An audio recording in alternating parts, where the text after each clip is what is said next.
The weather today is splendid, with the sky over the city unusually azure, bathed in bright sunlight and dotted with fluffy white clouds. It is early spring, and the temperature has risen, shedding the last remnants of winter's chill.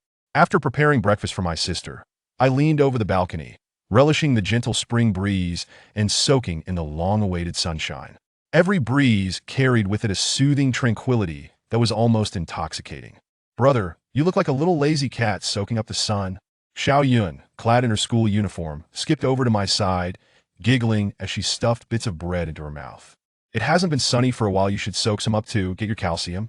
"I'm already tall enough. Thank you very much." She handed me my untouched cup of milk. "By the way, could you pick up a package for me from town later? I accidentally filled in the wrong address." I nodded, pushing myself up from my somewhat feeble position and stretching leisurely, my back cracking pleasantly. "Sure, I need to handle some errands myself, so we'll be back in the afternoon. Just behave at school." "Okay."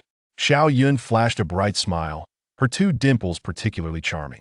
I tousled her hair playfully and said, "Get yourself washed up and packed. I'll take you."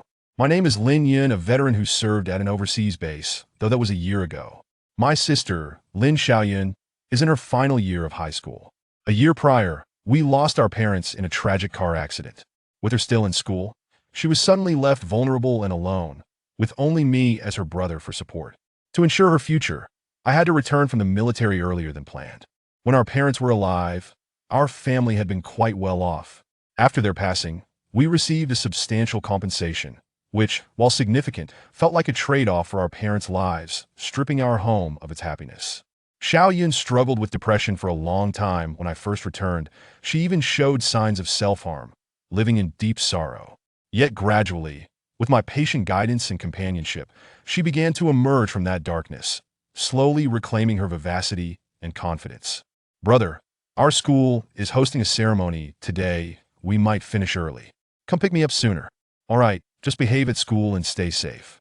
Xiao Yun sat in the passenger seat, leisurely sipping on her milk as she gazed out at the greenery whizzing by, one hand resting on the cool car window, feeling the refreshing morning breeze brushing against her fingers. She excels academically, attending a key high school in the city located near a tranquil park, ensuring a quiet environment with relatively less traffic, which meant we encountered little congestion on the way. Groups of students in uniform strolled to school, their cheerful laughter radiating youthful energy, reminding me of my own student days when life was blissfully simple. Though the quality of living then may not have matched today, the freedom and joy we experienced were far greater. The area was quieter than the bustling city, yet today felt different. Since last night, military transport planes had been flying overhead in succession, rumbling through the sky approximately every half hour. Under usual circumstances, military aircraft would not fly this low over urban areas unless necessitated by special operations or urgent situations. Several unfounded speculations arose in my mind. Recently, there had been mysterious outbreaks of an unknown virus in foreign lands, rumored to be as dangerous as Ebola, despite the county's assurances that it was under control. Furthermore, our neighboring country, Korea, had erupted in massive riots in its capital, with reports of hundreds dead. The scale and peculiarity of these events made me wonder if they were connected. But I dismissed these thoughts having left the military. I was just an ordinary citizen now, a mere bystander. As long as war didn't break out, it was unlikely I would return to service. Once I left, Xiaoyun would be alone and without support. Upon arriving at the school gate, we encountered a few of Xiao Yun's classmates, who appeared to be close friends. Upon seeing us, they eagerly approached, exchanging greetings with us. They wore their uniforms and sported ponytails, their faces youthful and innocent, yet I noticed two of them looking particularly pale and coughing severely. It seemed they were suffering from colds. The other two girls giggled as they mimicked Xiao Yun, clinging to my arm and calling me brother in exaggeratedly sweet voices, nearly causing my cheeks to flush. Xiao Yun instinctively dove into my embrace, and I ruffled her hair, urging her to hurry or she would be late. Reluctantly, she joined her friends hand in hand and entered the school. With her friends by her side, she was less likely to dwell on painful memories, giving me a sense of relief. As I drove away, I planned to stop by a pharmacy in town. It was early spring, and a seasonal flu seemed to be spreading amongst the populace, with increasingly more people displaying cold symptoms. I worried Xiaoyun might catch it at school, so I intended to stock up on some medicine for her. Upon entering the pharmacy, I was immediately confronted with a pungent mix of medicinal odors. The store was unexpectedly crowded, with people of all ages mingling about. The usually empty pharmacy appeared bustling and filled with the sounds of incessant coughing. Looking around, I noticed most faces were pallid and ghostly, the atmosphere suffocating, reminiscent of scenes from a pandemic movie. Being cautious, I bought extra fever reducers, antibiotics, and masks. To my surprise, the 5 or 6 doctors in the pharmacy were also coughing, their faces alarmingly pale. What's going on? Even the doctors are catching colds? The young doctor handing me my medications glanced up, her bloodshot eyes reflecting fatigue, and said in a hoarse voice, "There have been many flu patients lately, it's impossible not to catch it." As she handed me a large bag of medications, she advised, "Make sure to wear a mask when you go out. This flu seems different, take care." I nodded, taking the heavy bag, but noticing a bandage on her pale arm, seeping with blood, made me uneasy. She seemed to recognize my gaze and instinctively pulled her hand back. "I was bitten by a patient this morning. He's already been sent to the police station." My mind raced. What kind of patient bites a doctor? Was he insane? She shook her head, not allowing me to delve further, and resumed her tasks. What a stroke of bad luck to encounter such a patient early in the morning. Exiting the pharmacy, an uneasy feeling settled in my chest. The main road was consumed in a traffic jam, stretching endlessly to the outskirts of the city. After 10 minutes without moving an inch, I felt a dry sensation in my throat. Spotting a nearby convenience store without any traffic cameras or police present, I figured I'd take advantage of the situation. I dashed into the store to buy a bottle of water. I'd like a bottle of mineral water, preferably chilled. The warmly dressed shopkeeper smiled as he handed me a bottle of Nongfu Spring, teasing, "You've got good health if you're drinking cold water right after winter." I chuckled in response, I'm used to it. After cracking the cap, I took a long drink, the icy water refreshing me immediately. "By the way, aren't there a lot of colds going around lately?" The shopkeeper nodded, leaning casually against the counter. "Indeed, business is booming at the pharmacy next door. Just last night, a guy came in with a raging fever. His temperature was 42 degrees. His eyes were bloodshot, rambling about someone biting his wife's foot and how he needed to kiss it too. He even had a chunk of flesh missing from his stomach. Bitten? That's right, a significant bite too. The girl on duty had to rush him to the hospital." I glanced over at the pharmacy, a growing curiosity urging me to ask more questions. Just then, an elderly man in a flimsy, hospital gown shuffled past me, his appearance unsettling. I thought little of it, assuming he was just another shopper, and considered stepping aside. Yet the old man suddenly turned toward me, his drooping eyelids lifting to reveal bloodshot scara. "Sir?" Before I could process it, he reached out, gripping my arm tightly. His eyes widened in panic, and his cracked lips parted, releasing a disconcerting wail resembling that of a mournful spirit. The pressure on my arm startled me. His nails seemed unnaturally sharp, piercing through my jacket into my flesh. Feeling an odd mix of pain and numbness, I instinctively grasped his wrist and shook him off. Just as I intended to secure him, his body began to convulse violently, the unusual moans morphing into a troubling gurgle followed by a torrent of black blood bursting forth. Facing me, he coughed up the dark fluid, but I had already sidestepped just in time, avoiding the nauseating sputter. The viscous liquid sprayed against the glass counter, slowly trickling down, shocking both the shopkeeper and his elderly companion. "Old man, what's wrong with you?" his wife cried. "Don't lie there. Move away from me. I can't afford the damages." The shopkeeper fretted.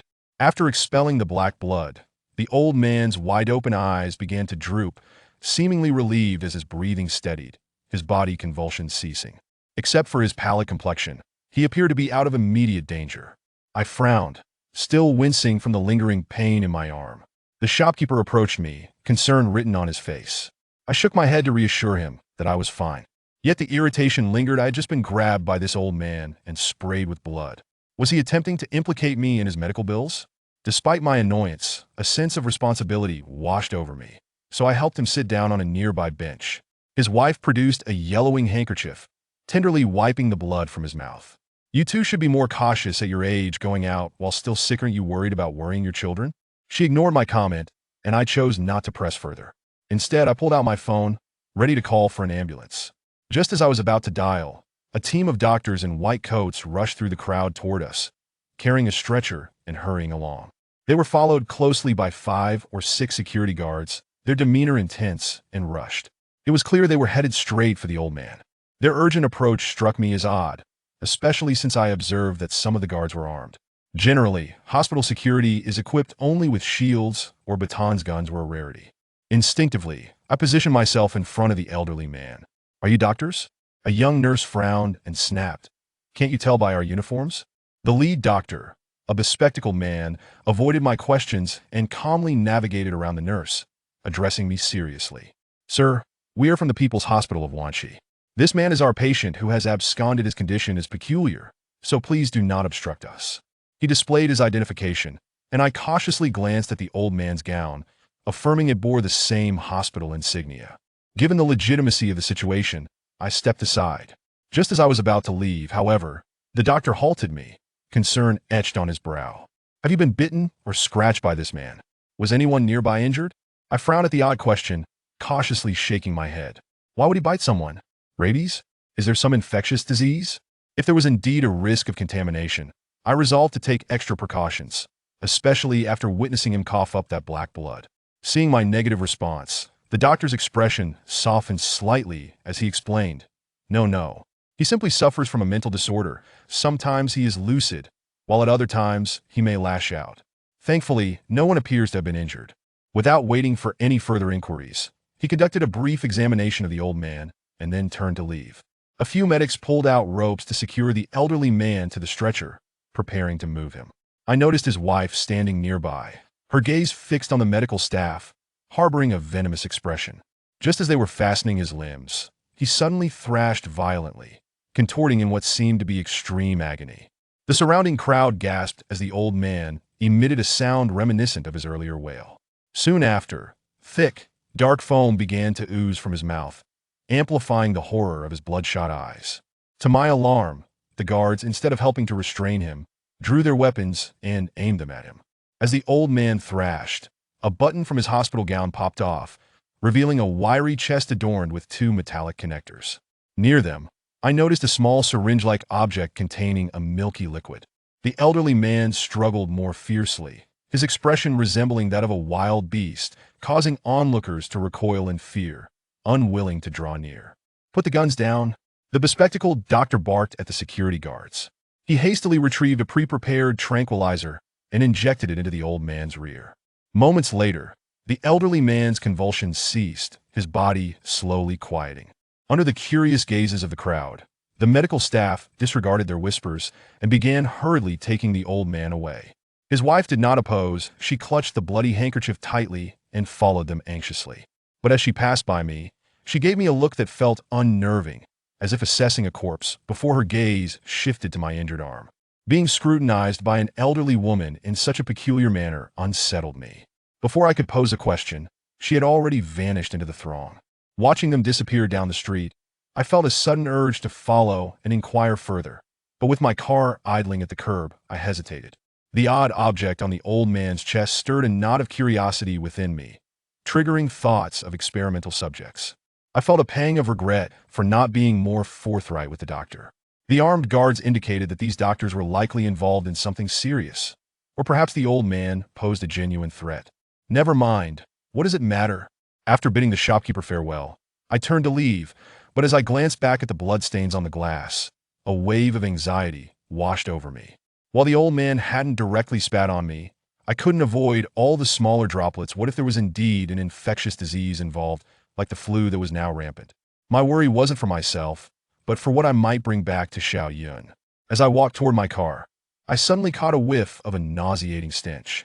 Having participated in numerous covert operations, I was particularly sensitive to the smell of death. This odor resembled that of decaying flesh, but was laced with a metallic tang of blood.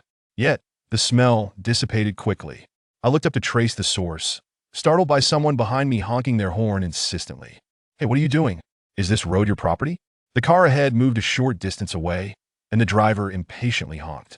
Feeling somewhat guilty, I pressed my palms together in apology and prepared to leave.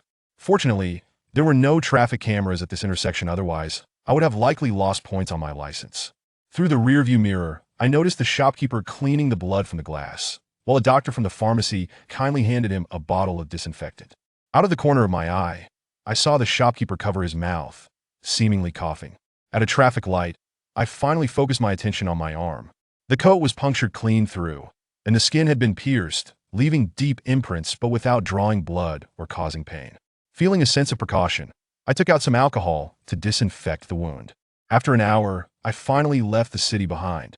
The air in the suburbs was cool and gentle, a stark contrast to the city's hot, polluted wind. Each breath felt as if it were cleansing my body. The sky was a brilliant blue, with soft clouds drifting lazily. I began to ponder taking Xiao Yun on a trip once her college entrance exams were over. I wasn't concerned about her studies, she didn't worry either.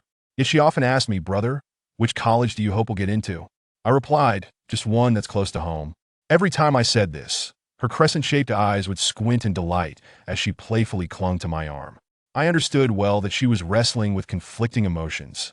When our parents were alive, our mother had hoped for her to attend a prestigious university to secure better opportunities, while our father simply wanted her to be happy and safe, dismissing everything else as unimportant. He used to say with a smile, "Even if it's just a vocational school, I fully support you." After their passing, Xiao Yun became increasingly concerned about my opinions. My views closely mirrored those of our father. Her safety and happiness were my greatest hopes. Even if she didn't land a respectable job in the future, I could still support her. Half an hour later, a small town built along the river slowly came into view on the horizon. In my childhood, we lived in this town, enjoying a stable and happy upbringing. We only moved to the city when Xiao Yun reached middle school. Our home was on the edge of that town, in a little courtyard. Our father often spoke of retiring back there once we settled into our jobs, spending his days sipping tea on the porch while waiting for our remittances. As I approached the post office, I glanced at my package pickup number while stepping inside. I almost collided with the cleaning lady who was tidying up the lobby. Upon seeing her, my brows furrowed. She was scrubbing the floor, and on the pristine white tiles lay a particularly alarming pool of blood, which I had almost stepped into. Unable to restrain my curiosity, I asked, "Annie, what happened?"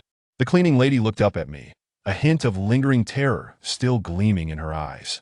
She coughed lightly and, still trembling, replied, "Just now, an old man went berserk and bit a little girl's arm, tearing off a chunk of flesh. If the security guard hadn't intervened in time, the girl would have lost her whole arm." As she spoke, unsettling images flooded my mind, and I felt a stronger aura of blood in the air, involuntarily recalling the old man I had seen earlier at the convenience store. What happened next? That old man was usually quite mild-mannered. I don't know what possessed him. Not only did he bite that girl, but the security guard plus several other men who tried to help were also bitten. When the police arrived, they nearly shot him if the bank manager hadn't stepped in. The situation could have escalated even further. In the end, he was taken to the police station. A vague sense of unease washed over me again. Could it really be a coincidence that someone else was attacking people? The cleaning lattice face was pale, whether from fear or the flu, I didn't know. I had little time to ponder it, eager to finish my business and return to the city. "Can I still pick up my package?" She nodded, remaining silent, and gestured for me to proceed inside. With a polite thank you, I made my way toward the package department. The lobby wasn't very crowded. After a couple of steps, I spotted the package area, where a rather young boy was intently comparing package numbers in a notebook. "Hello, I'm here to pick up a package. What's your pickup number?" 608. The boy met my gaze, and I noticed the same residual fear lingering in his eyes. It seemed that the earlier incident had indeed been quite severe. He nodded and began searching through the goods shelves. Moments later, he handed me a reasonably sized parcel. The box was exquisite, with no external markings indicating its contents. After signing for it, I thanked him and turned to leave. I still had to stop by the local government office. The processing of my discharge from the army had been delayed for far too long. As I speculated about what Xiao Yun had bought, a sudden scream echoed from behind in the lobby, followed by chaos. I looked up, sensing trouble brewing. Two men were involved, one wielding a fire axe and shouting strange utterances as he frantically hacked at everything around him. His face appeared eerily unusual, with skin resembling crumpled fabric, sagging in layers and seemingly smeared with blood.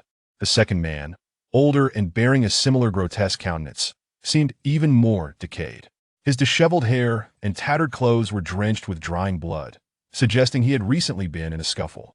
He had mounted the cleaning lady, viciously biting her arm, rattling his head like a beast as he tore at her flesh, slamming her head against the floor with every violent motion, causing splatters of blood to erupt.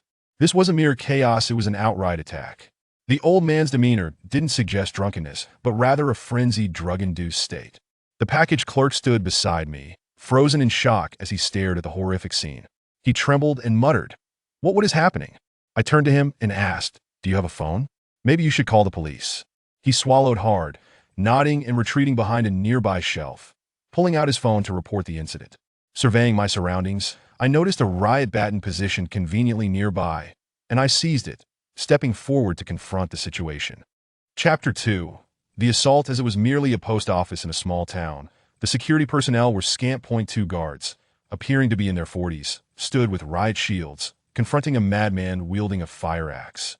Oblivious to the cleaning lady who had already been battered beyond recognition, the few patrons in the hall cowered in corners, fearful of provoking trouble, too intimidated to approach. Clutching a baton, I strode purposefully towards the deranged old man, who, noticing my presence, turned his head just as I swung the baton, striking him fiercely on the jaw. Blood, tinged with teeth, erupted from his mouth as he was sent sprawling backward, his head crashing heavily against the floor. Seizing the moment while he was still incapacitated, I hurriedly dragged the unconscious cleaning lady behind me. Her face was a gruesome sight, half mangled and bloodied, with her arm torn open, exposing stark white bone beneath. Vivid crimson streamed from her wounds like a river, a horrific tableau that I beckoned to the crowd huddled in the corner, and two burly men rushed forward to lift the cleaning lady. That I urged them. "Is there a back door? If there is, take her out through it, quickly. We must get her to a hospital. Delay could cost her life." No sooner had I spoken than the old man, whom I had just struck, suddenly sat up and lunged towards me, his expression twisted with rage. Howling like a beast, he moved with alarming speed, and I quickly regained my wits, stepping back and positioning my baton defensively. He opened his mouth wide, biting down on the baton, shattering several of his own teeth in the process. I found myself pressed against the wall, his rough hands clawing at my coat, his nails ripping off as he tugged relentlessly. I was taken aback. Though his frame appeared frail, his strength was astonishing. His bloodshot eyes mirrored nothing but primal insanity, the skin on his face sagging grotesquely, resembling a decayed rag that seemed ready to peel away with the slightest tug. At that moment, he bore no semblance to a rational human being. Rather, he resembled a leprous man escaped from an asylum. The stench of decay emanating from him was so pungent it nearly brought tears to my eyes. "What the hell have you consumed?" My anger flared, and I kicked him squarely in the chest, sending him flying. Before he could recover, I leapt and pulled down a nearby filing cabinet, bringing it crashing down upon him. The weight of the cabinet would not be fatal, but it would certainly render him immobile. My gaze shifted to the man with the axe.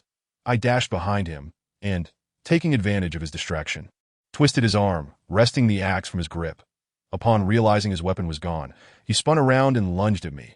His teeth clashed violently like machinery, but absurdly, in his frenzy, he bit off his own tongue. As I watched the bloody fragment of his tongue fall to the floor, a wave of panic washed over me.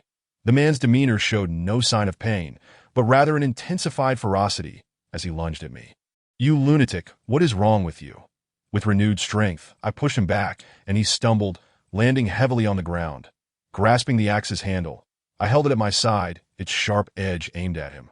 My gaze icy. Should he charge again, I would not hesitate to sever his leg. One of the guards, observing my firm grip on the axe, called out urgently, "Young man, calm down.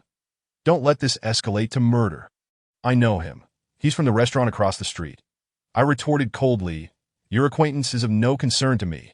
The guard, seeing my refusal to relinquish the axe, appeared flustered. He discarded his riot shield and swiftly approached, locking his arm around the man's neck and pulling him back forcefully, shouting, "Calm down. Don't cause any more trouble. You'll end up in jail." As soon as he spoke, the man froze, seemingly comprehending, but the next moment, he tilted his head and sank his teeth into the guard's arm. Flesh was torn, and the guard screamed in agony, releasing the man, who showed no intention of letting go. Did I end his struggle? He ripped away a chunk of flesh, blood gushing forth and staining the floor anew. The guard, clutching his arm, collapsed to the side in a state of shock, revealing the bone beneath the torn skin. Meanwhile, the madman paused, and to the horror of onlookers, he opened his mouth and began to feed on the severed flesh, blood smearing his face grotesquely. I was momentarily paralyzed by his actions. What madness was this? Cannibalism, such a scene I had only encountered in films. Though I had witnessed many bizarre and outrageous events during my missions, witnessing someone consume human flesh was unprecedented. While I was astonished, I was acutely aware that if these two were allowed to roam free, the townspeople would undoubtedly suffer. They might even be carriers of a virus. They cannot be released. I bellowed to another guard, "Shut the door. We cannot let them escape." The guard nodded frantically, trembling as he retrieved a remote control to seal the electronic glass door. My expression hardened as I lifted the axe, advancing towards the man, ready to incapacitate him by targeting his thigh. However, just as I was about to strike, a sudden scream pierced the air from behind me. I turned to find that the old man I had previously subdued had crawled out from beneath the cabinet, lunging at a boy near the package pickup area. The boy fell to the ground, his face drained of color from fright that I cursed his foolishness. Why did he not find a place to hide? He was the closest to the madman. Who else would the old man bite? Without hesitation, I swung the axe towards the old man, aiming for his head. Just then, a gunshot rang out from outside. Glass shattered, and a searing bullet zipped past me, striking the old man squarely in the skull. Dark blood splattered against the pristine white wall, and the old man's body collapsed in front of the boy, black blood spilling from his mouth. Lifeless, and I turned to see several police officers standing outside. Two of them brandishing firearms, their expressions grave. They then aimed their weapons at the man still consuming flesh. Bang, bang, bang. 3 shots rang out, striking the man in the back. He paused momentarily, still chewing, yet he did not fall. Instead, he slowly turned to face the officers, dark blood oozing from the bullet wounds, quickly soaking his clothing. The police stood frozen, as did I. Despite being hit by 3 shots, the man exhibited no reaction. Remaining upright, as if nothing had transpired, did I in the next instant. He discarded the meat in his hand, roaring in fury, and lunged at the officers. That I yelled, "Watch out! He seems impervious to pain." Bang, bang, bang, bang, bang. Several more shots rang out, striking the man yet again, merely causing him to momentarily falter, but not halt his advance. As he lunged towards the nearest female officer, I panicked, disregarding everything else, and hurled the axe at him. The sharp blade embedded itself deep into his skull with a sickening crunch. Blood sprayed forth, and the man crumpled like a marionette with severed strings, collapsing at the feet of several officers. They stood there, stunned, staring at the body, at a loss for words. Having fired multiple shots without bringing him down, they questioned whether he was even human. In that moment, the entire hall fell silent, save for the cries of the wounded guard echoing through the air. I rushed to him, unbuckling his belt and tightly binding his arm to slow the bleeding. Another guard sat on the floor, dazed, staring blankly at the corpse. Having lived for decades, he had never witnessed such horrors. "Is he going to be all right?" a male officer inquired, joining me in applying pressure to the guard's wound. I shook my head and asked, "Do you know what is happening?" This seems to be the second incident today. The officer's expression turned serious as he replied, "This situation is likely more complicated than it appears. Since yesterday, the town has experienced several such incidents, all sharing the same symptoms: madness followed by attacks on those nearby. A few children in the school were even bitten to death that we just received orders to shoot on sight. It's suspected to be an outbreak of an unknown virus, and higher-ups have mandated that residents remain confined to their homes." My heart sank. Memories of the old man coughing up blood earlier that morning flooded my mind. "Virus infection? Do you know how it spreads?" I pressed urgently. The officer shook his head. "Sorry, we're in the dark as well. We just received orders and lack further information." I sat at the entrance, mulling over the encounter with the old man who had spat blood at me, though I could not be entirely sure. He bore a striking resemblance to the 2 men who had just attacked, likely to become flesh-eating lunatics. Just then, I recalled the doctor's question. Have you been bitten or scratched? Bitten or scratched? Could that be the method of infection? A wave of anxiety washed over me. If this virus were to spread, would Xiaoyan be in danger? Schools are densely populated. If something were to happen, I felt a surge of urgency to flee back to the city. But just then, the police stopped me, requesting a statement.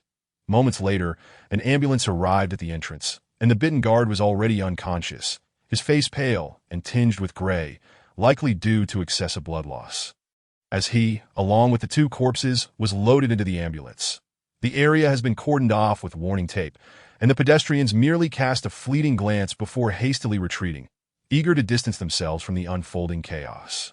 I was under the impression that my act of striking down that man with an axe would lead to an inquiry into my culpability. However, The police did not summon me to the station for a statement. They merely reviewed the surveillance footage, asked me a few cursory questions, and then departed in haste, which struck me as both surprising and abnormal that a growing sense of unease enveloped me as I clutched the parcel. Abandoning my plans to attend to matters at the government office, and instead made my way back to the city, I traveled away from the small town. The scene along the roadside began to exhibit a disconcerting trend towards chaos. I frequently spotted injured individuals grasping at bleeding wounds, hurriedly passing by in a state of panic, and occasionally, I would glimpse figures akin to that old man, frantically pursuing passersby in a frenzy. Just an hour prior, such disturbances had not been present. Yet in that brief span, everything seemed to spiral into abnormality, that my anxiety intensified. And at that moment, my phone rang. Upon checking, my heart leapt in apprehension. It was Xiaoyun's homeroom teacher. I endeavored to maintain my composure as I answered the call. Hello? Teacher Qin? Is this Lin Yun? Where are you right now? Please come to the school at once. What has happened? Is Xiaoyun all right? Teacher Qin sounded frantic, and the background noise suggested pandemonium. She shouted, "A horde of madmen has invaded the school, attacking our students. Xiaoyun got separated from us in the chaos, and the school is now sealed off. I was forcibly removed and cannot return. You must come quickly." Typically a composed and emotionally stable individual, Teacher Qin rarely displayed agitation, even when confronting obstinate parents. Yet now, her voice was laced with desperation, indicating the gravity of the situation. Aware of my military background and considering our friendship, she held Xiaoyun in high regard. That I inquired, "Have the police issued orders to shoot?" Yes, bang. Just as she confirmed, a jarring gunshot echoed through the line. "Do you know Xiaoyun's whereabouts?" At that moment, I had merged onto the highway, my focus narrowing as I pressed the accelerator to the floor. She should be in the library. I saw her flee there with a few younger students. All right, I'll be there shortly. With that, I ended the call, striving to quell my rising panic while mentally preparing for what lay ahead. This appeared to be the onset of a large-scale viral outbreak, and the police's immediate orders to shoot indicated that the situation had escalated beyond control. Otherwise, they would not resort to firing upon civilians. Regardless, I needed to be prepared. Residing in the urban area, densely populated and vulnerable to widespread contagion, my survival would hinge on luck. That my foremost priority was to retrieve Xiaoyun. Glancing at the road, I reached into the back seat, retrieving a black box and placing it on the passenger seat. Inside were several cold weapons I had prepared. With the police having issued a shoot-on-sight order, I had little to fear should I encounter infected individuals akin to those in the post office. I would dispatch them without hesitation. That my speed surged to around 150 to 160, and soon, the outline of Wanxi City emerged on the horizon. Exiting the highway, I headed directly for the school. The scenes along the roadside starkly contrasted with those I had witnessed on my arrival. Wrecked vehicles and mangled fences littered the area, blood still fresh and uncoagulated, alongside unidentifiable chunks of flesh. Outside a restaurant, a rotund man was being overwhelmed by several infected individuals, who savagely tore at him, blood spraying in all directions. The surrounding crowd retreated in terror, some daring to document the horror on their phones. Passers-by hurried past, while others fled in disarray, their faces betraying uncontainable fear, though a few wore expressions of morbid curiosity. The chaotic tableau heightened my urgency. I pressed the accelerator and ran several red lights. In no time, I arrived near the school. Several armed police vehicles were stationed along the road that Teacher Qin had indicated. The area surrounding the school was cordoned off with warning tape, and a barricade had been erected at the entrance. Judging by the setup, there were likely 100 officers present. Bang, bang, bang. A series of gunshots rang out, and instinctively, I lowered my body within the vehicle. Through the gaps in the trees, I observed several infected individuals bursting from the school gate, riddled with bullets and bleeding profusely. What astonished me was that all of them were clad in school uniforms.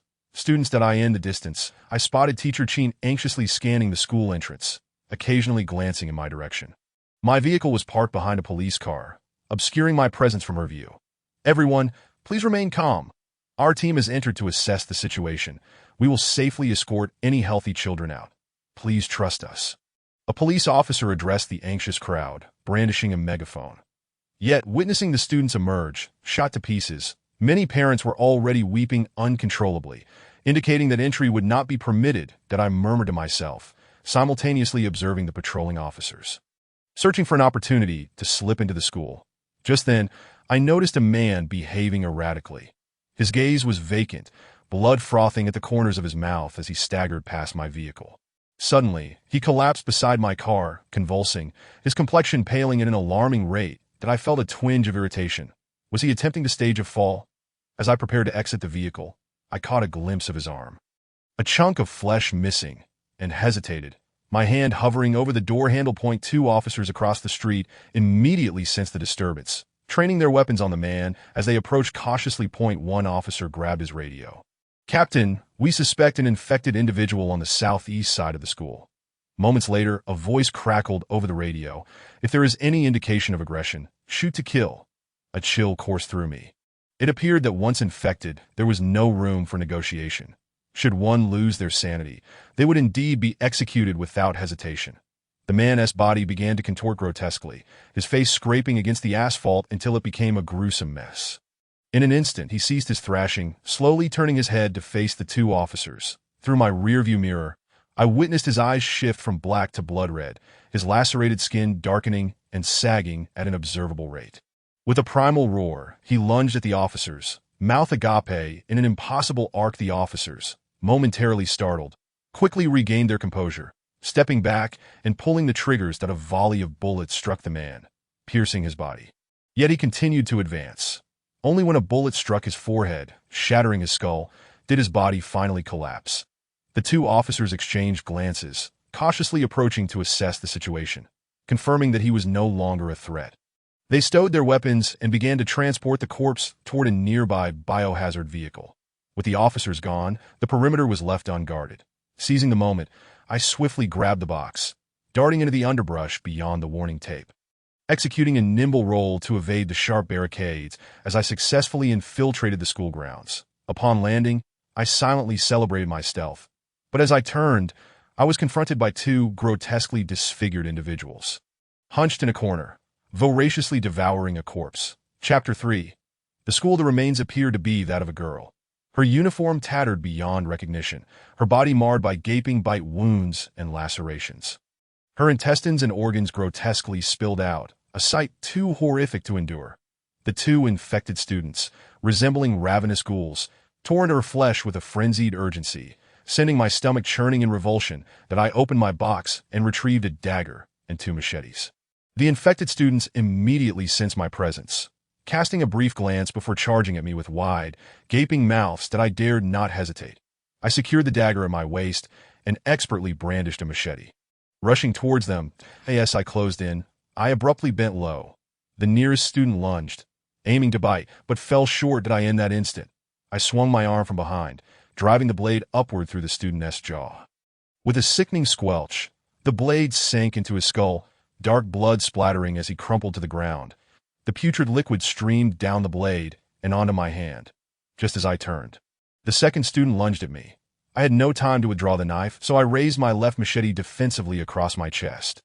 Undeterred by the blade, the student barreled into me, the gleaming edge piercing flesh as it sank deep into his body. Although merely a student, the strength he exhibited post-infection was formidable, akin to that of a wild beast, forcing me to stumble back several steps. His face loomed mere inches from mine, his rancid breath akin to a vice. Closing in on my neck, in a swift maneuver, I pivoted and drove my knee into his chest, sending him sprawling against the wall. I swiftly retrieved the machete lodged in his chest and aimed for his blood-red eyes. The blade penetrated, black blood oozing forth, and he immediately succumbed to weakness, collapsing to the ground. Once I confirmed he was no longer moving, I extracted the machete and wiped the congealed blood from its surface. Killing the two infected students elicited little emotional response. I felt a fleeting pang of regret, as they were indeed students. In my military days, I had taken the lives of dozens. I had never shown mercy to those who posed a threat to my existence. I crouched in the corner, surveying the scene on the playground, a sight that could only be described as utterly horrific. Students were pinned to the ground like prey, with several infected individuals atop one student, struggling helplessly as their flesh was mercilessly torn away. Puddles of blood merged with one another, creating a nightmarish tableau reminiscent of a hellish battlefield. The cacophony of cries for help, screams, and roars reverberated through the air, leaving me momentarily frozen in shock. That a surge of anger and empathy welled up within me, igniting an impulsive desire to rush forward with a blade in hand. These were mere children, only 16 or 17 years old, subjected to such unspeakable horrors. Yet, in my fury, the distant sound of gunfire from the other end of the school forced me to regain my composure, that I couldn't help but chuckle at my own momentary foolishness and overestimation of my abilities. With just 2 knives, I could not save these children. Positioned in the sports equipment room, I knew the library lay at the opposite end of the playground, requiring passage through a teaching building to reach it. I took out my phone and sent a message to Lin Yun, informing her of my arrival. Gazing at the mass of infected individuals on the playground, I found myself in a quandary. Charging in recklessly would be futile. While I could fend off a few, a swarm would undoubtedly consume me just as they had the students. Just as I pondered this, a bullet suddenly struck the wall beside me, sending fragments flying and creating a shallow crater. Instinctively, I crouched low, my eyes fixed on the distance. There, a dozen armed police officers stood, their rifles trained on a group of infected individuals charging towards them. The infected on the playground were quickly drawn to the sharp gunfire, momentarily halting their gruesome feasting as they surged towards the source of the sound. But as the gunfire intensified, several infected figures erupted from the teaching building, shrieking as they leaped from the corridors, crashing onto the blood-soaked playground. Some landed with broken legs or twisted necks, yet astonishingly, they struggled briefly before rising as if unfazed, dragging their mangled bodies towards the police squad. As their numbers swelled, the officers were compelled to throw grenades. Boom! Explosions echoed, and dismembered limbs and gore rained down from the sky. Even those who had suffered the loss of limbs or had gaping holes blown into their bodies showed no signs of stopping, relentlessly crawling towards the police squad. Observing the throngs of infected drawn away by the gunfire, I recognized my opportunity, that I swiftly maneuvered into a nearby greenbelt, planning to traverse it towards the opposite teaching building. Hoping to remain undetected, to my surprise, upon entering the foliage, I stumbled upon 2 hidden students. That a boy crouched among the flowers, cradling a girl in his arms. The girl buried her head in the boy's chest, trembling uncontrollably, while the boy's other hand gripped a bloodied compass. His gaze fixed intently on the playground. It seemed the boy heard my soft footsteps, as he immediately turned to face me, pointing the compass in my direction. Tension radiating from him. Stay calm. Stay calm. I am a living person. Yet his vigilance did not wane. He tightened his hold on the girl and scrutinized me from head to toe. Are you 2 injured? I sheathed my knife at my waist, and upon seeing this, the boy relaxed slightly, shaking his head and asking warily, What about you? I was uncertain if his understanding of injured aligned with mine, but since I was unscathed, I too eased my guard, smiling. I'm fine. That I came to help, intending to reach the library up ahead at this moment. The girl looked up at me, her cherubic face streaked with tears, fear evident in her glistening eyes. She was strikingly beautiful, her innocent visage flushed, her slightly disheveled bangs only enhancing her charm. Her crystalline eyes sparkled with unshed tears, evoking a sense of protectiveness in any young man who might gaze upon her. You managed to enter safely. You can surely get us out too, right? She asked in a quavering voice. That I regarded her, torn with indecision. Taking them along would undoubtedly be a burden, yet leaving behind 2 young students to face certain doom weighed heavily on my conscience.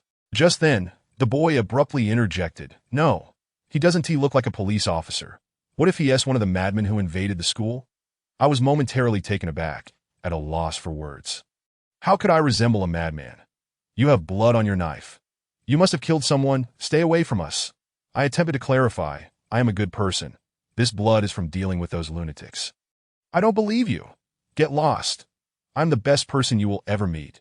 Before I could finish, the boy, seemingly agitated, raised the compass as if to stab me. That I firmly grasped his wrist, twisting it until the compass clattered to the ground. Not wanting to linger, I pressed on, aware that each second wasted increased Xiaoyun's peril. As I walked past them, I coldly remarked, If you want to leave, follow me. That if not, stay hidden and wait for the police to rescue you. That I in truth, I was reluctant for them to follow. I could not ascertain the situation in the library, that if there were too many infected, I doubted my ability to protect them, making it safer for them to remain hidden. Circumventing them, I found the path clear. The chaos at the police squad had drawn all the infected away. leaving behind a chilling array of ravaged corpses that I soon reached the base of the teaching building, withdrawing the knife I had secured at my waist. Just then, I heard furtive footsteps behind me. Turning, I saw the two students cautiously trailing me. The girl bent low, apologizing, while the boy continued to eye me warily, displeasure evident in his expression. "Stay close," I instructed. The library door stood ajar, marred by black blood handprints and a conspicuous trail of crimson. Stirring my anxiety once more that I could not afford to hesitate. Gripping my knife, I strode purposefully toward the library. Suddenly, a chilling scream erupted from the teaching building behind me that I swiftly turned, only to witness two towering infected individuals bursting forth from a first-floor classroom. Lunging towards the two students behind me. Their appearance did not resemble that of students. They wore no uniforms, instead resembling security personnel from a nearby sports arena. The girl screamed, attempting to flee, but her legs betrayed her in terror, sending her sprawling to the ground, while the boy shielded her, brandishing the compass and shouting defiantly, "Come on, I'll kill you." I swiftly hurled a knife, my body following suit. The knife zipped past the boy, piercing the head of an infected that was about to pounce on him, its eyes rolling back as its massive form crumpled to the ground at the boy's feet, before he could react. I closed the distance, driving my knee forcefully into the chest of the second infected. The sound of cracking bones echoed as its imposing frame toppled backwards that in one fluid motion, I redirected my knife towards the creature's neck, severing its head cleanly from its body. Kicking aside the stinking, bloodied head, I turned to the boy, who appeared pale, his expression a mask of horror, trembling uncontrollably. That I realized then that his earlier shouts were born from fear. He stared at me, his eyes wide with terror, whether from the creature or my brutal efficiency. I could not tell. That I placed a reassuring hand on his shoulder, smiling. "You're quite brave. Let us go." Upon entering the library, the scene was equally harrowing. Blood flowed like a stream from the staircase, staining the pristine white floor with an alarming vividness. That I shut the library door behind me to prevent any infected from entering, then called out, "Xiaoyan, I'm here. Where are you?" Though this was a reckless act that could attract infected, I could not afford to search room by room in this extensive library of a prestigious high school. It would take an eternity, that I expected. No sooner had I called than a low growl emanated from behind a nearby bookshelf that I did not wait for it to approach. I raised my knife and moved towards the source of the sound. However, upon catching sight of the figure, I froze. Standing before me was a girl I recognized, one of Xiaoyan's classmates who had entered the school with us that morning. Her current state mirrored that of the infected students, utterly disheveled. Her uniform stained crimson, her arms and neck marred by dark bite marks, some areas gnawed to the bone. Her hair was a tangled mess, and her once graceful appearance was now a far cry from that of the girl I remembered. Clearly, she had succumbed to infection. With a piercing scream, she lunged at me like a frenzied wildcat. I sidestepped her attack, and as she flew past my original position, I executed a swift sidekick to her abdomen, sending her crashing against the wall. In one decisive motion, I plunged the knife into her skull. Glancing back at the spot she had occupied moments ago, I saw a heap of mangled flesh. My heart raced with trepidation as I turned over the bodies to inspect them. But to my relief, Xiaoyan's body was not among the carnage that in the hall. I observed two students trembling in fear at the sight of the bloodstain, and I felt a pang of compassion for them. After all, they were still students, unaccustomed to such brutal and bloody scenes. That as I surveyed my surroundings, I noticed an iron door nearby. Upon opening it, I discovered a storage room. "You two, go inside and hide. I'll come for you shortly. That if I haven't returned in half an hour, you must leave on your own. When I do return, I will knock 5 times. I instructed them. "Please be cautious," the girl whispered. That I nodded, ushered them inside, locked the door, and began my ascent to the second floor. This library comprised 4 levels. During my previous wanderings around the school, I had been caught by Xiao Yun and had accompanied her here for study sessions. The first 3 floors were devoted to the library, while the 4th was designated for storing teaching materials, leaving no place to hide, so it was highly unlikely she would be there. That if she were still alive, she would certainly be on the 2nd or 3rd floor. Watching the thick, congealed blood flow down the steps intensified the ache in my heart. With each step I took, my shoes made a sickening squelching sound, and the metallic scent of blood filled my nostrils, making it difficult to breathe. That as I reached the doorway to the 2nd floor, another corpse came into view. That was a corpulent individual slumped against the wall. Clearly not a member of the school. His head had been crushed into a grotesque mess, blood and flesh mingling, devoid of any sign of life. Nearby, a bloodied fire extinguisher lay discarded. I was uncertain if Xiaoyan had been responsible for this. But I fervently hoped she was. It would at least signify a positive turn of events that in my spare time, I had taught her some basic yet effective self-defense techniques, which could suffice against two attackers. But this man's size posed a significant challenge for her slender frame. Despite the risk of attracting the creatures, I called out for Xiaoyan loudly as I entered the library, determined to fight as many as came my way. However, after my third shout, I heard a low, rhythmic knocking sound. The second floor was still smeared with blood, and as I rounded a corner, I understood why my calls had failed to draw the infected. There, lying in disarray, were 4 corpses. Upon inspection, I found that 3 were infected, while one was a student who had been bitten but had not yet transformed. That I recognized her as a girl who had been close to Xiaoyan. For a moment, I stood frozen, my heart aching with sorrow. Yet, the persistent knocking pulled me back to reality.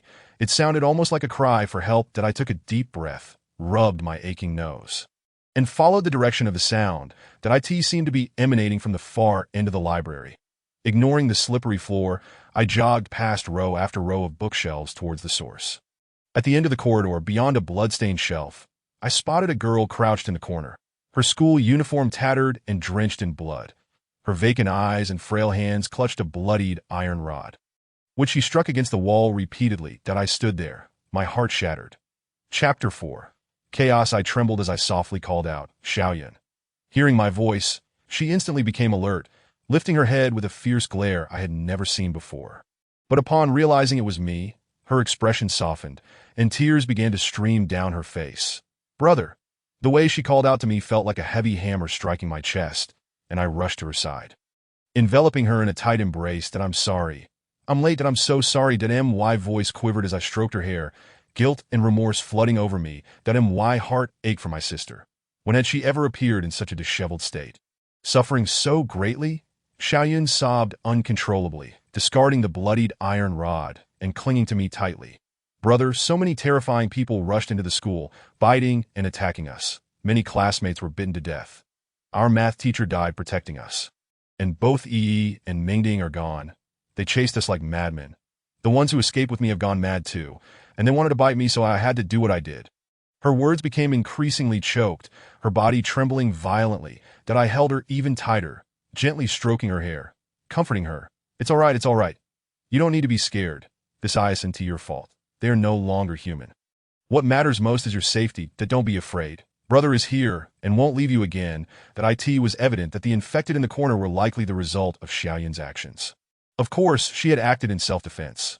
I had taught her that in extreme circumstances, preserving one's own life must take precedence, even if it meant taking another's life. She cried even louder, the trauma of losing our parents almost breaking her. And I had finally managed to help her through that pain. How could I not feel heartbroken now, with such calamity befalling her again? After a long while, I gently released her, smoothing her disheveled hair. "Are you hurt? Did you get bitten?" I inquired softly. Xiaoyan had calmed somewhat, but her voice still trembled as she replied, "What happens if I get bitten? If I get bitten, I'll become one of those madmen." "Have you been bitten?" I asked anxiously. She shook her head and whispered, "I was just kicked in the stomach by that man. It hurts a bit." Hearing this, I sighed in relief, my anxious heart finally settling. I wiped the blood from her face and asked, "What about the one at the door?" She nodded, but as she recalled the recent events, fear returned to her eyes. That I lifted her chin gently and said, "Brother taught you that when faced with someone who threatens your life, you must learn to protect yourself. That don't feel guilty for what you did. You did the right thing. Staying safe is what matters most." She hesitated for a moment, then nodded gently before burying her face in my chest, looking like a small child seeking comfort. After a long time, she finally released me, and I wiped away the tears at the corners of her eyes. "Let us go home," I said softly. That I helped her to her feet, removed her tattered and blood-soaked uniform, cleaned the blood from her arms, and wrapped her in my coat. "Let us get out of here and return home for a bath." When we reached the ground floor, I gently knocked on the storage room door. The 2 students cautiously peeked through the crack and, upon seeing me, opened the door. "Let us go. The gunfire has ceased. And the shouting has stopped. That I'm not sure what the situation is like, but if you see police, go to them. Their parents must be waiting outside, and I certainly couldn't let them follow me. The two nodded, and I tightly held Xiaoyun's hand, cautiously observing outside through the library-esque glass doors. Corpses, nothing but corpses. What could only happen in horror films was now a grim reality before my eyes. Xiaoyun clung tightly to my arm in fear, that a wave of relief washed over me when I spotted several individuals in biohazard suits, indicating that the infected in the school had likely been neutralized. I turned to the two students and said, "You go ahead. They have guns and it's safe, but remember to raise your hands to avoid being mistaken for infected." The students' faces paled, especially the girl. Her previously hopeful expression turned stiff with fear that I reassured them. "It's all right. They're here to help you. Your parents are waiting for you outside." They exchanged glances, and the boy mustered his courage. Taking the girl's hand as they cautiously pushed open the glass door and stepped outside. The girl looked back, softly thanking me before the boy pulled her along, moving forward without responding. "Can you take us with you?" The boy shouted, waving his hands. The biohazard-suited individuals turned in unison, aiming their guns at them, causing my heart to race with anxiety that I was still worried they might mistakenly shoot the living. After all, this was now an infected zone, that if they were unclear about the infection method, they could very well shoot the living in error. Thankfully, they did not fire immediately, but approached the students to ask questions before taking their blood for testing. During this time, two ominous gun barrels remained trained on the back of the students' heads. Only when one of the men nodded did they lower their weapons and ease their guard. Signaling a few officers from a distance to escort the students away, that I sighed in relief. Had they been shot by mistake, I could never have forgiven myself. "Brother, why can't we go together?" Xiaoyun's grip on my arm loosened slightly as she whispered that we can't go with them. "This is likely a large-scale viral outbreak, that if we rush out, we might be taken to a hospital for testing. And if suspected of being infected, we could even be quarantined, that we need to go home first and figure out a plan. Xiaoyun replied obediently, nodding. Once the group had moved away, I took her to the wall we had previously jumped over. The once blood-soaked playground was now filled with vigilant armed police and medical personnel clad in white coats, along with representatives from a biotech company. The mayor and vice mayor of Wanxi City were also present, and it was heart-wrenching to see them kneeling before the bodies of students, weeping as they covered their faces in sorrow. Blood stained their pristine shirts, a stark and painful contrast that a group of reporters nearby held their cameras, focusing on the two mayors and the lifeless bodies on the ground. The chilling click of the shutters rendered this scene particularly desolate. This heart-wrenching sight was one I wished to behold no longer. Nor did I want Xiaoyun to witness such a bloody spectacle. Gently, I turned her head away and quietly led her back towards the corner from which we had come. The two corpses remained. But now they were accompanied by a nauseating stench of decay, the foul odor of long-standing rot. "How awful!" Xiaoyun exclaimed, pinching her nose. "Don't look, just hold your nose," I instructed. That I crouched at the edge of the wall and peered outside. The police cordon was still in place, but the stationed armed police seemed to have vanished. That I scaled the wall first, then pulled Xiaoyun up beside me. After surveying our surroundings and confirming the absence of danger, I leapt down and urged her to run towards my car parked across the road. Standing before the vehicle, I scanned the school entrance for any sign of Qinyu. After a fruitless sweep, I decided to call her. The line connected instantly. "Hello, Teacher Qin, where are you?" At the other end, chaos erupted. "Lin Yun, have the children been found? Are they all right?" Her voice was urgent, laced with the sounds of various curses in the background. I did not respond but continued searching for her amidst the turmoil. The school entrance. The situation was inexplicably chaotic, with armed police gathering, wielding riot shields, forming a massive circle that trapped the parents of the children within. People screamed and cursed, desperate to escape, as if something terrifying lurked in their midst. That I noticed, off to the side, a sniper poised with a rifle, seemingly aiming at the crowd. Despite the pandemonium, I sharply locked on a Qinyu's figure. She was clutching her phone, struggling to navigate through the throng. Suddenly, a deafening gunshot rang out, freezing everyone in place. That a police officer, standing on a ladder, bellowed into a megaphone, "Everyone, stay where you are. Do not leave. Otherwise, I will order you all to be fired upon. You are all at risk of infection. Please cooperate with our checks." An urgent voice arose from the crowd. "Let us out. There are a few people here who seem to have already been infected." No sooner had the words left their lips than a spine-chilling shriek erupted from the crowd. That a person, visibly infected, suddenly lunged from the mass, tackling a nearby man.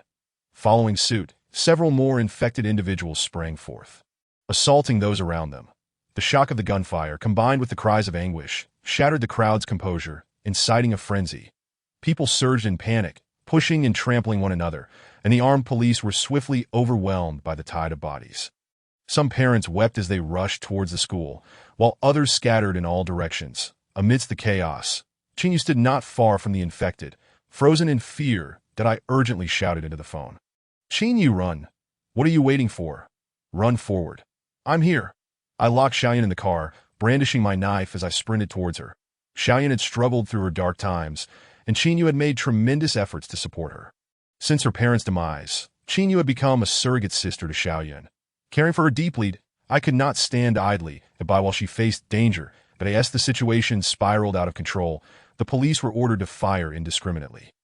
Those still alive who were struck fell incapacitated, wailing in pain, while the infected, when shot, merely paused momentarily before continuing their assault.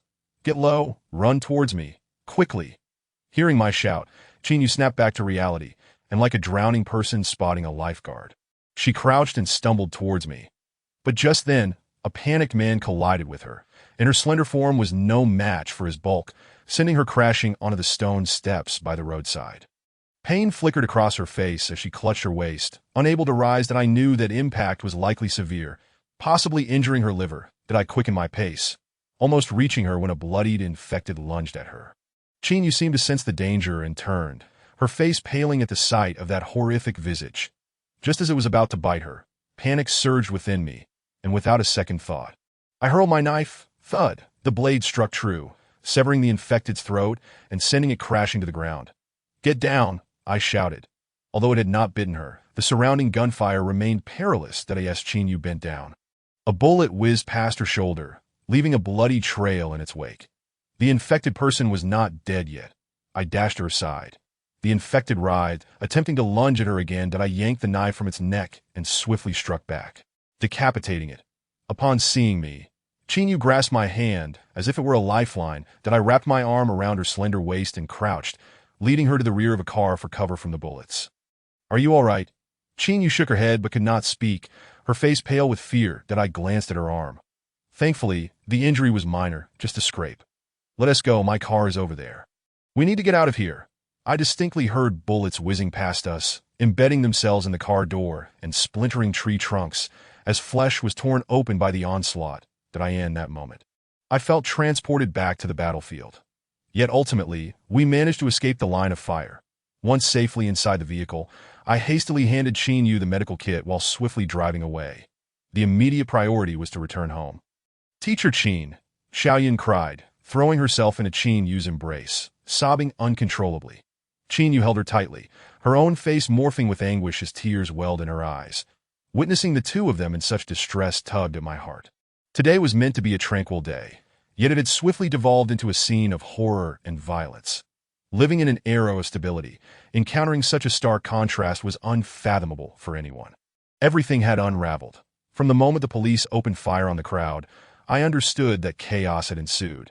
The conditions on the streets were far worse than when we had arrived. The infection had spread into the city. Raving, infected individuals were tearing into passers-by, blood spraying like a grotesque flower across the pavement.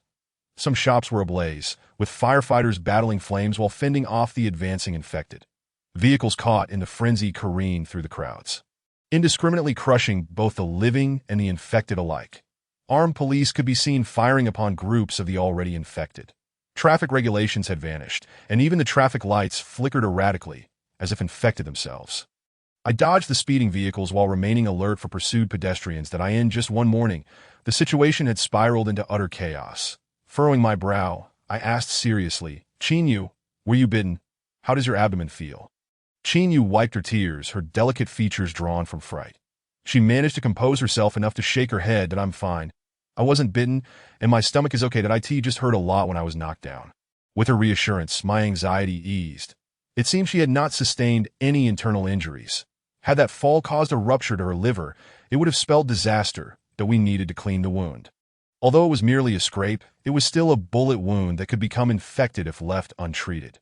Chinyu nodded, opening the medical kit to tend to her injury. I was still unclear about the current situation. Yesterday had been normal, yet today had devolved into such chaos. The speed at which this virus had spread was astonishing, that if this virus were indeed as terrifying as it appeared to be. I needed a plan to survive in this world teeming with infected individuals, ensuring the safety of both her and Xiaoyan. Of course, I remained skeptical about the possibility of a cure. If there were one, the police would not have resorted to gunfire. What exactly is happening? Qin Yu inquired. I shook my head that I'm not sure, perhaps it's some sort of virus. I retrieved my phone and handed it to Xiaoyan. Xiaoyan, see if you can find out what is going on. Check if the government has issued any notifications. Xiaoyan took my phone and began earnestly searching. Before long, she played a video that had surfaced. A currently unknown virus is wreaking havoc globally. Initial assessments suggest it spreads through blood and saliva, with transmission occurring via bites and scratches. The onset of symptoms is rapid. Most individuals display symptoms within half an hour of infection, while a minority may have an incubation period ranging from 1 to 24 hours. Initial symptoms include cough, weakness, pallor, and fever exceeding 42 degrees. Symptoms of the disease manifest as red eyes, loose skin, loss of rationality, rapid physical decay, and extreme bloodlust accompanied by heightened aggression. Present.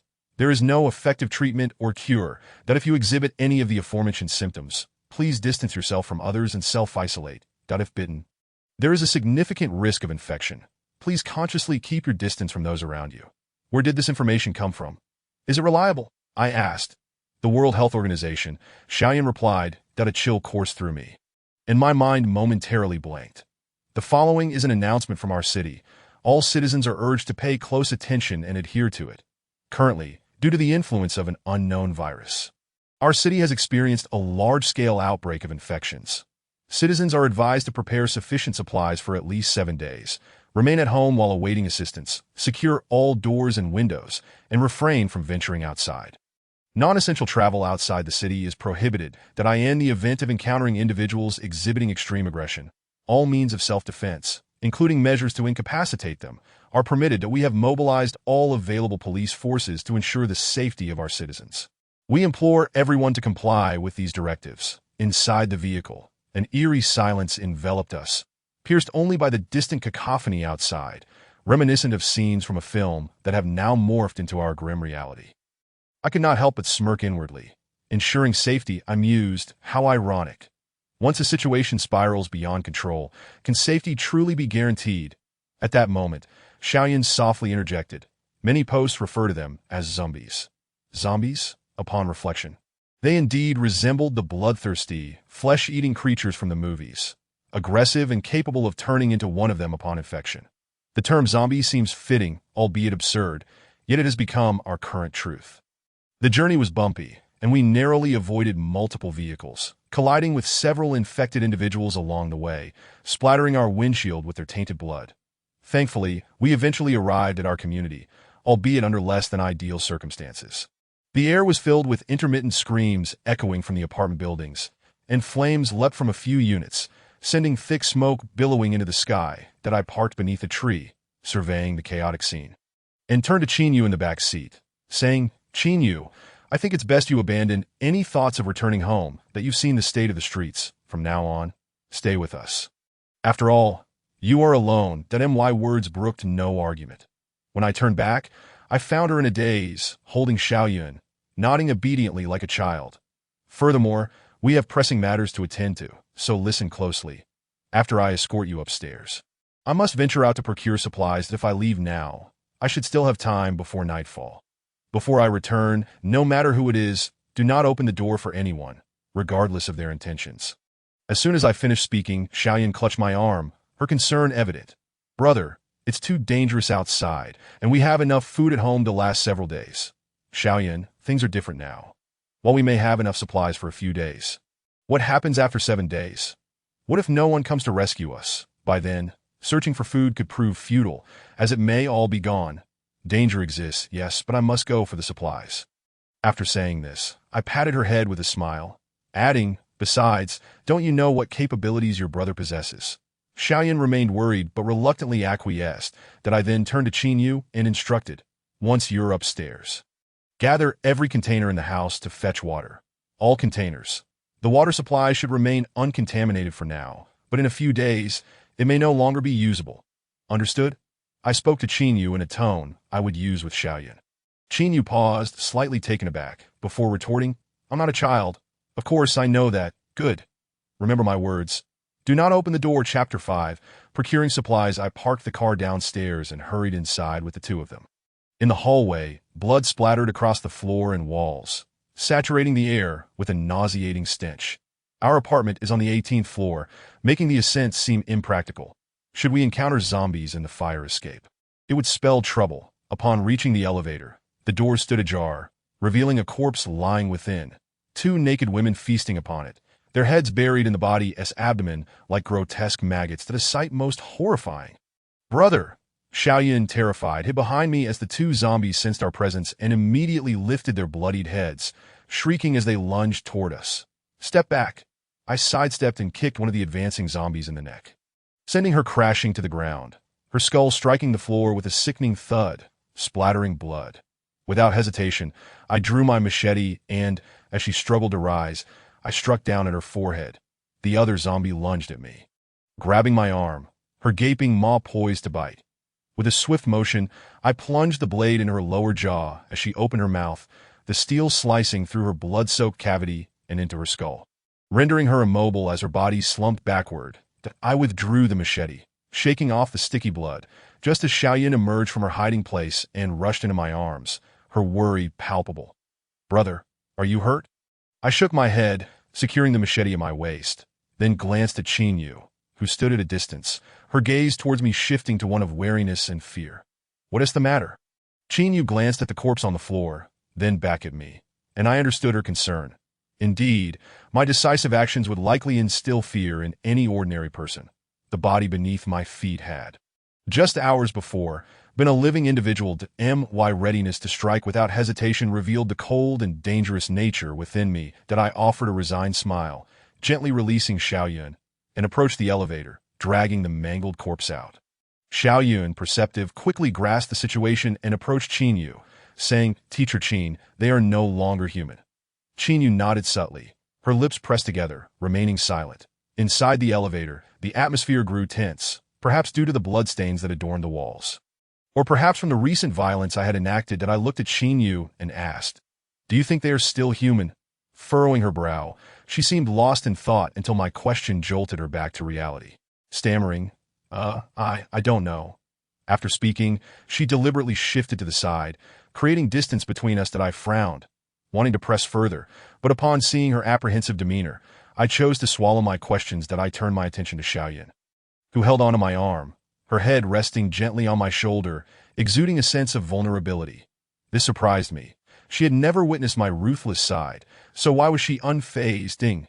The elevator arrived, and I handed the key to Yun, instructing, no matter what you encounter in the corridor, ignore it and simply open the door. The door swung open. A piercing scream pierced my ears. Just as I raised my blade, a figure darted past the elevator entrance, followed closely by three disheveled individuals. Cautiously, I peered out. That a man was fleeing from three zombies, utterly naked, with several bite wounds on his back, screaming as he dashed into the fire escape. That I thought to myself, why are there so many who enjoy running around naked? Seeing this, I felt no inclination to intervene. Once bitten, any rescue would be futile, especially with two girls in tow. The fewer complications, the better. The screams faded. The corridor fell silent once more, the only sound being the distant cries from outside. And I glanced back, surveying the hallway, relieved to find most doors tightly shut and no zombies in sight. After securing the door and locking it, I surveyed the clean and tidy home, releasing a sigh of relief. Yun plopped down on the floor, her exhaustion evident. That I gently patted her head and said, Why don't you go take a shower? She nodded obediently and slowly made her way to the bedroom. That I turned to Yu and reiterated, Remember what I told you. Until I return, do not open the door for anyone, no matter who it is, unless they are rescuers. That I will only prioritize your safety and Yun's. That I spoke gently, fearing I might frighten her further. Yu nodded, her gaze softening slightly as she replied, Be careful, don't push yourself. That I acknowledged her words with a nod, glancing at Yun rummaging through clothing in the room, before turning and stepping outside once more. Venturing out alone, free from concerns, I found myself unburdened by indecision. As the elevator descended, I began to strategize what preparations I would need to make. Given the World Health Organization's warnings and the virus's rapid spread, we have reached a precarious juncture. Notions of self-sacrifice for the greater good have become irrelevant. The priority now is to safeguard myself and my family. Selfishness, in essence, is paramount to survival. Food and water are our most pressing necessities. To endure, these are essential. Following that, medical supplies must be prioritized, should societal order collapse. The healthcare system will inevitably follow suit, rendering medications invaluable. Without them, any injury or infection could lead to fatal consequences. Instead of opting for the car at the entrance, I made my way to the underground parking lot, where my modified pickup truck awaited, able to carry more supplies. Ding! As the elevator doors opened, a pungent smell of diesel assaulted me in the distance. A vehicle was engulfed in flames, thick black smoke stinging my eyes as I spotted a charred figure within, likely a zombie, writhing and convulsing amidst the inferno. Not far from the burning vehicle, several shadowy figures were swaying incessantly. With their heads hung low, their bodies twisted in grotesque postures as they spun in place. The sight was unsettling. Yet illuminated by the flickering flames, I could still discern the decayed and sagging skin upon their faces. Drawing my machete, I cautiously approached the pickup truck, treading lightly to avoid attracting the attention of those few zombies. I had to thank my father for purchasing 2 parking spaces, conveniently located not far from the elevator. Thus, I was able to reach my vehicle without incident and slip inside. This brought me a sense of relief. Had it been any farther, I could not guarantee that those zombies wouldn't notice me, leading to further complications. As I started the car, the roar of the engine caught the attention of the nearby zombies, who shrieked and lunged towards me. Clawing at my windows and hood, "That I fear you not," I exclaimed to myself, flooring the accelerator, the force pushing me back into my seat as I crushed every zombie in my path beneath the tires, sending several more flying as I barreled forward. Navigating through the dimly lit parking lot, I successfully exited the community. Dark blood splattered across the windshield. I activated the wipers to clear it away. There was a thrill coursing through me, akin to the exhilaration of crashing through zombies in a movie. Just as I emerged from the community, a message popped up on my phone. "Bro, be careful that I don't want anything else. I just want you safe." The network was still functioning, so I quickly recorded a voice message. "Understood. Remember, don't open the door for anyone except me or the rescue personnel." Above, the sun shone brightly, and the azure sky was dotted with fluffy white clouds. Yet the ground below was a scene of chaos that I did not immediately venture onto the street, instead opting to observe the situation from beside a tree in search of an opportunity. The street was a cacophony of turmoil beyond my imagination.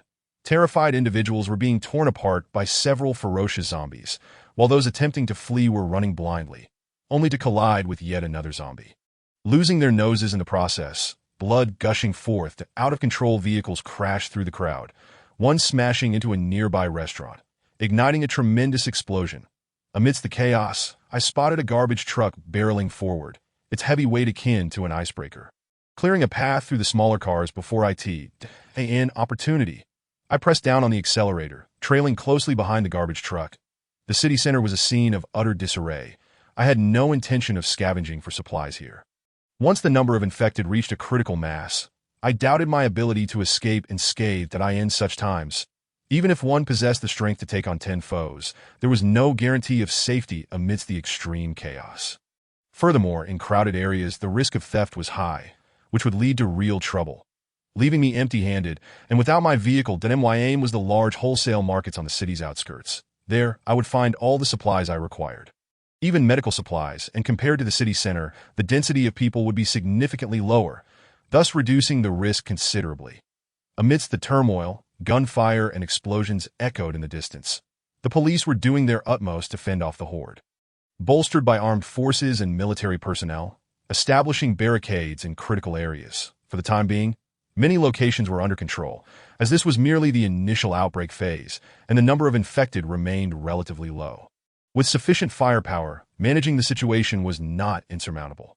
Various aircraft occasionally soared overhead, including fighter jets that roared past, their sonic booms reverberating with a startling intensity. Just as I was focused on the scene by the roadside, the garbage truck ahead came to an abrupt halt, seemingly having struck something solid, forcing me to stop as well. Suddenly, thick black smoke billowed from its front, the vehicle trembling ominously, a clear sign of an impending explosion. To my alarm, I noticed a gas station nearby that I quickly swerved the steering wheel, pressing down on the accelerator as I veered onto a narrower side street. Should that garbage truck explode, it would undoubtedly impact the gas station adjacent to it, leading to a catastrophic situation. Indeed, only moments after I had turned, a deafening explosion erupted behind me, quickly followed by a violent blast that swept through the area. In the rearview mirror, I beheld a massive fireball soaring skyward from the gas station, instantly engulfing the nearby structures, followed by a terrifying shockwave that I hastily redirected my vehicle, flooring the accelerator to take refuge behind a nearby building, using it as a shield against the blast, just as I hit the brakes. The shockwave struck, shattering every window along the street, while the fleeing zombies and humans were sent sprawling like paper, crashing heavily to the ground and erupting in a spray of blood, their fates uncertain. My car windows had been reinforced, allowing me to escape unscathed, though they now bore fine cracks. Moments later, the street was left in a haunting silence, punctuated only by the blaring car alarms and the anguished cries of the wounded. Some zombies, even with severed legs or arms, continued to crawl towards those unable to rise again, drawn by the desperate wails of the helpless. Casting a glance at the street, now resembling a post-apocalyptic wasteland, I couldn't help but feel a chill in my heart, yet I could not linger that I muster my resolve, reigniting the engine and maneuvering through the debris, continuing towards the edge of the city. I avoided the main thoroughfare. At the ends of the primary roads in Wanchi City, the southern and northern toll stations were likely clogged with those attempting to escape. Soon enough, I arrived at the wholesale market, spotting individuals loading supplies into their vehicles from a distance. However, compared to the urban areas, the crowd here was indeed much smaller. Securing my knife at my waist, I parked behind a food wholesale store and slipped in through the back entrance.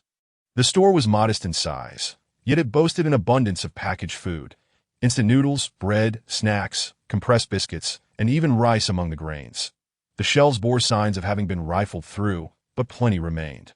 Blood and bits of flesh dotted the floor, heightening my caution. Zombies could very well be lurking nearby. Upon closer inspection, I noticed that the blood trail led out the front door and into a dark alley. Seizing the moment while there were still few people around, I steeled myself and shut both doors firmly.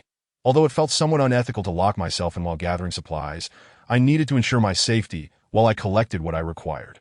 At least for now, I would be spared from encountering zombies or individuals attempting to seize resources. That I immediately targeted several cases of bottled water in the corner, hauling 6 boxes of mineral water to my vehicle, followed by 3 boxes of milk and 3 boxes of energy drinks. That I gathered a variety of food items, ensuring to avoid nutritionally void snacks, until the storage space in my vehicle was filled to capacity. Even with my efforts, I had not significantly depleted the store's stock. Glancing at the crumpled payment code on the counter, I hesitated before pulling out my phone to scan for 2,000 yuan. I understood well that if society truly collapsed, this currency might soon lose all value, and I needed to exchange my savings for useful goods before that happened. That I reopened the store's door, only to find that in just over 10 minutes, the number of people in the market had begun to swell, with the unmistakable presence of zombies among them. That if a person were bitten, no one would step forward to assist. In such times, fear drives individuals to prioritize their own survival above all else. This principle holds true. When life is filled with happiness, the heart exhibits kindness. But once survival becomes a struggle, the darker aspects of human nature emerge, overshadowing the good. However, self-preservation is not inherently wicked, but rather a product of necessity. I could not afford to delay. I still needed to gather more supplies. Just as I stepped out the back door, a sharp whoosh of wind caught my attention. Alarmed, I instinctively leaned back to evade a baseball bat that came crashing down before me, not caring who my assailant was. I swiftly kicked the attacker's wrist, causing them to yelp in pain as the bat fell from their grasp. 3 thugs stood before me, clad in vests adorned with tattoos, their heads crowned in vibrant hues of red, yellow, and green, exuding an air of menace. "Damn it.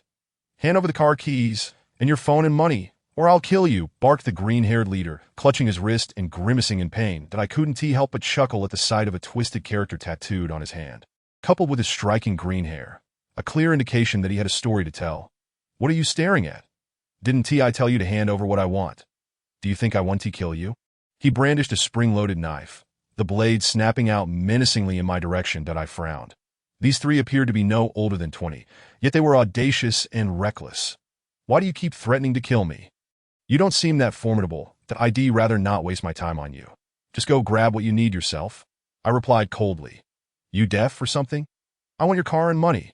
He bellowed, brandishing the knife as he lunged at me, that I sighed inwardly, recognizing the youthful arrogance that I sidestepped, gripping his wrist and twisting it slightly to wrest the knife from his grasp, then delivering a powerful kick to his chest, sending him crashing into the two others behind him. The green-haired thug immediately deflated like a punctured balloon, clutching his chest in pain, his face draining of color. He appeared frail, and though my kick was controlled, he wouldn't be able to rise for several minutes. That I coldly remarked, "It's truly embarrassing for your father that you, who have yet to grasp the concept of being a son, dare to refer to others as father." The other two, sensing my demeanor and clutching the spring-loaded knife they had just seized, momentarily lost their composure, likely out of fear. They did not flee immediately, but stood frozen in place. The one with the green head, incessantly addressing me as father, stirred a sense of displeasure within me. Although anger welled up, I chose not to engage with him further. After all, there were zombies lurking nearby. Inflicting harm upon them could ultimately lead to my own demise at the jaws of the undead. A fate I wished to avoid. I had already witnessed far too many tragedies today, that I gestured towards the shops behind me and said, "There are numerous infected individuals in the vicinity, that if you wish to survive, it would be wise to enter and procure some supplies." With that, I drove away. Inside the vehicle, I glanced at the spring-loaded knife I had wrested from his grasp. That in a fleeting moment, I noticed traces of unclean blood at the junction of the blade. I inhaled slightly. There was no scent of decay, only a faint metallic odor of blood. The earlier bravado of the green-headed one, who had attempted to kill me twice, suggested that he had likely taken lives before me. Otherwise, he would not possess such audacity. Despite his youth, his heart had already turned malevolent. That in times past, he would have long since become a corpse. This thought stirred a twinge of regret within me. In this apocalyptic world, if villains were allowed to survive, wouldn't that also constitute a disaster? Chapter 6. The first gun. I drove at a slow pace, skillfully maneuvering to avoid the panicked pedestrians while searching for a pharmacy along the roadside. Helicopters and transport planes soared overhead, heading towards the airport. As the military arrived, that I believed that with sufficient firepower, they could temporarily quell the chaos in Wanxi City. However, this was merely my conjecture. After all, the time from infection to manifestation of symptoms spanned approximately half an hour, unlike the exaggerated rapid onset depicted in films. The rate of infection would not be so swift that if the military and police maintained high efficiency in their clearing and screening efforts, they should be able to restore order, especially given that Wanxi City was merely a third-tier city. However, if the virus were to mutate, all bets would be off. As I pressed forward, I approached the outskirts of the city, where the Wanxi City South Station toll booth gradually came into view. This juncture, the toll booth was jammed to the brim, with vehicles filling all 10 lanes, all of them trying to exit the city. The cacophony of honking horns, screams, and curses melded into a dissonant symphony. That I spotted a small pharmacy at the end of a distant street, its door tightly shut, with a corpse lying at the entrance, its abdomen brutally slashed open. That I parked the car nearby and retrieved a hammer from the toolbox. The pharmacy door was made of glass, and in this moment, I could not afford to hesitate. These supplies were indispensable for my survival, and I had no choice but to break the door down. That I cast a wary glance at the nearby corpse. Although its abdomen had been viciously opened, it was evident that it had already succumbed to infection, its skin sagging and rotting, exuding a potent stench. Vigilantly, I shattered the glass of the pharmacy door with a single blow, causing it to splinter into countless shards. At that moment, the sound of breaking glass roused the corpse on the ground, which abruptly opened its eyes and awoke, its blood-red pupils fixated on me. It let out a piercing scream, resembling a zombie, as it pushed itself up and lunged toward me. Just as I was about to draw my blade, 2 more howls erupted from within the pharmacy. Emerging from the darkness were 2 zombies clad in white coats. The 2 zombies from the pharmacy moved with alarming speed, and a sense of foreboding washed over me. That I hastily swung my hammer at the open-bellied zombie, knocking it to the ground, and swiftly drew my knife, positioning it defensively in front of me. The 2 zombies pounced upon me, their immense strength slamming me against the car behind. One of them, with its mouth agape, lunged for the blade, which instantly lodged itself in its maw. The other, seemingly a woman and slightly shorter in stature, pressed her foul-smelling mouth against my face, her teeth clattering ominously. The overwhelming stench assaulted my nostrils, inducing a wave of nausea. With a swift kick, I sent the female zombie flying, then drew another knife from behind my waist, plunging it into the head of the male zombie. Its eyes rolled back, and its body went limp. The female zombie lunged at me once more, but I swiftly severed her head with a decisive slice. Extracting the blade, I approached the zombie I had previously knocked down. Its head was now caved in, giving it a more grotesque appearance as it lay there, mouth agape and arms weakly flailing, as if in a futile plea for help. For a moment, it appeared almost pitiable that I plunged the blade into its skull, putting an end to its suffering, that I pondered the agony of being infected with such a virus, whether one was dead or alive. The pharmacy had fallen silent, and I retrieved a bag and gathered all the necessary medications: antibiotics, antipyretics, analgesics, glucose, bandages. In this apocalyptic era, the greatest fear was injury or illness. These supplies could mean the difference between life and death at a critical moment. So I took as many as I could. Finally, I scanned the payment code, transferring 3,000 yuan. As I hoisted the heavy bag of pharmaceuticals and turned to exit, I was met by several fully armed soldiers crouched at the door, their weapons trained on me. Alive? Or infected? A few soldiers had just passed by, perhaps drawn by the sounds from within, pausing to investigate. The pharmacy was dimly lit, and the shelves where I stood appeared somewhat shadowy. Obscuring my situation from their view, that I cautiously replied, "I am a resident, here to collect medicine. Have you been bitten?" No, I slowly emerged from the shadows of the shelves, raising my hands where they could see them, carefully observing their expressions. When multiple guns are aimed at you, there is little room for resistance. Compliance is the only option, while remaining vigilant for any opportunity. Earlier, while driving by, I had witnessed the police shooting zombies. But I had also seen frenzied officers indiscriminately gunning down fleeing civilians, that a few soldiers bore dark stains of blood, indicating they had recently engaged in combat, that I feared they might still be on edge and could mistake me for an infected individual. One soldier stepped forward, locking eyes with me, his icy gaze seemingly capable of piercing through one's soul, assessing whether I was lying or if there were any signs of infection in my eyes. He then examined my neck, arms, and legs for any signs of contamination. Upon finding none, he gestured for the other soldiers to lower their weapons, that a weary smile appeared on his face as he said, "Apologies, we just rescued someone, but during our skirmish, she suddenly mutated. We were unaware she had been bitten, and we lost one of our team members, which made us rather cautious." Although he smiled, my vigilance remained undiminished. I nodded helplessly, adopting an innocent expression. The soldier glanced at the medications in my hands, chuckling.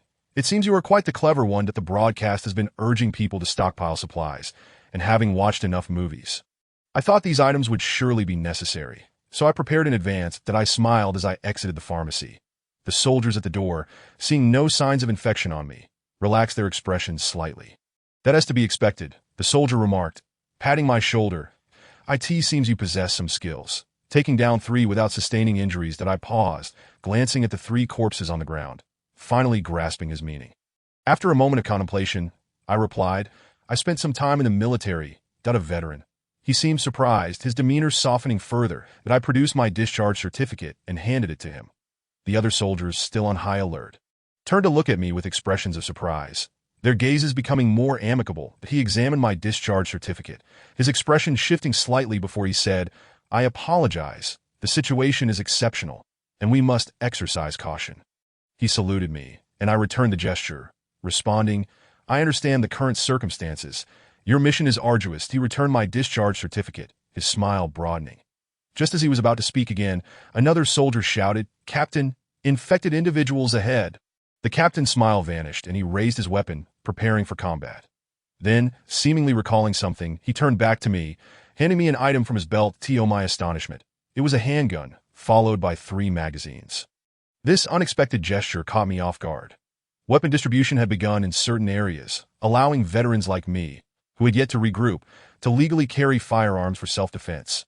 Given the uncertain situation in Wangxi City, it was prudent to be prepared for emergencies. That I accepted the items without hesitation, nodding vigorously.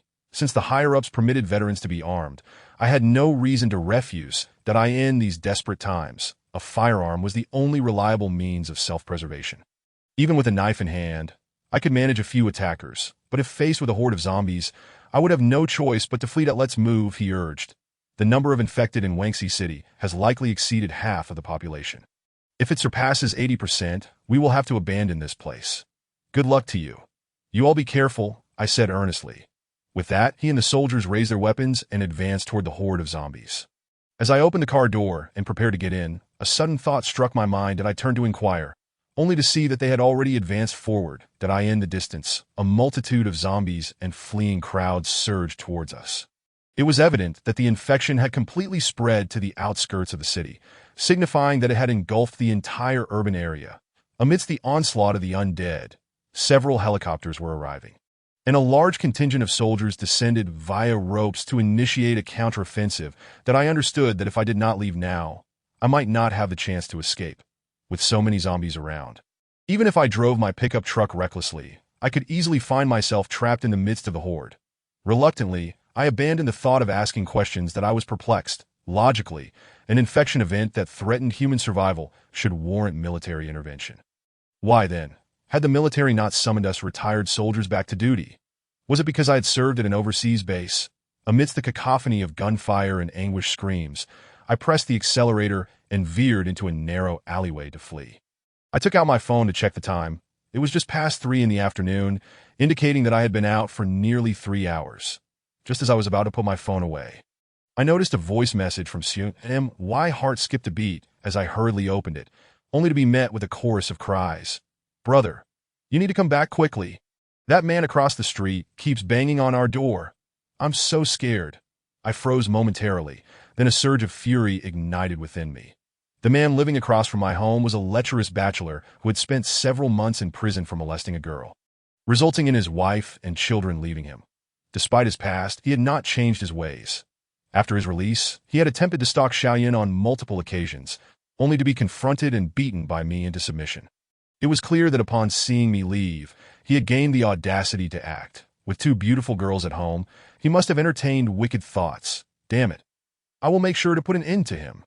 I slammed the accelerator to the floor, crashing through a zombie that was gnawing on flesh, and sped towards the neighborhood.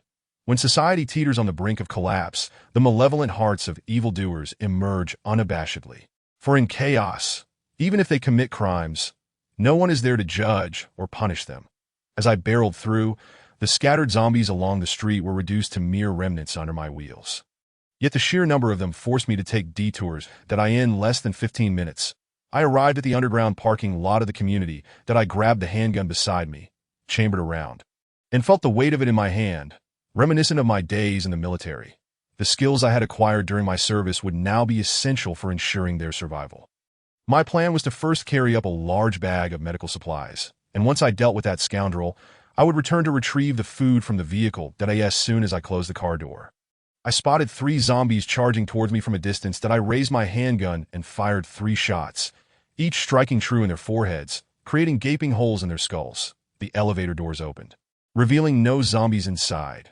Only more blood and mangled flesh. After my departure, a massacre must have ensued within. The floor indicator climbed slowly. 16, 17, 18, ding, before the elevator door even opened. I heard a heavy pounding sound. As the doors slid open, I stealthily stepped out. Ladies, I just saw your brother get bitten by those monsters downstairs that I was worried you might be in danger, so I came to protect you. Let me in. Let me keep you company. The man, disheveled and bare-chested, clad only in his underwear, was peering through the peephole, while beside him lay 3 zombies with crushed heads, a bloody hammer clutched in one hand. Seeing his distasteful stance, my anger flared. Oh, you need company, do you? Then let me keep you company. He paused for a half-second, then cursed, who the hell? He pounded on my door again, but upon turning to face me, his expression morphed into one of sheer terror, deflating like a punctured balloon, and he swallowed his words it's you, Xiaolin, don't misunderstand. I thought you were dead and wanted to help protect your sister. I sneered. My people need your protection. Is banging on my door what you call protection? And how exactly do you plan to protect anyone while standing there naked? Each question deepened his embarrassment. And although he appeared frightened, he showed no intention of dropping the hammer in his hand. Suddenly, his expression hardened as he shouted, I'll kill you. He raised the hammer and charged at me. In that moment, I found it rather agreeable. The only way to deal with such a villain during these times was to eliminate him. Had he really killed a few zombies to feel superior? I had no intention of holding back. I unsheathed the machete from my waist and met him head-on. Then I sidestepped his vicious swing, then swiftly brought my blade down, severing his arm in one stroke. The hand clutching the hammer fell to the ground, visibly turning grayish-white. That a heart-wrenching scream erupted from him, and before he could turn around, I kicked him squarely in the chest, slamming him against the wall. The sound of cracking bones echoing, that I dropped the bag of medical supplies and, like a sandbag, unleashed a flurry of punches and elbows upon him. Within mere seconds, he lost all power to resist. The excruciating pain jolted him back to reality as he pleaded, "I was wrong. I was wrong. Please spare me. I was blinded by greed." Observing his nearly 200-pound frame, I couldn't help but chuckle that if you have the courage to kill, you should possess the resolve to face death, don't you think? His expression was one of torment as he begged for mercy. That I sheathed my machete behind my back, and seeing this, a flicker of relief and joy crossed his eyes. In the next instant, I lifted my arm and delivered a devastating elbow strike to his temple, knocking him unconscious. Blood continued to spurt from his severed arm as I dragged him and unceremoniously tossed him into his own home. Slamming the door shut behind me, it wouldn't be long before he succumbed to exsanguination. Had he merely provoked me, I might have only given him a beating, but he had set his sights on Lin and harbored murderous intent towards me, clearly seeking death. Had I missed that message and delayed my return, I shuddered to think of what could have transpired. While Lin was capable of defending herself, I dared not take that risk. This man could single-handedly take down several zombies. He either possessed some skill or an unyielding ferocity. The ferocity stemmed from the madness of humanity, born from wild desire. After dragging the bodies lying in front of the door into the fire escape, I knocked on the door, wiped the blood from my hands, and felt little emotional turmoil. That as the door opened, Lin immediately dove into my embrace, holding me tightly. That I wanted to stroke her hair, but the blood on my hands had yet to dry. "Don't be afraid. I'm here." I in the living room upon seeing me.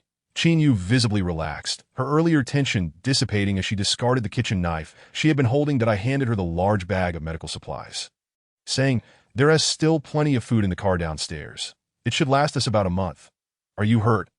Lin looked up at me, her eyes brimming with tears. "Did you make it back safely?" I shook my head. "All good. You two should stay at home. I'll go down to get the supplies. It should take me about 10 minutes. Remember, don't open the door for anyone but me." I needed to hurry. There were still people fleeing in the community, and the clever ones would be searching for resources. That if I delayed too long, I couldn't guarantee that the items in the car wouldn't be taken. Reluctantly, Lin released me, and I nodded before stepping outside. Chapter 7. The black spot, however, as soon as I opened the door and looked up, I noticed that the man's door across the way was ajar.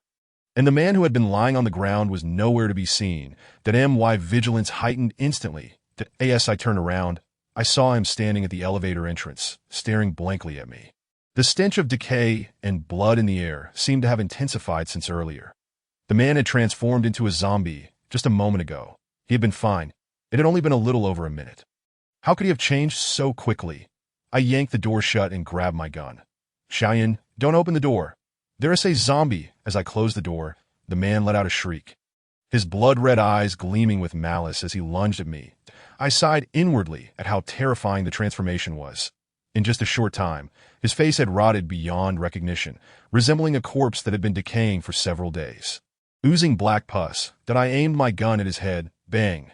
The deafening gunshot echoed throughout the corridor, the bullet striking true in his forehead, causing his body to collapse lifelessly onto the floor, leaving behind a pool of blood and intensifying the foul odor in the air. Reluctantly, I held my breath and dragged his corpse back into his home, noting as I closed the door that there were a series of disordered bite marks on his ankle. I lamented inwardly. It seemed the onset of the infection was accelerating, and in just a brief moment, the body had deteriorated to such an extent, resembling a corpse that had been left to rot for days. In all my knowledge, there had never been a virus so horrifying recorded in human history. That I knocked on the door, saying, "It's taken care of. Don't open the door until I return." I holstered my gun back to my waist and approached the elevator. As the door slid open, a pungent scent of blood assailed my senses once more. Fortunately, there were no zombies within. Upon reaching the basement level, I pondered for a moment before drawing out my machete, just in case. When the door opened, 3 figures came into view, and instinctively, I raised my weapon. No, we are normal. Upon closer inspection, I noticed a man, a woman, and a little girl, clearly a family. They were laden with supplies. The man carried a sack of rice in one hand and a bottle of water in the other. Sensing no threat, I sheathed my blade and replaced my stern expression with an awkward smile, apologizing my apologies. They hurried into the elevator, their faces still etched with fear that I glanced at their provisions, wary that they might have taken them from my vehicle. And upon confirming they hadn't, I stepped out of the elevator. Be careful, brothers. The supermarket at the community entrance is swarming with monsters, and the supplies are nearly depleted. You need to hurry. The man, assuming I was heading for supplies, kindly warned me. I nodded and replied with a smile. Understood. Thank you. You all be cautious too, as there may be zombies in the hallway. As I finished speaking, the elevator doors began to close, and just before they shut completely, I caught sight of faint bite marks on the little girl's wrist. Watching the floor indicator rise slowly, I shook my head in resignation, choosing not to meddle further. Let them fend for themselves. Arriving in my vehicle, I cautiously scanned the surroundings and was relieved to find no zombies in sight. After some thought, I decided to position my car at the elevator entrance, effectively blocking the narrow passage. Although it may seem unscrupulous, it would allow me to transport supplies with greater peace of mind, at least temporarily mitigating the risk of a sudden zombie ambush. Before long, the elevator descended slowly. Still empty, I wedged a box of bottled water against the elevator doors and began transferring supplies one by one. The elevator was spacious enough to accommodate everything from the car, and once loaded, I parked the vehicle in an inconspicuous corner before entering the elevator myself. With each floor the elevator passed, I could faintly hear the anguished cries of zombies and the screams of people. When it paused at the 13th floor, I promptly raised my gun. As the doors opened, a zombie stood before me, and our eyes locked. Bang! Once the elevator doors sealed shut, I fixated on the floor indicator, hoping it wouldn't stop again. Fortuitously, it finally halted at the 18th floor. I used another bottle of water to prop the elevator doors open, then proceeded to the 2 fire escape doors, securing them tightly to prevent any zombies from intruding while I moved the supplies. I called for Lin Yun and Yue to emerge, and together we transferred all the provisions into the apartment, ensuring the door was firmly shut behind us. Yue marveled, so much. How did you manage to do this alone? I chuckled. I'm not foolish enough to fight over supplies at the supermarket. Isn't it wiser to go directly to the wholesale market? Clever, right? Cheyenne gave me a thumbs up and began munching on a loaf of bread. I removed my foul-smelling jacket and tossed it into the washing machine before indulging in a hot shower. Perhaps in the days to come, such luxuries would become scarce. The entire city was plunged into darkness. But our community had backup power, which could last for about 3 days without electricity. Thus, the television remained operational, albeit all channels were broadcasting the chaos caused by the virus. After my shower, I began sorting through the supplies, categorizing the food. This bounty should suffice for the 3 of us for about a month. Although the broadcast claimed rescue efforts would commence in just a few days, that depended on the military's ability to suppress the zombies in the city. Given our country's vast population and the global turmoil, the outcome remained uncertain. It was prudent to prepare more rather than less. As Yue and Xiaoyan busied themselves in the kitchen, preparing dinner, the outside world was filled with explosions, gunfire, the growls of zombies, and the cries of humanity that if one were to separate themselves from the chaos outside, our home felt relatively warm and inviting. This time, residents needed only to remain indoors and avoid unnecessary outings, which would provide the greatest assistance to the troops. As dusk fell, the distant sunset bathed the chaotic city in a golden hue, the evening glow still magnificent. Yet everything on the ground had irrevocably changed. I lit a cigarette, gazing at this surreal world, my heart burdened with unexpressed complexities. The days of tranquility and comfort might be forever lost from this point onward. Survival in this apocalypse had become paramount. Occasionally, transport planes would streak across the sky, producing a deafening roar that I pondered when the soldiers would distribute firearms, hoping that Wanchi City would soon be included. Having a weapon would provide a sense of security in the face of adversity. "Brother, dinner's ready," Xiaoyan called, emerging from the kitchen with dishes in hand. I extinguished my half-burned cigarette, contemplating discarding it but ultimately deciding to tuck it back into the cigarette case. The meal was quite sumptuous, for dishes and a soup, featuring fish and meat, all prepared by Yue. I remarked, "What a privilege to sample teacher Yue's culinary skills." Yue smiled, feeling quite proud. "I hope it suits your taste that I picked up a piece of fish." expecting a typical home-cooked flavor, but to my surprise, it was quite delightful, surpassing that of many restaurants. Noticing my astonishment, Xiaoyan quickly grabbed a piece, and her expression transformed, her thumb raised in praise. "Teacher, you truly excel, even in cooking. This is better than what those restaurants serve." Flattered by our compliments, Qinyue's cheeks flushed slightly, and she began to eat more modestly. The three of us enjoyed a pleasant dinner, but Xiaoyan, perhaps still shaken from the day's events, took another shower before retreating to her room for sleep. I returned to the balcony, lighting the unfinished cigarette. This cozy dinner might just be our last indulgence, in stark contrast to the previous night. Wanshi City was devoid of brilliant lights. Only a few scattered lights flickered in the residential buildings. Some were dark due to power outages, while others had likely faced dire fates compared to the day. The night was rife with intensified gunfire and the increasingly frequent cries of the undead. Utilizing solar streetlights, I could see clusters of zombies surging toward the military's barricade. The concentrated tracer rounds sliced through the darkness, highlighting the ferocity of the ongoing battle. Whether order could be restored depended entirely on the military's capability to suppress the chaos. It seemed that the night would bring further turmoil, which presented a daunting challenge. "What are you mumbling about?" Qinyue asked, approaching my side, the scent of her shower gel wafting through the air. That I gestured towards the hordes of zombies in the street. There weren't this many during the day. I suspect the majority of the city's population has been infected. Her complexion shifted slightly, a hint of fear in her eyes. Despite our height advantage, the presence of so many zombies below was unsettling. She then looked at me and said with a smile, "Thank you for today. Had it not been for you, I might have ended up like them." I teased. "I couldn't bear to see you turn into such a ghastly figure. You're far too beautiful for that. Besides, you've been a great help to Xiu." And why just caused her to fidget, tucking a damp strand of hair behind her ear. The light in the living room cast a glow on her delicate features, revealing a faint blush. That I was taken aback. The Ice Queen was blushing. At that moment, I couldn't help but marvel at how the allure of a beautiful woman blushing was difficult for anyone to resist. Qinyue was indeed stunning, holding the title of the most beautiful teacher in the entire high school circle of Wanshi City. Her typically frigid demeanor made her even more memorable, aside from her gentler side when interacting with students. She often radiated an aura that kept others at bay. Witnessing her blush was as rare as finding 500 yuan on the street, an extraordinary occurrence. "You?" Qinyue bit her lip, her expression turning somewhat conflicted. As if she were grappling with her words, that I sensed what she was attempting to convey. Smiling as I countered, "Do you think I'm being cruel and heartless today?"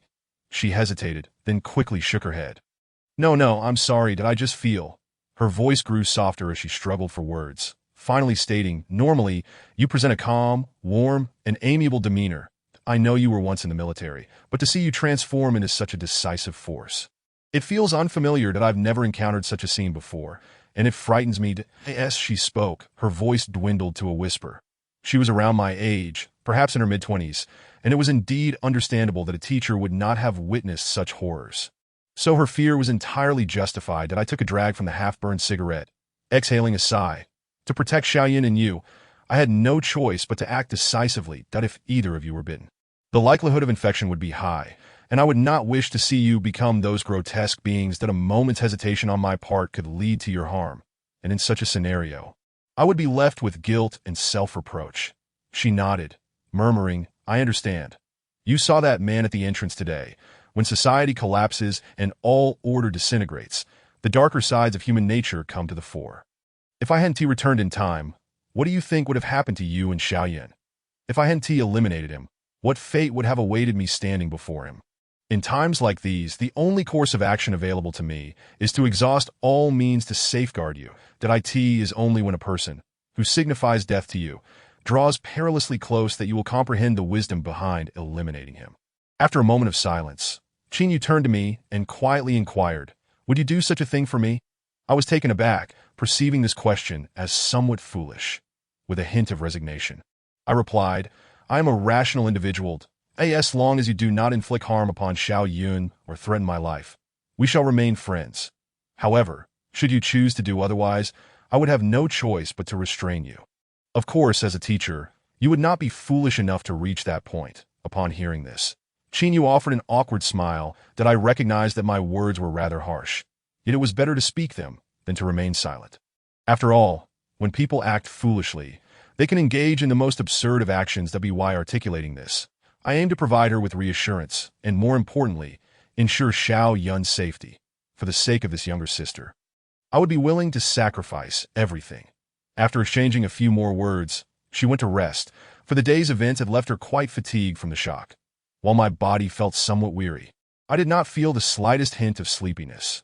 Rather, I sensed a faint numbness in my right arm, possibly a consequence of lifting such heavy objects all at once, observing the soldiers below still engaged in battle against the horde of corpses. A sense of unease began to stir within me. The global population is not insignificant. If the virus reaches an uncontrollable threshold, billions could become infected, unless the military resorts to the use of weapons of mass destruction. It would be difficult to quell the chaos. However, the deployment of such weapons would inevitably involve those who cling to life, leading to a complete collapse of human civilization that if, a month from now, the situation deteriorates to its worst, where shall we turn? Throughout the night, the sounds of gunfire echoed through the city, and if I were not burdened by concerns, I would have immediately rejoined my comrades to contribute to the fight against the virus. Yet, should I depart, Xiao Yun and Qin Yu would undoubtedly not survive for long. Perhaps it was the turmoil within my heart, or perhaps it was a sense of guilt associated with my identity as a soldier. But I took a chair and laid down on the balcony, placing my gun beside me. Listening to the sounds of gunfire and the roars outside, I drifted into a dream, seemingly transported back to a time of executing missions. My mind perpetually on high alert, bullets whistling past my ears, dust swirling in the air as my comrades and I advanced, fiercely engaging the enemy. When I awoke, daylight had broken, and the gunfire in the city had diminished, leaving only faint echoes of gunshots. Turning my head, I discovered Xiao Yun sitting beside me, her small fingers gently pressing against my right arm, where a dark bruise had appeared, though I could not recall when it had manifested. Upon noticing my awakening, Xiao Yun furrowed her brow and asked, "Brother, did you go out again last night? How did you get hurt?" Rubbing my eyes and stifling a yawn, I replied, "Stop talking nonsense so early in the morning. I didn't go anywhere. Your brother is perfectly fine." I raised my arm, glancing at the bruise, and felt a twinge of curiosity.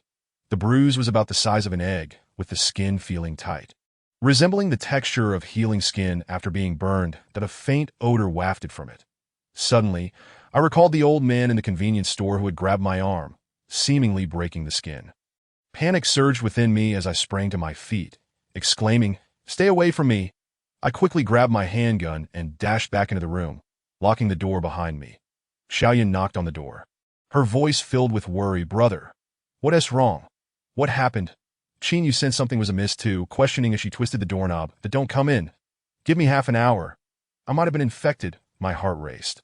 Initially believing that the old man's scratch was inconsequential, considering it hadn't penetrated to the flesh, that I had dismissed it, thinking that after such a long time, I felt fine. Yet now, the appearance of the bruise raised alarm. Was it a mild infection? I cursed myself for being so foolish. The doctor had clearly asked me, and I had failed to answer truthfully. "Brother, are you all right? What is going on? Please open the door." Xiao Yun's voice trembled as she began to choke up. "Lin Yun, please unlock the door, so we can check on you. No. Give me half an hour to observe myself. Do not approach this door." I insisted. "Just carry on as usual. I was scratched by an old man, and I can't be certain he was infected." Xiao Yun cried out, "Why didn't you tell me?" I leaned against the door, attempting to soothe her. "Don't cry. It should be fine. After all, it's been so long, and I feel no different. Please, allow me some time alone." That I heard Qin Yu's comforting voice, which gradually quelled Xiao Yun's sobs. I too breathed a sigh of relief, focusing my attention on the bruise. That I scolded myself for being careless. Yet upon reflection, there was little I could have done. At that moment, the virus had not fully spread. And who could have known that the old man was infected? Even if I had known, there would have been no way to avoid it. The bruise felt oddly firm, akin to a wound nearing scab formation, with a slight numbness accompanying it. Other than that, I felt no additional symptoms. According to the information released by the World Health Organization, those infected typically experience brief fever symptoms, followed by the onset of the illness within half an hour. However, after the exhausting day I had experienced yesterday, I felt only fatigue, with no other symptoms manifesting. Was it possible that the old man was not an infected individual? I stripped off my clothes, meticulously inspecting my skin for any signs of looseness or decay akin to that of the corpses. Yet, after a thorough examination, I found nothing unusual. During the half hour, I fixated on the bruise, observing it intently for any signs of change or spreading. Moreover, I pondered deeply, particularly fixating on the two metallic ports on the old man's chest and the canister of milky substance he possessed. My instincts told me that something was amiss with him. Could it be an antidote, a vaccine, or perhaps the pathogen itself? The more I ruminated, the more absurd my thoughts became, and I shook my head to dispel the wild conjectures. After all, I knew nothing of such matters. Now that I found myself in this predicament, speculation served no purpose but to offer a semblance of psychological comfort. I could only observe. Soon, the half hour elapsed, and the bruise showed no signs of spreading. Nor did I experience any discomfort. With this, I felt a measure of calm return that I opened the door to find Xiao Yun sitting against it, and as soon as the door swung open, she looked up at me, her eyes reddened, and she immediately burst into tears, burrowing into my embrace. "Are you all right? Why didn't you tell me? Do you have any idea how worried I was?" Yu, seated on the sofa, also gazed at me with a hint of reproach in her beautiful eyes that I scratched my head and explained. "Yesterday, while buying water at the convenience store, I was scratched by an old man who had fled from the hospital.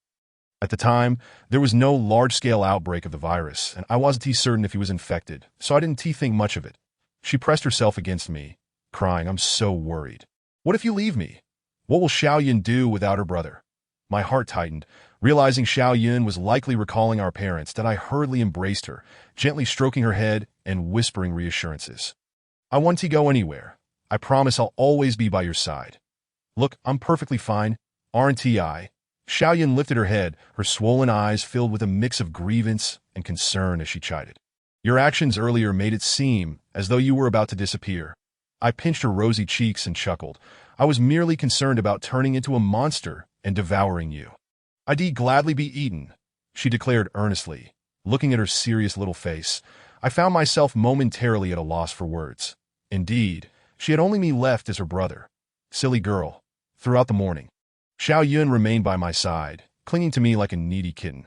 The weather was still splendid, yet the streets were no longer populated by humans, but rather by a horde of zombies wandering like wild beasts.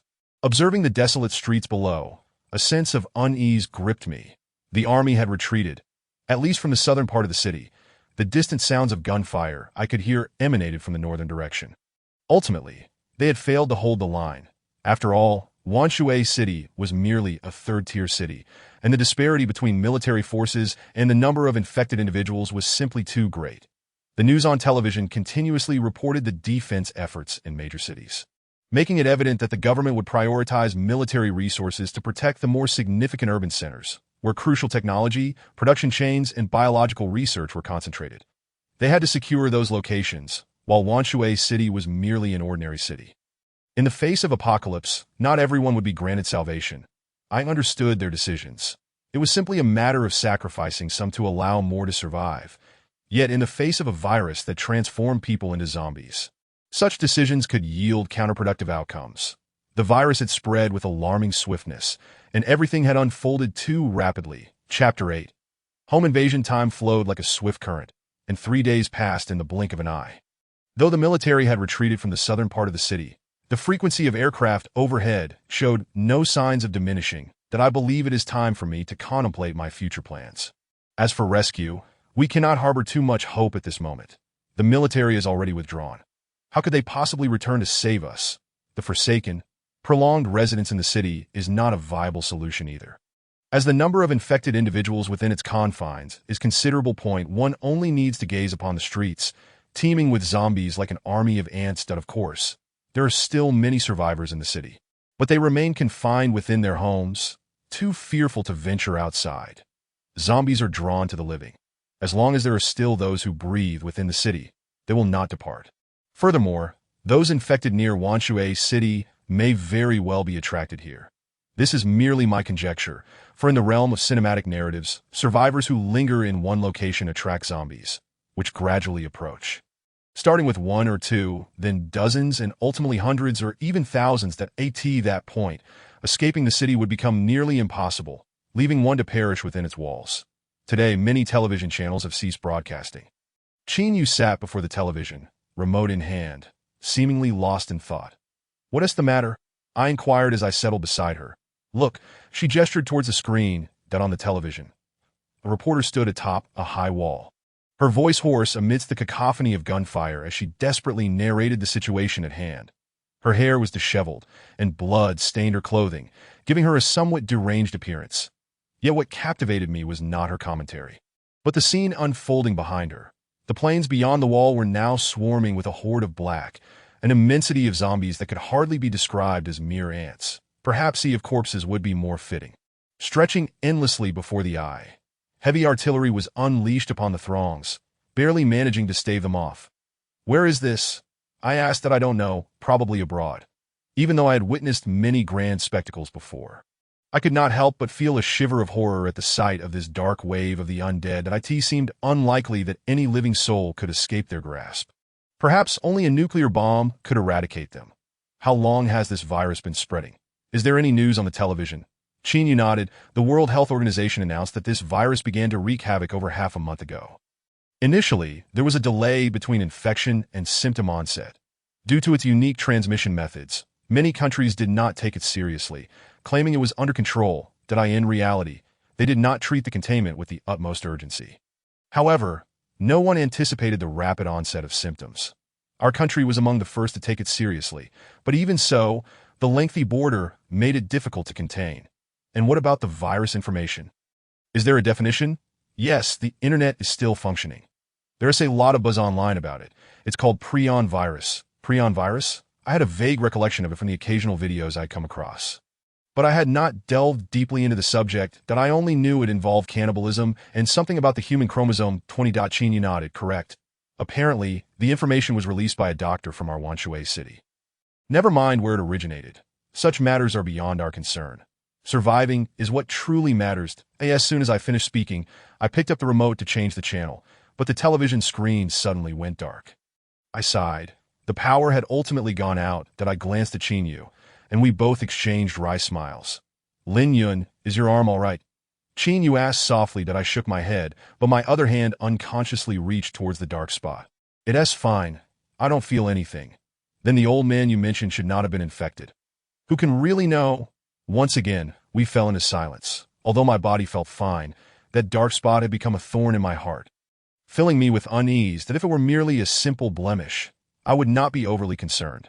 Yet the odor it emitted was reminiscent of the stench of decay, akin to that of the zombies. How could this not be linked to the virus? After a long pause, I spoke. "Lin Yun, I need to ask you something. With your capabilities, why do you need to ask me for anything? If I were to become infected and mutate, I hope you would have the resolve to end my life immediately." Lin Yun furrowed her brow, displeased. "That I do not appreciate such talk. Take it back. I am serious." That I sat up, my expression grave. That I could not ascertain whether the old man had been infected, but the likelihood was high. His eyes, the black blood in his mouth, and his crimson gaze bore an unsettling resemblance to those zombies. Why had I not fallen ill? Perhaps it was merely a matter of time. "If that day truly arrives, I hope you will not hesitate to take my life." Lin Yun looked at me, her eyes clouded with complex emotions, then turned away in silence. That I forced a bitter smile.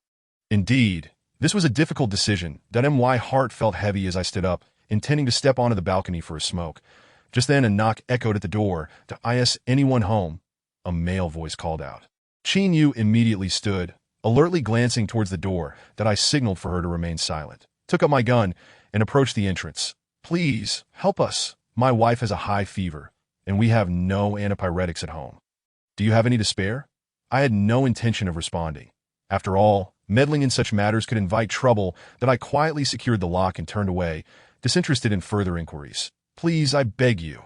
I know someone is home. That I am from upstairs. Just a few antipyretics, please." I paused, suddenly on high alert. Lin Yun approached my side, whispering, "We have plenty of medicine. Let us give him a few." He doesn't seem to be lying. I shook my head, scoffing. "The 19th floor is the top level of this building, and there are no tenants above us. This floor has been rather unfortunate. There are only 3 households, and I dealt with that single man yesterday. The other household consists of a girl living alone. Where did this man come from?" Lin Yun suddenly understood. Then he banged. Before she could finish, the door was violently slammed against, followed by an angry shout. "Open the door! Hurry up, I'm coming in. I advise you to cooperate, or I'll break it down." Several more heavy thuds echoed as something blunt struck the door. The MY expression darkened. Qin Yu, frightened, hid behind me. "What should we do?" "Return to the room and watch over Xiao Yun." I cautiously peered through the peephole, just in time to see the man brandishing a metal spike, preparing to thrust it through. My pupils dilated, and I swiftly recoiled. Thud! The iron rod pierced through the peephole, and in a fit of anger, I flung the door open and kicked the man squarely in the chest, sending him crashing against the wall.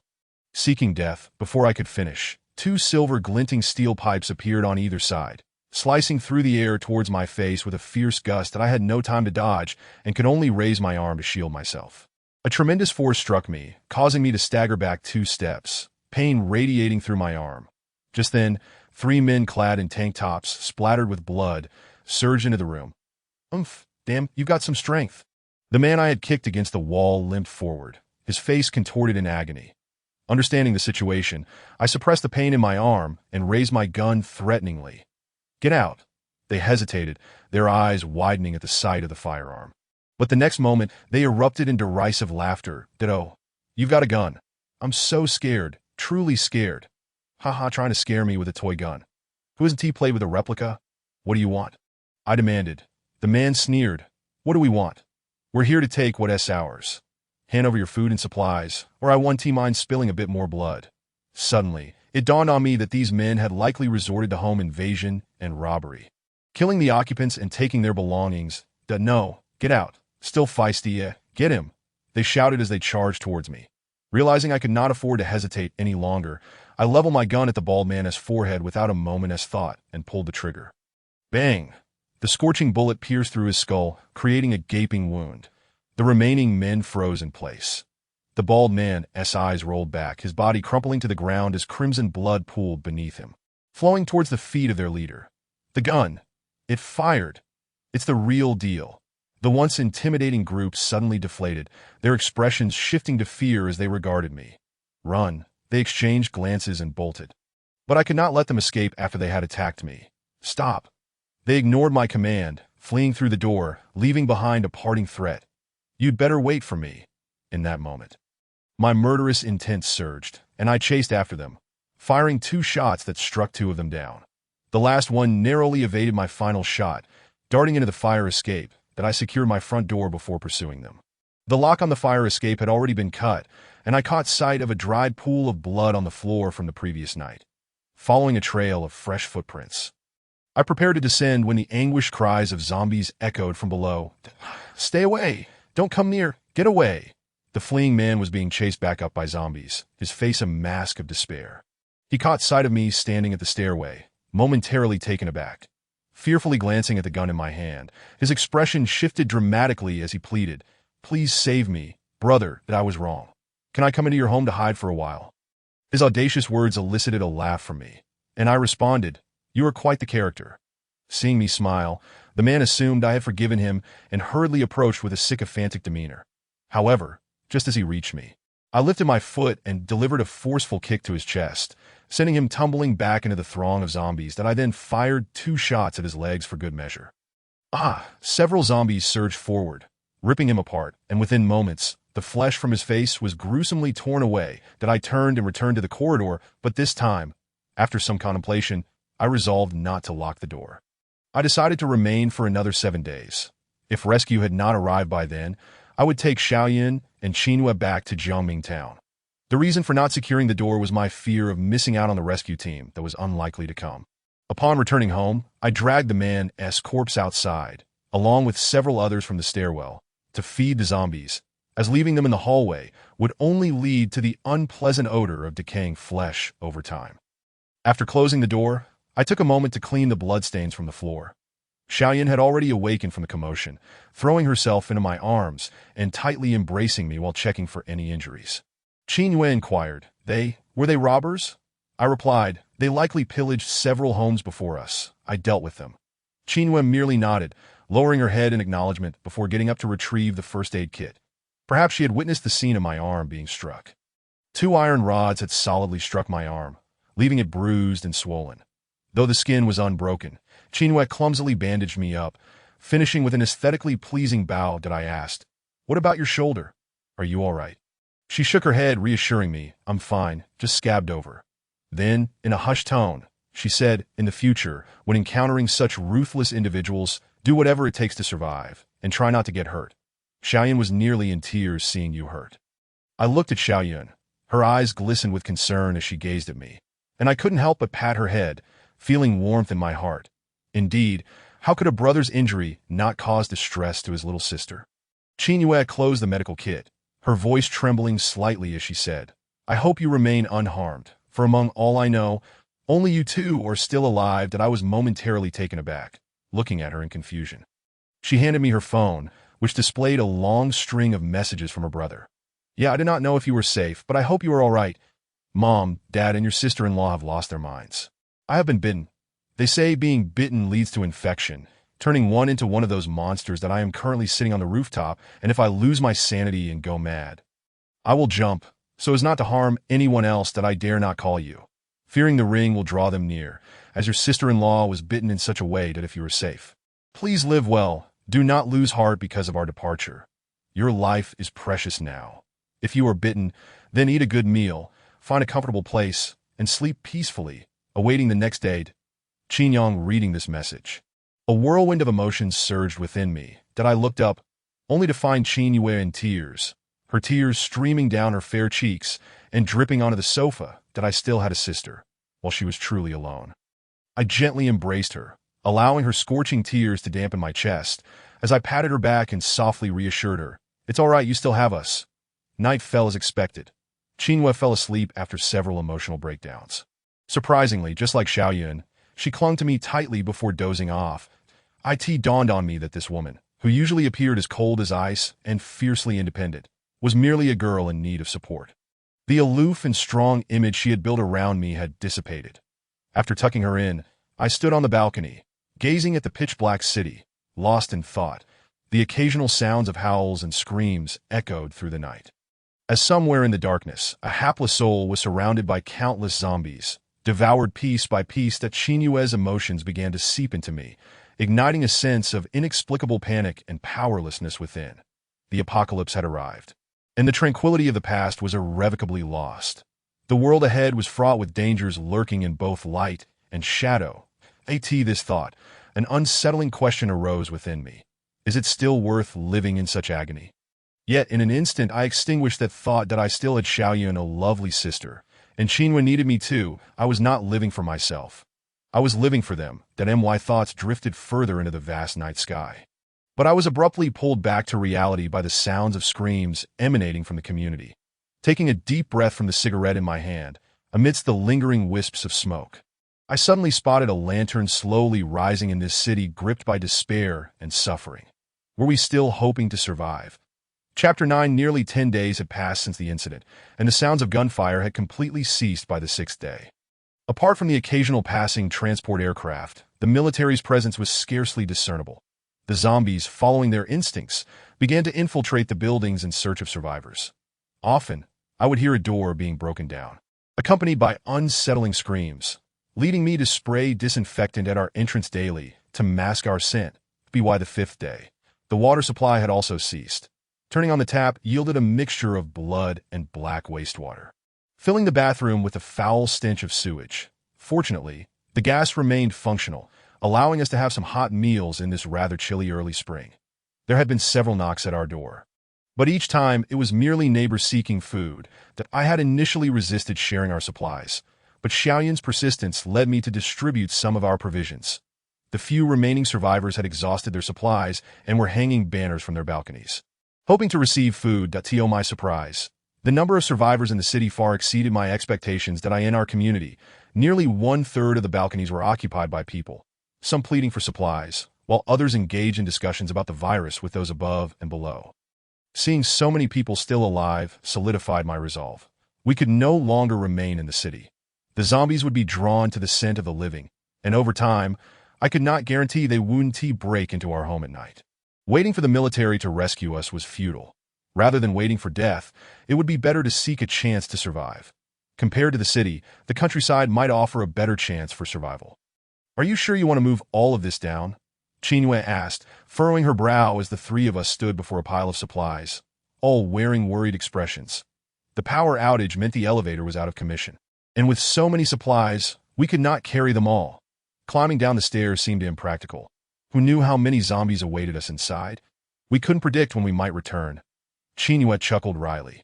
But carrying all this down in one go is impossible. What if we encounter zombies along the way? And brother, the 18th floor, are you trying to kill me? I couldn't help but smile at her reasoning. She had a point that it was a pity to leave behind supplies that had cost us so much effort to gather. But if we returned later, they would likely spoil beyond consumption. That I was also unsure about the situation downstairs. If a horde of zombies awaited in the parking lot, we wouldn't even have time to move supplies, let alone escape. Xiaoyan looked at me and tentatively suggested, what if we stay a bit longer? That's not an option, I immediately countered. The longer we remain here, the more zombies will gather nearby. Leaving will become increasingly difficult. Xiaoyan replied, her disappointment evident that I could easily guess her thoughts. Home is always the warmest place. And stepping outside meant the risk of living in the open. Xiaoyan then asked, if we leave here, where should we go? I ruffled her hair and smiled, back to our hometown. It's far from the city. And there should be fewer zombies that this. Xiaoyan's eyes brightened and she laughed, right? I can't believe I forgot. Huh. Where's your hometown? Qingyue inquired 50 kilometers south of Wanqi City, in Jiaoming Town. Our small town was not large. Just a few streets, situated near a river. The population was only about 2,000, mostly elderly and children. Even if there were zombies, they wouldn't swarm in large numbers. With some clever strategies, we could manage the situation without too much trouble. Realizing this, I abandoned the idea of transporting the supplies to the car. After all, I had no idea what awaited us downstairs, that if something were to happen to the two of them during the transfer. I could never forgive myself. Later, I would go down to scout the garage, that if the situation permitted, we would leave first thing in the morning. The two women nodded gravely, their expressions shifting to one of solemnity. The risks of departing were substantial. In recent days, I had frequently observed individuals on the balcony attempting to flee the community. The zombies were not only attuned to the scent of the living, but were also exceedingly sensitive to sound. The slightest noise would summon them in hordes. Some individuals, perhaps influenced by films, foolishly endeavored to carve a path through the chaos, brandishing kitchen knives and iron rods in a reckless fervor. They believed themselves invincible. Yet they scarcely ventured far before being encircled by zombies from all directions, much like dumplings in a steamer, ultimately reduced to mere bones. Conversely, there were those who, in their cleverness, contemplated driving away, yet they underestimated the sheer number of zombies. The moment the car engine roared to life, the nearby zombies would swarm towards the sound.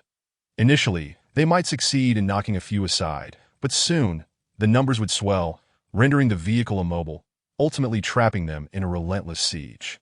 Isolated and helpless within the confines of the car, they could only watch as the zombies shattered the windows and invaded, subjecting them to the agony of being torn apart.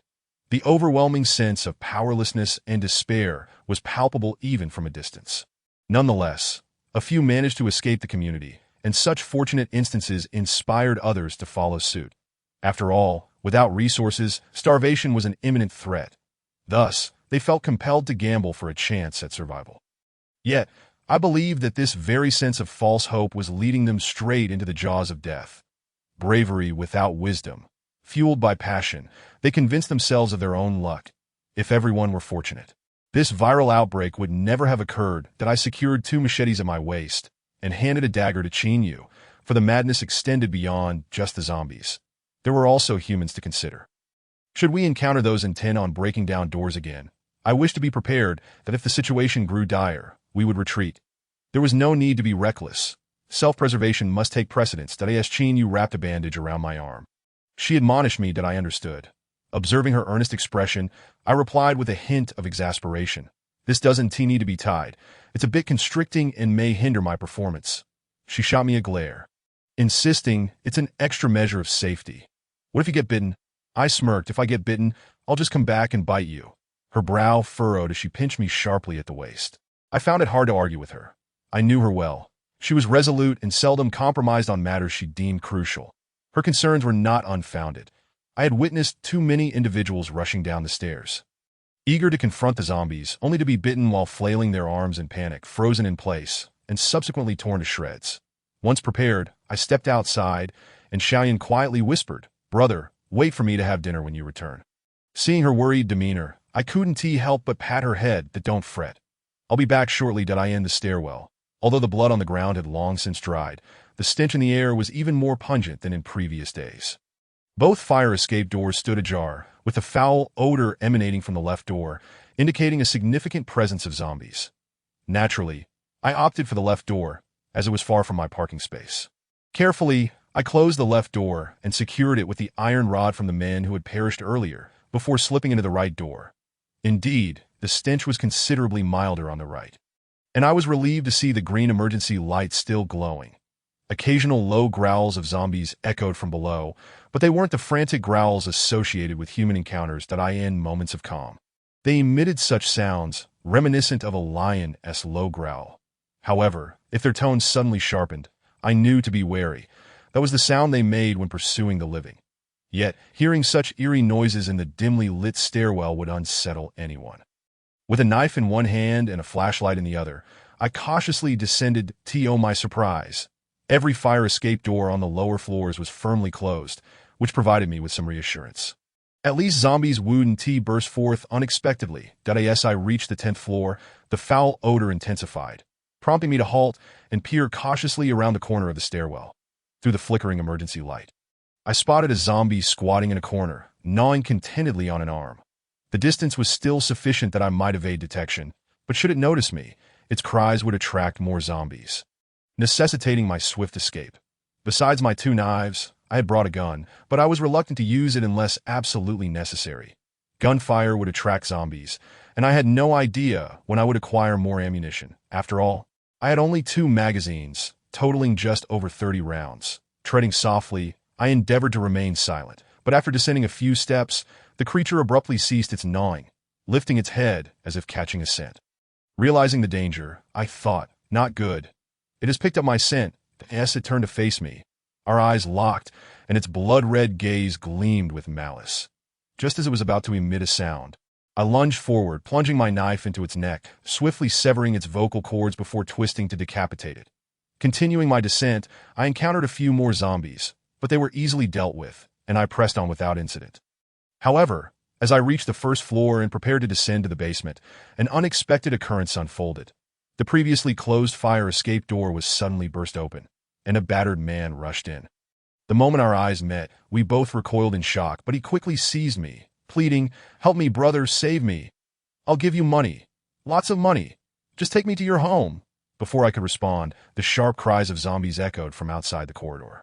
Damn it. I cast a glance at the nearby fire hydrant, hastily opening it and pulling out the hose. While the zombies closed in on the door that I dared not delay, I swiftly shut the door and kicked it just as the zombies reached it. The first few were knocked back, colliding with those behind them and sending them sprawling to the ground. The tremendous force nearly caused me to stumble. Instantly regaining my footing, I threaded the hose through the doorknob, wrapping it around a couple of times before tying a secure knot. Just as I finished, the zombies slammed against the door, their relentless pounding echoing. But fortunately, the fire door held firm for the moment.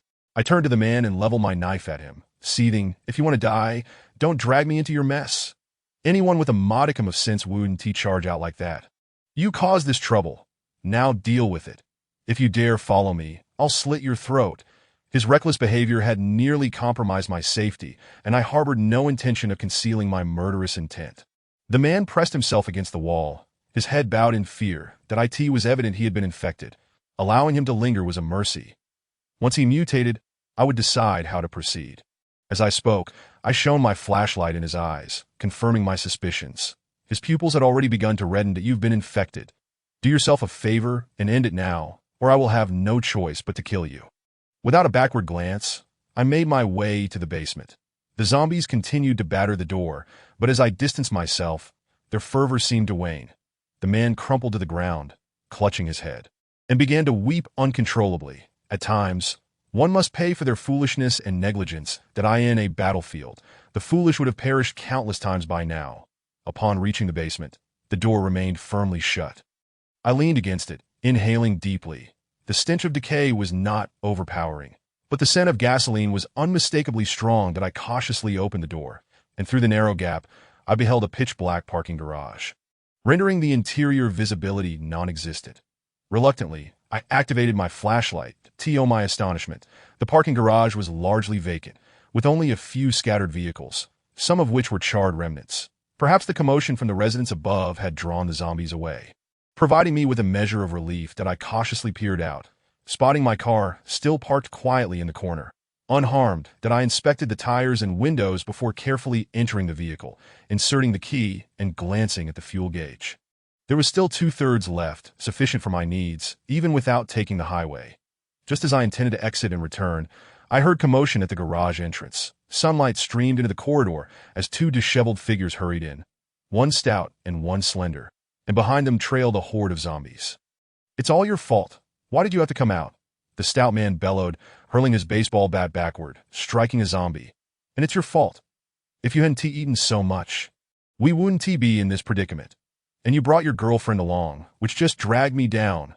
The slender man was clearly faster than his companion, but he clutched his arm, his face pale with evident injury.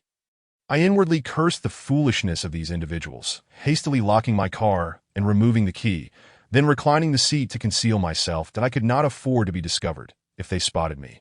They would surely clamber into my vehicle, placing me in jeopardy as well. That my corner was dimly lit, and with my car being black, it would be nearly impossible to notice it without careful inspection.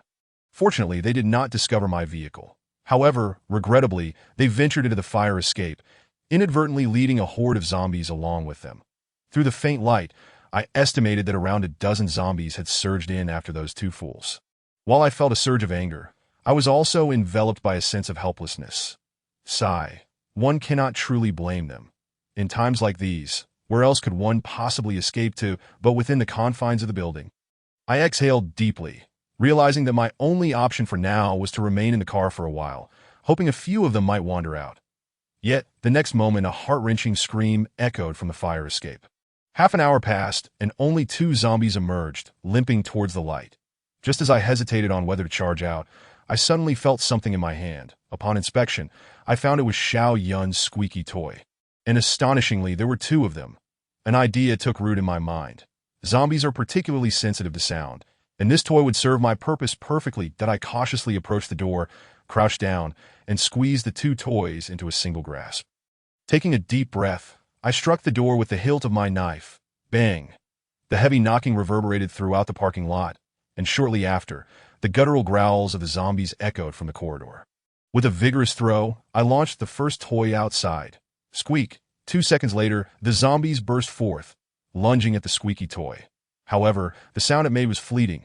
After a few zombies rushed out, I tossed the second toy even farther. Once the corridor fell silent, I swiftly darted inside, secured the door, and activated the nearby fire hydrant, fastening the door with the hose and tying a secure knot. Just as I completed the knot, the zombies crashed against the door, and I had no time to evade. The door slammed heavily against my head, causing stars to burst in my vision. That a powerful wave of dizziness washed over me, compelling me to collapse onto the ground. Damn it. The zombies' howls echoed in my ears, leaving me momentarily deafened by a ringing sound. Turning my head, illuminated by the safety indicator light, I caught a glimpse of a shadowy figure standing amidst the stars. Soon accompanied by an overwhelming stench that I flicked on my flashlight, and the beam revealed a decayed face looming before me. This was the overweight man who had just rushed past. He stood there like a lifeless piece of wood. His appearance grotesque, riddled with gaping wounds, oozing black blood, and with his intestines hanging out, one of his arms entirely missing. He stared at me, and I returned his gaze. After 2 seconds, his mouth suddenly opened wide, to an astonishing degree, followed by a gurgling sound, reminiscent of a long-abandoned faucet spewing forth foul water, as a torrent of black blood erupted forth, and he lunged at me. The man appeared to weigh no less than 250 pounds. If he fell upon me, I would have great difficulty escaping. That I hastily slapped myself, the stinging pain jolting my mind awake. Then I swept my right leg horizontally, sending him crashing to the ground. His massive body thudded heavily against the floor, causing the ground to tremble beneath me. Seizing the opportunity, I kicked his face, and black blood splattered forth, feeling as though I had kicked a mound of soft mud, deforming his visage in the process. Yet, there were advantages to his size. He was remarkably resilient. Despite his altered appearance, he did not falter, crawling towards me like a malevolent spirit that I quickly reached for the machete at my waist, only to find it had fallen a short distance away, near the indicator light. Just as he was about to sink his teeth into me, I raised my arm and elbowed him in the face, shattering his teeth, but this did not subdue him. He merely tilted his head back slightly before rising again, sinking his teeth into my forearm. But a sudden surge of pain coursed through me, and I felt a wave of dizziness dissipate, replaced by sheer terror. I had no time to waste. I drew my gun and pressed it against his already caved-in forehead. As I watched his lifeless body slump down, I was momentarily stunned, muttering to myself as I hastily examined my arm. Oh no, this is bad. Although I had knocked out a few of his teeth, my jacket had been bitten through. With a heart filled with trepidation, I peeled back my jacket to reveal my arm, wrapped tightly in bandages. The bandages bore deep bite marks, yet astonishingly, they had not been penetrated. As this section had been heavily padded, that I slowly unraveled the bandage, exposing my skin, which bore only faint impressions. With no breaks in the surface, the sounds of zombies battering the door echoed in my ears as I grasped my arm, unable to suppress a smile. Lin Yun, how can I ever thank you? That bite, combined with the heavy blow to my head, caused beads of sweat to form on my forehead, and as I touched it, I discovered a grape-sized bump had appeared. Phew, her stubbornness can be quite beneficial at times, saving one's life in critical moments. The zombies outside would not be able to enter easily for the time being, allowing me a moment to catch my breath. Once my racing heart had calmed, I struggled to my feet and began my ascent to the upper floors. That in the corner of the stairwell lay a half-eaten corpse, undoubtedly that of the scrawny man from earlier. Just to be safe, I plunged my knife into his skull. The door on the first floor had remained unbreached, but the individual who had been bitten had not departed. He still leaned against the wall, head bowed, his skin sagging and rotting, clearly infected and mutated. That a shard of glass protruded from his chest, blood staining half of his body. That he had indeed taken his own life, piercing his own heart. The true essence of him was gone. But the virus within him would not allow him to perish so easily. Perhaps sensing my presence, he twitched his arm and slowly raised his head to look at me. After locking eyes for 2 seconds, he rose from the ground like a zombie, mouth agape, lunging toward me. That I sighed, raised my knife, and ended his existence. The sounds of zombies howling from upstairs echoed intermittently, likely a consequence of my earlier gunshot. Fortunately, their numbers did not seem overwhelming. After some contemplation, I decided to draw my gun, just in case. That I encountered no zombies as I ascended to the 4th floor, but upon reaching the 5th floor, I spotted 3 zombies standing on the stairwell, sniffing the air as if searching for something. What could they be sniffing? Luckily, they were not many, and I could handle them. They lunged at me simultaneously. I drew my knife and plunged it into the head of the foremost female zombie, followed swiftly by a slash towards the neck of another. Black blood splattered across me, the foul stench assaulting my senses. The last zombie, with its twisted legs, hobbled toward me. Observing its clumsy approach, I raised my leg and side-kicked it to the ground, seizing the opportunity to retrieve the knife from the female zombie's head and sever its neck. The mutated beings displayed no signs of intelligence or action. When encountering humans, they resorted solely to instinctual biting and clawing. That in open spaces, dealing with 6 or 7 of them was relatively easy. Continuing my ascent, I encountered no further zombies. Those on the higher floors had learned to be more cautious. As most stairwell doors were tightly shut, at long last, I successfully returned home. I opened the door. The enticing aroma of food wafted towards me. The 2 women sat anxiously at the dining table. Lin Yun had her hands clasped in prayer at her forehead, while Xiao Yun wore a worried expression, poking at the rice in her bowl. The moment they saw me, their anxious faces broke into smiles. During dinner, Xiao Yun inquired, "Brother, what happened to the bump on your head?" "I bumped it," I replied. Lin Yun furrowed her brow and asked, "What about the slap mark on your face?" "I bumped my head and felt dizzy. I slapped myself," I explained. After dinner, I instructed them to retire early, planning to set off at dawn when the sun rose. I refrained from disclosing the bite incident. If Xiao Yun were to find out, she would likely cry, and Lin Yun would scold me. Since I had not sustained any injuries, there was no need to mention it. I would simply have to be more cautious next time. That I had a general understanding of the situation in the community, but the streets outside posed a challenge, as the wider roads were largely blocked by an array of vehicles. To exit the city safely, I would need to take some obscure back roads. Standing on the balcony, I watched the sun slowly descend below the horizon, exhaling a plume of smoke, suddenly recalling my earlier desire to take my sister out for a day of fun. Yet, gazing at the ravaged city before me, I could only sigh. It seemed that the notion of taking Xiao Yin out for a good time would have to be abandoned. Just then, an alarm blared from a car parked in the central square of the community. Interrupting my thoughts, it appeared that a zombie had collided with the vehicle, drawing the attention of the wandering zombies nearby, who slowly began to converge. Witnessing this, a small idea began to take shape in my mind. Chapter 11. Departure. Before sleeping, I packed the necessary supplies into my backpack. Food and water sufficient for over 7 days, some essentials and medical supplies. After organizing everything, I attempted to drift off to sleep. Perhaps it was the thought of risking a journey through the horde the next day that kept me alert, as I found myself staring blankly at the ceiling. Throughout the night, the relentless howls of zombies below seeped into my consciousness, eroding my will like a dirge.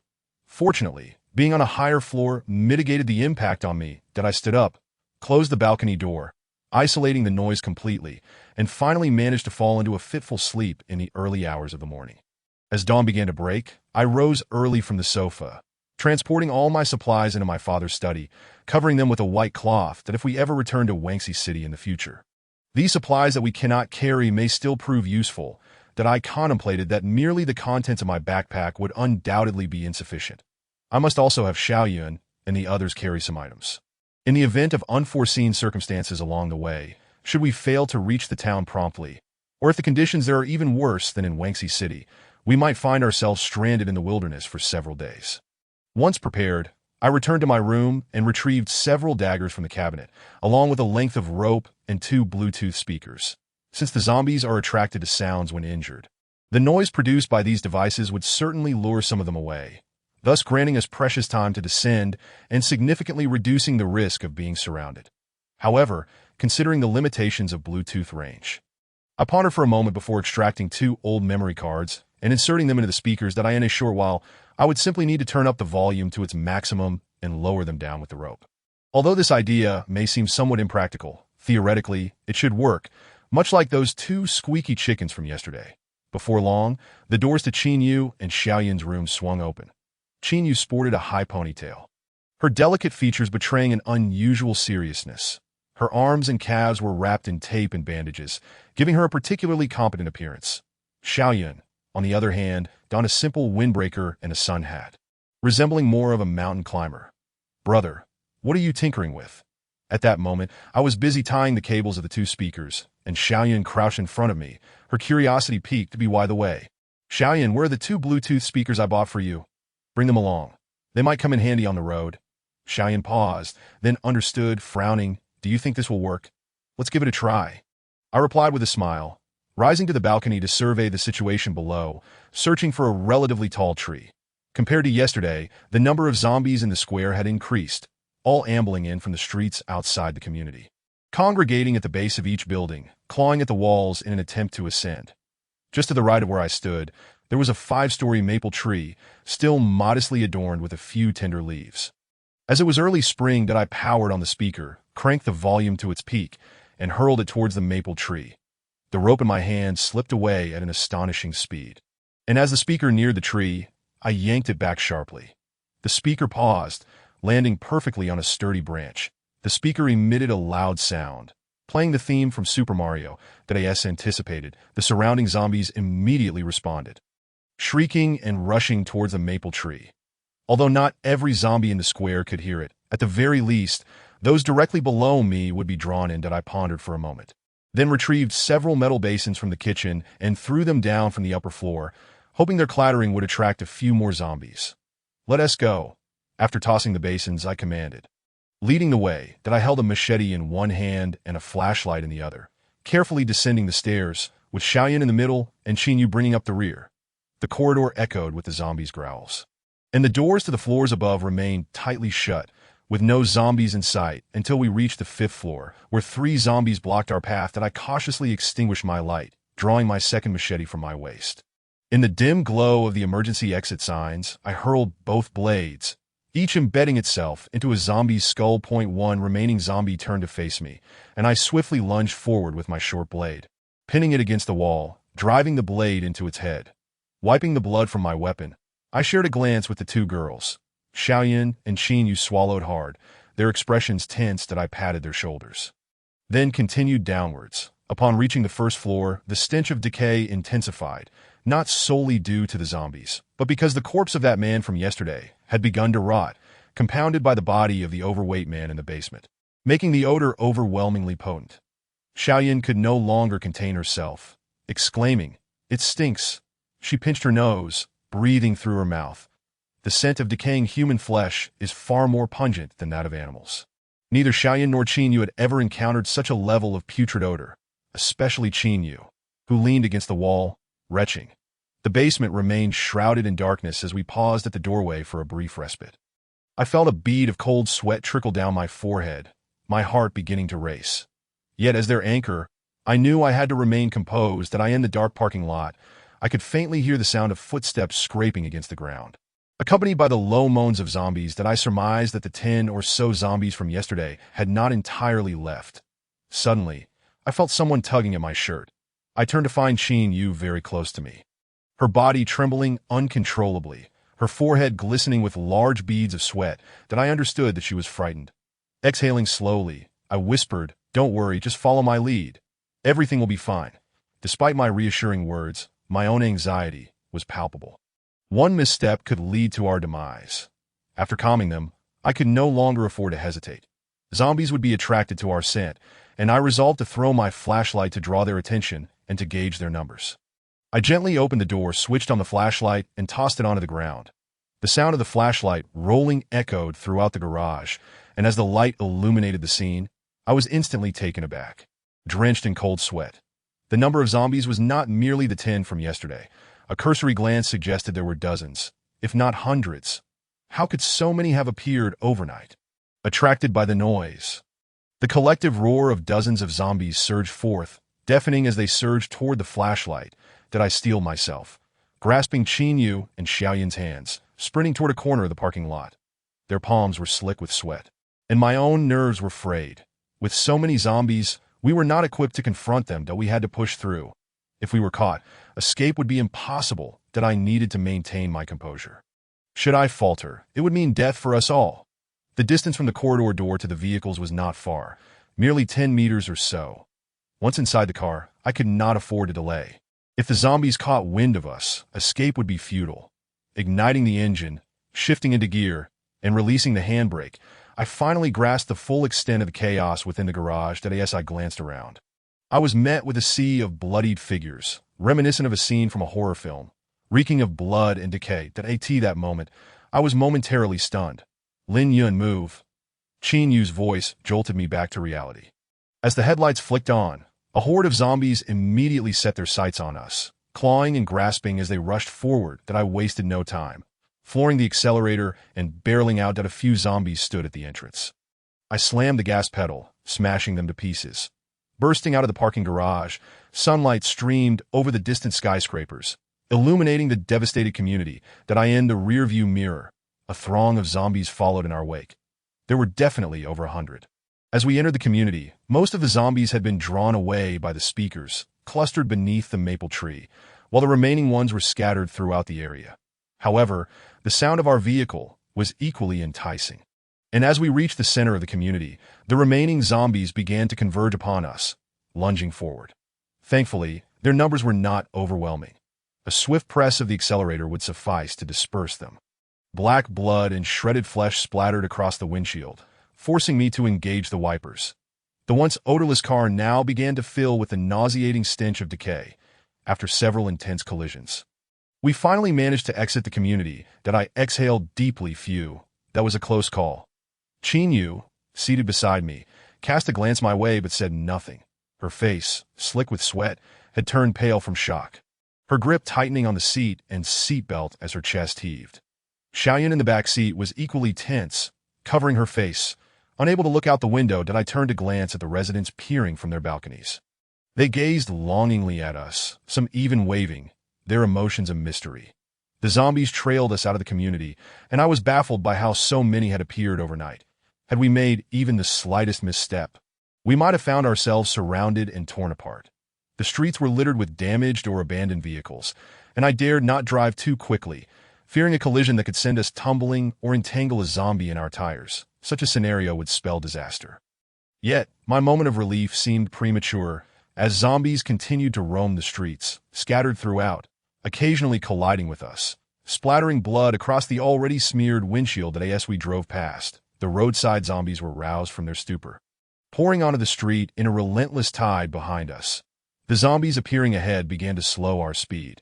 Driving too fast could easily result in one becoming caught in the tires, leading to a flip that if this continued, we might find ourselves trapped by a horde. That my planned route was quickly unraveling, and I feared we would not be able to escape far before being cornered. Lin Yun, this isn't working. Think of something. We're going to be trapped. Lin Yun exclaimed in panic, her gaze fixed on the increasing number of zombies ahead. That I'm looking. Don't panic, I replied, scanning the surroundings with a determined resolve. I veered sharply into an alleyway, just wide enough for a single vehicle. The zombies ahead and behind crashed into one another, but due to the narrowness of the passage, they tumbled and piled up, blocking the alley's entrance. This alley is a non-motorized thoroughfare, flanked by walls, and there are not many zombies in sight. As we ventured further in, the road began to widen. Although the streets of the city were chaotic, teeming with zombies, the number of abandoned vehicles decreased as we approached the outskirts, and the zombies on the road dwindled significantly. That I paid no heed to the scrapes on the car's body and gradually accelerated, shaking off the horde behind us. After a bumpy half hour of winding through the streets, we finally navigated onto the broad road at the city's edge, seeing that there were temporarily no zombies around. I halted the vehicle to calm my frayed nerves and ponder how to return to Jiangming town. How are you two doing? I turned to glance at the two of them. Lin Yun's earlier tension had eased considerably, though her hands still clutched the seatbelt tightly as she labored to say, "Even I, who have never been carsick, have reached this day." I turned my gaze toward Xiaoyun, whose small face was somewhat pale, with beads of sweat glistening on her forehead, perhaps a result of motion sickness leading to low blood sugar. I retrieved 2 bottles of glucose from my bag and handed them to them. Although Xiaoyun had been well cared for, she was somewhat picky about certain nutritional items, so her health was not particularly robust. "You both rest for a bit. I'll step outside to take a look." The surrounding area was relatively open, with few vehicles, and a couple of corpses of zombies that had been shot lay on the roadside. The once even pavement had become somewhat wrinkled, with a few fresh bullet holes scattered about. In the distance stood the toll station of the Southern Expressway, but it was blocked by an uncountable number of vehicles, with zombies wandering among them, rendering passage impossible. It seemed we could not take the expressway after all.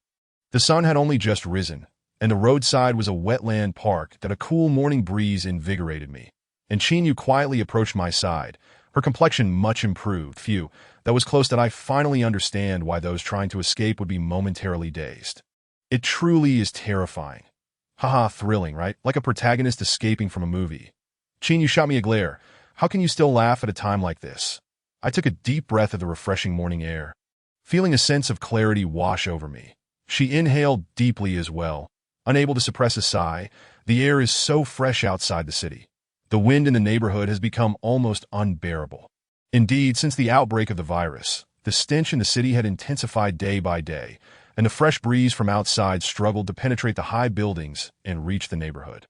I glanced at the toll station and said, "It seems we cannot take the expressway. We'll have to use the national road." "How far is it? Do you have enough fuel?" I nodded. "I have a spare canister of fuel. It should be sufficient, though taking the detour will add an extra 40 to 50 kilometers. That if all goes well, we should arrive by afternoon." Lin Yun nodded. "Let us go then. The air here is still a bit foul. We'll breathe easy outside the city." With that, she turned and made her way to the car, taking the driver's seat and beckoning me. Let her drive for a while. It should alleviate her motion sickness considerably. My driving skills were indeed lacking, at least not smooth enough and more suited for rugged terrain.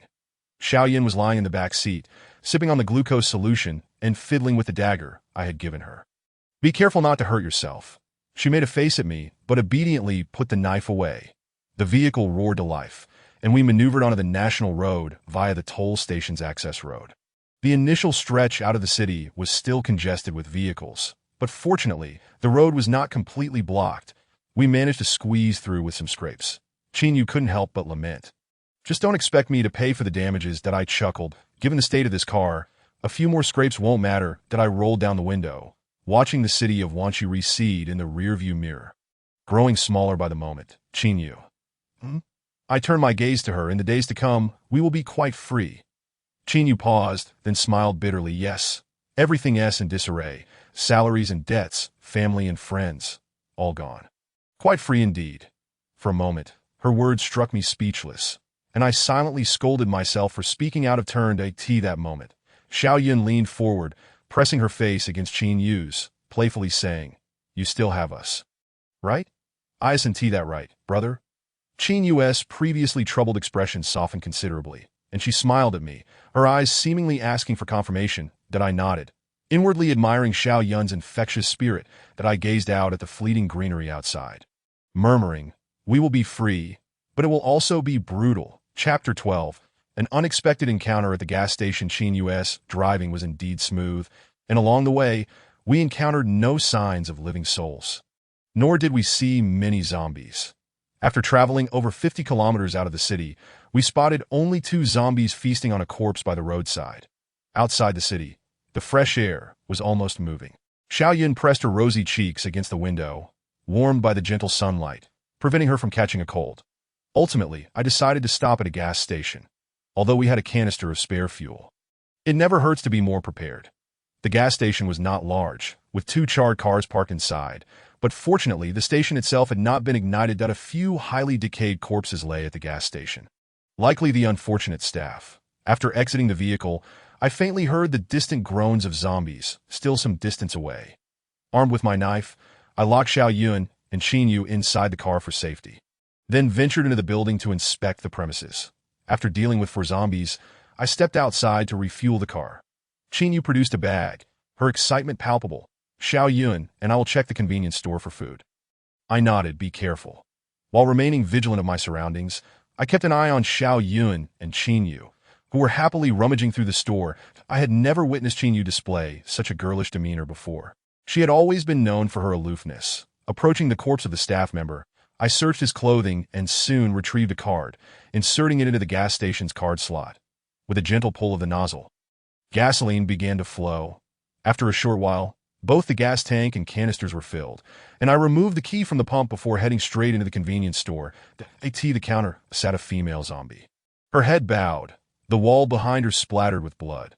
Her clothes had long since vanished, and her hands and feet were tightly bound with 4 different ropes, suggesting she had suffered before her transformation. I raised my knife and gently lifted her drooping head. A dark bullet hole marred her forehead, indicating that perhaps a military unit had passed through here before. The girl's plight made me acutely aware of the lurking dangers. In chaotic times, the power of desire should never be underestimated. The shelves in the store bore signs of having been rifled through, yet an array of goods still remained. Xiao Yun and Qin Yu were merrily stuffing their bags with food. In a corner lay a decapitated corpse, the one I had dispatched earlier, its smooth neck oozing black blood, exuding a foul odor. Before long, the 2 girls emerged, each dragging large bags of food, and Xiao Yun cheerfully exclaimed, "I finally understand the joy of zero-cost shopping." The 2 girls giggled as they made their way towards the car. I retrieved the car keys and opened the door for them. I prepared to leave. I also grabbed a bottle of energy drink. Just as I was about to take a sip, I caught a glimpse of a disheveled, bald man standing under a tree across the gas station. My brow furrowed. He appeared uninfected, merely dirty and somewhat darkened, lurking in the shadowy tree line. Easily overlooked that he stood there, staring intently at Qin Yu and Xiao Yun, wielding a kitchen knife stained with black blood. After surveying the surroundings and seemingly not noticing my presence in the convenience store, he took a step forward, stealthily closing in on them. Damn it. Qin Yu and Xiao Yun were busy stuffing items into the car. Completely oblivious to the figure creeping up behind them, that I drew my gun and exited the store, striding towards them. Just as he approached Qin Yu from behind, his eyes glinting with predatory intent, he reached out, preparing to grasp her neck from the rear. Without hesitation, I fired a shot, hitting his wrist and causing the knife to fall. The man froze in shock, staring at his mangled hand. The gunshot startled both Qin Yu and Xiao Yun, who turned to me with expressions of confusion, just as a blood-curdling scream erupted from behind them, sending shivers down their spines. My hand, I stepped forward, drawing my knife and seized the man by the neck, lifting him off the ground before slamming him down hard. That I pinned him down, sneering, "Do you think I'm invisible?" He clutched his bleeding wrist in agony. Whimpering, "I didn't see you." "Who are you?" Chin Yu stepped back, shaken down a beggar, a pervert, a lunatic. "Who knows?" I tapped his face with my gun. "Then I'm asking you a question. Who are you?" He did not respond. Merely sobbing and clutching his injured hand, tears streaming down his face, that I let out a cold laugh, suspecting he was not alone. That my gaze swept across the area once more. And indeed, I spotted a few men dressed like vagabonds hiding in the trees further away. "Look, there's not just one. They're in a group. Perhaps the naked girl in the store is being tormented by these men." Chin Yu swallowed hard, her voice trembling as she asked, "What should we do?" "Get in the car," I replied. Without daring to hesitate any longer, Chin Yu quickly pulled the equally frightened Xiao Yun into the vehicle. That I glanced at the man on the ground, and then at the several men lurking in the distance. Having emerged from the woods, some wielded steel pipes, while others brandished hoes and makeshift weapons. They remained silent, their fierce gazes fixed upon me as they approached, though their steps were hesitant, likely intimidated by the gun in my hand. Seeing this, I fired another shot, piercing the head of the man on the ground, rendering him motionless. The gunshot stunned the group of men, leaving them frozen in place, too afraid to advance. They probably hadn't anticipated that I would kill him outright. I coldly warned, "If you wish to die, take another step forward." That moment, whether drawn by the gunfire or the scent of blood, several zombies suddenly surged from the surrounding thickets, charging toward the men. Not wanting to entangle myself further, I seized the opportunity while their attention was diverted and swiftly got into the car, driving away without looking back. That if I had sufficient firepower, such as ample ammunition or a rifle, I certainly wouldn't have let those men go. The two shots I had fired were desperate measures. One to save Chin Yu, and the other to intimidate the men. That if I wasted bullets recklessly, I would face great difficulty in dealing with future troubles, a scenario I wished to avoid. I in the rearview mirror, I saw the men fleeing in panic, leaving only the corpse behind to be surrounded and devoured by the zombies. A few minutes after leaving the gas station, Chin Yu and Xiao Yun finally exhaled in relief. Xiao Yun leaned closer, resting her head on my back, softly remarking, "Brother, that man was terrifying." That I chuckled. "Indeed he was. That's why I wanted to teach you self-defense techniques. Such people are all too common, and you must learn to protect yourselves." "Why didn't you just kill them all?" Chin Yu asked, somewhat indignantly. "Sister, I had run out of bullets. Where was I to find more? Besides, when the zombies appeared, getting entangled with them would have been another ordeal. But what if someone else passes by there later?" I sighed inwardly. Women can sometimes be like this.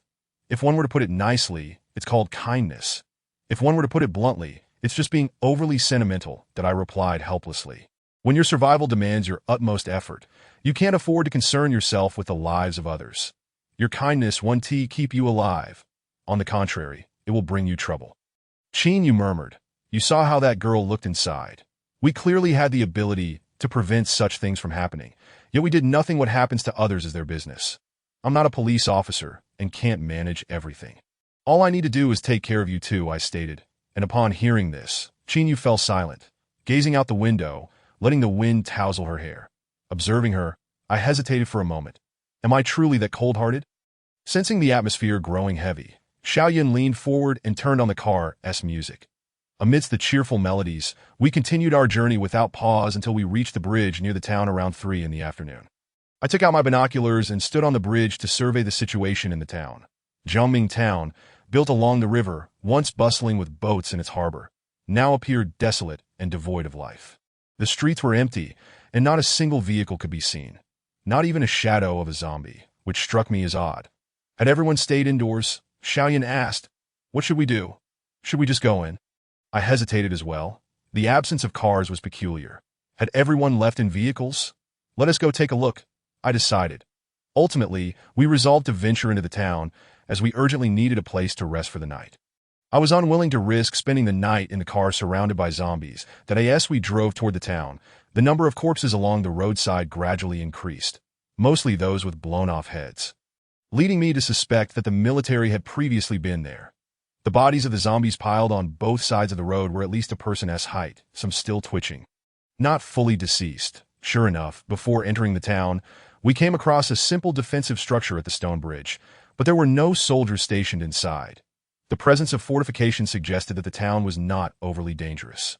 The number of zombies would only decrease, not increase. However, before I could rejoice, I discovered yet another complication. Xiao Yun exclaimed, "The bridge, how is it broken?" The only route into the town from the north had been destroyed, indicating that we would have to take a detour. There were 3 main routes into the town, and to pass, we would have to navigate a muddy dirt road, after traveling 2 to 3 kilometers. We anxiously crossed a stream that nearly reached half the height of the car before finally arriving at the town.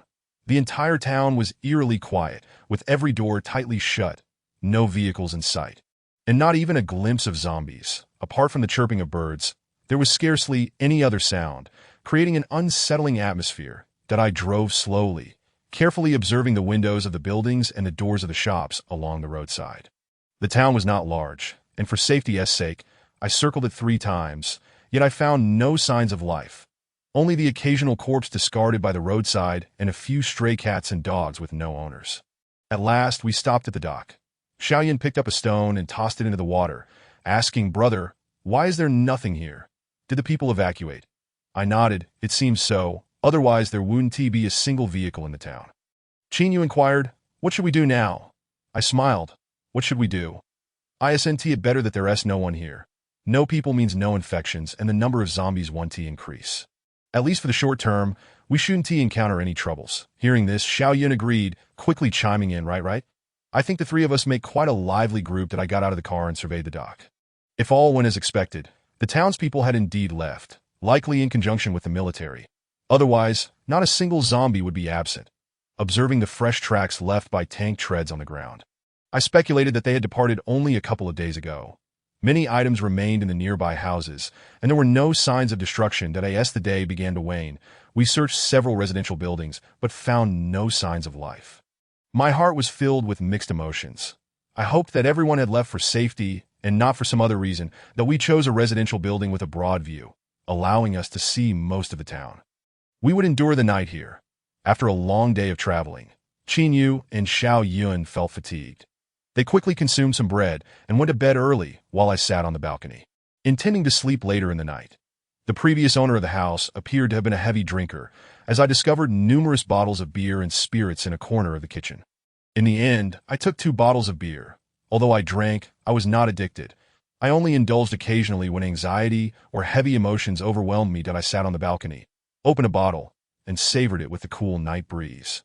Zombies are generally more active at night, and as darkness enveloped the town, if there were any lurking zombies, they would likely emerge to roam the streets, emitting their eerie cries that if there were survivors.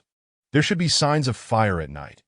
After finishing the 2 cans of beer, the hour grew late, and the night wind from the dock rustled the leaves below, leaving the town eerily silent beyond the rustling. There were no other sounds, no people, no zombies, like a ghost town. Until the latter half of the night, heavy rain began to fall outside. The temperature dropped, prompting me to return to the room, where I found a layer of bedding in a cupboard to cover Xiao Yun and Qin Yu, who were snuggled together in a single bed, deep in slumber. Seeing that all was quiet, I closed the door and moved to the living room to rest. Just as I was about to close my eyes, I heard the faint sound of a bell ringing amidst the rain. Oddly enough, the moment the bell reached my ears, I felt a chill run down my spine. Not because the sound was eerie, but because of the hour at which it rang. That it was the dead of night. Why was there a bell ringing in an empty town? Chapter 13. The town 2 cans of beer and I'm already tipsy? My first reaction was to doubt whether I had drunk too much and was hallucinating. That I then stepped out onto the balcony, splashed some rainwater on my face, and the cold droplets helped me regain some clarity. Yet, the sound persisted, lingering in my ears. Having grown up in this town, I was quite familiar with it. There were no churches or temples around. Based on the direction, the bell seemed to be coming from the school. But the rain was too loud for me to distinguish whether it was a broadcast or an actual bell tolling. Besides the bizarre sound, the streets of the town remained quiet. There were no zombie howls, no flickering lights, just an impenetrable darkness, indistinguishable from an ordinary rainy night. After listening for a while without discernible answers, I returned to the living room, shut the glass door to block most of the sound, and went back to check on the 2 girls. That I locked the half-open window, noticing they were sleeping soundly before I returned to the sofa to rest. The sound continued until dawn, throughout the night. I woke intermittently. The rain had stopped by 6 in the morning, and sunlight broke through the thick clouds, illuminating the living room floor brightly. Although I hadn't slept much, I felt invigorated. After some contemplation, I resolved to head out and explore the town, hoping to uncover the mystery behind that bell. After a simple breakfast, I recounted the events of the chime from last night to Lin Yun. She regarded me with a hint of skepticism while Lin Yun, sipping her milk, wore an expression of curiosity, as though listening to a captivating tale. Lin Yun questioned, "You aren't hallucinating, are you? I woke up twice last night and saw you sleeping soundly on the sofa. And I didn't hear any chimes that at this." Lin Yun quickly embraced my head, exclaiming, "Oh no, oh no. Brother has gone awry and is babbling nonsense. What should we do? Enough of the theatrics. I certainly did not mishear," I asserted. Lin Yun replied, "We scrutinized for so long yesterday. Surely no one remained in the town, that if anyone had been there, they would have discovered us, especially with the power outage. There couldn't have been any broadcasts." Lin Yun's expression shifted to one of unease as she murmured, "Could it be something sinister?" I interrupted her. "Pooh, pooh, pooh. Don't speak such nonsense." Lin Yun pondered for a moment and nodded. "Indeed, it is quite possible. So many have perished and turned into zombies. It would not be unreasonable to suggest otherworldly entities could be involved." That I shot her a disapproving glance. "You, of all people, are a teacher. Stop with the absurdities." Rising from my seat, I secured my machete and firearm at my waist, declaring, "I shall step outside for a moment and take a look around the town. You both stay here and do not venture out." Recognizing the seriousness of my demeanor, they nodded in agreement and ceased their chatter. Lin Yun cautioned, "If the situation appears dire, return swiftly," that we all understood that until I had fully grasped the circumstances, none should leave the confines of safety, that I had no intention of directly seeking the source of the chime. Rather, I aimed to inspect the remnants of the military's defensive fortifications that I sensed they had evacuated in haste. And if that were indeed the case, they might have left behind some weaponry. The streets were eerily silent, save for the chirping of early spring birds perched in the trees, though devoid of vehicles.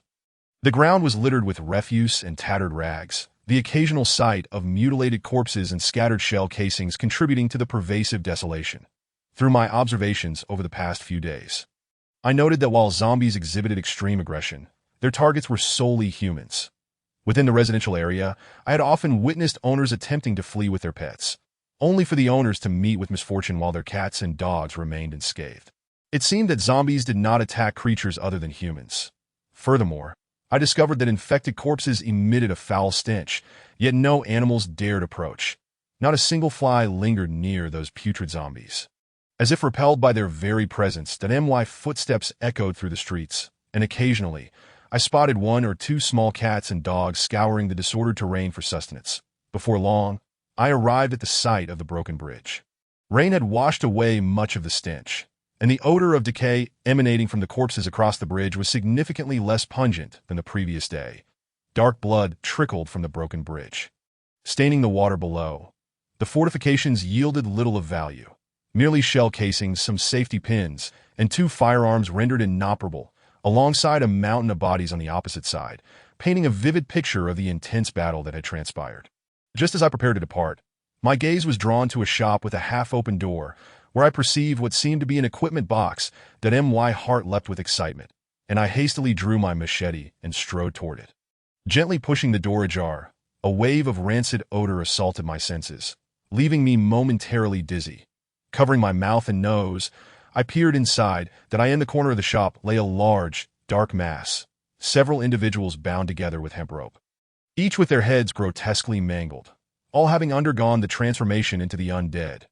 Beside this mass of corpses lay a soldier clad in military garb. He leaned against the wall, his form unchanged by the infection, yet swarmed by flies, his flesh significantly decomposed. That a chunk of flesh had been bitten from his arm, yet he clutched a firearm in his hand. At a suicide, I refrained from touching his pistol, opting instead to take his rifle, along with 2 grenades and 3 flares. Just as I was about to pry open the equipment box, a sudden noise echoed within the room. That was a rustling sound, reminiscent of teeth clicking, faint yet distinct. Instantly alert, I checked my ammunition, raised my gun, disengaged the safety, and cautiously stepped inside. The room appeared to be a game area, featuring 3 mahjong tables and 2 cabinets, with the sound emanating from one of the cabinets. I aimed my gun at the cabinet door and slowly opened it. To my astonishment, I beheld a creature resembling an infant, yet with an absurdly swollen abdomen, currently feeding on the flesh of another female corpse.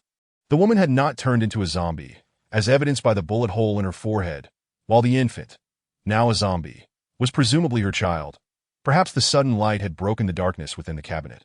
For the infant turned its blood-red eyes toward me, momentarily pausing before lunging, that I glanced at the woman, then back at the infant, my emotions swirling in complexity, that I withdrew the dagger from my waist and plunged it into the infant's head.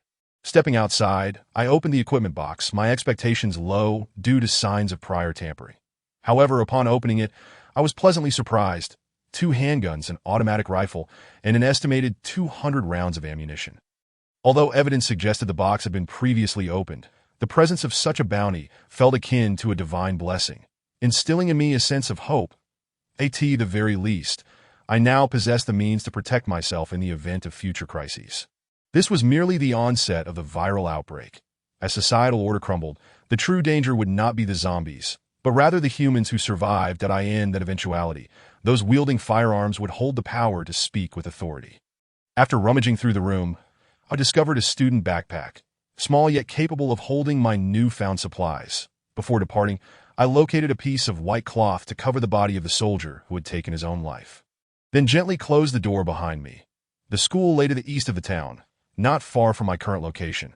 Though the backpack felt heavy, my steps grew lighter with each stride.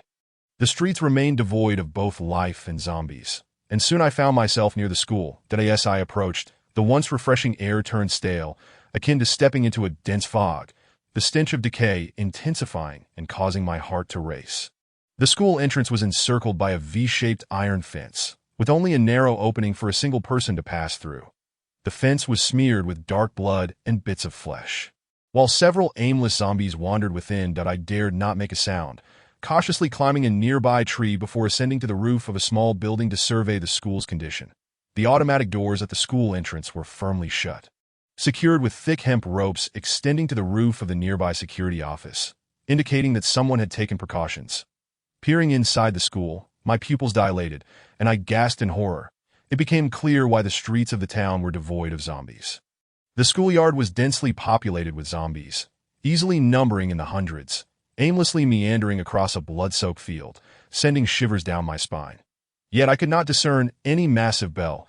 The only potential source of sound emanated from a few loudspeakers perched atop the academic building. I surmised that there must still be survivors within the school, using sound to lure the town zombies before securing the premises. While this was merely speculation, it held a high probability, as otherwise. The presence of so many zombies remained inexplicable that I crouched low, scanning the entire school grounds for signs of life.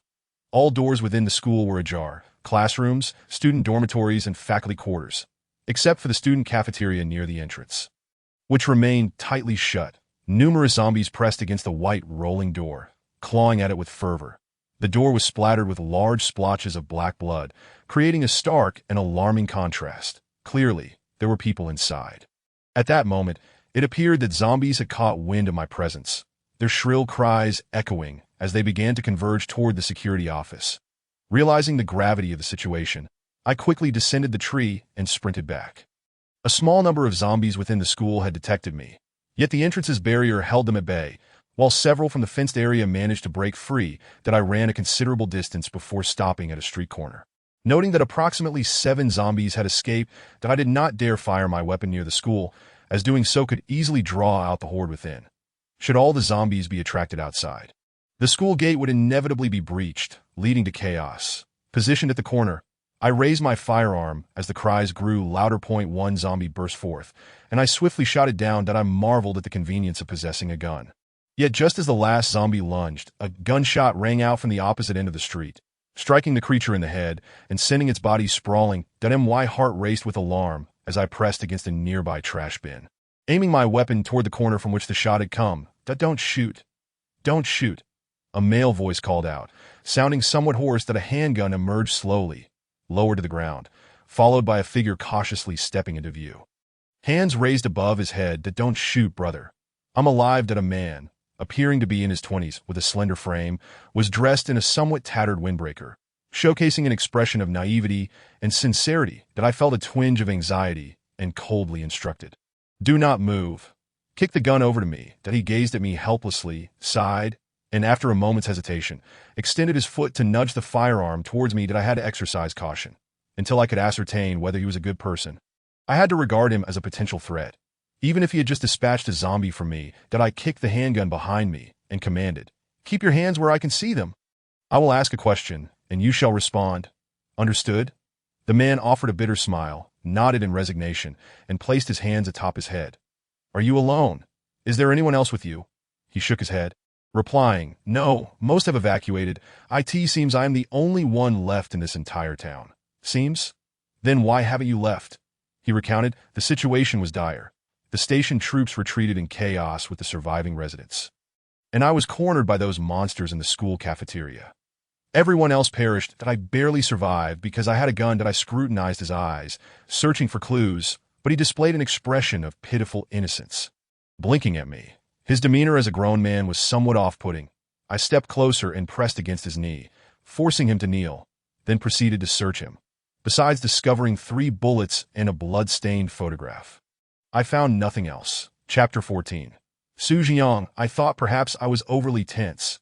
The crumpled photograph depicted him with a girl, speckled with bloodstains that seemed impossible to clean, suggesting he had endured some grim experiences prior to this. I helped him to his feet, stowing my weapon, and said, "Apologies, I must be cautious. Please do not take offense." Turning, I picked up the gun from the ground, hesitating momentarily before deciding not to give it to him. Though the virus outbreak had only occurred days prior, I needed to remain vigilant around strangers. The man exhaled in relief upon seeing me secure the weapon, and he then smiled, introducing himself. "Hello, I am Su Jiang." Jing as in noon, Yang as in sunlight. "Lin Yun," I responded. "That's so. Why did you come running out? Were you after food or something else?" "I wish to accompany you," he stated. That I was taken aback for half a second, then retorted angrily, "What the hell?" I instinctively stepped back, thinking he might have ulterior motives. Realizing his phrasing was ill-advised, he hurriedly amended, No, I simply want to follow you. That I have not seen another living soul for several days, and I know I cannot survive alone for long. Keeping the school surrounded by those zombies is not a sustainable strategy. I wish to stick with you." After his explanation, I found him somewhat more agreeable. Intrigued, I smiled and asked, "What makes you think that following me will ensure your survival? You can handle a gun, and you appear to have military experience. Staying with you will surely keep me alive." His words were straightforward, his gaze earnest, and his expression sincere, leading me to question whether he was merely putting on an act. "So obvious?" I inquired. He nodded.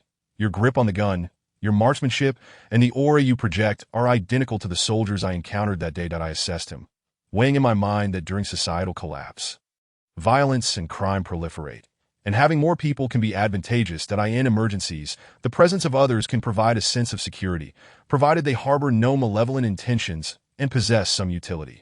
After much contemplation, I replied, "You may accompany me, but you must provide a compelling reason for me to allow it." Su Jingyang's face lit up with joy, but my subsequent words froze his smile. After a moment, he tentatively suggested, "I have discovered several firearms while scavenging for supplies. Would that suffice?" I looked up sharply. Firearms? His statement caught me off guard. I understood the significance of weapons in such times. That struck me as both surprising and somewhat foolish that he would so readily relinquish arms to someone he barely knew. He nodded. "Indeed, if I am to follow you, I must part with these." That he scratched his head, adding, "Provided you can carry them all." "How many?" I inquired. That Su Jingyang frowned in thought. "There should be several hundred rounds of ammunition, along with some explosives and grenades. That if it's just the 2 of us, it might be a bit overwhelming." That he smiled at me, and I returned his gaze, momentarily at a loss for words. Was he truly so willing to hand over his weapons? Was he genuinely kind-hearted or simply naive? After careful consideration, I resolved to investigate. After all, having weapons on me would allow me to handle any unforeseen circumstances. "Lead the way. Let us take a look." "All right." I asked, "By the way, did you create the zombies in the school?" "That bell." Su Jingyang grinned and nodded. "Indeed, I discovered that these zombies are attracted to sound. I thought to gather them in one place to contain them, allowing me to scavenge for food and supplies in town. Thankfully, the cafeteria's diesel generator was still operational." Inwardly, I marveled at his audacity, gaining a newfound respect for him. It takes considerable bravery to lure a horde of zombies alone. "You are quite bold." Su Jingyang scratched his head. Truth be told, I was scared as well, several times. I nearly became their meal. That if I hadn't been armed, I would have been reduced to mere bones by now. Just as we prepared to head towards the school, a thunderous explosion erupted from another part of the town. I looked up to see a plume of black smoke rising slowly, and I instantly realized the gravity of the situation. This was the direction where Lin Yun and Lin Yun were located. I called out to him, "Wait. Let us postpone our visit. I must return to check on them." Without waiting for an explanation, I took off running. "Hey, Lin Yun, wait for me. I'm coming with you." Su Jingyang glanced back at the school, a look of concern crossing his face, but he steeled himself and followed. Though my backpack was heavy, I still ran swiftly, reloading my magazine as I prepared myself. After crossing a street and navigating a narrow alley, we swiftly arrived at the street where Lin Yun was. Hiding behind a dumpster to observe cautiously, that I spotted a group of people rummaging through my car, cursing as they searched. There were 7 of them, 5 men and 2 women, who clearly did not appear to be of good character. Their demeanor rough and unsavory. Across the street, a building was engulfed in flames, and 2 men on the ground gleefully tossed makeshift Molotov cocktails into the windows, igniting the entire structure. The explosion I had heard was likely caused by them igniting a gas tank in a nearby restaurant. I cautiously glanced up at the second floor where Lin Yun and Lin Yun were. Thankfully, nothing seemed amiss for the moment that I caught sight of Lin Yun peering out from the window, cautiously observing the group below. Damn it, there's nothing here, just 2 barrels of gasoline and some snacks. A bald man spat, cursing as he kicked the car door. When he turned around, I noticed the handgun holstered at his waist. An provocatively dressed woman sauntered over, playfully grabbing the bald man's hand, and giggled. "Third brother, don't be angry. This car just arrived not long ago. It must still be operational." "Operational, my ass. Where are the keys?" "I am not stealing a car." The man's gruff voice failed to sway the woman, who continued to smile. "If the keys aren't in the car, they must be on the owner, who is likely nearby. Who would so generously discard 2 barrels of gasoline?" The man's face lit up with realization, and he slapped the bald man on the back, laughing.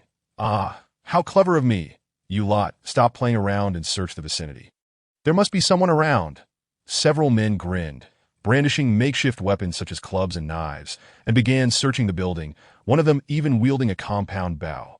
Only the bald man and 2 women remained outside. And once the others entered the building, the bald man pulled the 2 women into my car. My heart began to race with concern. "Lin Yun, do you have friends in there?" I nodded silently. "Do they have guns?"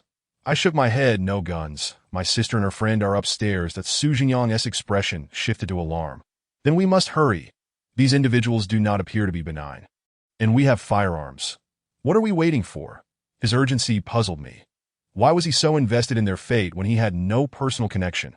After a moment's hesitation, I decided to leave my backpack behind, taking only a handgun, a rifle, and 2 grenades. "Stay here. They have guns, and one of them has a compound bow, which is no laughing matter that I will deal with them first, then you can come out." With that, I handed him my heavily laden backpack without waiting for his response and dashed out. Carrying all that equipment would hinder my movement, and I was unconcerned about him making off with the weapons. He would not have sought me out otherwise. The situation was urgent, leaving little room for doubt. Following the roadside obstructions, I swiftly approached my pickup truck, where 3 pallid bodies were entangled in a fierce struggle within the vehicle. A curse escaped my lips, lamenting the filth they had brought upon my car. Hearing the sound of pounding on the door from the corridor, I dared not delay. I swiftly darted out and slipped into the hallway. Lowering my posture and raising my firearm, I cautiously advanced toward the noise. Through my peripheral vision, I spotted 4 individuals standing before our door, wielding a crowbar-like object as they relentlessly pried at the entrance, while 2 others hurled Molotov cocktails into the opposite room. "Damn it, the door is secured. There must be someone inside. If only it were a woman in there." I chuckled darkly. "Open up. I know you're in there." One of the stockier men exclaimed that I'd prefer there to be plenty of food. He added with a sinister grin, drawing back the bowstring of his compound bow, aiming at the increasingly warped door. My expression hardened as I leveled my weapon at the rotund man, but just as I prepared to pull the trigger, I heard Lin Yun's voice. After the man with the crowbar struck the door once more, a soft voice emerged from within. "Big brother, please stop banging. I'll open it." The man's face lit up with wicked glee as he leered. "Oh, a woman indeed. Ha ha. Hurry up and open it. Let Uncle have a look." However, the door did not slowly creak open. It was flung wide in an instant, and 2 gleaming machetes flew out, instantly embedding themselves in the man's chest, that he froze momentarily before a piercing scream erupted from his lips. The heavier man immediately raised his compound bow, aiming at Lin Yun, but I had already trained my gun on him. Without waiting for him to release his arrow, I squeezed the trigger, puncturing his skull. The remaining two men stood dumbfounded, and as they regained their wits, they hastily reached into their bags to retrieve more Molotov cocktails. Yet before they could pull them out, they fell victim to my gunfire. I advanced quickly. The man struck by the machetes had yet to collapse, instead shouting from the window, "Big brother, someone's here." They have. Before he could finish, I pressed the barrel of my gun against his nape and pulled the trigger. The gunshot rang out, and the adjacent room was engulfed in flames that I hurried to close the door, ensuring the flickering flames wouldn't ignite the Molotovs in their possession. Turning back, I found Lin Yun and Yun. Their faces pale with fear, each gripping a dagger tightly, their expressions tense as if bracing for a fight to the death. "Brother!" Yun, clearly terrified, whimpered and rushed into my arms that I held her close. Reassuring her, "Don't be afraid, I'm here." Lin Yun, equally shaken, relaxed slightly as I took her hand.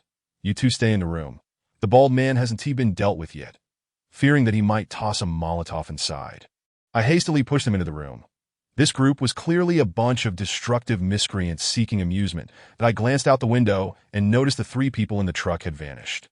Faint footsteps echoed in the stairwell, prompting me to lower my body and peek out that I spotted the man creeping up, shirtless, a gun in one hand and a Molotov in the other. Just as I was about to fire, he seemed to sense something, halting in his tracks and hurling the Molotov at me. The bottle shattered nearby, flames erupting and splattering my pant leg with fire. Before I could extinguish it, a barrage of bullets rained upon the railing where I stood. Clang, clang. As I retreated, I beat out the flames on my leg.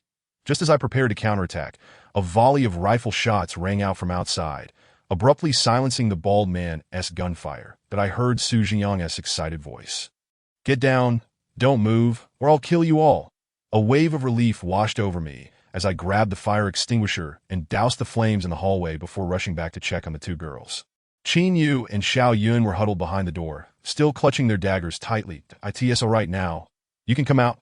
Cautiously, they stepped forward, their eyes widening in fear at the sight of the corpses scattered on the ground. The harsh reality of death striking them for the first time. After calming them, I said, "Let us go downstairs and find someone."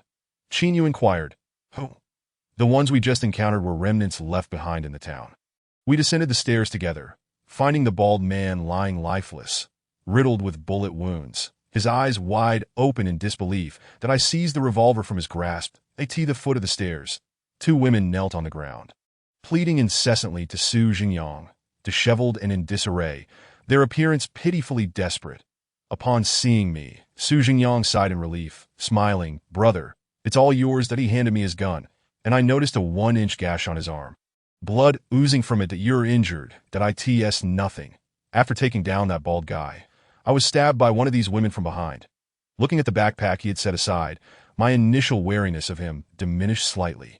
It seemed he truly sought companionship to survive. "Join us upstairs. I have medical supplies." That he grinned and nodded. "This is my friend Lin Yun, and this is my sister, Lin Yun. Hello, I'm Su Jingyang. But you can call me Yang." That I'm. Before he could finish, the two women's sobs intensified, drowning out his words. That I glanced at them, feeling no compassion. However, with Yun and Lin Yun present, I refrained from acting.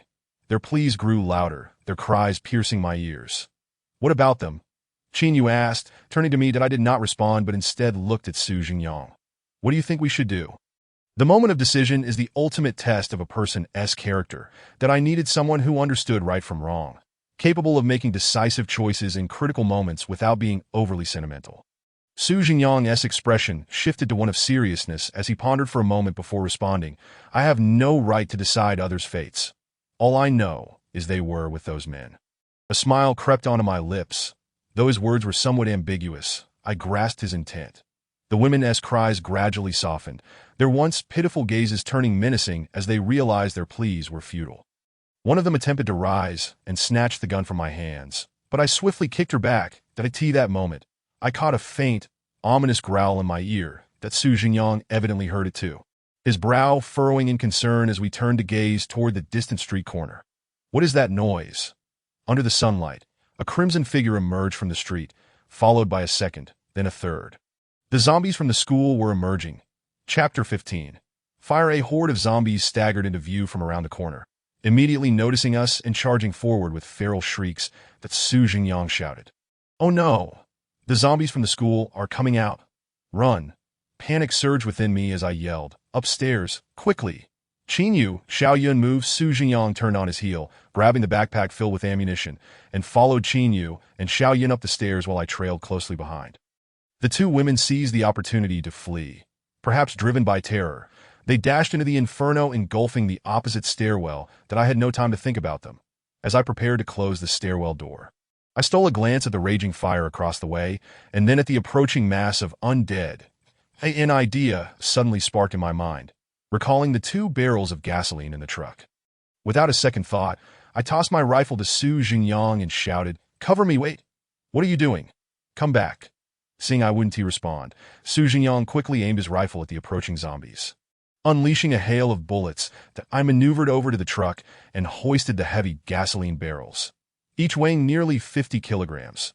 Just as I shut the truck door, a zombie lunged at me, its decayed, foul mouth ready to bite. With a gunshot, the zombie was dispatched, blood splattering everywhere. Su Jingyang nodded at me, signaling I was unscathed, and I recklessly dashed toward the stairwell with the gasoline. The throng of zombies surged towards me like a relentless wave. I stumbled into the stairwell, setting down the gasoline and attempting to pull the door shut. However, several zombie heads wedged in the opening, and I braced myself against the door, using my legs to push against the wall. Struggling to hold it closed, that moment, Su Jingyang rushed down, smashing the heads of the trapped zombies, then slamming his body against the door, joining me in a desperate attempt to hold it shut. "Did they make it upstairs?" I asked. "They did. Goodness, the force is tremendous. What do we do now?" "You hold the door, what?" "No, wait," he panicked. Thinking I would abandon him, I released my grip and propelled myself forward, seizing the brief moment when the door was jarred open. And with a powerful kick, I slammed it shut. The black blood of the zombies seeped through the cracks, the stench of decay growing increasingly pungent. Su Jingyang collapsed onto the ground, panting heavily. "I thought you were going to sell me out." He gasped, his body drenched in sweat from the tension of confronting the zombies. With a sudden exertion, blood surged from his wound. I patted his shoulder and chuckled. I would never betray a teammate. "Let's head upstairs." The zombies were violently battering the hallway door, their terrifying howls echoing in the air, but we struggled to carry the gasoline up the stairs. And as we reached the door, I grabbed several bottles of homemade Molotov cocktails from the bags of the fallen men before we slammed the door shut with a resounding thud. I took out alcohol and disinfectant, spraying them at the entrance to mask our scent, then barricaded the door with heavy furniture like sofas and cabinets, finally allowing myself to breathe a sigh of relief. After completing these tasks, I felt beads of perspiration forming on my forehead. I sank onto the sofa, exhilarated at having survived this encounter with the horde. Qinyu had already retrieved the medical supplies and bandages from her backpack, primarily to staunch the bleeding from Su Jingyang's arm. The scent of blood would undoubtedly attract the zombies, who could detect it from a considerable distance. That Su Jingyang, seemingly experienced in such matters, took the bandages from Qinyu and skillfully applied them, successfully halting the blood flow. Once everything was done, we finally felt a sense of relief. I approached the balcony and noted that the area below was now teeming with zombies, their numbers dense enough to block any chance of escape. They shrieked and continued to batter against the door. That moment, the two women across the corridor could no longer endure the heat and smoke, and they stumbled out, only to be met by a horde of ravenous zombies. In their panic, they charged directly into the throng. The air was filled with their screams, followed by the horrifying sounds of them being brutally disemboweled, their remains devoured in an instant.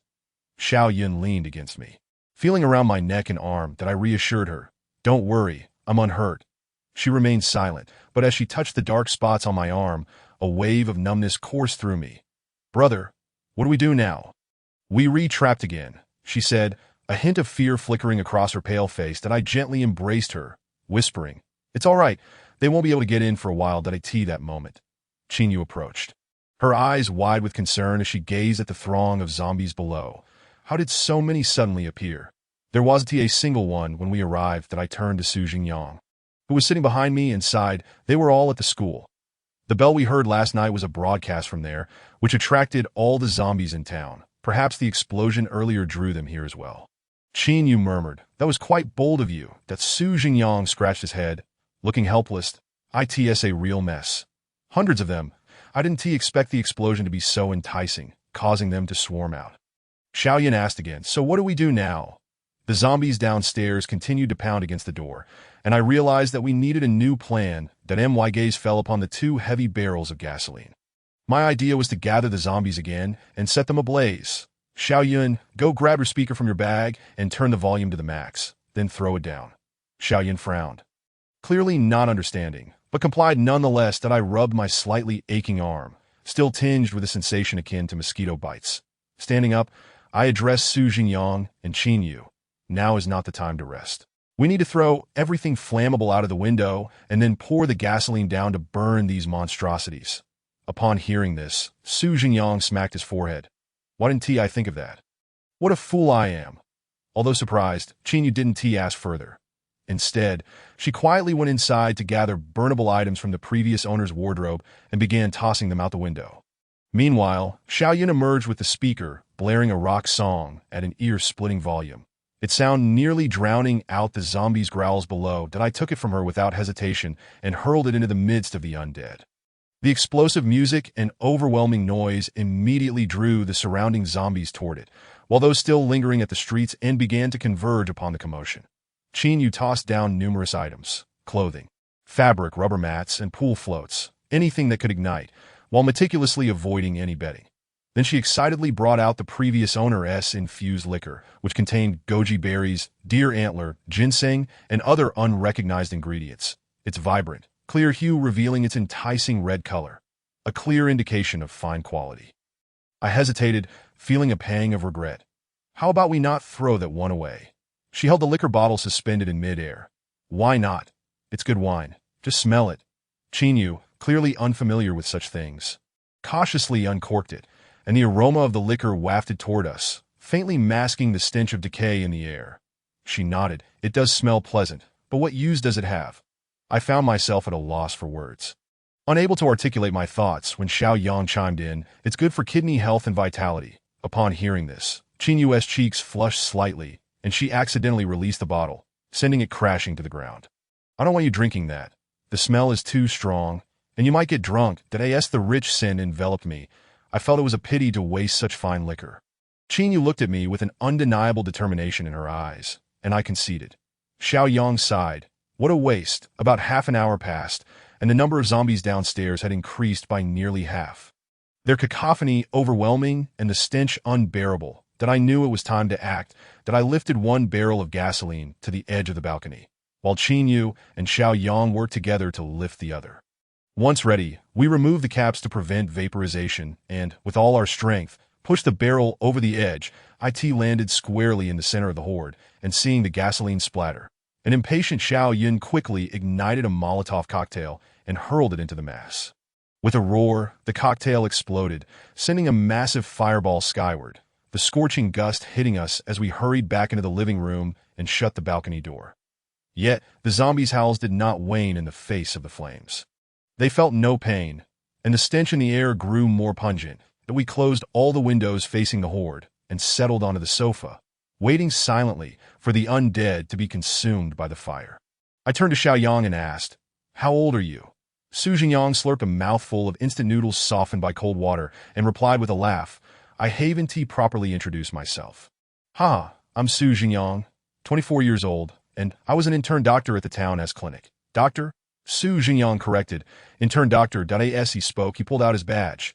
Qin Yu and I exchanged glances, excitement evident in my eyes, while she seemed momentarily stunned before realization dawned, her own eyes gleaming with surprise. Having a doctor with us is fantastic, especially in this apocalyptic era. It's like having an extra life. Though he is only 24 and just started practicing, the title of doctor carries weight, and he must possess some expertise that is certainly better than the meager knowledge I've picked up along the way. As long as he isn't bitten or faced with life-threatening injuries, we can recover fully. I silently thought, what a stroke of luck. Seeing our astonishment, Xiaoyan paused mid-bite, looking at us quizzically. "What's wrong? Do you have an issue with doctors?" We snapped back to reality, and Qin Yu quickly smiled. "Oh, not at all. Welcome aboard. I'm Qin Yu, formerly a high school teacher. This is Xiaoyan, Lin Yun's sister, and also my student. Since we're in this together, let us look out for each other and survive. Qin Yu's sudden warmth relieved Xiao Yang, but left me slightly bewildered. It felt a tad excessive. Xiao Yan took a large bite of bread and nodded vigorously. Mumbling, yes, yes, Dr. Uncle, let us survive together. Su Zhenyang nodded enthusiastically, joining our laughter. Yet a question nagged at me. If he was a doctor, why was he so decisive in killing? I believe he had acted without hesitation when he took down that bald man. And his words regarding the two women mirrored those of the men he had slain. No mercy whatsoever to Su Yang. Tell us about your experience during the outbreak. Su Zhenyang hesitated, a flicker of pain crossing his eyes before he fell silent. Pausing his meal. After a long moment, he finally spoke softly, bro. How about you start by telling us your story? Qin Yu nudged me. Women are particularly perceptive to emotional shifts and can easily sense changes in a person's demeanor. I realized that he might have endured some unfortunate experiences. All right, let us share our stories first. I recounted the events of the past few days, including the necessity of taking lives at my doorstep, providing a bit more detail on that particular incident to gauge his reaction. Upon hearing this matter, he appeared noticeably more focused, his brow slightly furrowed, and an expression of indignation crossed his face. Su Zhenyang sighed deeply and, after a long pause, slowly articulated, "We have remained steadfast at our posts, enduring until the military passed through." Listening to his brief words, I understood that he was reluctant to revisit the circumstances of that time. After all, in such chaotic situations, heart-wrenching events invariably unfold that I speculated that it likely pertained to the photograph he possessed. Chapter 16. Acceptance. Seeing him in silence, we refrained from further inquiries that he quietly consumed instant noodles. And as he ate, tears began to stream down his face, falling into the broth. Witnessing his tears, Qin Yu was similarly affected. Perhaps memories of her deceased family surfaced, causing her eyes to redden, and the atmosphere grew heavy. The blaze raged for nearly 3 hours, igniting a gas canister in a small restaurant below, resulting in another explosion. However, it did not impact us significantly, merely causing a tremor in the building, due to the clothing Qin Yu had cast aside. The flames continued to burn for an extended period, and the stench of burnt flesh mingled with the acrid odor of charred fabric was nauseating. I resisted the foul smell and opened the balcony window. A wave of searing heat rushed in. Most of the zombies below had been reduced to charred remains, motionless, while a few straggling zombies still struggled for life among the blackened corpses. Some swayed their heads. Others flailed their arms. The entire street appeared quite terrifying, resembling a hellish scene from a painting that I frowned and said, "We cannot stay here. The stench in the air is overwhelming and will not dissipate for at least 3 to 5 days." Qin Yu inquired, "Where shall we go?" I turned to Xiao Yang. "The zombies in the school should have dispersed significantly. There shouldn't be many left, right? What do you think?" Xiao Yang hesitated.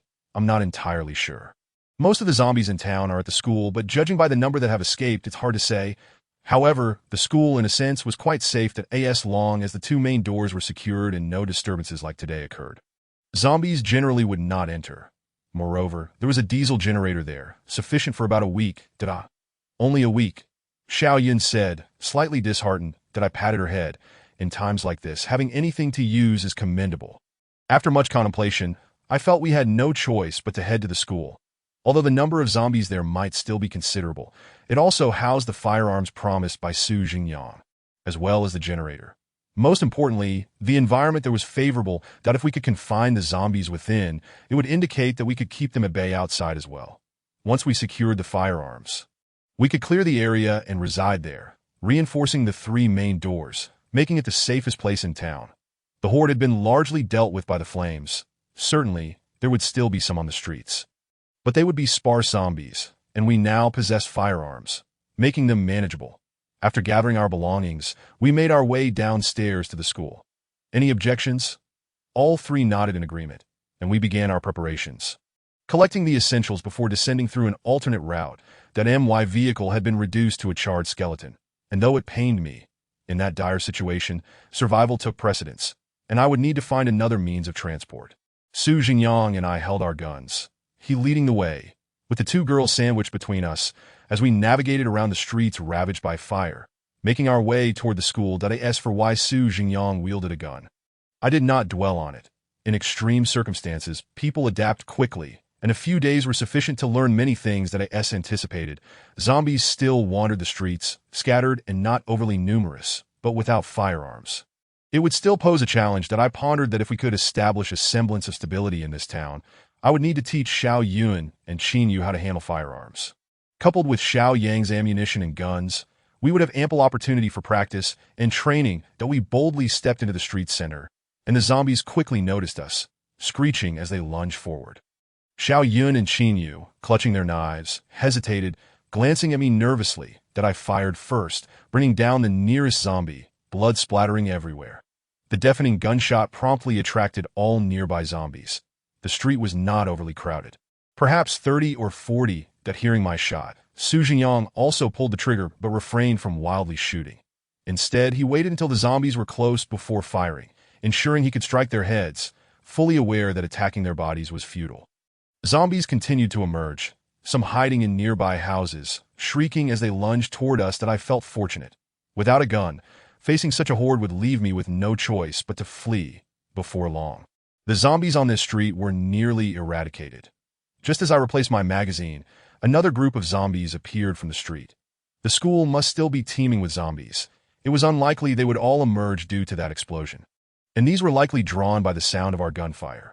Upon seeing us, the previously meandering zombies suddenly seemed energized, charging toward us. Without hesitation, I retrieved 2 grenades, pulled the pins, and hurled them into the heart of the horde. "Take cover!" I pulled Qin Yu and Xiao Yun into a shop doorway, while Xiao Yang ducked behind a small electrical box. Boom! The center of the horde erupted in chaos. Chunks of flesh and limbs flung in all directions. Blood spraying everywhere. Then I quickly raised my gun and dispatched the few zombies that charged at us. The explosion significantly reduced their numbers. The corner was now littered with a large mass of blackened meat. Alongside severed body parts, some of which continued to writhe, creating an indescribably eerie scene. Although zombies still emerged from the corner, their numbers had diminished considerably, that we stepped cautiously through the sticky blood, gradually advancing. By the time we reached the school's entrance, the street was a gruesome sight, filled with corpses, and an unbearable stench made breathing a challenge. The school's automatic doors remained shut, with many zombies still prowling inside. Xiao Yang said, "Follow me." Standing in the street, we were inevitably noticed by the zombies within the school, who rushed toward the entrance that we hurriedly followed Xiao Yang, slipping into an alley beside the school. At the end of the alley, a rope connected to the second floor of the cafeteria awaited us. Xiao Yang had tied numerous knots in the rope, making it easier to climb that he ascended first. Followed by Xiao Yun, Qin Yu, and finally me. Once at the top, Xiao Yang pulled the rope back up. The second floor was spacious, having been cleared out by Xiao Yang. Only a massive table composed of several long tables remained. And the items he had promised me lay quietly atop it. .2 weapon boxes were present, alongside 3 rifles, 1 precision sniper rifle, and several grenades that I looked at Xiao Yang in disbelief as he plopped down in front of the table. Exhaling deeply, phew. Finally I can take a breather. As he spoke, he unwrapped his clothing, revealing a wound on his arm. Due to the recoil from the rifle, the injury had begun to ooze blood again. He removed the bandage and retrieved a medical kit to tend to it. Noticing our astonishment, he smiled. Sit down, sit down. It's quite safe here that I've blocked the roller shutter door downstairs, so no zombies will come in." I gazed at the weapons on the table, unable to restrain my curiosity. "Where did you acquire these weapons?" He glanced at them before continuing to treat his wound, casually responding, "Found them. The troops were in a hurry, having to fend off the zombies while evacuating the town's residents, so they left some behind. That I discovered these while searching for food, thinking they might come in handy. More than just a little handy." I said that I'll distribute them. I can only manage the rifles with some difficulty, and I can't operate the sniper rifle. Xiao Yun and Qin Yu approached simultaneously, each picking up a gun with immense curiosity. I noticed the safety was off and cautioned, "Keep your fingers off the trigger." Qin Yu merely examined hers for a moment before setting it down, but Xiao Yun, driven by curiosity, eagerly approached the window, raising her weapon to aim down below, only to be hurriedly stopped by me. "That I'll teach you later, but not now." Xiao Yun playfully stuck out her tongue and then jumped over to Xiao Yang.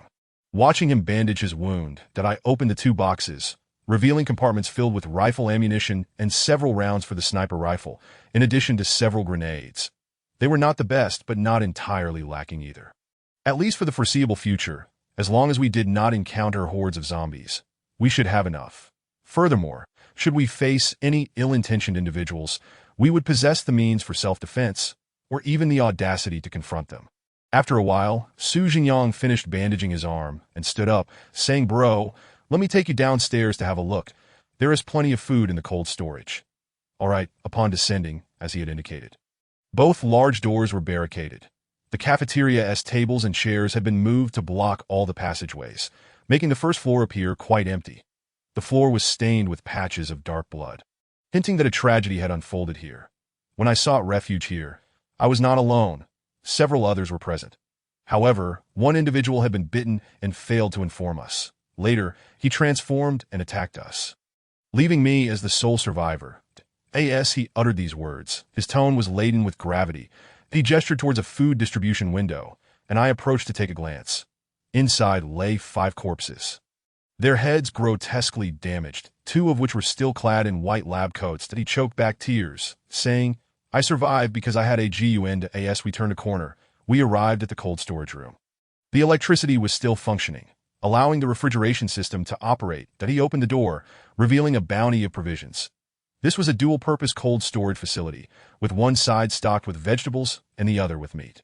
Given the sheer quantity, as long as there was power, we wouldn't have to worry about food for at least the next 3 months. Qin Yu gasped, covering her mouth. "My goodness." Xiao Yun echoed, "My brother." I patted her head, astonished. Though I maintained an outward calm, my heart was equally exhilarated.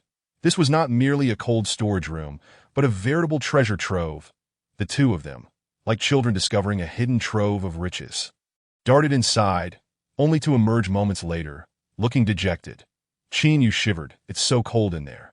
With a sigh, I turned off the refrigeration unit, and they giggled as they ventured back inside. That Su Jingyang looked at me, scratching his head, and tentatively inquired, "Lin Yun, do you think this is acceptable? I could use these as a bargaining chip to join you. I can't survive alone." Although he had previously agreed with Qin Yu and Xiao Yun to stick together, I had remained silent, needing to express my stance on his inclusion. Seeing the pleading look in his eyes, I sighed. "Don't be like that. You owe me nothing. That let's stick together. The more, the merrier. Besides, you saved me earlier. And now you're sharing these resources with us. To act otherwise would be unjust." That he exhaled a breath of relief, his tense body relaxing. Yet, as I observed him, a flicker of guilt arose within me. If the roles were reversed, I would not only survive but thrive with such an abundance. Yet he chose to share these provisions with us, clearly at a disadvantage. That moment, the 2 girls emerged once more, their arms laden with food. Xiao Yun exclaimed with delight. Teacher Qin said, "No more gnawing on those stale breads. We're having a feast today." Calculating, I realized that it had only been about 4 days since we had a decent meal before the outbreak. Since then, we had survived on bread or instant noodles, with the occasional self-heating hot pot. Chapter 17. After the meal was sumptuous, showcasing Qin Yu's culinary prowess once again. That Su Jingyang, lacking cooking skills, had grown weary of the dishes he had prepared over the past few days. This feast brought him to tears. After dining, Xiao Yang accompanied me as we surveyed the entire cafeteria. Upon our inspection, we found little of value. As he had stated, all exits were barricaded, leaving only one passage leading to the diesel generator. The generator's deafening noise attracted a horde of zombies, persistently battering against the walls of the generator room. Blood and flesh smeared across the surrounding surfaces, with several zombies having met their demise in gruesome fashion. How long will the diesel last? I pondered. If we conserve it, it should suffice for about 10 days. I mused. Have you checked the nearby gas stations? He shook his head. I did, but they've all run dry. The military cleared out the oil reserves in the first couple of days. That I contemplated the use of the fuel, not merely for the generator, but also to lure the remaining zombies within the school. That I intended to broadcast sounds to attract them back tonight and incinerate them by morning, thus resolving the issue once and for all. After organizing the disarray in the cafeteria and inventorying our weapons, dusk approached, with the sun's rays streaming through the windows, illuminating the room brightly. The school was situated atop a small hill, offering a distant view. Qin Yu and Xiao Yun were seated on the rooftop. Qin Yu was taking photographs, while Xiao Yun engrossed herself in a novel. That a breeze carried the faint stench of decay and charred flesh. And I suddenly realized the rooftop provided an excellent vantage point. With binoculars in hand, I could see most of the town, ready to detect any unusual movements. aside from the distant groans of zombies below. The town appeared quite serene under the sunset. My desire to settle in this town grew stronger. With fewer zombies around, no immediate presence of other people, and ample supplies, we would not have to worry about food for a considerable time. Moreover, armed with firearms, we had little to fear from potential intruders. However, our immediate priority was to cleanse the school of zombies and repurpose the space. It seemed a waste to use such a vast area merely for containment. Lin Yun turned to me. What do you think? Aside from the zombies below, this place looks quite promising. Her question caught me off guard, and I raised an eyebrow. This inquiry contrasts starkly with your earlier demeanor. What has changed? Do you no longer trust him?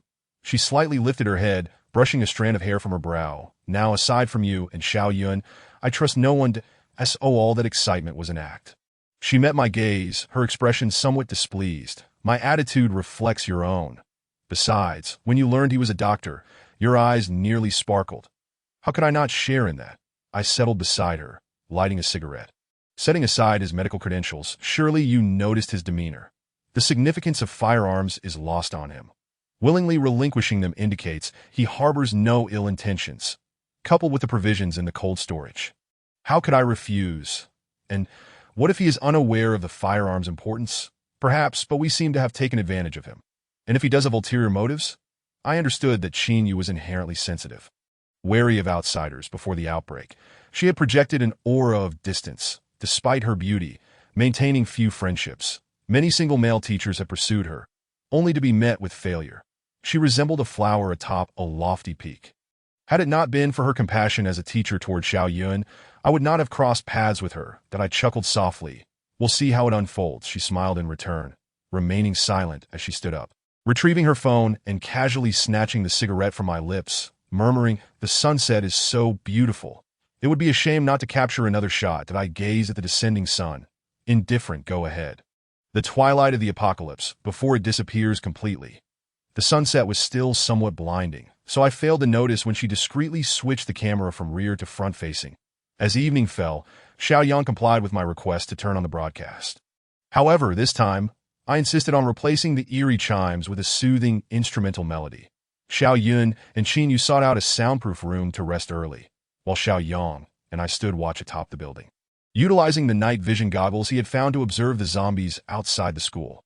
The night breeze was cool, devoid of winter's biting chill, and for the first time in a while, the sky was clear, revealing stars that in the city. The stars were obscured by neon lights, leaving only darkness above. That I lit a cigarette, contemplating before finally voicing my lingering question. Xiao Yang, why did the military pass through Jiangming town? I offered him a cigarette, which he hesitated to accept, but after a moment, he took it. However, upon inhaling deeply, he broke into a fit of coughing, taking some time to recover. That I haven't smoked in years. I am out of practice, he chuckled. After a deep draw, he exhaled smoothly, lost in recollection.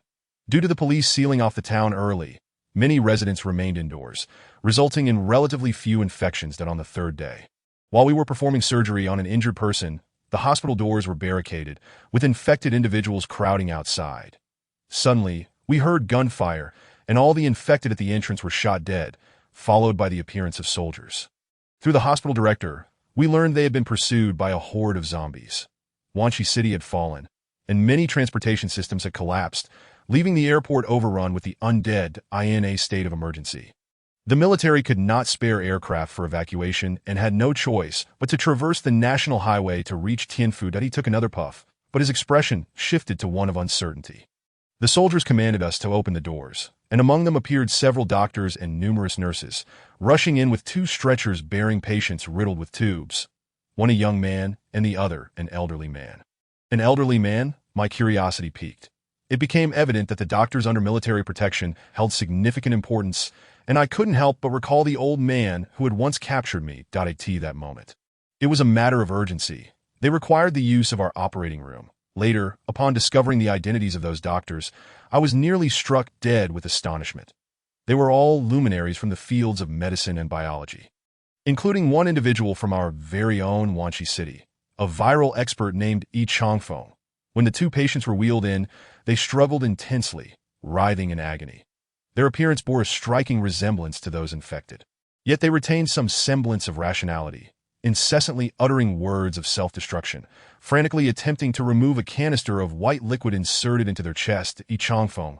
Suddenly, the image of that doctor who had stopped me in front of the convenience store flashed through my mind. His badge read, Director of the Infectious Diseases Department at Wanqi City People's Hospital, I Changfeng, and there was that white liquid.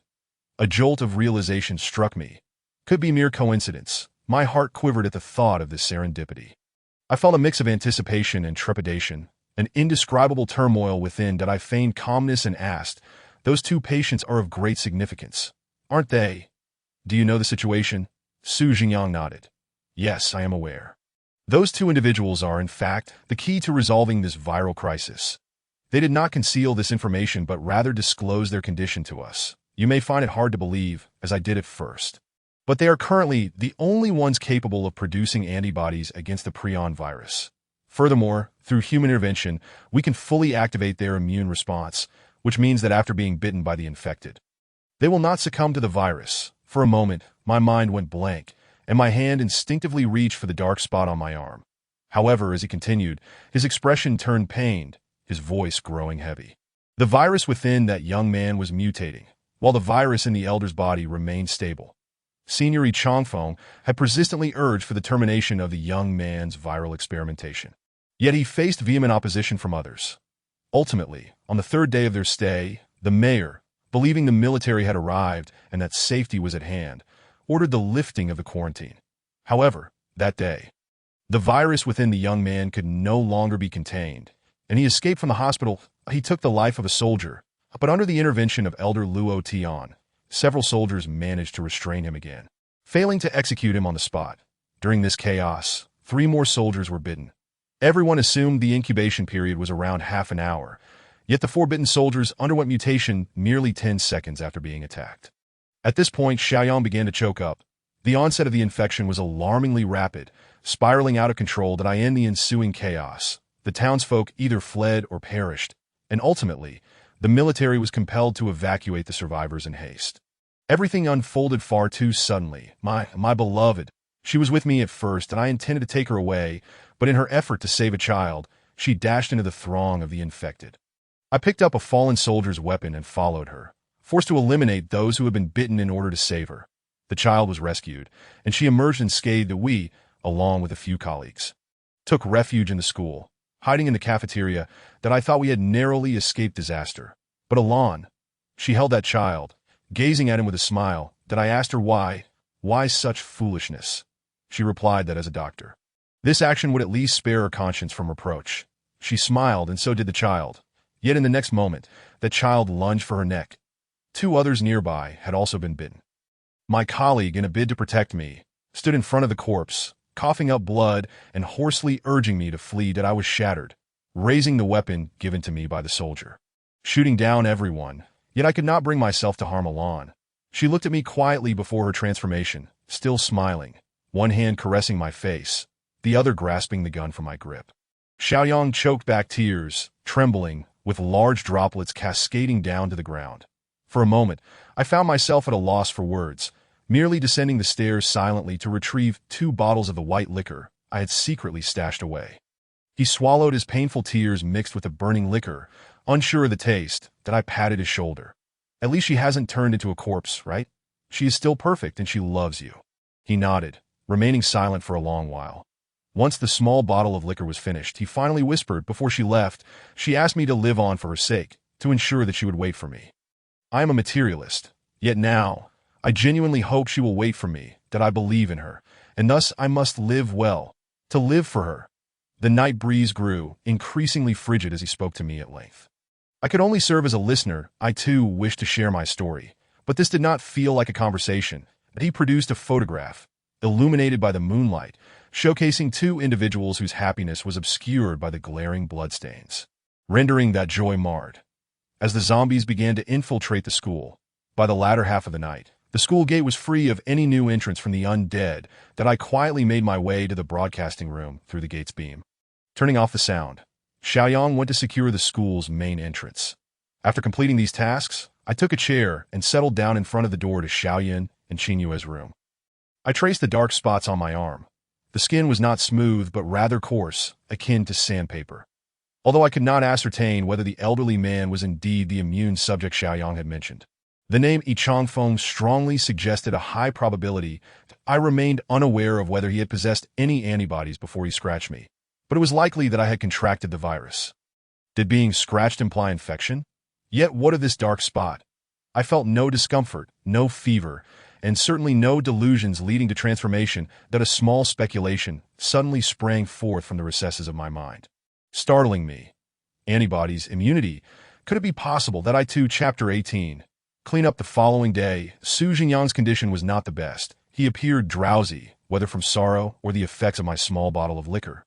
I could not tell that we discussed the situation and decided to first utilize the 2 barrels of oil next to the generator to incinerate the zombies. We could search for more later. I knew of several gas stations beyond just the one next to the town, although they were somewhat farther away, that we had a total of 7 barrels of gasoline. And since there weren't many zombies in the school, after much contemplation, we decided to take only 1 barrel. Standing atop the security room's roof, I surveyed a throng of zombies below, their cacophonous wails echoing that I activated the last Bluetooth speaker and tossed it into the horde. Waiting for the zombies within the school to emerge, Xiaoyang found an iron pot and a hammer from the cafeteria, shouting and banging. Holding the gun firmly, I knew that although the recoil was manageable, I still needed a firm grip to avoid losing control. After disengaging the safety, I reminded myself not to place my finger on the trigger unless absolutely necessary to prevent accidental discharge. Yes, just like that we positioned ourselves atop the crossbeam above the school gate, with Xiaoyan and Qingyue each gripping a handgun, aimed at the mass of zombies below. Xiaoyang, armed with binoculars, meticulously observed the movements of the undead within the classrooms and dormitories. Remember, do not point your gun at anyone nearby, under any circumstances. Alright, find your rhythm, aim for the zombies' heads, and fire when ready. Bang, bang, bang, bang. After some hesitation, Qingyue finally managed to fire a shot, her aim surprisingly accurate, striking a zombie in the head. Xiaoyan, more playful, fired 3 times, hitting one zombie's head while the other 2 shots merely grazed its body. Xiaoyan exclaimed, "Hey, I hit it." Qingyue rubbed her eyes, confirming she had downed a zombie, yet her expression darkened. And she slowly lowered her weapon that I observed from a distance, refraining from approaching, fully aware of the thoughts swirling in her mind. For her, killing a zombie was a formidable hurdle. Just over 10 days ago, these zombies were once living, breathing humans. Though they have transformed into mindless, flesh-eating monsters, they were still people at one point. For someone who had never experienced such brutal killings, surmounting that barrier in one go was exceedingly challenging. The courage it took for her to pull that first trigger was immense. During my time in the military, while on a mission to protect my comrades, I shot through the heart of a terrorist.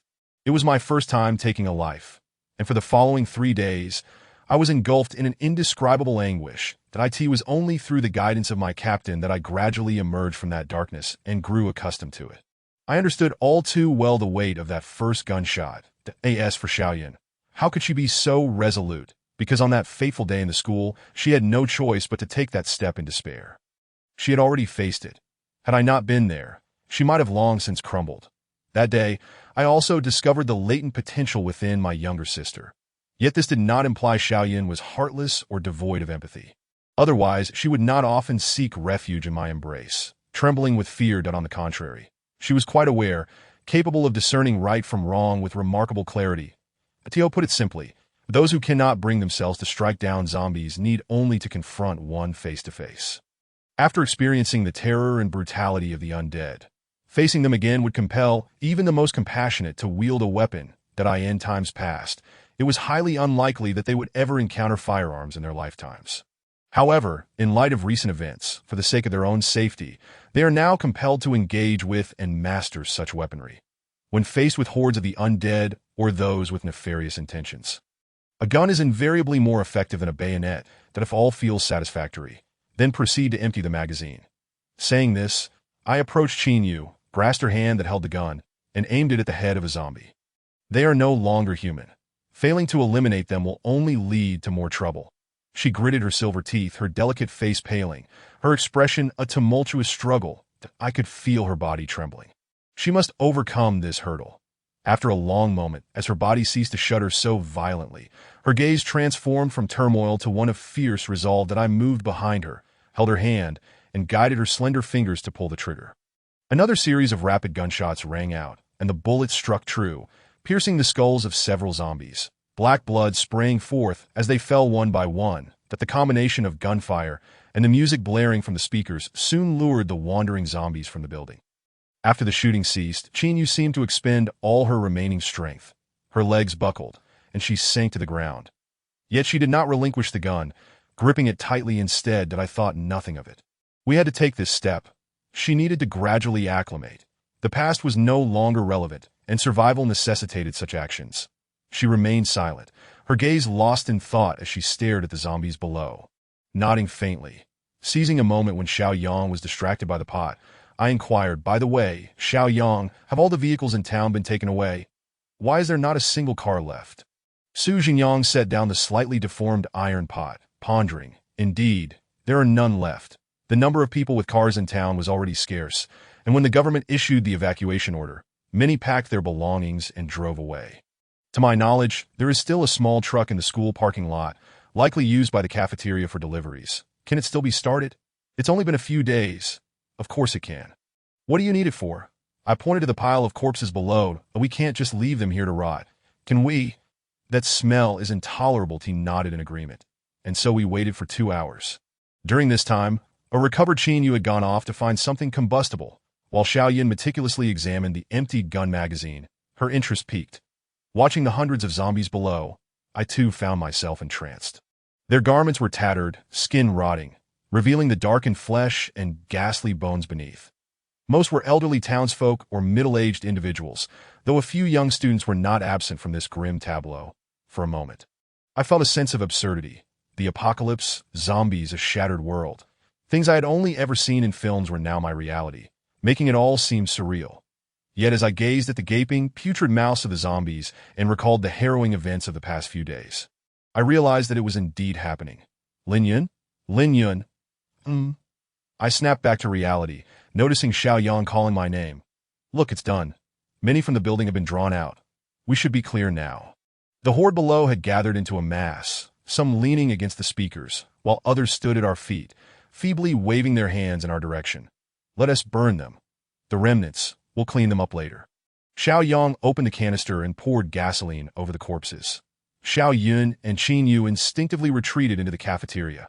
Once the gasoline had thoroughly soaked the pile of bodies, I ignited the last remaining Molotov cocktail and hurled it down. Boom! The incendiary device exploded, flames blossoming outward like a blooming lotus, engulfing the zombies in a searing embrace, the flames leaping several meters high in an instant. The acrid scent of burning gasoline mixed with the stench of decay began to permeate the air. Xiao Yang and I quickly retreated to the rooftop of the security room, watching as the fire steadily intensified. Gazing into the blazing inferno, I fell into contemplation. 12 days had passed since the outbreak of the virus. Thus far, we had not encountered any particularly troublesome situations that, on the contrary, we had stumbled upon numerous advantages. The most surreal aspect was our seemingly effortless journey. Ample firearms, plentiful food, and now, a secure refuge on the horizon. Not to mention having encountered a doctor like Su Ziyang. To be frank, it felt almost absurdly fortunate. After about 20 minutes, the stench became unbearable, forcing us to retreat to the second floor of the cafeteria and shut the windows. As noon approached, Lin Yun busied herself preparing lunch on the stove. She opted for a modest meal, fearing that the foul odor wafting up from below would ruin everyone's appetite. Thus, she prepared a pot of instant noodles, adding some ham and tomatoes for flavor. There were likely still a few zombies lurking within the school, but not many. That we would first clear the remaining zombies and then seek out the small truck Xiao Yang had mentioned. Upon hearing this, Xiao Yan quickly slurped up a mouthful of noodles, exclaiming, "I want to go too. I want to go." I nodded and turned to Lin Yun, who was eating her noodles at the side. "Up until now, it seems you haven't used a knife to kill a zombie, have you? You should give it a try." Her hand froze mid-bite, her expression one of surprise as she glanced at the gun on the table, seemingly asking why she should use a knife when a gun was available. However, after a moment of hesitation under my unwavering gaze, she gently nodded, returning her focus to her bowl of noodles. Her eyes drifting to some distant thought. 2 hours later, I finally opened the windows again, only to realize that a breeze had picked up. The early spring wind carried a refreshing scent, dispersing the foul odor, and I felt a sense of clarity in my nostrils. After our preparations, we entered the school. Our primary objective was to eradicate the remaining zombies within the premises before locating the small truck Xiao Yang had mentioned. Aside from the cafeteria, the school consisted of 5 buildings. The student dormitory, the teacher's dormitory, the practical building, the teaching building, and the restrooms. Down on the playground, a few zombies could still be seen, but they were either legless or severed at the waist. Unable to move, merely struggling on the ground, their loose skin parched under the sun. Lin Yun, draw the knife. With a sigh, Lin Yun resigned herself to the inevitable.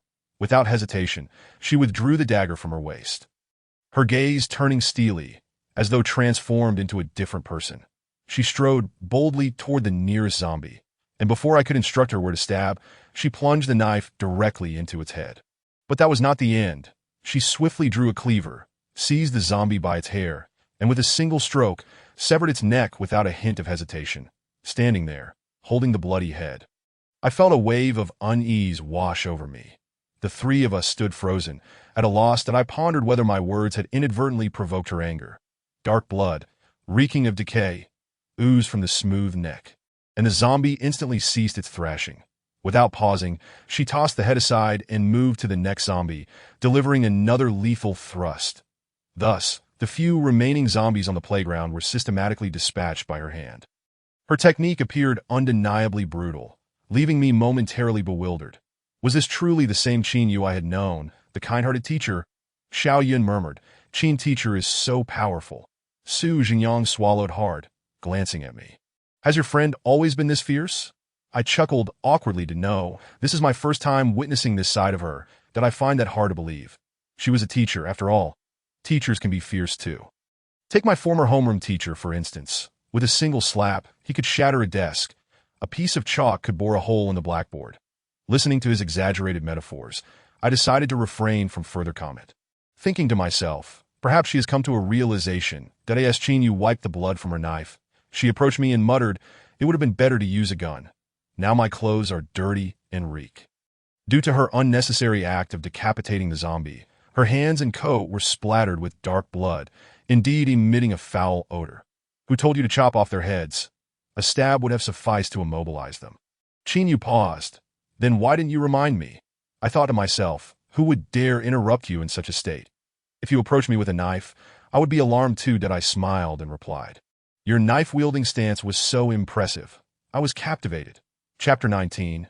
Stability. Before long, we had cleared the school. While some zombies were indeed hidden within various rooms of the buildings, their numbers were not overwhelming. After 3 thorough sweeps, we confirmed by evening that the school was safe, that we gathered the bodies and loaded them onto the truck. After much contemplation, I decided to place these corpses at 3 main routes leading into the town. I could not be certain of its effectiveness against zombies, but it would certainly serve as a deterrent for humans. At the very least, regular vehicles would have difficulty entering. My God, that stench. I feel like I'm going to throw up. Xiao Yang stuffed paper into his nose, starting the car while grumbling. Indeed, I too struggled to hold back my nausea. Lin Yun and Xiao Yun fared even worse, as soon as they opened the charred pile of bodies. The searing stench enveloped them, turning their faces a sickly shade of green as they rushed away to vomit, only daring to watch from a distance as we loaded the corpses onto the truck. I handed my rifle to him. "Here, take the gun and be quick about it." Su Jingyang nodded, taking the weapon and flashing me a grin. "Got it."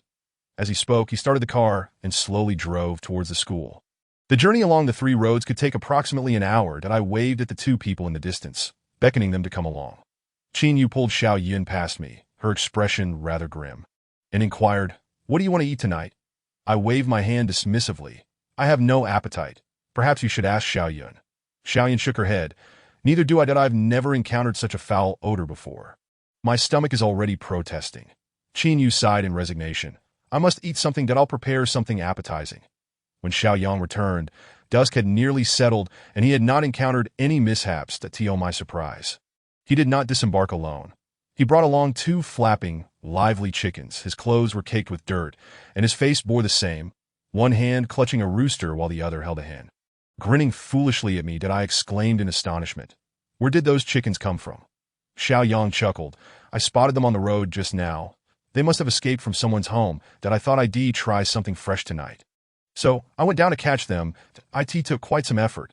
I assure you that I laughed helplessly. Catching chickens is quite a skill. It seems you have had a challenging time. We'll feast on these two tonight. The meat in the freezer may be edible, but it certainly pales in comparison to this. Despite the lively chickens in his hands, I had no desire to eat them, since we intended to stay here for a while.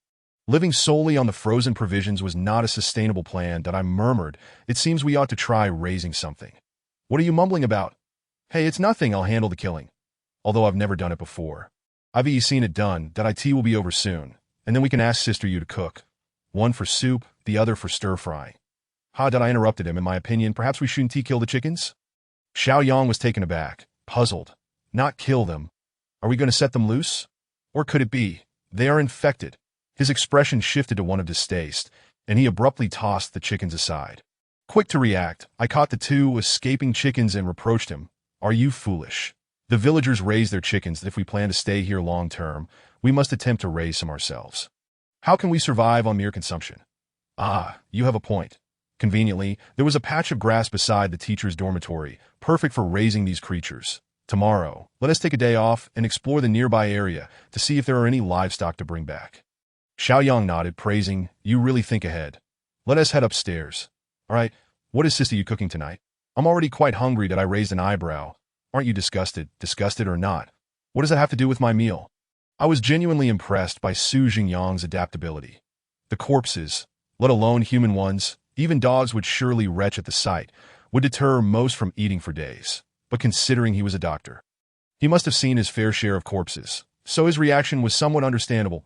As the last remnants of crimson on the horizon faded, night slowly descended, the stars twinkling, and the moonlight grew increasingly cool.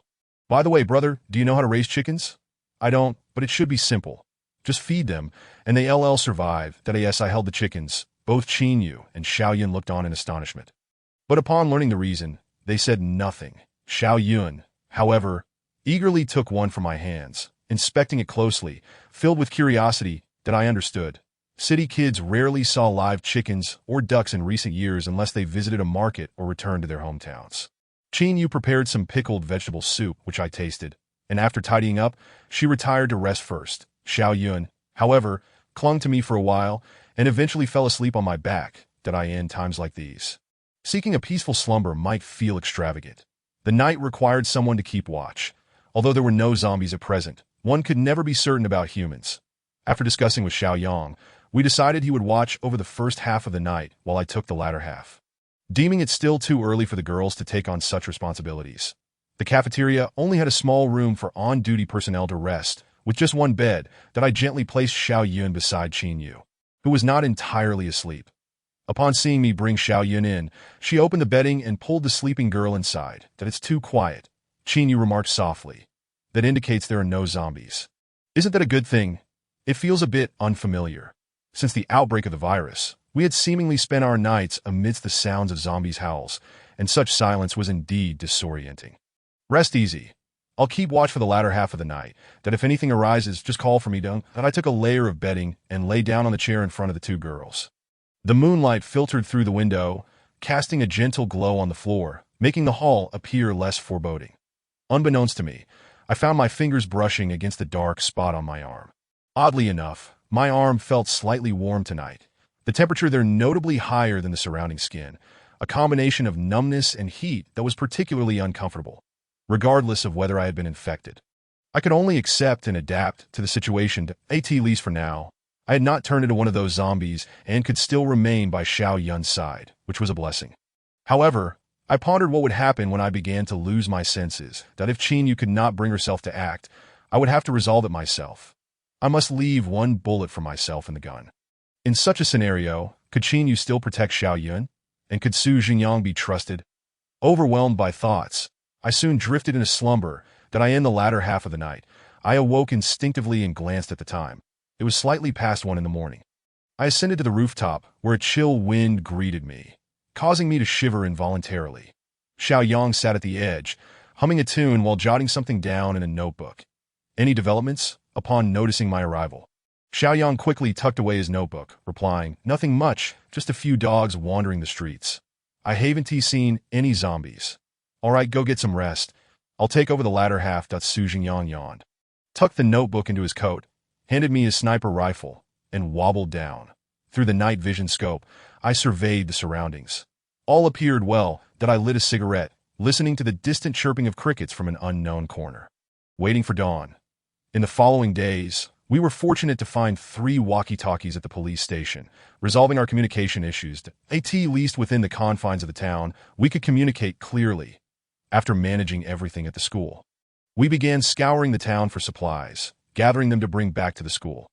However, the town was not entirely safe. We encountered some zombies lurking in corners or hiding within houses. They were eerily quiet, resembling those in slumber, only awakening when we approached, launching sudden attacks. If it weren't for the foul odor that alerted us beforehand, we could have easily sustained injuries, perhaps due to the hasty departures. Many genuinely useful items had been left behind, while the valuables were taken instead. Collecting supplies from the town took us nearly 5 days. Although the town was not large, it was more than sufficient to sustain the 4 of us. Just the food alone could probably last us several years. Gazing at the room brimming with provisions, smiles crept onto our faces. Xiao Yang remarked, "It feels as though this apocalypse has not brought suffering, but rather fortune." That I thought to myself. We were indeed quite lucky. Meanwhile, on another highway leading to the town, I finally discovered a gas station, temporarily alleviating our diesel shortage. Inside, I also found a lone car with the keys still in the ignition. Its owner was safely bound to the driver's seat, gradually decomposing. Once everything settled, I assumed the role of a coach and began training the 3 individuals. Though our days were tranquil and comfortable, it did not imply that danger was absent. To survive, one must possess certain skills. At the very least, one should be able to defend oneself when faced with zombies. To my astonishment, the person with the best stamina among the 3 was none other than Lin Yun. Despite her delicate appearance, she was the only one who managed to complete a 2-kilometer run on the school playground. Xiao Yun suffered from low blood sugar, so I knew better than to push her. Yet Su Jingyang perplexed me. He wasn't fat, and his physique showed hints of muscle, indicating he likely exercised regularly. However, after jogging for just 800 meters, he ended up breathless, collapsing to the ground, unable to continue. When I inquired, he merely smiled awkwardly, leaving me speechless. That I could guess a few reasons, but chose not to voice them. Aside from physical endurance, I opted not to teach any fanciful fighting techniques. In this apocalypse, what one truly needs is a lethal skill for self-defense. Currently, the most capable fighter among us was Xiao Yun. Su Jingyang, unwilling to accept that a girl could outperform him, sought her out for sparring daily. Xiao Yun, however, refused to engage unless he taught her medical knowledge, to which he agreed. Consequently, he found himself consistently pinned to the ground by her. Although Lin Yun wasn't quite as formidable as Xiao Yun, she had also learned a lot during her 10 days in the city, picking up skills swiftly. Her slender frame brought a gracefulness to her movements, yet beneath that elegance lay a fierce determination. Targeting soft spots with precision, Su Jingyang, brimming with enthusiasm, sought to spar with Lin Yun one day. Fortunately, she was in a good mood and agreed with a cheerful smile. At that time, I was not present, patrolling the town, and thus unaware of the outcome. However, since that day, Su Jingyang preferred to seek me out for practice rather than her. He confessed to being frightened, having been alarmed by the scene of Lin Yun dispatching zombies on the playground. Following that incident, he spoke to her in a hushed tone, addressing her as Sister Yu with utmost caution. As for Lin Yun, her demeanor toward Xiao Yang was rather indifferent, yet it marked a significant change compared to before. As the days rolled by, Xiao Yang's rapport with us became increasingly relaxed, shedding the initial awkwardness. Over time, his carefree and somewhat adolescent personality began to emerge. At times, we even found him a bit foolish, a stark contrast to the meticulous image of a doctor.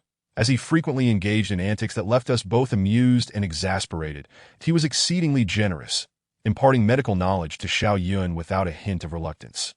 Xiao Yun learned rapidly, often using my arm, marred with dark spots, for her bandaging practice. Examining it closely in her spare time, that I realized she was eager to discern something, hoping to find a cure for me. Yet if Su Jingyang could not comprehend it, how could this novice possibly unravel it? Thus, a month gradually passed without any significant troubles. Each day, a handful of zombies would meander through the streets, but their numbers were manageable. Twice during this period, refugees appeared in the town. However, as there were no resources to offer, and with zombies in pursuit, they departed swiftly, fortunately without discovering our presence. It was only after encountering those few refugees that I comprehended how fortunate we were in comparison to the many who had survived. Living in relative tranquility. Chapter 20. The dispute caused by the chickens in the short span of just over 20 days since the outbreak of the virus. A group of ordinary individuals had been reduced to a state akin to beasts. It was a drizzly day, with a damp wind that cut through with a piercing chill, and heavy clouds that weighed down on my heart, that I stood atop the school building, using binoculars to survey the town. Suddenly, those refugees appeared. I could not ascertain from where they had fled. Each one looked disheveled, their forms ragged, clad in thin, tattered clothing, with emaciated chests barely visible beneath. They resembled vagrants living amidst refuse, pursued by zombies as if they were merely ducks to be herded. Relentlessly driven from the old woods to the east into the town. Upon noticing them, I quietly followed with my gun in hand. That day, they did not hastily leave, instead taking refuge in a residential building. While the zombies they attracted lingered below, reluctant to depart. During this time, I wrestled with the dilemma of whether to rescue them, for their plight was indeed pitiable, and their previous experiences must have been unimaginable. Perhaps saving them could offer a glimmer of hope for survival. Yet, I feared that if I rescued them, they might cling to us, shattering the hard-won peace we had. Furthermore, they were men, and based on my previous encounter with that lecherous man across from CC City, their presence posed a threat to Xiao Yun and Qin Yu's safety. After much contemplation, I resolved to continue observing them. Thus, 2 days passed in this manner. That be why the third day, my heart softened, and I decided to rescue them, providing some supplies before urging them to leave. Just as I prepared to shoot the zombies below, a fierce argument erupted within the building. It was during this moment that I witnessed the madness of humanity for the first time. In their dispute, they united to kill one of the older men among them. There was no hesitation, no flicker of uncertainty in their eyes. After the man fell, they, like the zombies, ravenously tore into his corpse. Blood stained the walls and floor. In their eyes, I saw no semblance of rationality that a human should possess, only the primal greed and insanity of beasts. For a moment, I could not discern what they were. At that instant, driven by an impulse, I aimed my gun at them, wishing to eradicate this grotesque behavior. Yet an inexplicable emotion held me back, preventing me from pulling the trigger. The man's body was gnawed to shreds. After satiating their hunger, they did not hastily discard the remains, but instead removed his entrails, scraping flesh from his thighs to pack away, before finally discarding the rest of the corpse out of the window to divert the zombies. They then scoured the town as supermarket and other places, finding it stripped bare, and thus they departed, continuing their escape northward. Throughout this, I kept a watchful eye on them, ensuring they did not head towards the school. Fortunately, they did not, and they remained oblivious to our presence until they had traveled 5 kilometers from the town. Only then did I breathe a sigh of relief and return to the town. As I walked along the desolate road back, devoid of vehicles, leaves had accumulated, littering the entire path. Perhaps influenced by those individuals, a heaviness settled in my heart. I could not comprehend how they, uninfected, could have devolved into such savagery. Could hunger truly strip one of their reason, reducing them to frenzied beasts? This question, though answerable, was one I was reluctant to accept. I felt fortunate to have escaped the city with Xiao Yun and Qin Yu, arriving safely in the town and finding a stable and comfortable environment. Yet fear began to creep in. Fear that I might make a wrong decision, leading Xiao Yun and Qin Yu down a perilous path. Unable to ensure their safety, and slowly transforming into those savage creatures. That vision lodged itself like a malignant tumor deep within my psyche, causing me unrest for several days in the dead of night. I would often awaken from nightmares, dreaming of Xiao Yun and Qin Yu as zombies, drifting away from me, while my deceased parents clawed their way out of their graves, their broken voices questioning me as to why I had failed to protect Xiao Yun. As my anxiety worsened, the dark spots on my arm seemed to worsen, as each time I awoke in the middle of the night, the spots would burn intensely, though there was no pain. The combination of heat and numbness rendered my arm mostly unfeeling, lasting for nearly half an hour. Strangely, each time I woke, I would find Qin Yu standing beside me, her face etched with concern. When I asked her about this uncanny coincidence, she claimed she had gone to the restroom, that on one occasion, she brought a thermometer to measure the temperature of the dark spots, which shockingly registered over 50 degrees. From that day forward, she would apply an ice pack to my arm before I slept, which provided considerable comfort that I refrained from revealing the visions I had seen, fearing that my worries might become their burdens and gradually erode their will to survive. I silently vowed to protect them, at the very least, to prevent them from becoming those savage beasts. Yet tranquility is often fleeting. After a month of peaceful existence, we finally encountered the first batch of unwelcome guests. That night, everything was so calm. For the first time in a while, I did not have the unsettling dreams that plagued me, and I slept relatively soundly. However, the sudden voice of Xiao Yang over the intercom jolted me awake. "Brother Lin, come take a look. Someone is here." That I in such moments, the word people felt more sensitive than the undead, that I quickly grabbed my gun and night vision goggles and ascended the building. Xiao Yang was crouched on the balcony, sniper rifle in hand, aiming down below. "What is going on?" I asked. He replied in a low voice, "Take a look. Should I shoot?" I peered through the night vision goggles and discerned 10 young men. Compared to the few I had seen earlier, these were dressed much more decently, each sporting a machete at their waists, suggesting they possessed some skills. They were crouched by the window of our chicken coop, peering inside like thieves, excitement radiating from them. "Hey, Brother Chow, look, there are chickens. Not just chickens, there are 2 sheep as well. This is a treasure. Brothers, time to feast. I'm going to catch the sheep." They recklessly smashed the window, like a pack of ravenous wolves scrambling inside. The coop erupted in chaos, with the 2 sheep bleeding pitifully as they were yanked by their horns and dragged out. Xiao Yang exclaimed angrily, "Damn it.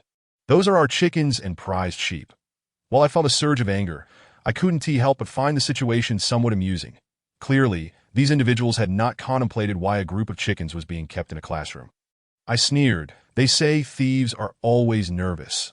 Let us see how bold they truly are." One hand held the night vision goggles, while the other raised my gun, firing a shot into the air. Bang! The gunshot echoed through the night, startling the intruders below, who immediately froze and scrambled to investigate, while 2 lookout men outside let out terrified screams. "Who is it? Get out, Brother Chow, could it be zombies?" "Nonsense. Zombies can't shoot. What if it's a zombie fart?" I heard from Lao San that zombies can fart too, but though I've said it, whose fart could be that loud? That is definitely a gunshot. The 2 of us chuckled at their banter as they looked around, trying to locate the source of the gunfire. But in the pitch darkness, how could they see us? I fired again, this time hitting the 2nd floor window. The glass shattered, cascading onto the ground, and the intruders panicked, tumbling out of the school. In haste, one of the individuals clutched a chicken in his hand, his expression one of struggle, as if he wished to take it away. I let out a cold laugh and fired another shot, striking the ground between his legs. The sparks that erupted startled him into a scream, causing him to drop the hen. Xiao Yang bellowed in fury. "Get lost! Are you tired of living?" After they fled the school, he laughed heartily. "Huh. In pitch darkness, they dared to steal my chicken. They better watch their own necks." I chuckled in response. It seems they lack a bit of courage. However, our laughter was short-lived, as an irate voice echoed from the street. "You wait. I'll come back to settle this tomorrow. Oh dear." The voice sounded quite youthful, laced with a brazen audacity. Xiao Yang and I exchanged a surprised glance. They were indeed youthful and impetuous. The livestock we raised had become incredibly precious to us, especially the 2 sheep. We could not afford any mishaps, that we hurried downstairs to check on them. Fortunately, the 2 sheep, aside from being a bit startled, were otherwise unharmed. Upon seeing us, they gradually calmed down from their fright. That it appeared that the sheep had formed an attachment to Xiao Yang, as they rushed to him and rubbed against his legs. "Don't be afraid, my dear sheep. Daddy S here." Xiao Yang crouched down and embraced the 2 sheep, his heart aching for them as if they were his own children. This house full of chickens, and these 2 sheep were all brought back by him alone. The 2 sheep, in particular, were a labor of love. He had braved the risk of being bitten to rescue them from a pen teeming with zombies, so his affection for them was profound. Coupled with his curiosity about these animals, he tended to them with great care. That I counted the chickens meticulously, and my expression darkened instantly. Originally, there had been over 50 chickens, but now only 35 remained alive. 5 were missing, and the rest had their throats cut. The room was in utter disarray, chicken blood mixed with feathers strewn about. Those that had been decapitated lay on the ground, twitching incessantly upon entering. Xiao Yang was overwhelmed with despair. "To my chickens." I spoke coldly. "Let us keep watch tonight. Those individuals will surely return tomorrow." Xiao Yang raised his gun, furious. Damn it. Let them come. They've killed so many of our chickens. They must repay us with their own. We swiftly cleaned up the fresh blood to prevent attracting zombies from outside the town, then moved the livestock to another classroom with intact windows. In the latter half of the night, we took our positions on the rooftop. Xiao Yang was incensed, continuously aiming his gun into the darkness, occasionally pulling out a small notebook, cursing as he jotted down notes. However, as the night wore on, those individuals did not reappear. It was as if they had vanished from the town, with no campfires or any sign of activity. At by midday the following day, their shadows remained unseen. Yet, I was aware that this group was lurking in the second floor of the stationery shop outside the school gate, peering in through the darkened windows, for below them, several zombies were meandering about. Scratching at the glass door. Lin Yun, where are those thieves you mentioned? It's been half a day without a sight of them. Qin Yu sat by a small window, delicately resting her chin on one hand, with the other propped on a sniper rifle. Her body slanted against the windowsill as she languidly spoke. Over the past month, under my guidance, she had mastered the use of our firearms, and I had decided to let her handle the sniper rifle. Compared to Xiao Yun and Xiao Yang, Qin Yu displayed remarkable composure. Once in the zone, she was hardly distracted. During training, her hit rate far surpassed that of the other two, and she was the quickest to acclimate to firearms. At times, I wondered if her talent would be wasted as a teacher. Given her calm demeanor, adept marksmanship, and fierce fighting ability, she now killed zombies without the slightest hesitation, a veritable prodigy of stealth. It should be soon. Just keep your aim steady, that if you see anything amiss, fire. She shot me a glance, massaging her aching shoulder, then buried her head on the rifle rest. Just as I turned away, she queried, could it be them? The intercom crackled with Xiao Yang's voice. Lin Gu, they're here. Let you aim carefully and shoot at their groins. Through the window, I saw the group opening the door. A burly man led the way, dispatching the zombies, blocking the entrance with a few swift strokes of his weapon. He then strode across the street, brandishing a bloodied knife, menacingly approaching the school gate. I surmised that these 10 individuals possessed some skill. Over the past month, they must have accumulated considerable combat experience, or they wouldn't be so composed in the face of zombies that I pressed the intercom. Let us go. I'll be right there. That I didn't take the rifle down with me, opting instead for a handgun and a machete. Xiao Yang did the same, brandishing his machete as he grumbled his way to the school gate. The group approached with their knives, exuding an intimidating demeanor akin to thugs. The night vision goggles didn't reveal their ages entirely, but now that daylight broke, I could see clearly. They each appeared to be in their early 20s. Dressed in trendy attire, unmistakably resembling college students. Perhaps due to their skills, they looked far more polished than the individuals I had encountered previously. 2 of them even sported stylish haircuts, suggesting they were doing quite well. Xiao Yang shouted, "Return our chickens." The man at the forefront, evidently the leader, towered over me by a good half a head, likely standing around 1.85 meters tall. He stepped forward and sneered, "You a grown man are truly petty. It's just a few chickens, and there are plenty more in that room. Is it really worth this fuss?" Those behind him echoed in agreement. Exactly. Besides, what gives you the right to claim those chickens as yours? What world are we living in where one can still afford to raise chickens? Xiao Yang was fuming, his chest heaving, tightly gripping his knife, his gaze filled with murderous intent. The man sneered, "What is the matter? Looking for a fight? Let me tell you, for the past month, I, Lin Chao, have never struck a person. I only kill. The number of lives I've taken is no less than 10, not to mention zombies. They were no different from slaughtering chickens." Upon hearing that he had taken lives, Xiao Yang's expression shifted slightly as he turned to gauge my reaction, which was one of common indifference, as I merely smiled and shook my head. He grinned, "But I'm not unreasonable. Given the circumstances of last night, I'll overlook the fact that you frightened us with firecrackers and slingshots." Firecrackers? Slingshots? I was momentarily bewildered, but soon realized they must have mistaken our gunfire for firecrackers. They couldn't fathom that survivors in this small town could possess firearms. Now, I think we can negotiate. Since these chickens were discovered by all, we might as well share that we have 8 people. "You have 2, Xiao Yang shouted, "You bastard." "Only 2. Those are our chickens." Observing their unreasonable demeanor, I found it somewhat amusing. It was clear they were attempting to bully us due to their numerical superiority. Regardless of whether his claims of killing were true or false, it was evident they had a history of intimidation. But today, they had met their match. The man named Lin Chao's expression darkened as he retorted, I am negotiating with you. If you refuse to negotiate, both of you will die. You afraid of me? With that, Xiaoyang began to draw his gun from behind, but I restrained him, smiling. Let me handle this. Chapter 21. Is mercy right or wrong? I smiled and spread my hands. Gentlemen, let us discuss this calmly. Brandishing a bloody knife to intimidate is rather unbecoming. Lin Chao's lips twitched, as if caught in a moment of embarrassment for being seen through.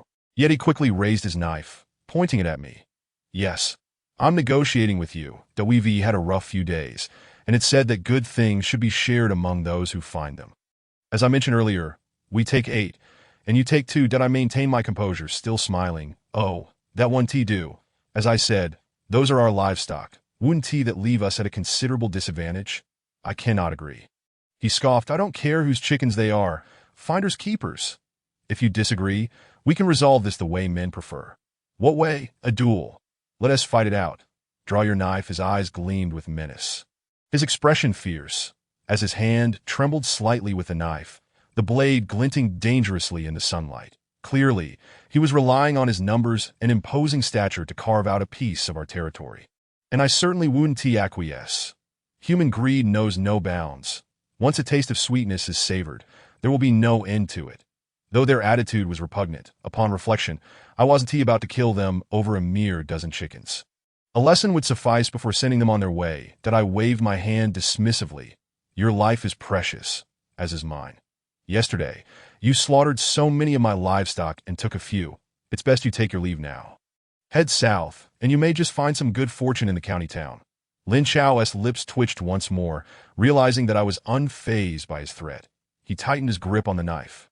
Seething, you don't understand human language, do you? I'm telling you to hand over the chickens. I want not only these chickens, but this school as well. All of it belongs to us. Dream on, go to hell. As I observed him charging towards me with an aggressive demeanor, I sighed and conceded. Very well, let us resolve this in the manner most favored by men. With that, I reached behind my waist and drew my gun, aiming it squarely at him. Xiaoyang, unable to contain his simmering fury, saw me retrieving something from my belt and swiftly unsheathed his machete. However, upon realizing I wielded a firearm, he hastily sheathed his knife and raised his weapon instead. Bang! I fired first, the bullet striking the ground at Lin Chao's feet. Seeing my shot, Xiaoyang did not hesitate. Just as he was about to pull the trigger, I extended my hand, slightly elevating his gun, causing him to fire into the the sound of the gunshot. The once fierce group of individuals immediately deflated, like a punctured balloon, standing frozen in disbelief as they stared at the dark muzzle of the gun. Their expressions of rage dissipating, replaced by fear and incredulity. What the hell? Lin Chao stammered. Why you? How? I replied with a smirk. Wasn't it said we should resolve this in a manner most favored by men? I prefer firearms, hence my choice. Quite reasonable. Wouldn't you agree?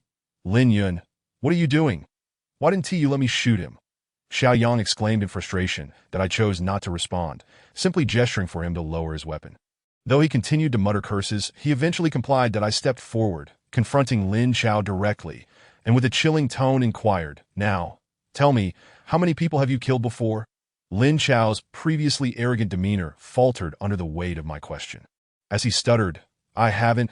I was just trying to scare you, bro. Let us talk this over. Lying is ill-advised. Your intimidating presence suggested otherwise, did it not? As for killing, I have dispatched a few myself. Individuals like you. Lawless and arrogant, with heads held high.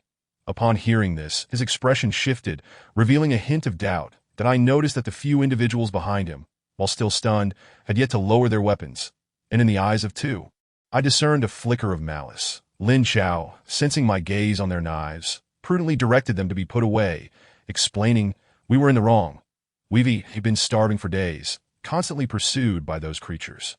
When we saw the fire in the town, just before dark, we thought to take a chance, and ended up hearing the sheep, which is why we came in. That I apologize, and we will leave now. Is that acceptable? Chowga, you can't. One of the men behind him urgently protested, but I swiftly raised my gun again, aiming it at him. Lin Chao panicked. No, we'll leave, don't shoot. I coldly commanded leave immediately after uttering this. I slowly lowered my weapon, but at that moment, a frail man standing next to Lin Chao suddenly moved. That a fierce expression overtook his face as he raised his bloody dagger, circumventing Lin Chao to lunge at me. Naturally, I was prepared. I slightly shifted my body to evade the thrust aimed at my heart. Just as I lifted my gun, a distant, muffled gunshot resonated. Bang! I distinctly heard the bullet slice through the air, narrowly missing me. Instantly, the man's head was pierced, and Lin Chao was splattered with brain matter. The bullet that perforated the man's skull also struck Lin Chao's shoulder. Xiaoyang, unable to contain his anger any longer, raised his gun, but I quickly reacted, fearing he might go on a rampage, and grasped his hand, redirecting the gun towards the sky. Several deafening gunshots echoed through the air. Lin Chao, stunned by the gunfire, momentarily forgot the pain in his shoulder, raising a trembling hand to touch the blood splatter on his face, his body trembling involuntarily, and the look in his eyes gradually transformed into terror. I seized Xiaoyang's gun, and he shouted, "Lin Yun! They were trying to kill you, what are you doing?" Seeing Xiaoyang's intense reaction, I suddenly felt a daze overcome me, isolating his voice from my mind. As the images of that day, as chaotic figures resurfaced in my thoughts, that he reclaimed the gun, and this time I did not stop him. Another muffled gunshot rang out, and yet another man fell. His skull shattered, blood gushing forth as he collapsed. Without a moment's hesitation, Xiaoyang fired at the individuals before us. Bang, bang, bang. The remaining men, terrified, dropped their knives as if they were scalding hot, frantically dodging Xiaoyang's bullets. Though they stumbled in their escape, they did not forget to drag the dazed Lin Chao along, scrambling down the street. The two men at the front took the brunt of Xiaoyang's fire, numerous bullet holes appearing in their chests as they fell. The others fled, and Xiaoyang did not pursue. As I watched them disappear down the street, he turned to me, confusion and anger etched on his face. Seeking an explanation that I sighed, feeling helpless. "Let us discuss it later, we need to return. Zombies have been drawn here." The sharp gunfire and the blood pooling on the ground soon attracted the wandering zombies from the woods outside the town. I glanced at the direction they had fled, my thoughts swirling with complexity. What was happening to me? Qin Yu descended the stairs, striding towards me with anger. "You fool!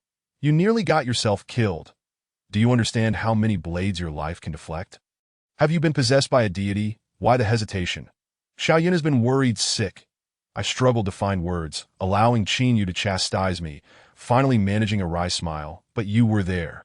She shot me a fierce glare before shoving the gun into my arms and storming off, while Xiaoyun looked at me with reproachful eyes but approached nonetheless, reaching out to check if I was injured. I set the gun down and gently embraced her, feeling an internal guilt. She softly remarked, "Brother, you cannot continue like this." This evening fell. I sat atop the building, absent-mindedly observing the town through binoculars, while Xiaoyang sat beside me, jotting down notes that a dozen zombies shuffled near the school gate, drawn by the 4 corpses that had long been devoured, leaving only a pool of dried blood as evidence of their existence. After a while, Xiaoyang broke the silence. "Lingo, why didn't you let me kill them?" While speaking, he lit a cigarette and offered one to me that I took a deep drag, exhaling the thick smoke. My vision gradually blurring, that I sighed. They only wielded knives. I thought they posed no threat to us. But they destroyed so many of our chickens.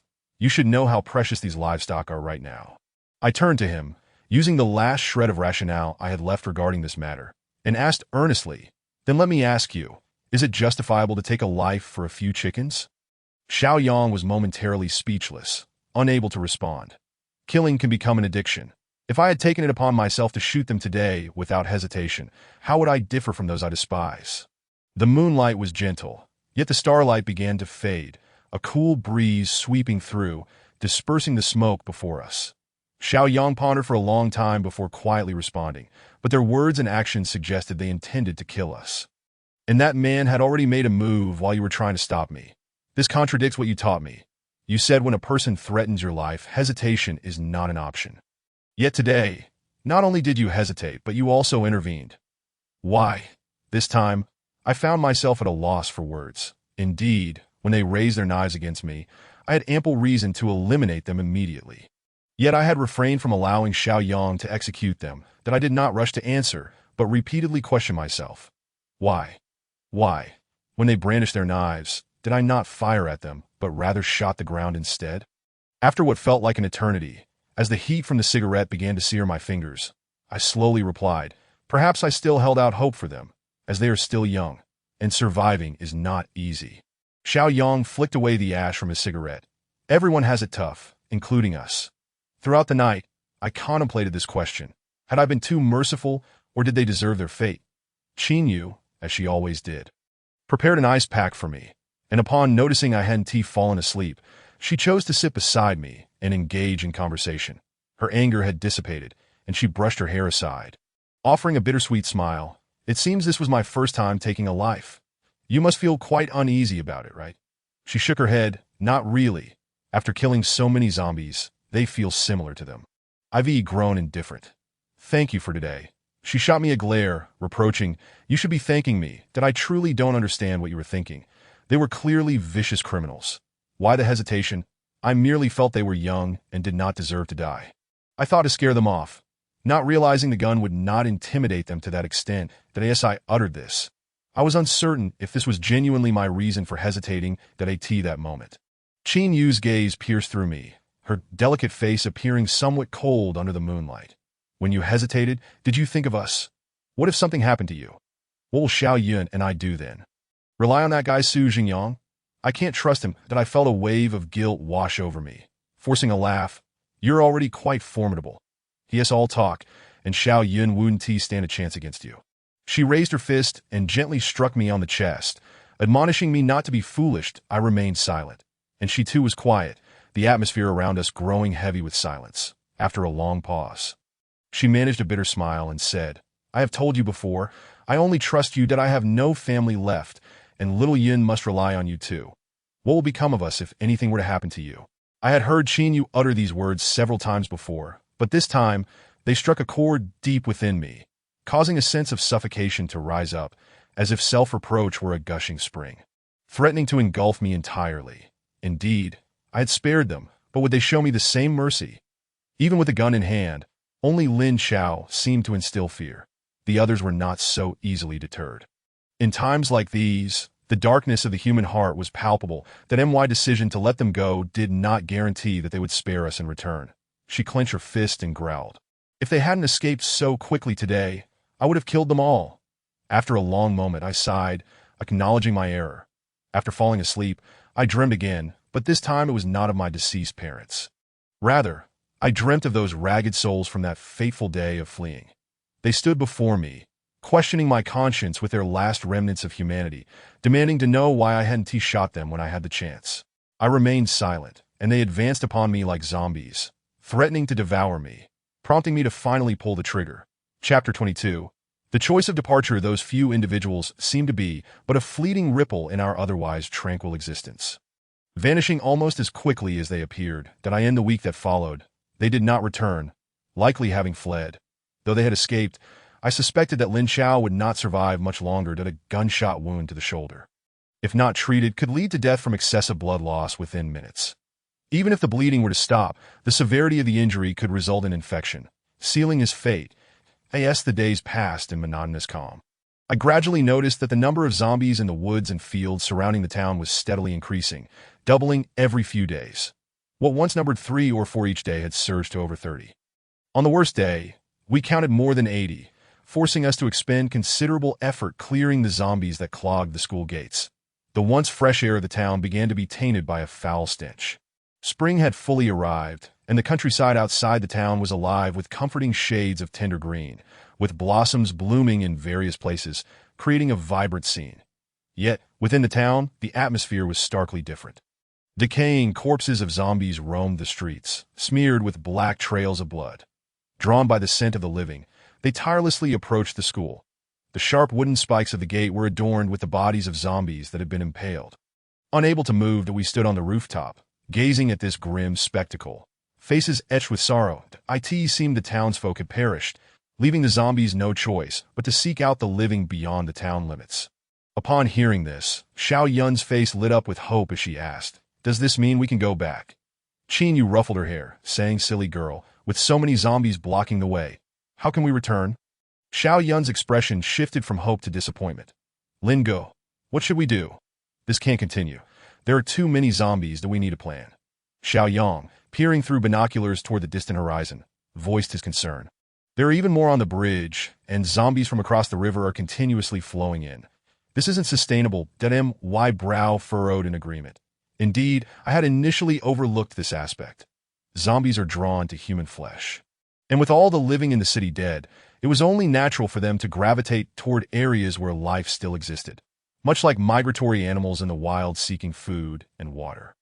To establish a long-term base, one needs either sturdy walls capable of withstanding a horde or sufficient manpower and firepower. Clearly, we lacked all three, that we had to conserve our ammunition to prepare for potential encounters with strangers rather than waste it on zombies. In a world collapsed, who could say how many had turned? Since we couldn't eliminate them all, the goal was to avoid confrontation, using blades when never possible to conserve our firepower. However, that increased the risk of bites. At present, we faced two options. Either fortify our position at the school, or abandon it, and embark on a path of flight. That I stated firmly, we have only these two choices, to stay or to leave. What are your thoughts? Of course we should stay. We've invested so much effort here. I can't bear to abandon all we've built, Su Jingyang asserted resolutely. Xiao Yun glanced at me, softly adding, I want to stay too. The two of them had synchronized in their decision to remain, leaving only Qin Yu in a state of hesitation, resting her chin on her hand in contemplation that in truth, I did not wish to leave either.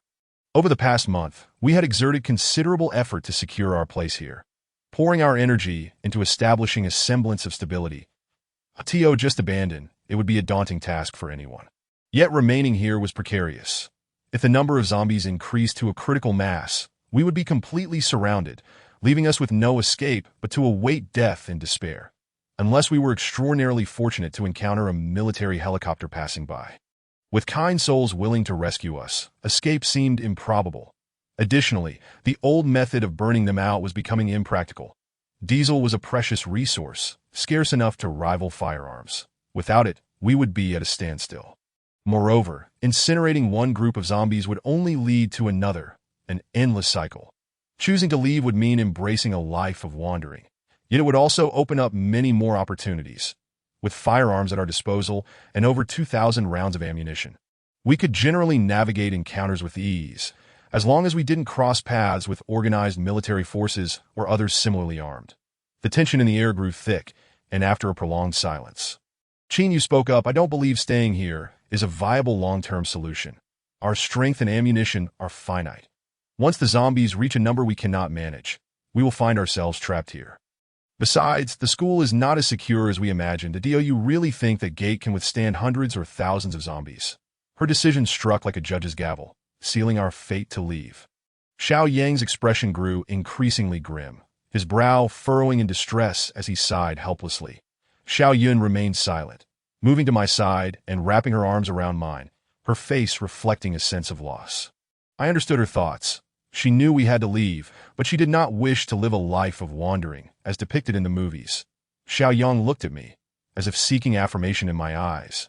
But I gently shook my head that it's not feasible. We can't hold out here. He had his reasons for wanting to stay, that if he had no attachments, he would undoubtedly follow us without hesitation. Yet his beloved lay buried beneath an old apricot tree to the east of the school, and he couldn't bear to leave. Nevertheless, regardless of his feelings, I could not allow him to remain. Staying here would be tantamount to awaiting death. That let's observe for another day, that if the number of zombies tomorrow surpasses today's, we must prepare to leave. That as Xiao Yang and I cleared zombies at the school gate, perhaps due to the lengthening time of infection, the zombies that had wandered into town in recent days emanated a more pungent stench than before. Much of their skin had decayed to a grayish hue, revealing dark, putrid flesh and bones ravaged by the virus. The overall transformation made them appear even more grotesque and decayed than my God. Have these things evolved? How can they smell this terrible? Xiao Yang, donning 5 layers of masks, wielded a spear fashioned from a sharpened stick, stabbing at the heads of the zombies while grumbling. That I remained silent, increasingly uneasy as I regarded these ghastly figures. Continuing to stay here was not a sustainable option. We would likely need to leave soon. Setting aside the danger posed by the horde, the impending warmth of summer would render the stench they exuded, reminiscent of something fermented for centuries, unbearable. That I looked up at Qin Yu, who was patrolling the rooftop, her brow furrowed as she focused on the zombies below, her face marked by concern. Our gazes met momentarily, and without a word, she shook her head. That I understood then that we truly could not remain any longer. After clearing the zombies, it was already afternoon. Xiao Yang sat on the rooftop, continuing to write in his notebook. But the calm demeanor he once possessed had been replaced by anxiety and unease. After a few lines, he would raise the binoculars to assess the movements of the horde on the bridge. "Xiao Yang, we need to leave." His pen hesitated, and after a prolonged silence, he quietly replied, "Lin Yun, I can't do it that I can't leave Alan here alone, surrounded by these terrifying zombies, that I just can't." Though he often exhibited a somewhat juvenile demeanor. Lacking the composure of a doctor, when it came to matters of the heart, he was steadfast, like an unyielding stone, profoundly deep in his emotions. Only I am privy to the fact that he harbors feelings for his beloved. Neither Xiao Yun nor Qin Yu are aware of it, but he has recounted numerous past events related to their relationship during the stillness of the deep night, and whenever he reminisces about those memories. A smile inevitably graces his lips, his eyes glistening with profound warmth. This evokes within me a mixture of astonishment and envy, while simultaneously stirring a sense of pity for his beloved. Their enduring love story, spanning over 21 years from childhood to now, is indelibly etched in his heart, and it is not something that can simply be cast aside. Hence, his indecision about leaving is something I comprehend. However, I cannot allow him to linger here. This is both for his safety and for our future stability that a doctor who permits him to languish here until death is akin to pouring precious water onto the desert sands. Even if he must be bound, he must be taken away. I attempted to convince him, yet we could secure the school gates. Within, there are no signs of life, and the zombies would not enter. We must find a place where we can settle in peace, and only then will we return to revisit this place. Remaining here is tantamount to waiting for death. You promised Alon that you would live well. Have you forgotten? The moment those words left my lips, it was as if I had placed the final straw upon the camel's back. His body began to tremble, tears spilling forth as he choked out. "I haven't forgotten. I simply cannot bear to leave her." Seeing this, I fell silent. As he crumbled once more, I descended to the first floor, where I conferred with Qin Yu and decided to gather the essential supplies we could carry, preparing to load them onto the vehicle. This was a precautionary measure, ensuring that when the time came to leave, we would not be caught off guard that we had 2 vehicles in total. However, the small truck was on the verge of being scrapped. If driven too far, it would stall and require time to restart. It might suffice for short hauls, but for a long journey, it would likely fail us. Throughout the afternoon, we organized the existing supplies, and Xiao Yang offered no objections, silently assisting us in the task, which effectively signified his tacit approval of our decision. That he said to me, "Lin Yun, if we manage to settle down in the future, I want to return and bring Alon back." I replied, "All right." That as evening fell, I once again stood atop the building, observing the movements on the bridge through binoculars. That a multitude of zombies roamed the bridge, yet I found some solace in the fact that they seemed aimless for the moment, wandering without a clear direction and not yet converging upon the town in large numbers. However, it was only later that I realized my error. The sheer volume of the northern horde had caused me to focus solely on that direction. Neglecting the east, the east of the town, lay an ancient forest, and unbeknownst to me, deep within its confines, another significant horde of zombies was slowly advancing towards us. Chapter 23. The zombie horde's onslaught in the early hours of the morning. I sat on the rooftop, gazing at the starry sky in a daze, while Xiao Yun sat beside me, perusing the electronic map she had downloaded in advance, following the incident with Lin Xiao. Qin Yu and Xiao Yun had volunteered to take turns keeping watch through the night, understanding that more eyes meant greater vigilance. That I did not oppose this. They ought to participate in these matters. My previous reluctance stemmed from a selfish desire to keep Xiao Yun safe, allowing her to live under my protection as she once did. That in retrospect, I realize how naive I was. Xiao Yun pouted as she scanned the map, her face etched with concern. "Go. Where should we go?" "To the nearest county town." "The county town is not an option. What if there are still many zombies there? Then should we head south to Shanghai town?" To be honest, I had no clear destination. The zombies in the larger cities had begun migrating towards the wilderness, and our objective was to evade the massive hordes while seeking out sufficient supplies to sustain our survival. "We'll assess the situation and try to move toward areas with fewer zombies." Xiao Yun pouted again, "But we have no idea where there are fewer zombies. We need to set a goal. Otherwise, it's like being headless flies." As the moonlight enveloped us, a sudden gust of icy night air swept from the east, causing me to shiver. That a foul stench of decay wafted into my nostrils, immediately heightening my alertness. The odor of rotting flesh was far more pungent than the foul smells we had encountered in the town over the past few days. That a stronger stench often signifies a greater number of zombies. and this foulness was tinged with the dampness of the forest, that I sprang to my feet, seizing the night vision goggles, and peered in the direction from which the wind blew. What I saw sent chills down my spine. The wall on the opposite side of the school was now teeming with a dense mass of zombies that had gathered there, drawn by the scent of the living. They were pressing against the wall, which was beginning to tremble under their weight, and I could see spiderweb-like cracks forming on its surface that IT would not be long before it crumbled. Following the line of zombies, I peered into the distance where countless zombies were emerging from the old forest. Their target clearly the entire town, that I held vivid memories of that old forest. As a child, I had been frightened to tears by its terrifying tales that IT connected to an ancient mountain range, a place seldom trodden by human feet. The dark, dense woods were haunted by numerous unsettling stories that IT was said that during the latter stages of the war, when Japan surrendered, several thousand enemy soldiers were driven into that forest, never to be seen again, as if the forest had swallowed them whole. For decades, rumors of ghostly apparitions had circulated about that forest. Terrifying tales often possess an element of fiction, but regardless of their truth, they served to frighten disobedient children in the town. That I had heard such stories from my grandmother, which made me avoid the forest since childhood. Now, the sight of zombies emerging from that same forest, intertwined with those tales, instilled an even greater fear within me. Could these zombies be the long-lost enemy soldiers? Given their massive numbers, it was difficult not to draw that connection. But at this moment, I could not dwell on such thoughts. I needed to devise a response. Xiao Yun, quickly go wake Qin Yu and Xiao Yang. We must leave. What? Why? Why the sudden urgency? There are zombies. Hurry. Wake them up, grab your gear, and come down to the vehicle. With that, I dashed towards the broadcast room, and Xiao Yun did not linger with further questions, hurrying downstairs toward the dormitory. The wind on the rooftop muffled the zombies' growls. But upon reaching the first floor, I could finally hear their horrifying roars, sounds akin to countless hellish spirits declaring death in the darkness, sending chills through my very soul that I could not afford to hesitate. I rushed to the broadcast room and activated all the floodlights in the school. That I in the darkness, we were blind, yet the zombies could still detect our presence, so a source of light was imperative.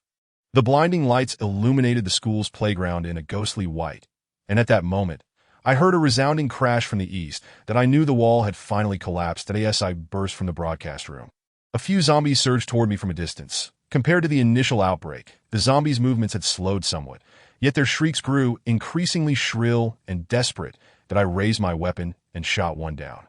Drawn by the gunfire, a massive wave of zombies began pouring into the school through the breach, their numbers easily in the hundreds. That I stood there, feeling as if I were facing an army single-handedly. Lin Yun. At that moment, Xiao Yang and the others emerged from the classrooms and dormitories, guns in hand, weighed down by bags and supplies, their faces etched with urgency. Quickly, get the vehicle ready. Go through the back door and then come around to the front to pick me up. I'll draw their attention. I needed to divert the zombies' focus away from Qin Yu and the others. If they became surrounded, the vehicle would be trapped, and we would all be doomed. That I pulled out 2 grenades from my belt, removed the safety pins, and hurled them into the horde with all my might, then opened fire on the massive zombies. Come over here, you worthless scum. The explosions erupted violently, scattering limbs and flesh in all directions. However, this only served to slow their advance. It did not significantly reduce their numbers. Instead, the sound of the blast seemed to invigorate the zombies, who surged forward with even greater fervor, pouring into the school in exponentially increasing numbers. Faced with such a vast horde, my rifle felt inadequate. That I ceased firing and sprinted towards the teaching building by the school gate, hoping to use the stairwell's layout to temporarily stall some of the zombies. Sure enough, the gunfire drew them toward me, and they began flooding into the stairwell like a relentless tide. Yet, due to their sheer numbers, they soon became jammed at the staircase, unable to move, while only a handful managed to clamber up, which I dispatched with a few well-placed shots to the head. The horde was congested, their arms and legs tangled together like a knotted rope, a sight that sent shivers down my spine. I froze, cold sweat beating on my forehead. Just then, several zombies suddenly crawled over the railing beside me. Point one was already lunging toward me, and I quickly regained my focus, raising my gun to block it and shoving it against the wall, aiming the muzzle at its shin and pulling the trigger. The proximity to the gunshot caused a piercing ring in my ears, and the blast left my face splattered with the foul-smelling blood of the creature. The foul, putrid stench caused my stomach to churn violently, that I swiftly regained my composure, raised my weapon, and dispatched the few zombies that had yet to charge at me. It was then that I realized. Due to the blockage at the corridor's entrance, a horde of zombies was trapped there, while those behind them were clambering over their bodies. Scaling the balcony from outside, I observed the increasing number of zombies breaching our defenses. I resolved to hasten my ascent to the third floor. Just then, the mass of corpses below suddenly broke apart, as if possessed, surging upwards with a terrifying speed reminiscent of a horror film. Within a mere 3 seconds, they reached the second floor. This tide of the undead seemed to engulf the surrounding individual zombies, recklessly sweeping towards me. Panic set in. My initial intent to further impede the horde was swiftly extinguished. If I lingered even a second longer, I would likely be consumed. That moment, I heard the distant sound of gunfire outside the school gate. The trio had successfully driven to the entrance. As I sprinted towards the end of the third-floor corridor, I retrieved my last grenade from my pocket, pulled the pin, and hurled it towards the mass of zombies without hesitation. Boom! The grenade detonated, causing the entire building to tremble. The corridor's glass shattered into countless shards, and the horde was instantly blown apart, creating a gaping hole and momentarily slowing their advance. The shockwave, mingled with bits of flesh, slammed into my back, and a shard of shrapnel embedded itself deep into my thigh, causing me to stumble and fall to the ground, the excruciating pain sending beads of sweat cascading down my forehead. But I could not afford to stop. Pausing meant death. Bracing myself against the ground, I gritted my teeth against the agonizing pain and hurriedly rose, stumbling towards the end of the third floor. Outside the school gate, the gunfire intensified. Lin Yun and the others had made their escape and were standing by the vehicle, weapons drawn, fending off the zombies that emerged from the shadows, waiting for me to join them. Lin Yun turned back, spotted me, and shouted anxiously, "Lin Yun, we can't hold on much longer."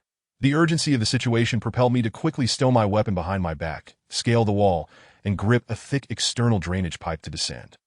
Although the plan seemed feasible, reality proved otherwise. Perhaps due to the pipe's age, I had barely descended when a foreboding crack echoed ominously. Damn it, not like this. The third floor wasn't particularly high, but jumping down was impractical and could easily result in a broken leg. Crack! I dared not move further, as the zombies had now reached the fence. Damn. I cursed inwardly. Once the horde lunged at me, I would undoubtedly be overwhelmed, crashing down to the ground below, subsequently buried under a mass of zombies. Left to be devoured clean. Lin Yun, climb. I heard Lin Yun's voice, followed by a barrage of bullets, striking the heads of the zombies about to pounce, that I disregarded my trepidation and began to maneuver downwards. Although Lin Yun's marksmanship was impressive, the sheer density of the zombies meant that one still lunged forth, its rancid maw gaping wide. Damn it, die. At the moment it leaped towards me, I unsheathed the knife strapped to my waist. It crashed heavily into me, but before it could sink its teeth into my shoulder, I plunged the blade into its skull, twisting my body to pin it down, both of us crashing to the ground. Thud! My head spun, and a ringing filled my ears. The zombie beneath me was reduced to a grotesque mass of flesh, blood splattering in all directions. Though the body cushioned my fall somewhat, my knees still collided painfully with the ground. The zombies above continued to howl, while the horde on the playground upon my landing surged towards my position that I knew I could not linger. Suppressing the searing pain, I gritted my teeth and stood to go. Hurry! I've got you! Lin Yun rushed to my side, supporting me as we staggered towards the school gate. Her petite frame struggled to bear my weight, while Lin Yun covered us, gun in hand, as we retreated. Finally, shielded by the obstacles at the gate, I managed to climb into the vehicle. Inside, chaos reigned. Lin Yun fumbled to start the engine. Lin Yun anxiously scoured her phone for directions, while Lin Yun hurriedly retrieved a first aid kit to staunch the bleeding from my thigh. Which way do we go? Lin Yun shouted, twisting the steering wheel as we meandered through the streets. The number of zombies on the roads had increased significantly since yesterday. Upon seeing our vehicle, the previously lethargic creatures sprang to life, pursuing us with fervor. Lin Yun administered an injection for pain relief, alleviating some of my discomfort. Wiping the sweat from my brow, I replied, "Head south. Let's temporarily distance ourselves from urban areas or towns. We should seek out places with fewer zombies." Understood.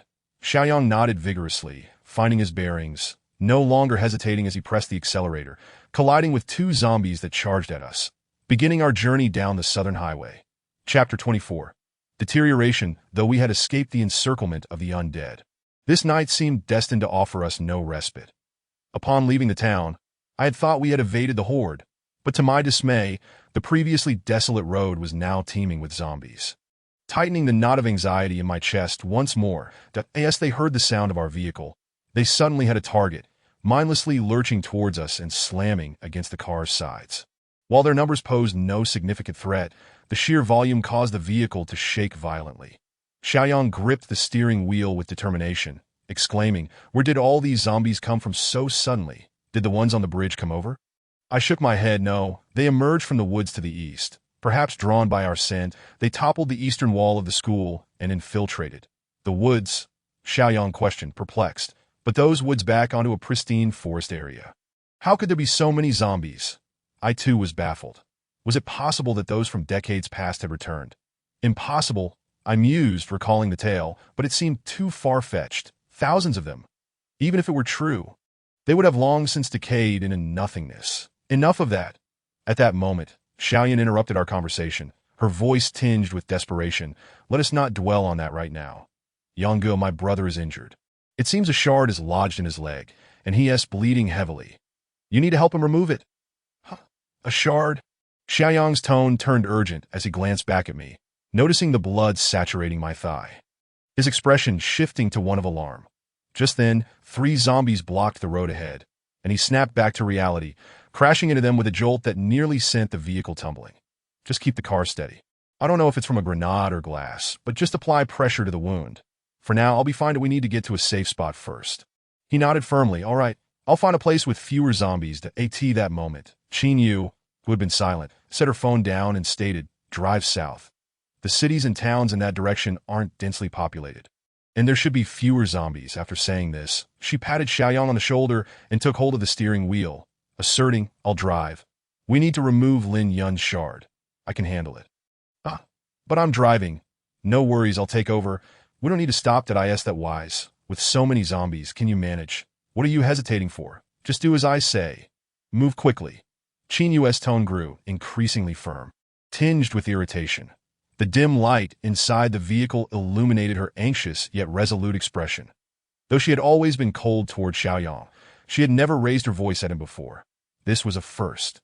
Leaving both Xiaoyun and me momentarily stunned. "It's fine. The wound isn't that severe. So let Xiaoyang drive for now," I interjected. Qin Yu did not respond, her displeasure directed solely at Xiaoyang, who, under her gaze, appeared distressed. Reluctantly, he relinquished the steering wheel, which she gripped tightly.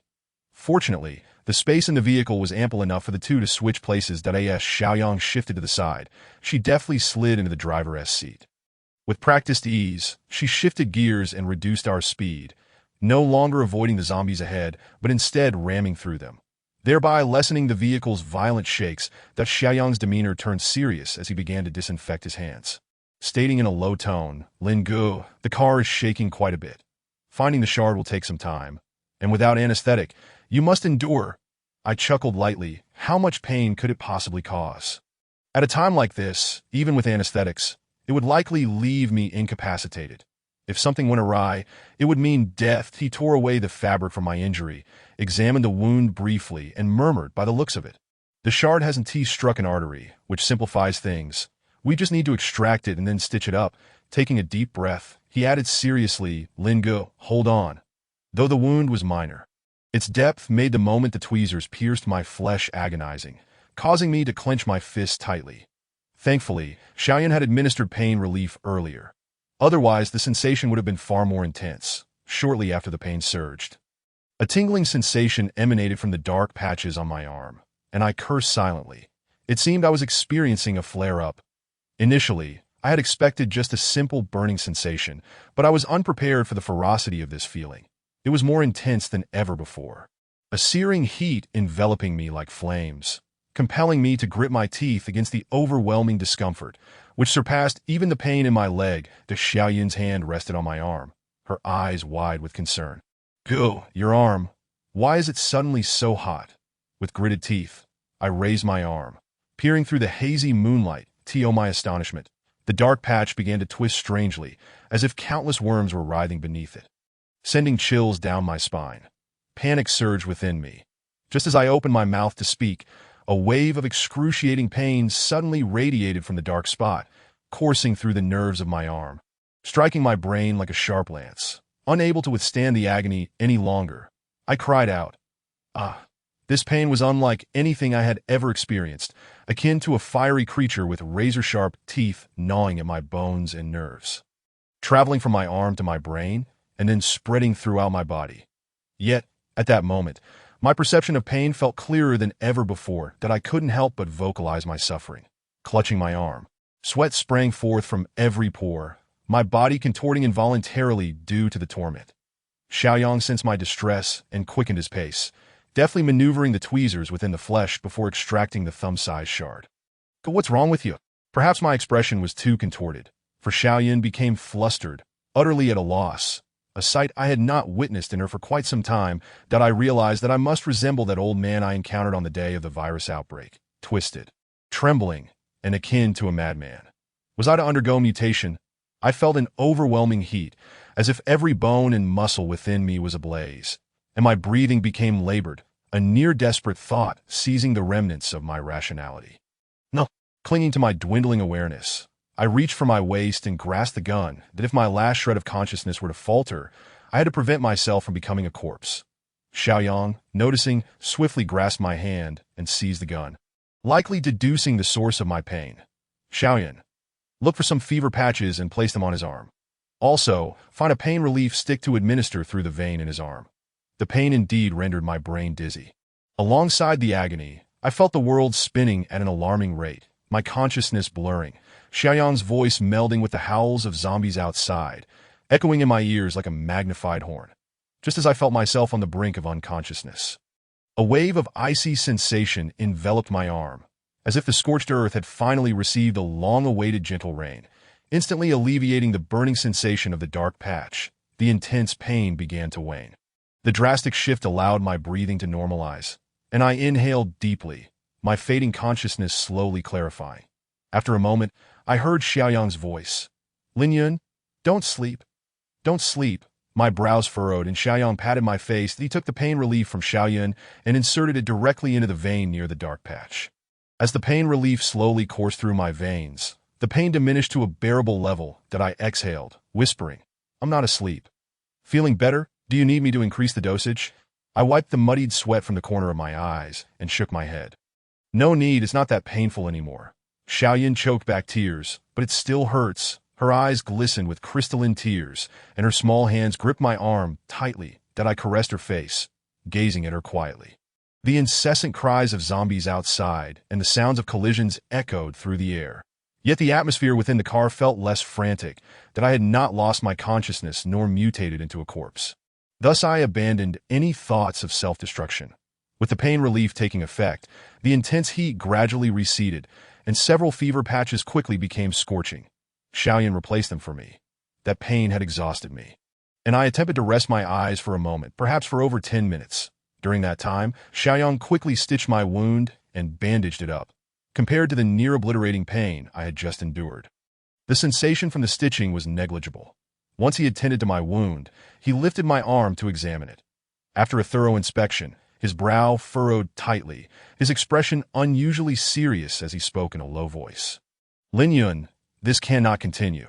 We need to find a professional to take a look. That I smiled bitterly and shook my head. What kind of world is this? Where would we find a professional? Even you, with your expertise, couldn't discern anything. Even if there were one who would have the time to concern themselves with us? He fixed me with a stern gaze. Your arm has deteriorated, his words. A chill ran through me, and I slowly raised my arm. Through the dim moonlight, the dark patch no longer resembled hardened scabs, but had become soft and began to rot, revealing the blackened flesh beneath it. A drop of black blood dripped from the wound onto my face, carrying with it a stench reminiscent of a zombie. Chapter 25. Decision. I had no inclination to speculate on the cause of the recent explosion of pain. My attention was solely fixed on the now rotting dark patch. The drop of black blood slid down my cheek to the tip of my nose, exuding a repugnant odor akin to that of a zombie, causing my nose to involuntarily twitch, and my heart sank. Although I had not mutated earlier, The signals emanating from my arm suggested it was not in a good state. Xiaoyang's face turned grim as he stared at my arm, seemingly lost in thought, while Xiaoyun's face mirrored her concern and heartache, her clear, innocent eyes brimming with tears, and her small hands clenching mine as if bidding farewell before death. Qin Yu occasionally glanced at me through the rearview mirror. But in the dim light, I could not discern her expression. Silence enveloped the car, creating a heavy atmosphere that made it difficult to breathe, that I stifled the rising tide of worry and despair within me. Knowing that I was essentially the psychological pillar of the team and had to muster my spirits to provide them with comfort, that I propped myself up, took 2 pieces of cotton cloth from Xiaoyang, wiped away the black blood from my arm, and pressed the cloth against the wound, saying lightly, "Why are you looking at me like that? Do you think I'm about to die?" Xiaoyan panicked at my words. Pa, nonsense, I never thought that. Then why are you looking at me with such eyes? I'm perfectly fine, just a bit of pain. Nothing more. Don't look at me as if I'm a corpse. Xiaoyan murmured, but you look like you were dying just now. Her voice was faint, like a whisper, yet I heard it and retorted, "You silly girl. Your brother is doing just fine." Xiaoyang sighed. "Lin Yun, you most likely contracted that virus. There's no escaping it." I remained silent, merely nodding slowly. Xiaoyang understood the origin of the dark patch, and given the symptoms and the scent emanating from it, even a fool could deduce that I had been infected. However, he remained unaware of one crucial detail. The old man who had scratched me was likely linked to the experimental subject's information, which I chose not to disclose, keeping a wary eye on the situation. The atmosphere once again grew somber, as if a heavy stone lay upon each person's chest. This moment, Qin Yu, who had been silent until then, spoke up, asking, "Su Jingyang, what was the name of that virus expert you encountered before?" "Yi Changfeng. You mentioned they were only briefly staying in Jiangming town to monitor those 2 patients. Where were they supposed to send them next?" Xiaoyang paused, contemplating for a moment, before his eyes widened with excitement. "Right? How could I have been so foolish? Tianfu. They must be sending the 2 unique immune subjects to Tianfu. Senior Yi Changfeng is surely there. Lin Yun, if we head to Tianfu, you will certainly have a chance to be saved. There are immune subjects there." Upon hearing this, Xiaoyun's anxious expression eased, and hope reignited in her eyes as she fixed her gaze upon me. I interrupted, "How do you know Tianfu still exists? It may have already been overrun by zombies." That I expected the 3 of them to be disheartened by my words. But Xiaoyan suddenly exclaimed, "But you said before that those first-tier cities are crucial resource hubs for the country. They couldn't be breached so quickly." "Indeed, whether or not it has fallen, we must go and see. Even a glimmer of hope is worth pursuing, far better than waiting for you to die." Xiaoyang's words were fervent, his gaze fixed on me with unwavering determination, reminiscent of a hopeful protagonist in an inspiring movie, making me feel quite uncomfortable. Observing their newfound hope, I couldn't bear to douse their spirits with cold water. Though I held a different perspective on this hope, that my view was simple and somewhat pessimistic. If I truly had a connection to that old man, my only reason for not having mutated might be immunity to the virus or cohabitation with it. If those researchers were to discover my condition, what would my fate be? Even if those 2 possibilities were unfounded, the state of my arm alone would likely lead to me being taken for research. There is always the possibility of an if. If I truly possessed immunity, I would probably spend the latter half of my life in a laboratory. Endless experiments, unending blood draws. To put it nicely, it would be a sacrifice for the survival of humanity. But to put it bluntly, I would be a lab rat. Everyone has selfish desires, and so do I. My selfish desire is for these 3 individuals before me. If my sacrifice could grant them the opportunity to live safely and peacefully, free from the threat of zombies or the covetous eyes of villains, then offering myself would not be out of the question. However, if they are all unable to find any semblance of stability and are forced to live in a state of constant survival, then I would indeed be a selfish individual that I in my eyes. Nothing is more crucial than the safety of Xiaoyan. I must remain by her side at present. We can only heed their advice and attempt to explore, for wandering aimlessly through the wilderness is not a viable long-term strategy. With a purpose in mind, we shall venture forth to see if it might allow Xiaoyan and the others to escape danger." Qin Yu patted the steering wheel and declared, "All right, it's decided then. Let us head towards the South Sichuan Basin. The ITS roughly over 1,400 kilometers away, that if all goes well and we have enough fuel, we should arrive in about 5 days, at most 7. Upon hearing this, Xiaoyang appeared as though cold water had been poured over him, expressing concern. "That long? Do you think Lin Yun can hold out?" Qin Yu sighed. We can't take the expressway now. We must stick to national or provincial roads that if we get on the expressway and encounter a jam, how will we escape? The two immediately began discussing the route to the South Sichuan Basin. Xiaoyan did not join them. Instead, she lay quietly in my embrace, her hand gently resting beside the still warm blackened spot. Earlier, due to the pain, I had not paid much attention to the surroundings, but now that the pain had subsided, my mind was much clearer. That it was only then that I realized we had been out of town for nearly 40 minutes. Logically, we should have traveled quite a distance, and the number of zombies would have significantly decreased. Yet the number of zombies around us showed no signs of diminishing as they continued to emerge from both sides of the road, pursuing our vehicle. That I interrupted them. Why are there still so many zombies? Xiaoyang snapped back to reality. Oh, you're right. It seemed to decrease about 10 minutes ago, so why are there more now? The speed of the vehicle was moderate, and Qin Yu drove steadily, just fast enough to shake off the zombies trailing behind us. I then noticed that her forehead was already beaded with perspiration, revealing her heightened tension. Hurry, you accelerate. There's a whole pack on our tail. Are you instructing me on how to drive? Speeding could easily result in a rollover. Xiaoyang's expression darkened. I'm just worried. Qin Yu pouted. Trust me. Despite her words, it was clear that this situation could not continue indefinitely. That I began to question whether we had taken a wrong turn and quickly retrieved my phone from Xiaoyan's embrace to check the map. Indeed, my suspicion was confirmed. In our panic, we had taken the wrong path. The southern route diverged into two roads, one leading to an open area and the other to a county town, a county with a permanent population of 700,000.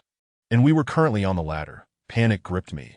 This path was becoming increasingly perilous, and oh wonder Xiaoyang observed a rising number of zombies. That I hastily tapped Qin Yu on the shoulder. We've taken the wrong turn.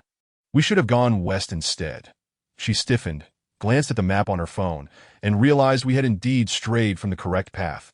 Her fair face paled, and a flicker of panic crossed her eyes. What do we do now? Xiaoyang scoffed. Oh, Yujia, I don't want to believe you anymore.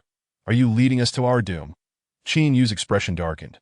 Though she was at fault, she clenched her fist and pressed it against Xiaoyang's shoulder, causing him to wince in pain. That I began to recall that on my trips back home, I occasionally took this road. That I remembered there was a snack factory located in the suburbs nearby, next to which a rural road could lead us back to the Southern National Road. Qin Yu remained focused on driving, her gaze lowered, her lips slightly pursed, an expression of self-reproach painted on her face. I reassured her, don't panic, just keep going forward. There should be a white food factory by the roadside shortly. We can turn in there. That there's a small road beside it that can take us back. Xiaoyang pondered for a moment and then snapped his fingers. Right. There's a road there. Upon hearing this, Qin Yu let out a sigh of relief, her tense body relaxing. Xiaoyan took out a tissue to wipe away the sweat on Qin Yu's face and neck. I gently leaned forward to adjust the high beams to low beams, saying, using high beams will attract the zombies that don't feel pressured. Just drive steadily. That no one will blame you. She nodded without responding. Xiaoyang stopped teasing Qin Yu and began unloading the magazine of his rifle to refill it with ammunition. The number of zombies on the road was gradually increasing, with several clusters blocking the central path, forcing Qin Yu to swerve to avoid them, causing the vehicle to sway violently for a moment. Just as I began to feel nauseous from the motion, I caught sight of a factory in the distance, illuminated by white lights against the pitch-black night sky. Chapter 26. Escape. Hey, Lingo. Look over there. What is that? Xiaoyang leaned toward the window, squinting at the glowing snack factory in the distance. That I was somewhat surprised. Given that the virus had erupted, power supplies had long been cut off. The fact that a factory still had electricity indicated that there were survivors within. That's the snack factory. Qin Yu. Keep an eye out. We need to turn in if we come to a fork in the road. Qin Yu nodded, then asked, there should be people there, right? Should we go in, or we should leave immediately? We can't go into that factory. Xiaoyang expressed confusion. Why not? It's a snack factory. There must be plenty of food. Xiaoyan would definitely enjoy it, right? Xiaoyan, nestled in my embrace, replied indifferently. Not really. Did I tap Xiaoyang on the head? Are you foolish? There are so many zombies roaming nearby, and the factory is lit up, which means there are people inside. Wouldn't that attract even more zombies? What is the difference between going in and walking to our deaths? Besides, we don't lack anything at the moment. That it's been nearly 2 months. They must be running low on supplies too. When the time comes, we might not only fail to obtain anything, but the resources in our vehicle could also attract unwanted attention. Xiaoyang scratched his head. and chuckled sheepishly. I was just joking. I'll listen to you, bro. I took out my rifle and began loading it, preparing for what was likely to come as we passed by the factory. While the interior might be filled with honest workers, we still needed to be cautious of unforeseen circumstances that if anything unexpected happened, we couldn't afford to hold back on using the grenades. It soon became evident that our decision to take the detour was correct. Or rather, it was the only course of action available. As we approached the fork in the road, we found a horde of zombies blocking the path just 10 meters ahead, effectively obstructing our way. Judging by their numbers, there were certainly no fewer than 100. Meanwhile, the zombies trailing behind us clung on like stubborn gum. Quickly, here, turn in. The headlights illuminated the zombies ahead, and it was as if we had poked a hornet's nest. The previously lethargic horde suddenly surged with excitement, rushing towards us with a cacophony of blood-curdling screams that echoed across the night sky. After making the turn, Xiaoyang glanced back and shouted urgently, "Hurry, you Jie! Step on the gas! They're gaining on us!" Ahead lay a slope followed by a sharp turn. Upon entering the detour, we were met with a steep 30-degree incline, and at the end of the slope awaited a sharp turn. Thus, Qin Yu had no choice but to reduce speed. That can't you drift? Like in the movies, just slide right through. Do you think I'm a race car driver? For safety's sake, it was indeed necessary to slow down. But as the howls of the zombies grew ever closer, not just Xiaoyang, but even I began to feel a twinge of panic. This won't do. Let me take over. Xiaoyang decisively opened the sunroof, then hoisted his rifle, half of his body protruding from the vehicle, unleashing a barrage of gunfire into the approaching horde. I understood that the effectiveness of a gun against such numbers was negligible. To truly slow them down, we would need to use grenades. Xiaoyan, where's the grenade I gave you? You need to throw it now. Xiaoyan promptly leaned into the trunk and retrieved a grenade while I snatched one from Xiaoyang's waist. Qin Yu, displaying commendable teamwork, rolled down the window. Xiaoyan and I exchanged glances, simultaneously pulling the safety pins, then extending our arms out of the vehicle to hurl the grenades into the mass of zombies behind us. I tugged at Xiaoyang's pants to signal him to pull back, but in doing so, I accidentally yanked them down, revealing his black underwear, and he quickly retreated, exclaiming, "Stop pulling!"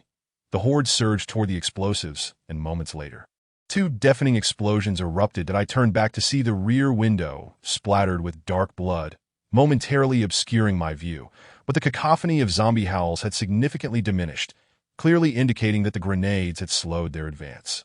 Before long, we reached the sharp turn, and Qin Yu hit the brakes, expertly maneuvering the steering wheel to navigate the bend, revealing the snack factory before us. It was hard to fathom that in this world devoid of light, there stood a brightly lit factory, akin to a lighthouse amidst a vast ocean, instilling a glimmer of hope. Yet here, hope was a mere illusion. The factory was vast, surrounded by barbed wire, and it was clear that the perimeter was already teeming with zombies, making it impossible for us to enter. Taking advantage of the relatively low number of zombies nearby, I instructed Qin Yu to halt the vehicle. "Xiaoyang, you take the wheel. Let Qin Yu rest for a bit." I could tell she was exhausted. Her drenched hair and forehead made it evident that she had been under considerable stress during those tense minutes, that a slight miscalculation could have resulted in the zombies being drawn into the vehicle's wheels, potentially leading to a rollover. Thus, she had driven with utmost caution, all the while keeping an eye on the distance between us and the zombies. Qin Yu returned to the passenger seat, seemingly having exhausted all her strength. Collapsing into the chair with a deep sigh, with a bitter smile, she remarked, "I've never felt so fatigued driving for the first time. I'm drenched in sweat." Xiaoyang chuckled and patted the steering wheel. "You rest. Leave it to me, your little brother." Hearing the menacing roar drawing closer, he immediately revved the engine, and with a sudden acceleration, I was pressed back against the seat by the force. "Slow down." Qin Yu frowned, her previously relaxed body tensing up again as she hurriedly fastened her seatbelt. The road narrowed, and Xiaoyang, disregarding caution, switched on the high beams to illuminate the path ahead. The light naturally illuminated the factory ahead, revealing throngs of zombies clinging to the barbed wire fence below. Attracted by the light, they all turned in unison, their decaying, grotesque faces staring back at us, with blood-red eyes glowing eerily, sending shivers down my spine. Xiaoyang was momentarily entranced, causing him to release the accelerator, and the car slowed down. It wasn't their appearance that was terrifying. After so long of the viral outbreak, we had grown accustomed to the sight of such zombie faces. What truly horrified us was their sheer number. The area surrounding the factory was densely packed with zombies, likely numbering in the hundreds. With so many heads turning our way, one could hardly remain calm. Even if they were merely zombies, it would be unnerving to have so many eyes fixed upon you.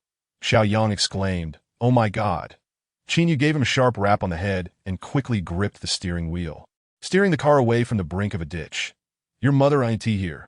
Step on the gas, drive properly." Xiaoyang snapped back to reality, slapping himself in an effort to regain composure, and hastily pressed the accelerator again, sending us lurching forward once more. This road still lay a fair distance from the factory. To the right was an artificial lake brimming with water, while to the left stood the factory. The only junction led directly to the factory, and if we drove too slowly, the horde would overwhelm us, leaving us utterly defenseless. Drawn by the headlights, the horde surged toward the road as if invigorated. And Xiaoyang gritted his teeth, panic written all over his face, to, "Oh my God, no, no, no." It was hard to fathom that on this narrow country road, Xiaoyang accelerated to over 90, causing my heart to race. And ahead, a few zombies had fortuitously stumbled onto the road, charging directly toward us. With the speed we were going, Xiaoyang dared not swerve, instead leaning his head away and squinting, bracing himself for the impact. Bang! The vehicle jolted violently, but fortunately, Xiaoyang held the steering wheel tightly, preventing any severe swaying as the zombies were obliterated, their remains splattering against the sides of the car. Black blood smeared across the windshield. And he activated the wipers, just as a few more zombies charged toward us. With no other option, he collided with them once more. After sending those zombies flying, I suddenly heard a noise from above, as if something had struck the roof of the car. Just as I was pondering this, the window beside me shattered, and I felt a sharp pain in my shoulder. Qinyu reacted first. "What happened? Why did the window break?" I quickly realized we might be under attack and pressed Xiaoyan down, shouting to Qinyu, "Lower your body." They might have guns. The night vision goggles were haphazardly tossed into the trunk by Xiaoyang. So retrieving them was impractical that I raised my rifle, aiming outside, pressing my body tightly against the seat. Yet it seemed the factory occupants had no intention of continuing their assault. Glancing at my shoulder, I noticed it wasn't injured, but rather had merely been struck by something. Lowering my head, I spotted a steel ball, about the size of a pinky nail, nestled in the folds of my clothing. Just as I was trying to make sense of it, a figure suddenly lunged through the broken window, bringing with it a putrid stench of decay. It was a zombie. Its skin had completely rotted away, with only one eye remaining, its face resembling a ghastly skull that was a mere 20 centimeters from my face. And I could smell the icy, rancid odor of death emanating from its mouth. In the next instant, it opened its mouth wide, the decaying flesh of its cheeks seeming on the verge of tearing as it lunged toward me to bite. Chapter 27. Escape. Being so close to the zombie sent a wave of dread through me, and I instinctively leaned toward Xiao Yun, then swung the rifle, but forcefully, against its skull, creating a dent in its decayed head. Yet, it did not fall. Just as I was about to draw my knife from my waist, a deafening gunshot rang out from the passenger seat. Bang! Just as its mouth was about to touch me. The zombie's head was instantly pierced, collapsing limply to the ground. My ears rang, and my eardrums throbbed painfully. Xiaoyan turned her head, looking at me in bewilderment, while Qinyu shook her head, clearly affected by the gunfire within the confined space of the car. At that moment, a series of dull thuds echoed from the vehicle. I said, "It's not gunfire. Someone is pelting our car with steel balls." I lifted my rifle, aiming at the factory's closed gates, and fired 3 shots. Bang, bang, bang. The bullet struck the iron door, creating a shower of sparks. Upon hearing the gunfire, the occupants inside the factory immediately ceased their assault, no longer launching steel balls at us. Xiaoyang cursed. If it weren't for the zombies, I would have gone in and given them a piece of my mind. Before long, we had driven beyond the confines of the snack factory. The roars fading gradually behind us, the zombies trailing far behind, and the road ahead widening significantly. Once we distanced ourselves from the factory, the number of zombies near the rural road decreased considerably, with only the occasional sighting of one, likely drawn to the factory. Xiaoyang reduced the speed of the vehicle, letting out a sigh of relief. Phew, that was indeed exhausting. I've never driven to the point of cramping my calves before. I fiddled with the steel ball in my hand, glancing back at the factory. It was evident that this steel ball had been thrown at us by someone from within, possibly shot from a slingshot. But what purpose did this serve? Did they harbor animosity toward us from merely passing by? Xiao Yang, there are no zombies around. Let us take a breather. All right, wait, no, Lin Yun, your arm. We need to keep moving. I wave my hand dismissively. It's fine, we can spare a moment. We're all under a lot of pressure. Xiao Yang stopped the car, and I opened the door, half sitting inside to catch my breath. The vehicle was splattered with zombie blood, the smell overwhelmingly pungent. Qin Yu and Xiao Yang exited the car in succession, leaving Xiao Yan seated behind me, leaning against my back. Concerned for me, Xiao Yan held my soft hand, whispering words of comfort. Xiao Yang, with his gun in hand, retrieved the night vision goggles from the trunk to patrol the vicinity for any approaching zombies. Qin Yu approached me, naturally rolling up my pant leg to inspect the wound on my leg. Furrowing her brow, she scrutinized the injury with a flashlight, and upon seeing that my thigh wound was not severe, her attention shifted to my arm. Carefully, she peeled off the fever-reducing patch, observing my expression intently. When she noticed me wince, she immediately halted. Does it hurt? She asked softly that I shook my head. Not really, just a bit itchy. Removing the patch revealed a foul-smelling, festering wound that seemed to be on the verge of pus formation. Yet, she showed no disgust, gently pressing around the healthy skin to check the temperature. Does it hurt? No, I don't feel anything. She frowned. It's still a bit hot. Without ice packs, I'll have to find you more fever-reducing patches. I remained silent, merely watching her. It was my first experience having such a beautiful woman kneeling in front of me, carefully examining my arm. Qin Yu was stunning, an enchanting beauty, the kind that one would never expect to do hard labor or heavy lifting. Typically seen as pampered. However, she was different. Since the outbreak, she had actively participated in maintaining our school, engaging in numerous tasks she had never considered before, never once uttering a complaint. This surprised me greatly. Strangely enough, despite the changes we had undergone, Xiao Yang and I had darkened considerably compared to before the apocalypse, while she and Xiao Yun remained remarkably fair-skinned, with only a trace of hardened resolve etched on their faces and calluses on their palms. Little else had changed in their appearance. Noticing my gaze, Qin Yu paused, a blush quickly creeping on her face as she softly asked, "What are you looking at?" Realizing my indiscretion, I cleared my throat, turned to the side, and retrieved 3 fever-reducing patches from Xiao Yun's bag, handing them to Qin Yu. "Please apply these for me. It's still a bit hot." She glanced at me awkwardly, but accepted the patches, carefully applying them to the festering wound that as she worked, she murmured, "Why is it so severe this time? I've never seen you in such pain." With a wry smile, I remarked, "I am unsure. Perhaps it is due to that wound." When Xiaoyang inserted the tweezers, I felt a sharp pain, and then that sensation surged forth. Just the thought of that all-encompassing burning ache, as if it could sear my very soul, made my body tremble involuntarily, a shudder of lingering dread as I silently vowed never to endure it again. After she applied the dressing, the searing sensation in my arm receded significantly, yet she did not rise, remaining crouched before me, her gaze fixed upon my face. Only switching off the flashlight, she inquired, "Lin Yun, do you wish to go to Tianfu?" Beneath the pale moonlight, her pristine complexion appeared exceptionally radiant, and her deep-set eyes shone ever more vividly against the darkness, resembling dazzling gems, pure enough to see into one's heart. Why the question? I sensed a reluctance. And you may regard my decision as a mere suggestion. I am eager to hear your perspective, that I inwardly sighed at the woman's perceptiveness. She likely suspected that the marks on my arm could lead to unforeseen complications for us. Simultaneously, I was somewhat taken aback by her framing of her decision as a suggestion. It seemed almost surreal coming from her that I rubbed the tip of my nose and chuckled. "What has come over you? Why the hesitation over a decision already made?" I assured her that I would not waver on my choice, yet I felt unqualified to make decisions for others, especially when it pertained to her safety. Though I believed going there would be advantageous, I held her thoughts in higher regard. The night breeze was cool, dispersing the foul odor of the black blood on the vehicle, refreshing my spirits somewhat. I inhaled deeply and said, "Since we have decided, let us proceed and see what awaits us. The outcome can only be discerned through experience. After all, we have no other safe haven to retreat to at present." Upon hearing my agreement, her expression remained largely unchanged, and I had expected at least a flicker of delight. Instead, she continued to gaze into my eyes, as if searching for something within, which made me feel somewhat uneasy. After a prolonged silence, she seemed to relent, glanced at my arm, and then stood up, walking toward the distance. Indeed, As we departed from the school, the absence of a fixed abode implied we were to lead a nomadic existence. Now that we had a destination, we might as well explore, for there were no safer places to be found.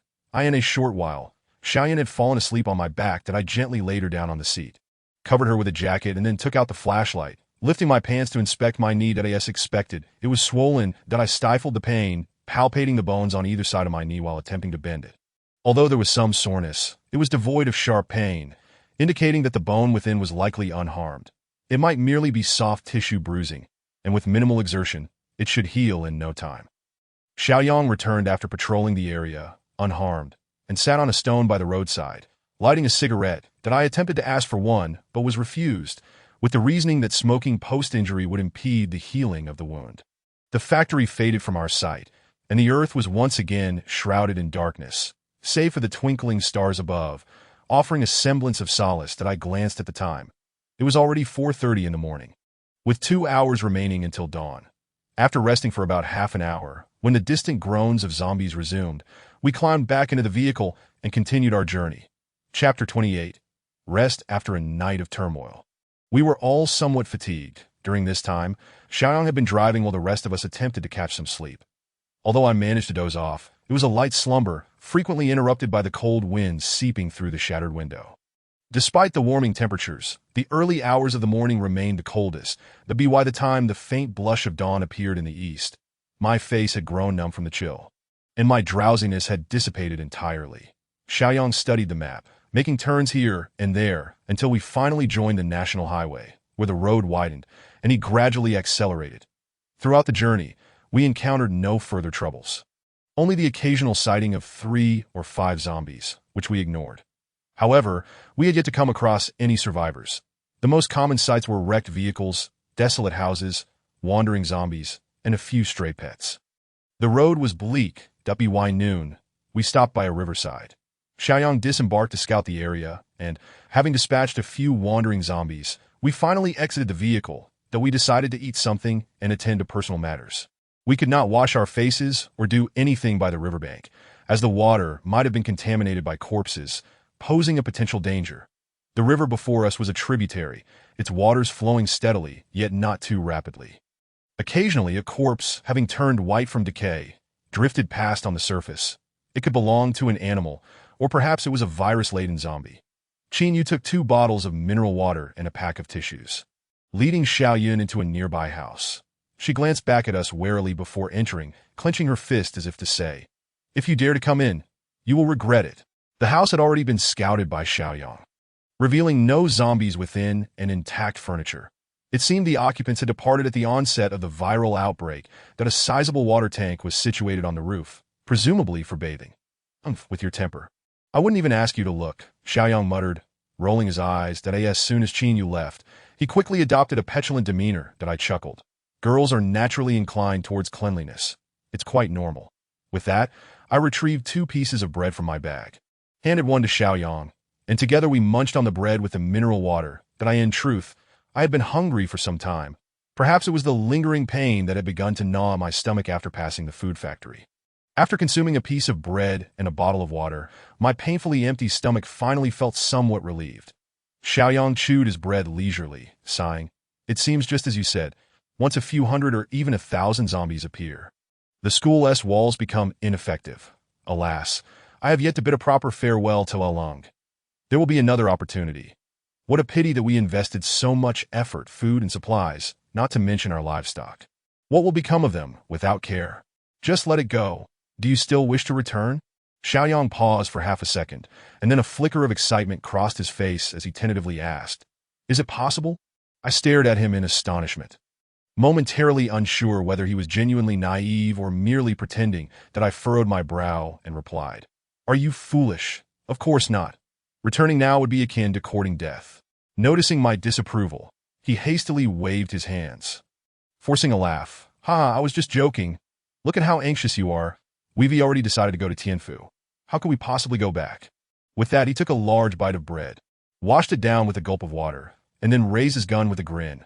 "I'll go take another look around to see if there are any useful supplies nearby." Watching his somewhat dejected figure fade away, I felt a pang in my heart. I understood his thoughts. He longed to return, for his beloved lay buried at the school. Though he often appeared carefree, never revealing a hint of sorrow, I knew he was merely concealing it. He was adept at masking his emotions. All his pain and yearning for his love were likely inscribed in that notebook. His most tranquil moments were spent recording in that book, and the most complex expressions on his face emerged while writing. That notebook was his most treasured possession. Of course, I had no intention of prying. His love was not something to be sullied, nor could it withstand scrutiny. That I thought to myself that if we could eventually settle down, I would take him back. An hour later, Lin Yun and Xiaoyan emerged from the house, both looking satisfied, having changed into clean clothes and carrying a bulging bag. "Did you really find water?" I asked. Lin Yun, drying her damp hair, replied, "It should be from the water tank on the roof. That we intended to call you both to wash as well, but we used it all up." She wore an apologetic expression, and I waved my hand dismissively. "No worries. We can wash when it rains another day." With that, I took out the last dry towel from my bag, pulled Xiaoyan in front of me, and began to dry her damp hair. Lin Yun opened her bag, revealing cans, instant noodles, and a few bottles of energy drinks. Just then, Xiaoyan returned. Upon seeing the canned goods in Lin Yun's bag, his eyes lit up, swiftly snatching a can of fruit. "Sister, what luck!" These were found by Xiaoyan. It seems the owner of this house had stocked up on food, though most of it has been ravaged by rodents, leaving us with just this. I affectionately ruffled Xiaoyan's hair, praising, "These provisions should last us 3 days. You've done wonderfully." Xiaoyan rummaged through several nearby houses, but it appeared they had all been raided, yielding very little food.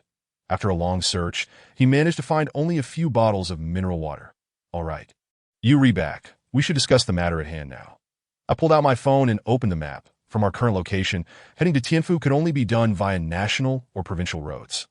But we would encounter numerous large urban areas along the way, and you should be aware of what that entails. Xiaoyan opened the can of fruit, munching as he said, "Can't we just take a detour?" I nodded. That is precisely what I wanted to convey. We need to take a detour, but it's not merely about avoiding those large cities. Last night's ordeal is likely well known to you all. The zombies have begun to advance toward the outskirts of the city. Surrounding those major urban centers are often numerous counties and townships, which signifies that the periphery of the city is densely populated. The number of zombies is undoubtedly at a terrifying level. Lin Yun inquired, "Are you suggesting we take a much longer route?" I nodded in affirmation. Indeed, our country has a vast population base. Even a typical small county has over 100,000 residents. Last night, when we merely approached the county a little, we were besieged by countless zombies that if we were to encounter a large city, the situation would likely be even worse. Therefore, we must carefully select a route that circumvents densely populated areas. What do you all think? After listening, Lin Yun nodded in agreement, as I believe she too vividly remembers last night's experience.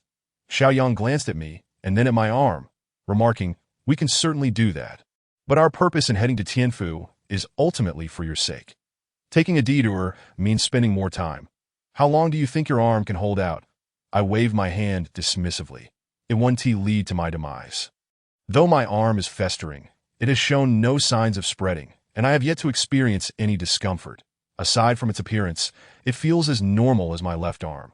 Xiaoyan replied nonchalantly, "You definitely won't die, but if you turn into a zombie, you would still be lively." That I shot him a glare, retorting, "For that remark, I'll be the first to bite you if I turn." Xiaoyan shuddered and took a few steps back, finishing the last piece of fruit from the can, grimacing. "Well, I can always run." That he casually tossed the empty can aside, and at that moment, a sudden flurry of footsteps sounded behind him. Chapter 29, The Distressed Girl. Upon hearing the hurried footsteps, Xiaoyan immediately ceased his jesting. His expression turning grave, he crouched low and swiftly swept his leg behind him, knocking a frail figure to the ground with a thud. The three of us instinctively raised our guns, aiming at the individual. "Who goes there?" As Xiaoyan was about to draw his knife, he turned around and froze. That it was a gaunt woman, looking quite disheveled, with unkempt hair, a face covered in dust and deeply sunken cheeks, and a waxy yellow complexion that conveyed an abnormal pallor.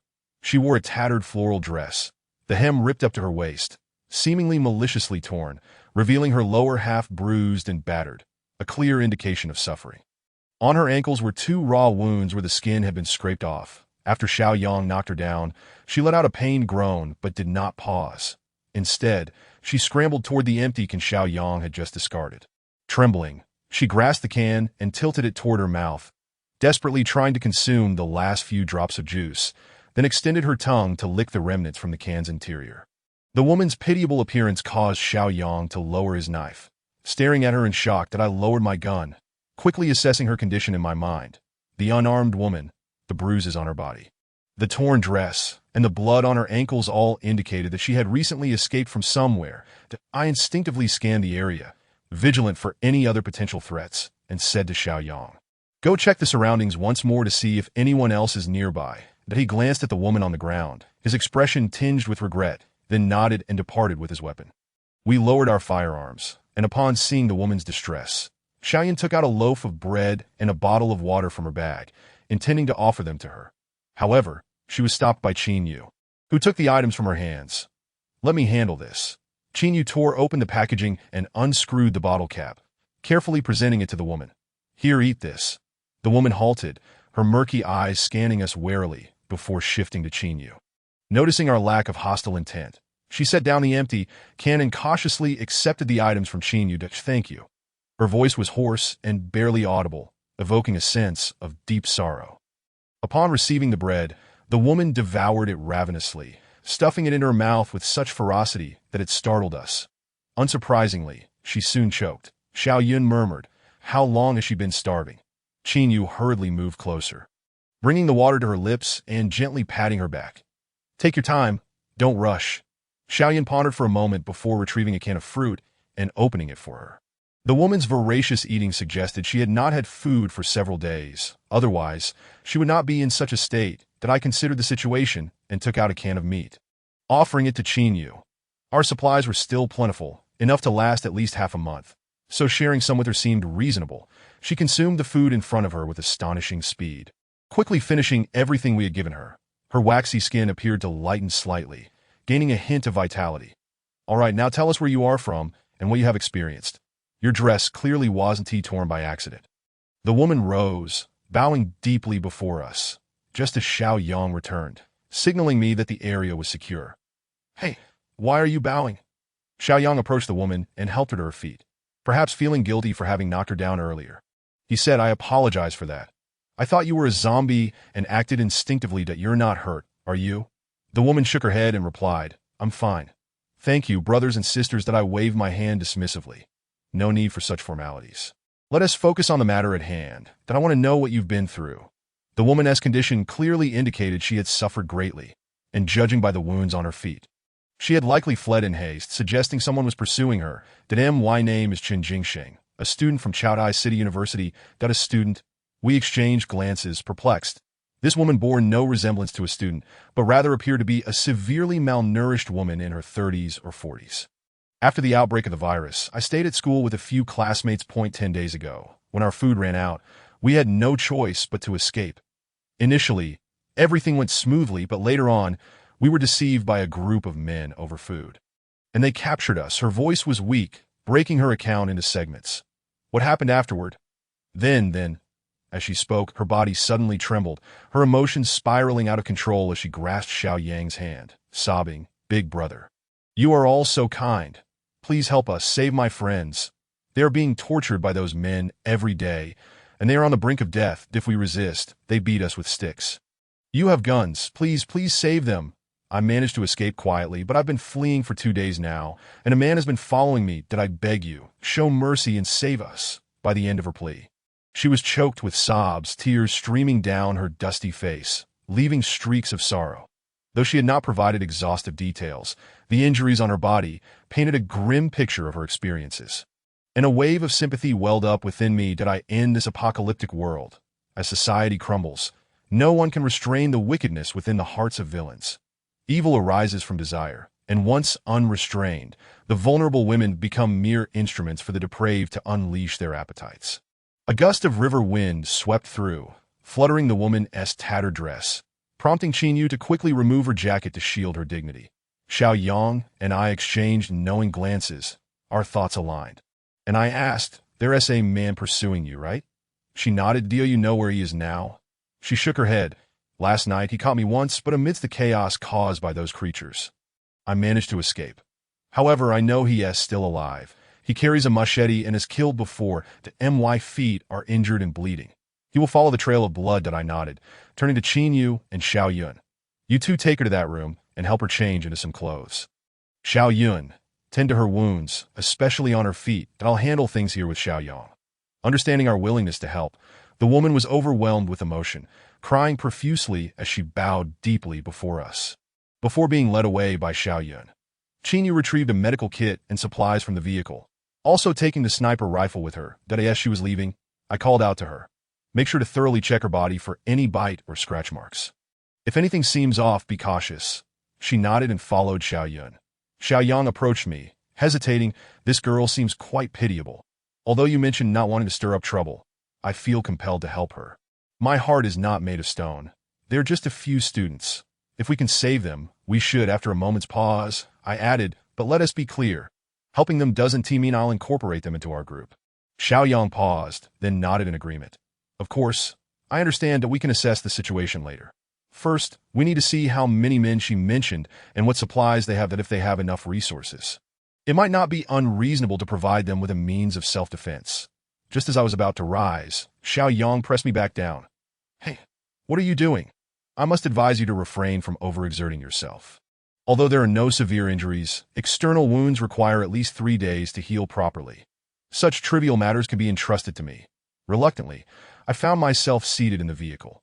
Yang, armed with a gun, perched atop the car, using binoculars to survey the situation in both directions, while I cautiously rolled up my pant leg to examine my knee. Strangely, the swollen and reddened knee I had in the early hours now appeared to be free of swelling and bruising, with only a slight twinge of pain when pressed. Although not particularly serious, it was unusual for it to heal so rapidly. Less than 10 hours had passed, and I was nearly recovered. This inexplicable phenomenon sparked a desire within me to inspect the wound further. Just then, Yang tapped on the roof of the car and announced, "Brother, someone is indeed approaching." On the left side of the road, that I set aside my thoughts of examining my injury and turned my gaze to the left. In the sunlight, a solitary figure clad in black strolled along the desolate highway. He appeared to be a slender man, wrapped in dark fabric, exuding an aura of a lone ranger at his waist. He bore a gleaming machete, which brought to mind the individuals who had stolen our chickens not long ago. That I pondered for a moment, deciding to remain vigilant. That I retrieved a mask from my bag and handed it to Yang. Put this on, that we may have encountered this person before, and I fear he might recognize us and flee. Recognize us? Did you see who he is? I shook my head. No, it's merely a feeling. Also, put away the rifle. A handgun will suffice. Yang did not press further, handing me the rifle and donning the mask. The man, with his head lowered, seemed preoccupied with the bloodstains on the road and had yet to notice our presence. Suddenly, I heard a shriek, followed by a zombie bursting forth from the grass beside him, charging toward him. The man raised his head, decisively drawing his machete from his waist without a hint of hesitation or fear, and swiftly turned to strike the zombie on its forehead. His technique was clean and efficient, clearly indicative of extensive experience in dispatching the undead. That I instructed Yang, "Go take a look, but be cautious." Understood. Yang jumped out of the car, and at that moment, the man noticed us. Perhaps due to the distance, he raised his hand to shield his eyes from the sun, attempting to get a clearer view of us.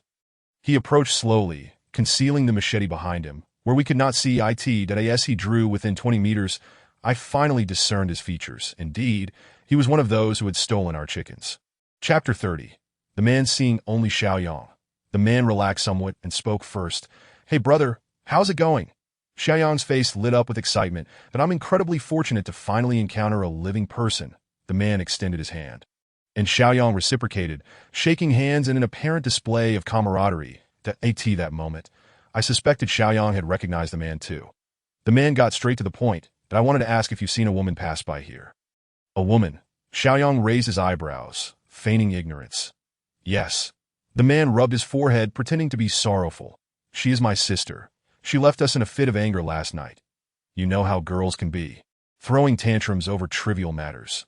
She hurt her foot, and as her brother, I'm terribly worried that I followed the trail of blood, but she vanished around here. Have you seen her?" Yang shook his head apologetically. "I am sorry. I haven't seen her. That I just arrived myself and didn't spot your sister." The man raised an eyebrow, scrutinizing Yang, and then his gaze fell upon the vehicle hidden behind a rock by the roadside. His eyes brightened, and he promptly dropped the inquiry about the woman, exclaiming, "You have a car?" Fortune smiled upon me. I found it on the road, and luckily, the keys were inside. That moment, I was not in the car but crouched behind it, using the rock for cover while aiming my gun at him, and he remained oblivious to my presence. The reason I did not simply eliminate him with a single shot was that I hoped to extract an address from him. The girl had fled in haste and had spent the night in darkness, unable to recall the route she had taken. I could only obtain the precise location from the man upon hearing my words. The man's smile broadened, clearly delighted by my stroke of luck. Xiaoyang then began to play his part, feigning despair. "Brother, I want to hide it from you. Since the outbreak of the virus, I've been alone, wandering for quite some time, that I desperately want to find a few companions. I can't survive on my own. Last night, I was surrounded by a horde of zombies that if I hadn't escaped quickly, I would have met a gruesome end." As he spoke, Xiaoyang wiped away a tear, and through my scope, I could see that he was indeed crying. The man, upon hearing this, became intrigued and ceased his inquiries about the girl, instead eyeing the pitiful Xiaoyang. "Well, I suppose it's possible, but I can't make the decision alone, that I'll need to consult our leader." "Leader? Brother, do you have many people with you?" Xiaoyang wiped away his tears, his eyes sparkling with hope as he leaned closer. "Indeed, we have 10 people, each one formidable in their own right. As long as our leader agrees, we'll look out for you. You won't have to fear the zombies. You might even find life more enjoyable than before." Upon hearing this, Xiaoyang's admiration grew, and he quickly expressed his gratitude. "Thank you, big brother, thank you." The man chuckled but waved his hand, hesitating. "Hold on a moment. Though, some things require a price. You know that is— Oh, all right, if you allow me to join, this car is ours, and the supplies inside are ours as well." Xiaoyang pounded his chest, speaking grandly. The man, hearing this, smiled even more broadly and patted Xiaoyang on the shoulder. Moving toward the car, seizing the opportunity, Xiaoyang asked one last question. "So, brother, where are your companions now?" The man, preoccupied with the car and supplies, replied without much thought, "They're at our camp, by a bridge upstream along this river. There's a farm nearby, surrounded by barbed wire, very secure. Zombies can't usually get in. If you go there, there are good things to enjoy. By the way, why have you been wearing a mask?" Xiaoyang hesitated for a moment before replying softly, "I'm shy. I've been shy since I was little." The man raised an eyebrow and laughed. "What is there to be shy about, big guy? We'll all be brothers from now on. There's no need for that." As he spoke, he reached out to remove Xiaoyang's mask. A glimmer of mischief flashed in Xiaoyang's eyes, and he did not stop him, allowing the man to pull off his mask. As the mask fell to the ground, the man froze in astonishment, staring at the radiant smile of Xiaoyang. "You are. I am your father." With that, Xiaoyang drew a gun from behind his waist, and the man, sensing something was amiss, quickly attempted to draw his knife from his side. However, I had already aimed my weapon at him and fired, piercing through his hand that was reaching for the blade. Blood erupted from the wound, and the man, momentarily stunned, shifted from shock to agony, collapsing to the ground while clutching his hand. Xiaoyang pressed the gun to his head. Grinning, you feel an inexplicable sense of familiarity. "What is that?" "Reminiscing about those poor chickens that met their demise at your hands." I slowly rose, suppressing the ache in my thigh, and approached, waving my hand dismissively. "Ah, there's no need to hold a grudge." Xiaoyang pondered for a moment. "That was our hard work. We must remember that." I considered this and nodded. "Very well, we will settle the score later." The man's face turned pale from the pain, and he glared at Xiaoyang, exclaiming, You deceived me." Xiaoyang's interest was piqued. "Oh, we're in the same boat. Didn't you also deceive me with your sister's story? Is that girl really your sister?" The man was so enraged he could barely speak, his face shifting from green to white. Xiaoyang stepped forward, yanking the knife from the man's waist. The man struggled, attempting to retrieve something from his other side. Xiaoyang, smiling, pressed the cold barrel of his gun against the man's forehead. Feeling the pressure of the weapon, the man ceased his movements. Xiaoyang then bent down and retrieved a small dagger from the other side. As I looked at the man before me, I recalled the pity I had felt that day, which had nearly cost me my life. But this time, I would not spare these individuals. Not for myself, but for that girl. This man deserved to die that moment. Qin Yu and Xiao Yin arrived, supporting the limping Chun Jingsheng as they approached. The girl had changed into a fresh outfit and cleaned the grime from her face. Compared to the 30 or so years of age I had first perceived, she now bore the youthful countenance of a college student. Upon seeing the man, Chen Jingsheng instinctively displayed fear, unable to suppress the urge to retreat. Don't be afraid. Come here. The man turned his gaze toward her, sneering, "Oh, I wonder where you disappeared to. It seems you found another man. Are my brothers unable to satisfy you?" Chen Jingsheng's face turned ashen, her legs trembling as she nearly collapsed, but the two quickly steadied her. The man then directed his attention toward Qin Yu, his eyes immediately turning lecherous as he unabashedly scanned her from head to toe. He turned to me with a mocking grin that if I had known there was such a stunning woman that day, perhaps my brothers would have treated you more favorably. That a frown creased my brow as Xiaoyang delivered a sharp slap to him. The sound echoed with a crack, drawing blood from the corner of his mouth. "Who do you think you are? You don't look that old. Why do you get all riled up in the presence of a woman?" Qin Yu entrusted Chen Jingsheng to Xiaoyan, sneering as she stepped forward, raising her long leg to plant her foot firmly on the man's chest. "Oh, what is the commotion about? Do you remember your two deceased companions? It was I who ended their lives. How many lives do you think you have to toy with me?" The man's complexion shifted, his lewd gaze retracting, as he seemed to recall the gruesome fate of his comrades. A flicker of fear now evident in his eyes as he regarded Qin Yu. That I turned to the girl, "Chen Jingsheng, I now grant you the authority to deal with him. Shall you kill him, or decide otherwise?" Finally gathering her courage, Chen Jingsheng slowly approached the kneeling man, her eyes darkening with resentment as she spoke harshly. "Take away his knife, bind his hands, and leave him in a place swarming with zombies." Sighing softly, I thought to myself that this girl was still too kind that I stepped in front of her, pressing a cold handgun into her palm. Staring at the weapon, Chen Jingsheng froze, shaking her head. No, I can't do it." The man sneered, "Even if you had 100 times the courage, you wouldn't be able to pull the trigger." A chilling river breeze swept by, carrying with it the scent of damp earth as I leaned closer to the girl. Speaking coldly as a girl, "You must learn to protect yourself that I end times like these. The only assurance you have is the courage to kill." The man, perhaps sensing her hesitation to shoot, shifted his attention to Xiaoyan. Smirking, "Is she your sister? So fair and delicate. She looks quite innocent." The Xiaoyan's expression shifted slightly as she glanced at me. Without hesitation, I raised the woman's hand and fired a shot directly at the man's groin. Bang! His piercing cries reverberated across the riverbank, startling the birds from the trees. The man's face contorted in agony, and then came another gunshot, abruptly silencing his screams. This shot had come from Chen Jingsheng herself. As the man collapsed, the gun slipped from her grasp, and I caught it with steady hands, observing the gaping hole in his head as her face turned pale, her legs trembling. "Let us go.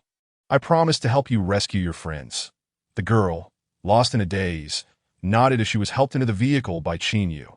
After disposing of the body, it was time to leave. The zombies would soon catch the scent. Xiaoyang spat on the ground and, cursing, dragged the man's body to the riverbank before we set off towards the farm he had mentioned. Chapter 31. Right on the farm it was now afternoon. The sun shining brightly overhead.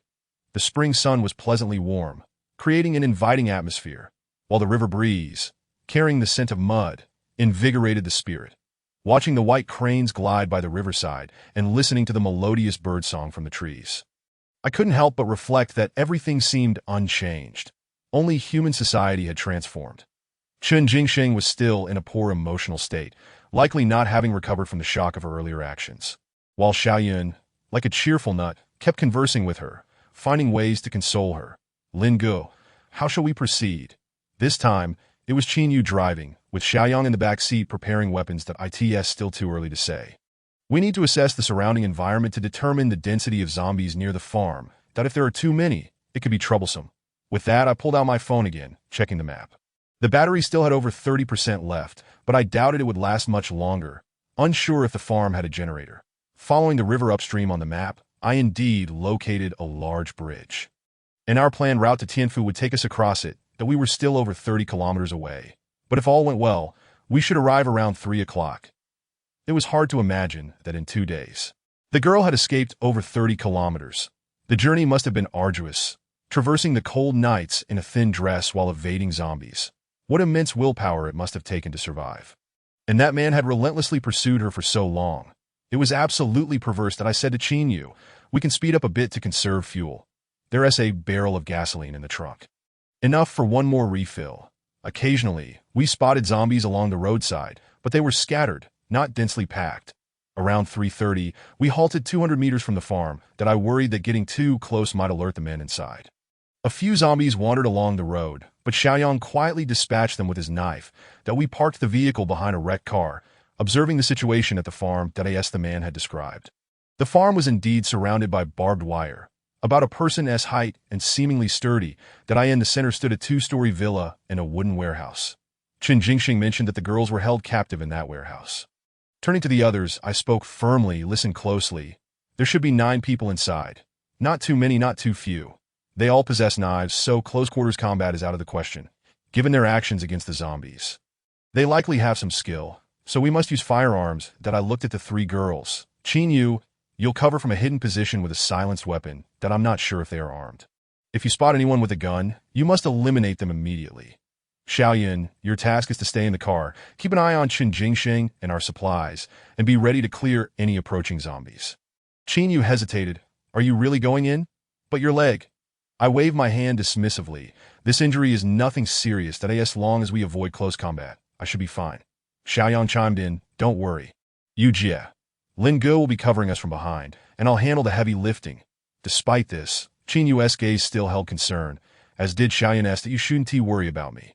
Instead, you should focus on staying hidden. That would be best if you could climb a tree to avoid any approaching zombies. That in the end, both girls reluctantly nodded. That I took out my binoculars to assess the situation inside the farm. On the roof of the villa, a guard stood watch, while the main door below was open, and shadows moved within. Shifting my gaze to the warehouse, I caught sight of 2 men emerging, zipping up their pants. Looking quite satisfied, that my expression darkened. We could not afford any more delays. Xiaoyang and I exchanged glances, nodding in agreement before we began to approach, guns drawn. Just as we took a few steps, Xiaoyan's voice echoed behind us, urging caution. Go, be careful. The barbed wire gate was tightly shut. Entering openly was impossible. Xiaoyang and I took cover behind the trees adjacent to the farm, circling to the rear of the wooden house. Thankfully, the fence lacked sharp spikes, sparing us the task of cutting the wire. Xiaoyang crouched down, warning me, be careful. Your wound could easily reopen. That I nodded, stepping onto his hands for support, gripping the wire as I successfully climbed over. The fence was not very high, and I managed to absorb the impact upon landing. Xiaoyang followed closely behind. Although the fence was only as tall as a person, he seemed inexperienced at climbing, taking quite a while to get over and causing the wire to tremble noisily. Fortunately, the guard on the roof appeared oblivious, casually smoking as he sat in a chair, polishing a gleaming machete, not turning back despite the noise from the fence. Sighing in relief, Xiaoyang and I pressed forward, quickly nearing the warehouse. That a chilling chorus of cries and pleas reached our ears. Please, brother, spare me today, don't. It hurts so much, woo, please, just let me go. Listening to these heart-wrenching sounds ignited a surge of rage within me. Xiaoyang cursed vehemently. Damn it. We must exterminate these beasts, initially planning to secure the villa first. We promptly changed our focus to rescuing the girls. Judging by the voices, I estimated there were 4 men inside, and undoubtedly, for girls as well. That I whispered, here is the plan. You break down the door, and watch the entrance to the villa carefully. Take out anyone who comes out. The warehouse should have 4 men. Leave them to me. Xiaoyang nodded, his expression serious. That we crept along the wall of the warehouse, trying to minimize our noise, soon arriving at the half-open door. Taking a deep breath, I knew we had to act swiftly. If we gave them time to grab their knives, the girls could be harmed. So I needed to strike decisively. Ha, this one feels good, Lao Luo. You try next time. No, I can't handle it today. Ha, look at you. If you don't play now, don't regret it later. My fury reached its peak. These creatures were beneath contempt. I glared fiercely at Xiaoyang opposite me, growling as I counted down 3, 2, 1. Xiaoyang kicked the wooden door open with a forceful shove, and I charged in, gun raised in an instant. The scene unfolded before me. I fired a shot, exploding the head of the nearest man, blood splattering. The sudden gunfire silenced the raucous laughter in the warehouse, throwing the men into disarray. Before they could react, I fired again, taking down another standing man. The remaining 2 men, realizing the danger, were momentarily paralyzed with fear. Another shot rang out, piercing one man's heart. Before he could even collapse, I blasted another round into his forehead. The last man reacted swiftly, As soon as I aimed my gun at him, he had already concealed himself behind a girl, using her as a human shield. "You, don't shoot. Otherwise, I will kill her." The man tightened his grip around the girl's frail neck, his eyes wide with fury, sharp nails digging into her flesh. Pain flickered across the girl's haggard face, her despondent eyes reflecting boundless despair. As the man spoke, he continued to shift his position, and I caught a glimpse of his intent. He aimed for the cleaver resting on a wooden rack nearby, that I did not lower my weapon. Instead, I remained indifferent to him, and without hesitation, pulled the trigger. The bullet grazed the girl's ear and struck the man through the bridge of his nose, shattering bone. Instantly, his body stiffened, blood vessels in his eyes bursting with visible rapidity. Before he collapsed, dragging the frail girl down with him. Bang, bang, bang. At that moment, a shot rang out from outside, fired by Xiao Yang. However, I heard a different gunfire coming from the direction of the western building. It sounded like a revolver, that a hole was blasted through the wooden door, with splinters flying, and Xiao Yang hastily retreated into the warehouse, his face grim as he counted, "I killed one, but they have a gun." "Where?" "The window on the left of the second floor." That I turned to the girls in the room and instructed, "Stay hidden. Do not come out. Xiao Yang, there should be for more. Take out the one with the gun. And leave the others for now. I want to incapacitate them." Xiao Yang nodded, just as a voice echoed from the rooftop. "Big brother, let's talk. Don't shoot, all right? What do you need? We can provide it. Just don't shoot." "Please, let us talk," that I scoffed. "Some matters are simply non-negotiable." That we exchanged glances, and Xiao Yang was the first to dart out, rolling forward, but a bullet whizzed down but struck the ground before the door, seizing the brief opening. I leaned out and unleashed a barrage towards the window. The armed man clearly lacked combat experience. I hit him in the arm, causing him to recoil with a pained yelp that moment. I faintly heard a silent shot from the distant woods, followed by the man who had just retreated re-emerging, plummeting from the second floor to the ground. His eyes, wide with blood, bore the mark of death, a gaping hole in his skull. Half of his cranium missing, yet he still clutched that revolver tightly in his hand. Xiao Yang was the first to charge through the door, but as he reached the entrance, a gleaming cleaver fell, aimed at his arm. That I gasped, urgently pulling him back. Had that blade struck him, his arm would have been rendered useless. The angle shifted, and the cleaver instead struck the back of the gun, sending sparks flying. Swiftly, I raised my gun and shot the man's wrist, piercing it and causing the cleaver to clatter to the ground, followed by a scream of agony. But he cradled his arm in pain, collapsing to the floor in wretched cries. Xiao Yang, now alert, his veins bulging with rage, cursed, "Damn it! You want to cripple me? I'll make you suffer too." Saying this, he raised his weapon, firing 2 shots into the man's knees, the sound of shattering bone echoing with a more piercing scream. I did not linger on the man but leaned against the staircase, advancing to the second floor where 2 more men awaited. To my surprise, I found only one when I discovered him. He was clad in nothing but his underwear, slumped in a rocking chair, reeking of alcohol. Beside him lay a few empty bottles of white liquor, clearly indicating he was inebriated. The other man, the one who had been dozing on the rooftop, had already fallen to the ground, a knife glinting beside him, his skull penetrated. Chapter 32. Disappearance. Xiao Yang fetched a length of rope to bind the 2 surviving men, while I rummaged through a cabinet for 4 sets of clothing. Hurrying downstairs, I walked. I took out the intercom. "All set, bring the car in." Qin Yu inquired, "Are you injured?" "No, hurry inside. It's getting late, and the zombies are becoming more active." All right, I clutched the clothes and rushed into the warehouse. As I pushed the door open, 3 girls huddled together like startled rabbits in a corner, their eyes wide with fear as they stared at me. They bore no resemblance to university students. Each was marked with scars, their dull eyes lacking luster, their bodies twisted beyond recognition. One girl was bound to the bed, thick ropes cruelly tying her limbs, her slender wrists bloodied from the friction. She had suffered the most, her body covered in bruises and deep bite marks, a prominent knife wound glimmering at her collarbone, leaving her in a state of utter frailty. Not wanting to frighten them further, I tossed the clothes onto the nearest bed and gently urged, "Put these on. You'll catch cold." That a wave of discomfort washed over me. Such torment is akin to the treatment of livestock. Gazing upon their exposed bodies, I felt no hint of malice, only compassion and outrage. With that, I drew my dagger and cut the ropes binding the girl on the bed, wrapping her in the clothing. Her dim eyes fixed upon me without a trace of emotion, and as I bent down, I heard her whisper, faint as a whispering breeze. Kill me. As twilight descended, the distant sunset blazed with fiery hues, turning the sky a vivid orange. Under the comforting words of Chun Jingsheng and Xiao Yun, the girls finally began to calm down in just a few days. It felt as though they had traversed a lifetime. Emerging from that wooden warehouse resembling a torture chamber, they gazed at the long-lost sky, yet happiness eluded them. Xiao Yang, in a fit of rage, seized the man whose kneecaps had been shattered. His knees were now swollen threefold. Ignoring the man's desperate pleas, he proceeded to break both of his arms, then unceremoniously discarded him from the farm. Cries, pleas for mercy, and curses echoed outside the farm, and soon he was swarmed by zombies drawn by the scent of blood, consumed piece by piece amidst his heart-wrenching screams. Did you show mercy when those girls pleaded for their lives? As for the inebriated man, Xiao Yang bound him to the railing at the foot of the stairs, planning to hand him over to the girls once he regained consciousness. After clearing away the corpses, I ascended to the second floor to check on the most grievously injured girl. She had fallen into slumber.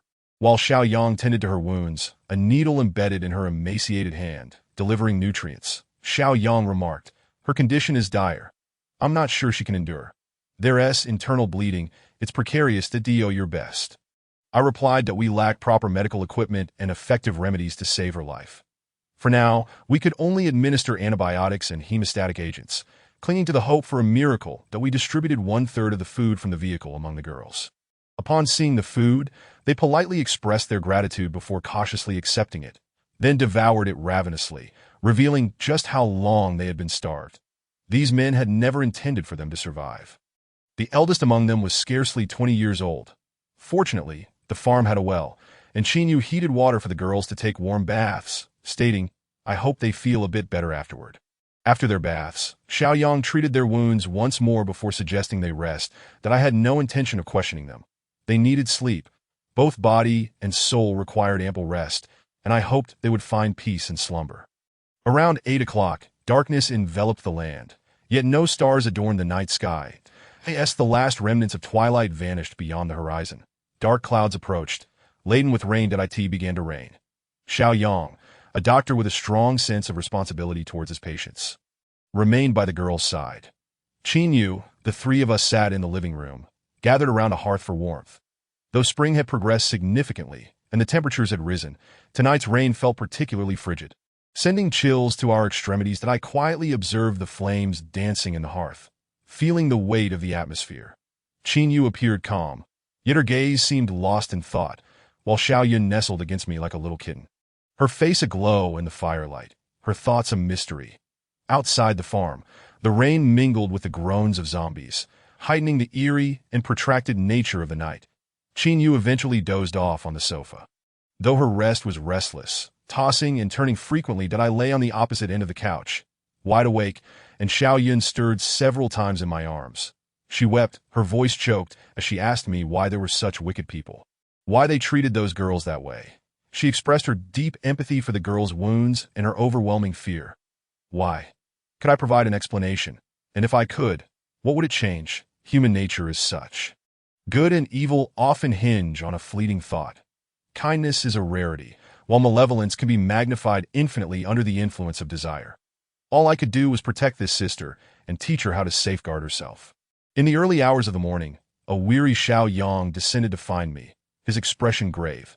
That girl, she's in danger. That I lifted Xiao Yun and tucked her into Qin Yu's embrace. She too had not slept, instinctively wrapping Xiao Yun in the blankets. Ascending the stairs, I saw the girl's waxen face beginning to take on an unnaturally pallid hue, a faint aura of death surrounding her. Xiao Yang stated, "Her blood pressure is critically low, and she has a fever.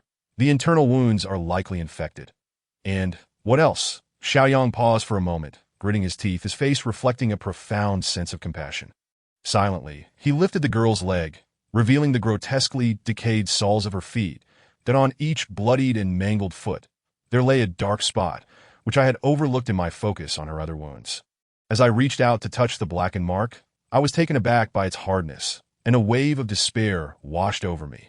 Perhaps in fear of her escape, those brutes had driven 2 rusty nails into her soles. And it was clear they had been there for quite some time. I was powerless to save her, that I squeezed my eyes shut, my heart heavy with sorrow. The thought of rusted metal piercing flesh conjured images of unimaginable agony. A thought too painful to entertain that moment. I felt a tug at my shirt, and as I opened my eyes, I saw the girl had regained consciousness. Her mouth opened as if she wished to speak. Yet no sound emerged. Observing this, Xiaoyang hurried downstairs to fetch some warm water. He gently propped the girl up and carefully brought the water to her cracked lips, which were oozing blood.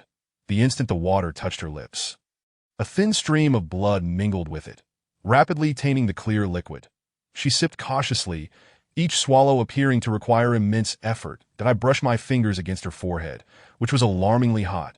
After drinking some water, she managed to muster enough strength to whisper a heartfelt thank you, though her voice was a hoarse whisper that tugged at the heartstrings. She spoke, "Thank you, kind sirs, for your goodness," that we remained silent. As Xiaoyang attempted to lay her back down, but she resisted, leaving him no choice but to let her lean against his shoulder. Though her voice was raspy, each word was articulated with clarity. "I am grateful for your rescue, but I am aware of my condition. I cannot survive." Xiaoyang responded, "Do not speak such nonsense. You are still young." That moment, I heard a commotion at the door. Turning my head, I saw Chen Jingsheng standing barefoot at the entrance, tears brimming in her eyes as she gazed sorrowfully at the girl on the bed. After a prolonged pause, the girl lowered her gaze, as if each word she uttered drained her of strength. Chen Jingsheng knelt beside the bed, grasping the girl's frail arm. Unable to articulate her emotions through tears, that I turned away, unable to bear the sight, my heart weighed down by an oppressive heaviness. Outside, the rain intensified, casting a dark shroud over the surroundings, with torrential raindrops pounding against the window, deepening the somber atmosphere within the room. After a while, the girl regained some composure and, with cracked lips, managed a faint yet serene smile. "My name is Xiao. Please, kind sirs, let me go." A sense of anguish, oppression, heartache, and helplessness enveloped me. Although I had no personal connection to this girl, my heart ached for her tragic plight. That I in this near-apocalyptic environment, I should have remained indifferent to such matters. Detachment would ensure survival. Yet, we are not devoid of compassion. We are made of flesh and blood, and her harrowing fate pierced my heart like a sharp needle, inflicting pain on both Xiaoyang and me. My attention lingered on Xiao's face when Xiaoyang abruptly nudged me, urging me to look at the ford drip beside us. The liquid's descent slowed before coming to a complete halt. That I quickly turned back to Xiao, who still wore a smile, her murky eyes flickering with a final glimmer of brightness, akin to a fleeting bloom, showcasing the last vestiges of life within her. Soon, the clarity in her eyes faded at a visible rate, her face gradually losing its vitality. Chen Jingsheng clutched her hand tightly, trembling with sobs. Their bond was evidently profound. We stood by the bedside for an extended period, listening to the rain intermixed with cries, creating an atmosphere of profound desolation. After what felt like an eternity, Xiaoyang gently removed the needle from her arm, and in the dim corridor, the sound of rain echoed alongside his heavy sigh. Xiao was merely 18 years old. Chapter 33. Their ordeal, a sleepless night passed, with Chen Jingsheng tending to Xiao's body, preparing her for her final rest. Xiaoyang carefully removed the 2 10-centimeter-long rusty nails from her feet. And as he did so, dark, thick blood flowed from the wounds. The nails, now stained with blood, fell to the ground, prompting gasps of horror from all present, with Xiaoyang noting that they had penetrated her bones. I sat by the window, disregarding my own wounds, lighting a cigarette and watching the two of them toil, my heart heavy with anguish that we could have chosen to ignore their plight, to turn a blind eye to their survival. Yet my conscience would not permit such indifference. That I had saved them. Yet their tragic experiences continued to torment me. That I felt a burning anger towards those men. They should not have met such an easy end. They deserved a fate akin to that of the man they had crippled, cast out to feed the zombies. Anger, guilt, and anguish gnawed at my last vestiges of faith in humanity. It is said that human nature is inherently evil, and this world is destined to be broken, with kindness as scarce and precious as an oasis in the desert. Perhaps I should not empathize. Such sentiments could jeopardize my own survival. Yet I am human. And merely a year ago, I was a soldier to at dawn. The rain ceased. The crimson light of morning pierced through the heavy clouds, revealing the already shattered world. Xiaoyang and Qin Yu had risen early, entering the room to find Xiao devoid of life. their eyes reflecting a newfound sorrow. They too were girls, and I imagined they might find it easier to empathize than their male counterparts. I took Xiaoyang by the arm, wielding a shovel, and we made our way to the edge of the farm, seeking a suitable spot to dig a grave. After laying Xiao to rest, we returned indoors to find the drunken man had awakened. Upon realizing he was trapped, he erupted into a stream of curses, clearly still disoriented. Xiaoyang, having suppressed his rage all night, could no longer contain himself and unleashed a brutal beating on the man, leaving him battered and bruised. That I then handed him over to Chen Jingxing and the other girls. After a night of rest, the girls appeared significantly improved, their pent-up rage likely reaching its zenith. Armed with knives, they were determined to avenge their fallen comrade. In the end, the man was reduced to a collection of dismembered pieces amidst his anguished screams, and his remains were discarded to the zombies lurking outside the farm. Xiaoyang had intended to personally execute the man, but I insisted on leaving it to the girls, both to help them confront their emotional turmoil and to instill in them a sense of resolve necessary for survival in the days to come. We scoured the farm, but the fate of its owner, whether he had been slain by those men or had fled, remained a mystery. That I in my search, I discovered various useful items, primarily food. That I in one of the downstairs rooms. We stumbled upon a stockpile of the owner's provisions, including rice and wheat. Setting aside the wheat, it was evident that the store of rice alone could sustain us for approximately 2 years. In the cellar, we found potatoes, pickled vegetables, and numerous unopened cans, likely scavenged by the men from the surrounding area. It became clear that their presence here was purposeful. Next, I rifled through the men's bags, which contained nothing but cigarettes and alcohol. However, I did uncover some valuable items. 50 rounds for a revolver, a modified compound bow, and a supply of antibiotics. That I mentally calculated the potential uses of these items, formulating plans for the girls' future. Just months prior, they had been second-year university students, brimming with youth yet lacking experience. The lessons they had learned from this ordeal would surely last a lifetime. After dinner, Xiaoyang was teaching the girls some basic medical knowledge, while I called Chen Jingxing to the rooftop to discuss my thoughts. That I have fulfilled my promise to you, I said, after a night of adequate rest. She appeared significantly better than the previous day, though she still seemed somewhat fragile in her sweatshirt. Thank you, Brother Lin. That I do not know how to repay you. That I waved my hand dismissively. There is no need for thanks. I wish to discuss the future of you girls. That I will heed Brother Lin's guidance. She might have anticipated that I would lead them away with us, but I could not do so. I endeavored to maintain a calm tone, stating, "We may leave here tomorrow." "Really? So soon?" "But we are not prepared."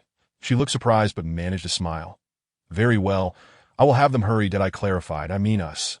You girls cannot accompany us." The girl flinched, her smile faltering as she gazed at me in confusion. Yet her expression quickly regained composure as she offered a bitter smile. "You are right, Brother Lin. We would only be a burden." Her words stirred a sense of discomfort within me, yet I knew I could not take them with us. First, we lacked the means to transport them, and second, their presence would exponentially increase our resource consumption. Most importantly, it would invite complications. Desire is an unpredictable force. Wandering the apocalypse with so many girls would only invite trouble. Sighing, I conveyed my resolution. This farm is currently quite secure, situated near the river, where your scent will be dispersed by the river breeze, minimizing the attraction of zombies. Furthermore, we will not take all the supplies. We will only take what we need and leave the rest for you. With that, I produced the revolver from my pocket. Lastly, this gun is for you, along with these 50 rounds. Keep it for your protection. The girl gazed at me in disbelief, hastily exclaiming, "No, Brother Lin, this is far too important." "You should," before she could finish, Qin Yu approached from behind, holding the compound bow, and interrupted, "Take it. The state strictly regulates firearms. Do you have any idea how rare it is to possess a gun? Our acquisition of these weapons is purely a stroke of luck." That I nodded in agreement. Firearms are currently the most crucial means of self-defense. That if you had a gun that day, those men would have thought twice before confronting you. Perhaps you would be in a much better situation now. She remained somewhat hesitant, prompting Qin Yu to thrust the compound bow into her hands, advising, "Young lady, you must protect yourself. Never trust others too easily, especially in times like these. Caution is paramount." Indeed, at the tender age of 19 or 20, they were most susceptible to deceit, lacking the wisdom that comes with experience. Remember, a gun should only be drawn in dire circumstances. It is best not to use it against zombies. Conserve your ammunition. Firearms are meant to be aimed at evildoers. After much internal struggle, she ultimately accepted the items we offered, bowing deeply in gratitude. Her voice choked with emotion as she whispered her thanks. Let go of the past. Your lives are precious in this moment. As twilight spread across the horizon, casting a fiery hue upon the river's surface. Chen Jingsheng shared numerous tales with us. She and Xiao had known each other since elementary school, their bond evolving into that of friends and sisters through the years. Originally, their group comprised 10 individuals, 4 boys and 6 girls, who had banded together, exerting great effort to survive the initial outbreak of the virus. However, upon leaving the city, food became scarce. The 4 boys ventured into perilous territory, risking their lives to scavenge for sustenance in zombie-infested houses. Though fraught with danger, their collective efforts ensured no one went hungry. One fateful day, a one-armed man approached them. It was Lin Chao, the very one Qin Yu had injured that I had never anticipated he would still be alive. Being university students, they were not overly cautious around Lin Chao, who claimed that his camp sheltered survivors, sincerely inviting them to join him in their struggle for existence. The boys, suspecting a trap, refused, but the girls, unwilling to let the boys risk their lives for food, consented. The 4 boys, resigned, reluctantly followed along. Lin Chao led them, extolling the abundance of supplies and the kindness of his camp's inhabitants. Yet, not far from the farm, men lay in ambush by the roadside. The boys fought valiantly to protect the girls, engaging in a deadly struggle, but ultimately, only Lin Chao was slain. The boys met a gruesome fate, while one girl suffered a fatal blow to the head amidst the chaos. The remaining girls were subsequently imprisoned, forced into servitude until our arrival. Upon hearing the conclusion, Qin could not contain her tears. Chapter 34. The eve of departure that night. Just before sleep, Xiao Yang intended to change the bandage on my leg wound. I had not checked on it since yesterday, consumed by a sense of melancholy. As he peeled the bandage away, both of us were taken aback. Where's the wound? I echoed in disbelief. Indeed. Where is it? We exchanged bewildered glances. Unfazed, Xiao Yang examined my thigh again. Apart from some dried bloodstains, only smooth skin remained. No scar in sight. He stood up, regarding me with an odd expression. How can you move without a limp? Is it truly healed? I too was perplexed. Is this some sort of medical miracle in just over a day? Xiao Yang nodded. If circumstances allowed, I would love to study you. It must be due to the virus in your system. As he spoke, he rolled up my sleeve to reveal the infected area, that I tore off the remaining bandage and fever patch, revealing the same grotesque sight. Raw flesh, oozing and emitting a foul odor. But thankfully, it showed no signs of spreading. He prodded it gently with a cotton swab, asking, Does it hurt? I shook my head. No, just a bit itchy. He contemplated. Given your condition, it seems unlikely you'll perish. That I tossed the bandage and fever patch at him. Teasing, hoping I won't recover, are you? No. What are you saying? He replied with a grin, taking the bandage and inquiring, So, Brother Lin, are we still going to Tianfu? I reclined on the bed, casually resting my hands behind my head. Of course, why not? Yet he hesitated, his expression betraying uncertainty. That I shot him a glance, fully aware of his concerns. Like my previous worries, he was apprehensive about whether my journey to Tianfu would lead to being subjected to research, a matter he had likely contemplated since our decision. However, in my moment of agony, he had prioritized my survival above all else. I can read your thoughts that if Tianfu is safe, my arm's condition will likely attract researchers. Correct? Xiao Yang nodded solemnly, tinged with worry. It's not a possibility.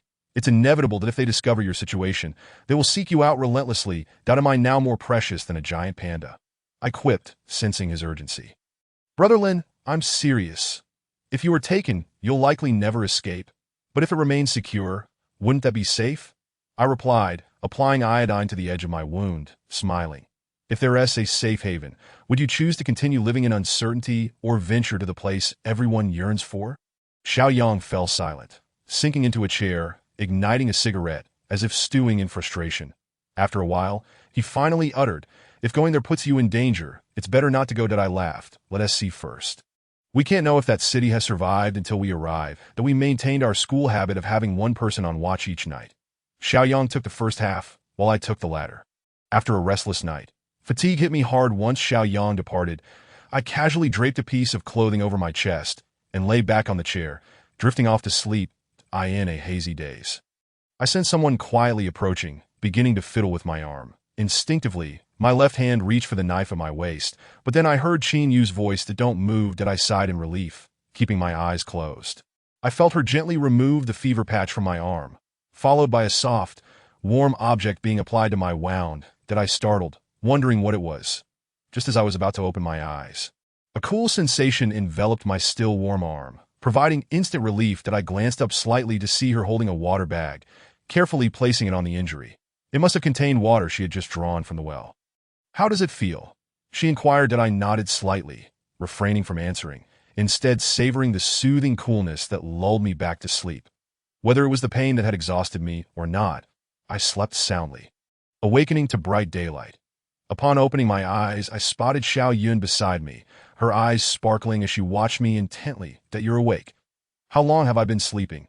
Xiao Yun checked her phone, stating seriously, "It's 11:24 in the morning. I thought you would sleep until the afternoon." "What? Midday? The next day?" I leaped up, stretching my body. Xiao Yun closed her phone, standing up to stretch as well. She approached the window, opening it wide to let in a refreshing breeze that invigorated me. "Let's head downstairs for some food." Xiaoyang said we won't be leaving today, but tomorrow instead. My arm appeared to be in good condition, at least not life-threatening, so there was no urgency to rush. Upon reaching downstairs, I found Xiaoyang and the three girls organizing food supplies from the farm, but Chen Jingxing and Qin Yu were nowhere to be seen. Xiao Yun explained that they were by the fence, teaching Chen Jingxing how to use a gun and the compound bow to kill zombies, that I was unfamiliar with the names of the three girls and had no desire to learn them, as our time together would be brief. When they saw me, smiles broke across their faces, their eyes always glimmering with gratitude. Xiaoyang said, "You're just in time, Brother Lin. Take a look at how much food we should gather." Observing the substantial pile of provisions, I felt no greed. Perhaps the girls would remain here for an extended period, and taking too much would be unwise. Besides, the trunk couldn't accommodate that much. "Let us just take what belongs to us." Xiaoyang paused momentarily before understanding, responding with a grin. "Got it." The three girls looked at me in confusion, but they said nothing further, and I offered no explanation. Perhaps they believed this bounty was rightfully ours. That day unfolded with tranquility. Xiao Yang and Qin Yu imparted essential knowledge on how to confront zombies. The occasional zombie that appeared outside was treated as a test subject. The task of teaching the girls survival skills was entrusted to Qin Yu and Xiao Yang. Their future survival would depend on their own abilities. In the evening, I once again scoured the farm in search of diesel or gasoline. But my efforts were in vain. Apart from seeds, tools, and a few commonly used pesticides, there was nothing else to be found. Not even a single tractor or tricycle in a corner of the southwest of the farm. I stumbled upon a pit covered with a layer of plastic sheeting. As I approached, a foul stench assaulted my senses. Exercising caution, I gripped my gun tightly and carefully peeled back the plastic. As I did so, a swarm of flies surged forth, accompanied by the putrid odor. Enveloping me in a shroud of decay, I covered my nose and peered into the pit, only to discover not a horde of zombies, but rather 7 or 8 corpses in an advanced state of decomposition. 0.5 of the bodies were female, while the other 2 appeared to be elderly men, whom I surmised were the original owners of the farm. I found Xiaoyang and, after some effort, managed to fill in the pit. Throughout the process, Xiaoyang muttered curses at those men, and I couldn't help but reflect that we should have dealt with them back in school.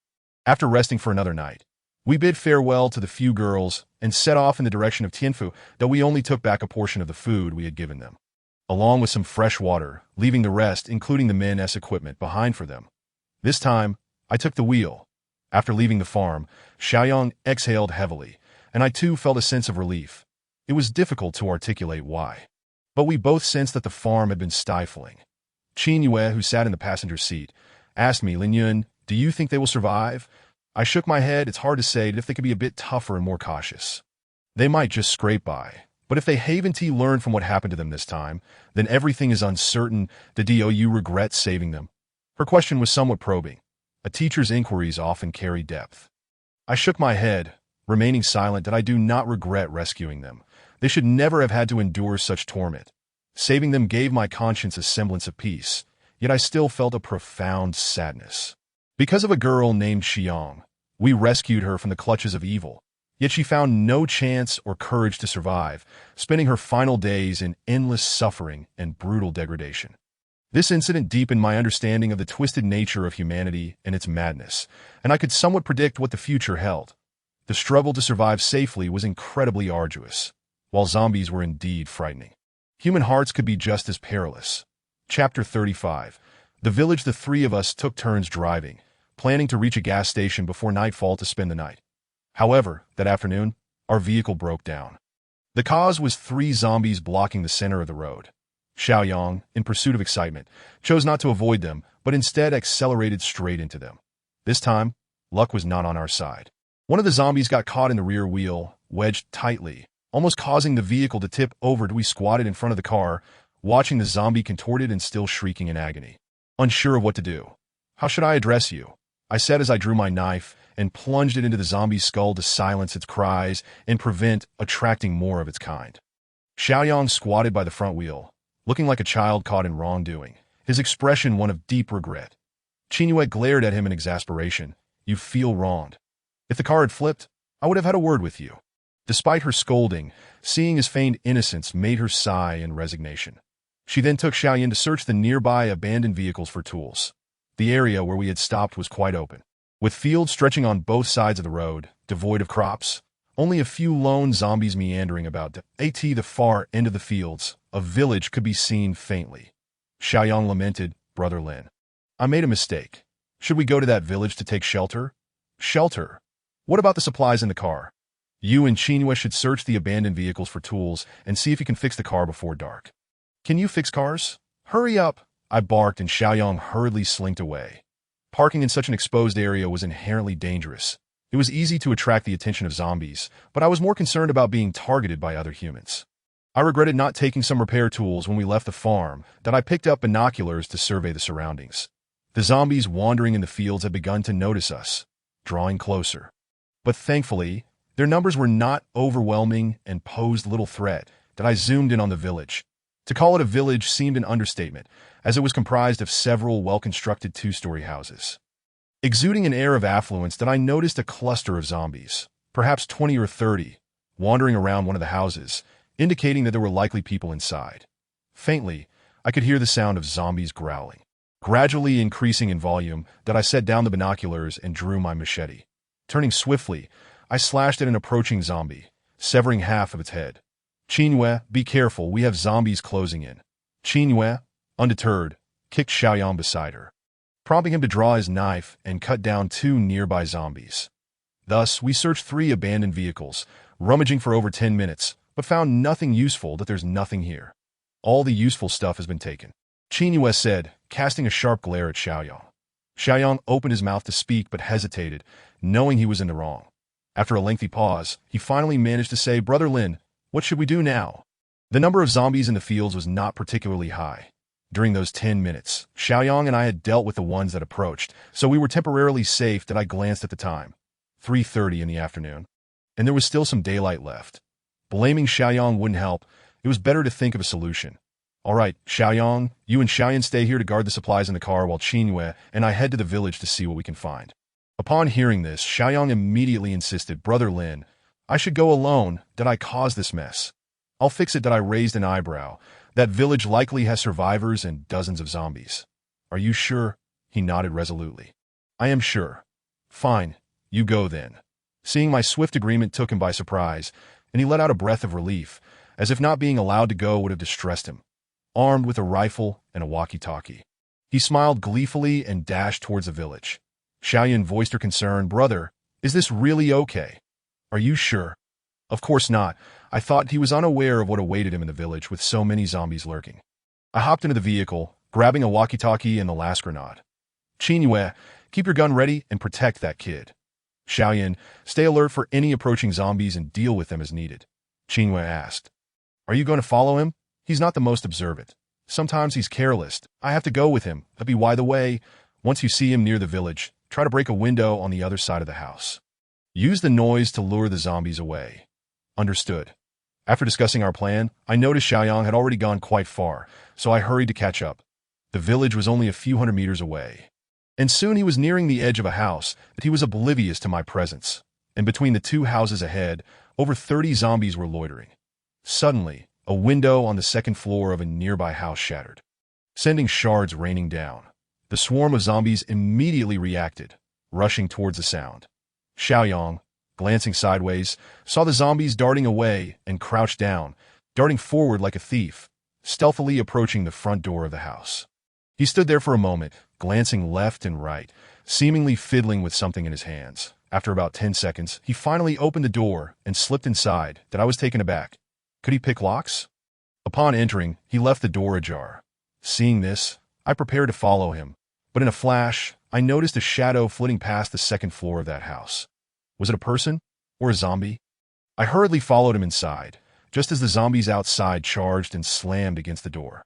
Once inside, I swiftly closed the door he had carelessly left open. As I turned around, a dark figure suddenly lunged at me, accompanied by a wave of putrid odor. My heart raced as I swiftly raised my arm to catch the figure by the neck. A zombie? The dim light inside the house made it difficult to discern its features. But it mattered little. All zombie faces were alike. Its strength was not great, making it easy to hold back. I guessed it was an elderly person transformed after infection. I maintained my grip, drawing my knife with my other hand and plunging it into its temple. Instantly, the pressure before me vanished, and the creature collapsed at my feet. The moment the blade was drawn, a chilling jet of black blood erupted forth, splattering across my hand in a particularly nauseating manner. From upstairs came the sounds of fierce banging and the muffled groans of Xiaoyang. I could not afford to linger on the sticky black blood coating my hand. I hastily ascended the stairs.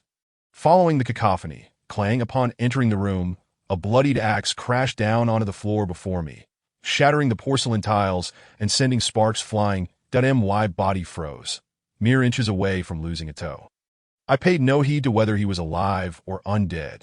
It was clear he intended to take my life. I stepped onto the axe's blade, simultaneously drawing my machete, and swung it directly at him, the edge slicing through flesh and striking his neck.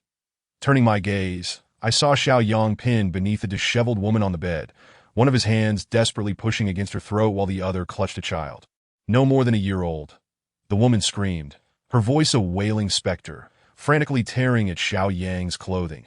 Bloodied spittle dripped from her mouth onto his face, forcing him to turn away to prevent it from entering his mouth and nostrils.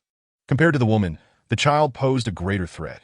Clearly mutated, the child was covered in dark patches resembling decay, thrashing violently as if a trapped wild beast, trying to crawl toward Xiaoyang. He could only grip the child's neck tightly to restrain it. Upon spotting me, Xiaoyang's eyes lit up, as if he had seen a savior, and he shouted excitedly, "Lin Yun, help me! This madwoman wants to kiss me.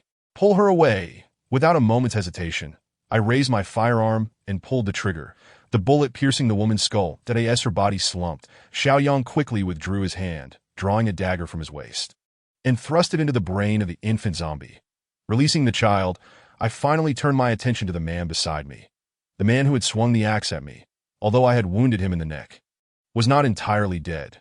Dark red blood oozed from the wound, and his crimson eyes fixated on me, his hand feebly tugging at my pant leg. I yanked the machete from his neck, causing blood to surge forth even more violently. I then swung again at his head, his expression turning vacant as the blood-red pupils gradually dulled. Aside from the child, it was evident that the two individuals had been infected but had not fully transformed, as indicated by the fresh wounds on their bodies. The room was thick with the stench of decay and blood. Xiaoyang sat up, bent over, and began to retch, a glob of bloodied saliva escaping his lips. I frowned and asked, "Are you hurt?" His face flushed. He took a moment to recover before managing to say, "No, damn it." Her saliva fell into my mouth. I approached and patted his back, allowing him to gradually calm down. He expressed his gratitude. "Lin Yun, why did you come? Turns out you really do care for me. That if I hadn't come, your innocence would have been lost," I retorted. Xiaoyang paused, then awkwardly chuckled. That's not true." "What happened?"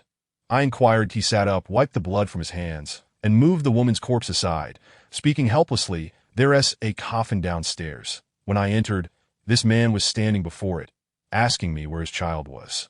He seemed disoriented, claiming his mother had just died, and asking if I wanted to share a drink for her. Sensing something was amiss, I tried to draw my gun, but he lunged at me. "Why didn't you shoot?" I asked. It was dark downstairs. I couldn't see clearly, and I was afraid he was alive, so I came upstairs to get a better look. But then this woman was there. Clutching the little zombie, and before I knew it, I was pulled in and pinned to the bed. And then what? Why didn't I hear any gunfire? I didn't have the safety off. That man knocked my gun away with his axe. Thankfully, you were here, Lin Yun. You really do care for me. Sighing, I remarked, do you think I followed you for fun? How can anyone feel secure with you acting like this? Just as I was about to continue, a sudden noise echoed from downstairs. What was that? Xiao Yang exclaimed, leaping from the bed with his knife raised, and I picked up the gun from the floor and handed it to him, saying, it's probably the zombies outside banging on the door. Though I said that, the sound seemed to be emanating from the living room below. Let us unfasten the safety and go downstairs to check. Xiao Yang quickly wiped the smile off his face, stowing his dagger and following me down. The dim light of the downstairs made it difficult to discern what lay hidden within that I switched on my flashlight and cautiously descended the stairs. Clatter! A noise came from the left, prompting me to shine the light in that direction, revealing a glass water cup that had fallen to the ground and was slowly rolling forward. Xiao Yang, trembling, said, is there a ghost? You're a doctor, a staunch materialist. Stop with the superstitions. Stay alert. It could be a zombie. But there's a coffin right there. Coffins are for the dead, not for ghosts. Meow suddenly. A peculiar cat's meow pierced our ears that I quickly followed the sound with my light. There, perched atop the coffin, was a tabby cat with lips smeared in black blood, gnawing on something while its body trembled uncontrollably. Xiao Yang lowered his gun and sighed in relief. Oh, it's just a cat. Look at my nerves. That is not right. What is wrong? I scrutinized the food near the cat's mouth. It was a piece of blackened flesh, and the light reflected in its eyes was a haunting red. Why are its eyes turning red? I murmured, realizing it was likely feasting on the flesh of the zombie we had encountered. Da-da. CEO Young exclaimed, quickly raising his gun again. At that moment, the cat turned its gaze toward us. Yes, it did. A chill ran down our spines. One side of its face had rotted away, exposing its ghastly white bones and bloody flesh. The cat had become a zombie. Without hesitation, I squeezed the trigger, unleashing a barrage of bullets, but the zombie cat reacted with astonishing speed, leaping aside. Only one bullet struck its abdomen. The others missed entirely. Meow. My action seemed to enrage it, emitting a shrill wail as it began to leap through the darkness, my flashlight following closely behind, refusing to falter. Perhaps attracted by the gunfire, the noise of the zombies outside intensified, crashing against the door with renewed vigor. Lin Yun, what do we do? I can't hit it. It jumps too fast like a damn spring. Xiao Yang exclaimed, his gun trained on the creature. But the zombie cat seemed clever. Not rushing to attack us, but instead toying with us, bounding between the furniture, that I knew the danger posed by the zombie cat was no less than that of a human. And in this dim environment, a single scratch could spell doom. Retreat. We need to head back upstairs. It's too dark here. That I began to back away up the stairs with Xiao Yang closely following. Just then, the leaping zombie cat suddenly appeared in the beam of my flashlight, screaming as it lunged at Xiao Yang's head. Meow. Hearing the commotion, Xiao Yang attempted to turn, but in that instant, I seized the opportunity and fired a shot at the airborne creature. The bullet pierced its neck, sending it crashing to the ground. Yet it was not dead. It continued to writhe upon impact. Xiao Yang swiftly drew his dagger and stepped forward, plunging into the creature's skull. He lifted the zombie cat, meeting my gaze, and we both recognized the shock in each other's eyes. Animals, too, could succumb to infection. I approached, inhaling the odor that emanated from the corpse. It reeked of decay, reminiscent of a zombie, but with an added sourness. Gazing at the half-rotted head of the zombie cat, a wave of concern washed over me. The fact that animals could be infected indicated that our chances of survival would likely diminish significantly in the future. The relentless banging of the zombies outside jolted us back to reality that I quickly snapped into action. We need tools. Wrenches or a jack, anything. Hurry. Xiao Yang discarded the zombie cat and began searching the room with his flashlight. I believed every household would have a few tools, but a jack would be a long shot. Approaching the window, I glanced toward the door to see a horde of zombies clustered outside, tirelessly battering against the entrance, about 20 of them, or so I estimated. Lin Yun, are you surrounded by zombies? Do you need our help? Came Chin Yu's voice over the intercom that I picked up the device and replied. No need.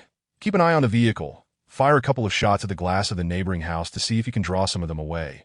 All right, but you all be careful. I could not allow her to come help. Someone had to watch the supplies in the vehicle, and even if they did come, it would likely do little more than attract more zombies. At that moment, I heard the faint sound of screws loosening on the door, creaking ominously. Glancing up, I noted that while the door remained sturdy, the screws anchoring the lock in the concrete began to loosen. In no time, the door might be breached that I cast a look at the coffin in the room, pondering its weight, and hurriedly moved to push it against the door. Strangely enough, the wood of this coffin seemed rather inferior. With minimal effort, I managed to push it to the front door, propping it firmly against it. Coincidentally, at that very moment, the door lock was also forced open, just as the zombies were about to surge inside. The door cracked open a mere sliver, only to be shoved back by the coffin I had pushed. Leaning against the coffin, my back pressed tightly against its wooden side, I caught a whiff of an unpleasant odor once more. Unlike the stench emanating from the nearby zombie, this odor seemed to emanate from within the coffin itself. Raising my flashlight to peer inside, I was taken aback to discover that a person lay within. It was a youth clad in a black funeral shroud, lying still and tranquil. However, it was not his body that commanded my attention, but rather his head, which had been severed from his torso, the cut smooth as though it had been swiftly cleaved by a blunt instrument. He exuded a foul odor, albeit not overpowering. His face remained pristine, clean and orderly, as if frozen in time, just a second before death, that I inhaled deeply and detected the scent of formaldehyde, a preservative. Just as I was scrutinizing him, his tightly shut eyes abruptly flew open. His blood-red gaze locked onto mine, sending an immediate chill coursing through my entire being. Lin Yun. I found it a toolbox. Haha. Xiaoyang approached, toolbox in hand, and was equally startled upon seeing the head within the coffin. To AT that moment, the coffin unexpectedly jolted against us that I lifted my gaze to see that the door had indeed been forced open by the zombies. Sunlight flooded the living room, dispelling the darkness. Regaining my composure, I barked, "Let us go." Upstairs. Outside, the zombies had indeed been partially distracted by the shattered glass, yet nearly a dozen still pressed against the door. I dared not fire my weapon, fearing the gunfire would attract more zombies from the vicinity. Upon reaching the upper floor, I shouted, "Brace the door." Xiaoyang shut the door and quickly dragged a nearby cabinet to barricade it. While I tore down the 2 curtains before the window, ripping them into 4 strips and twisting them into a makeshift rope, that I glanced at the zombies below, who were now flooding into the house. I surmised that the cacophony of their shrieks alone would draw in the lurking zombies from afar without the need for my gunfire. Lin Yun, are you done yet? This wooden door is about to give way. The zombies outside were battering the door with even greater ferocity than before, and soon cracks began to appear. I tied the rope to the bedpost and beckoned to him. "Go, you first, I'll cover you." Without hesitation, Xiaoyang secured the toolbox to his waist and began to climb down the rope. The scattered zombies below naturally took notice of him, prompting me to raise my weapon and eliminate one before it could approach. With a leap of over 2 meters, Xiaoyang landed deftly on the ground, promptly drawing his gun to fire upon the approaching zombies that I followed closely behind, just as I squeezed through the window. The wooden door was breached by the ravenous horde one by one. The zombies surged into the room, clawing and gnashing their teeth as they lunged at me. With one hand gripping my gun, I unleashed a barrage of fire upon them, while the other clung to the rope, sliding down. Yet one zombie still lunged at me, its gaping maw wide open, hurtling toward me. The scene felt eerily familiar. But this time I would not be foolish enough to await its approach. Planting my foot against the wall, I pivoted to the left, narrowly evading the zombie, that I in the next instant. A bullet whizzed from a distance. Piercing through its skull, the tremendous force sent its body spiraling in the air, crashing down on the opposite side. "Lin Yun, hurry," Xiaoyang urged that I leap down, landing firmly as I dispatched surrounding zombies, sprinting toward the distant fields. Our commotion inevitably attracted the village's zombies, who closely pursued us. A quick glance over my shoulder revealed there to be around 40 or so in tow. "Lin Yun, what's that thing on your waist still doing there?" "Throw it away." He referred to my grenade, that I shouted back, "Too scattered. It won't take out many."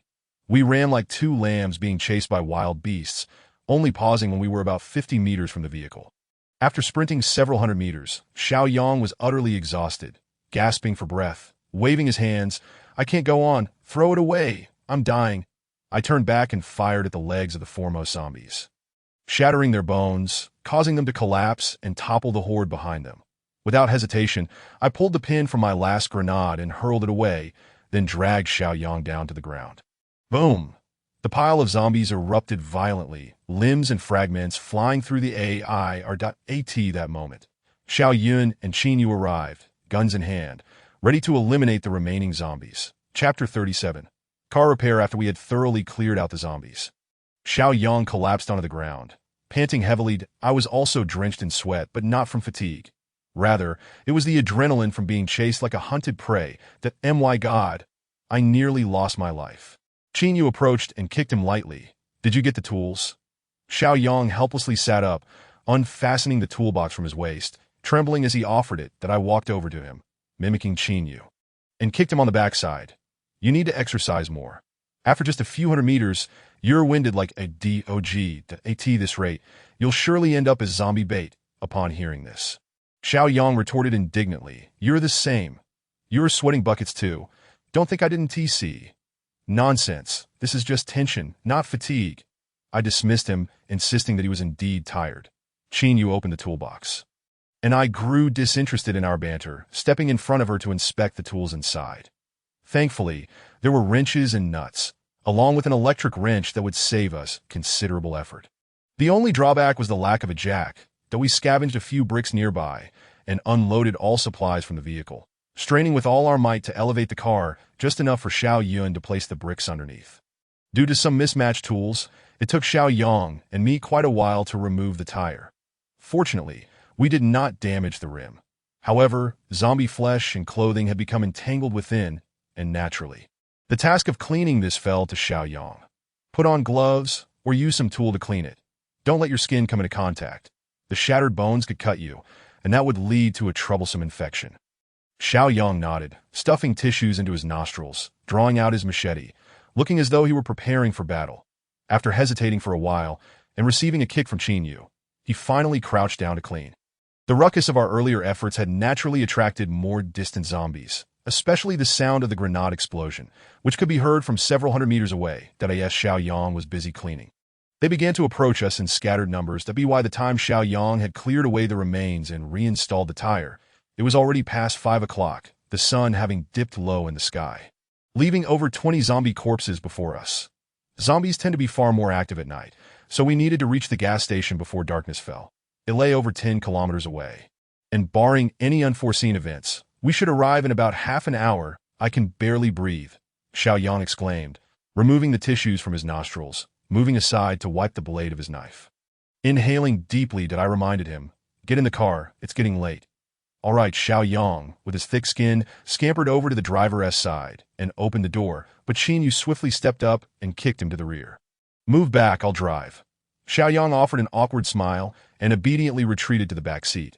The evening breeze wafted gently as I gazed out at the rapidly passing scenery, lost in thought. Legend suggests that after a master passes, their cat may resort to feasting on the deceased's remains to stave off hunger. I had always regarded this as mere folklore. Yet today, I found myself confronted with the bizarre reality of it. What perplexed me was why, in Jiangming town, the stray cats and dogs had not consumed the corpses of the zombies. I had not encountered a single animal that had transformed into a corpse. But what had transpired with that cat today? The grotesque visage of that decaying feline and its aggressive behavior clearly indicated it had been infected. Furthermore, the household where the coffin was found seemed equally strange. The head within the coffin had evidently been infected as well, or else it would not have been able to open its eyes and gaze at me. The lack of decay, I surmised, could be attributed to the injection of formaldehyde. In rural areas, when someone passes away, the body is often kept at home for several days to arrange the funeral to prevent decomposition. Some families choose to inject preservatives into the corpse. This might just be the sole explanation for the head's lack of decay. As I pondered, a headache began to throb.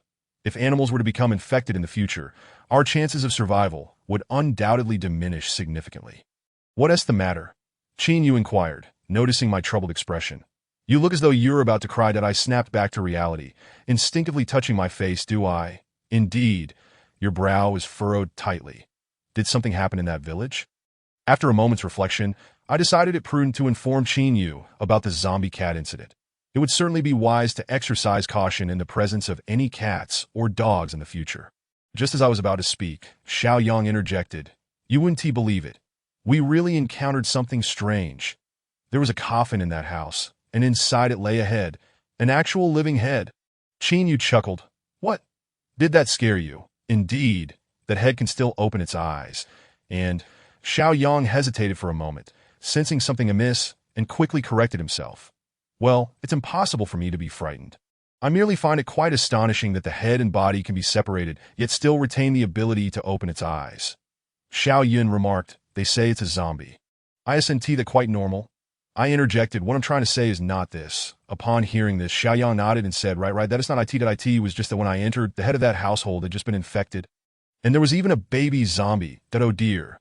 If it weren't for Brother Lin, I would have been in real trouble. Indeed, if it weren't for me, your innocence would likely be lost, I replied. Xiao Yang was momentarily stunned, then cast me a pleading glance. Hoping I wouldn't divulge this matter, that I gave him a sidelong glance and continued talking to myself. Earlier, in that room, we encountered a cat. A cat that had been infected and mutated, a zombie cat.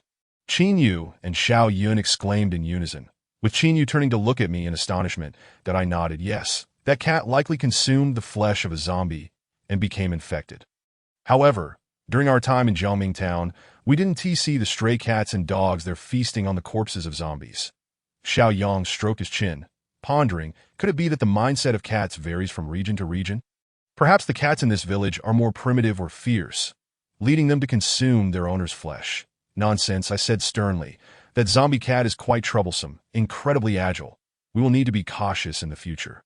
The couple and the baby were probably infected after being attacked by that zombie cat. The others nodded in agreement, their expressions growing solemn, that in any case, whenever we encounter animals in the future, we should keep a vigilant eye on their eyes and skin. If anything feels off, we should shoot immediately. Soon as the sun completely vanished below the horizon, we finally arrived at the gas station marked on the map. However, upon our arrival, I noticed flickering lights on the roof of the station. The presence of fire indicated that there were people there. Chapter 38. Qin Yu immediately turned off the car lights. It seemed the people on the roof noticed us as two individuals descended. Xiao Yang, you and Xiao Yan stay in the car and keep an eye on the supplies. Qin Yu and I will go take a look. Xiao Yang grabbed my hand just as I was about to open the door, worriedly saying, Brother Lin, should we just leave? What if they're unfriendly? I shook my head, replying solemnly, it's dark. Have you forgotten how fierce zombies can be at night? You too assess the situation, and if it feels wrong, shoot decisively. Qin Yu scoffed, what if they're unfriendly? Are we vegetarians? Seeing my insistence, Xiao Yang had no choice but to let go. Qin Yu and I exited the vehicle.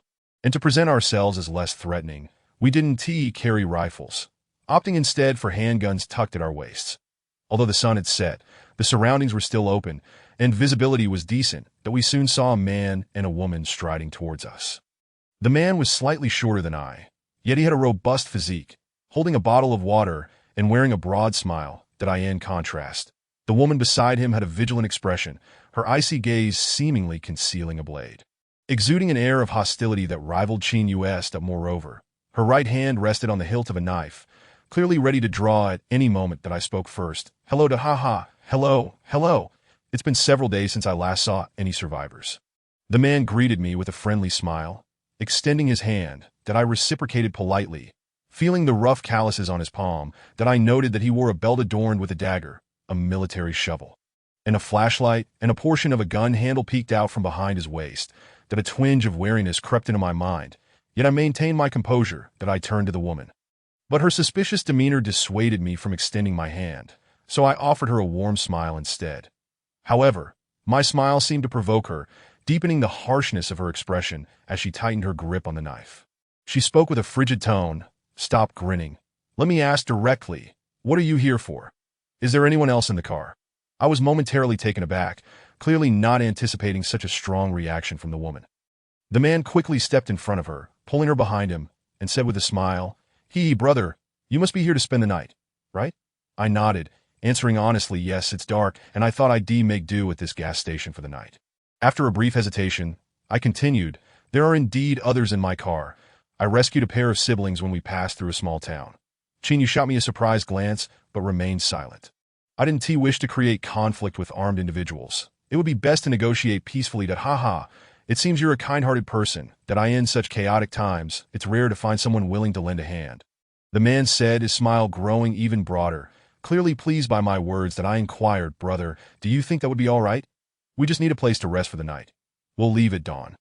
The man, possessing a gun and the rugged demeanor of a soldier, seemed like someone I could negotiate with. However, as soon as I spoke, the woman stepped forward, drawing her gleaming knife and brandishing it in front of her. Sharply rejecting, "No. Get away. Immediately. I'll tell you, there are people watching you from above." Before she could finish, the man interrupted her, awkwardly laughing. "I'm sorry, brother. This is my sister. She has a bit of a fiery temper." Lin Yun's expression turned cold, her gaze towards the woman now filled with icy disdain. Her hand moving to her waist, that I smiled and stepped aside, pulling Lin Yun behind me, that I wasn't particularly troubled by the woman's extreme reaction. Rather, it was her mention of someone watching from above that raised my caution. The implication was that there were likely guns trained on us. The man hesitated. "I'm sure we both have our struggles.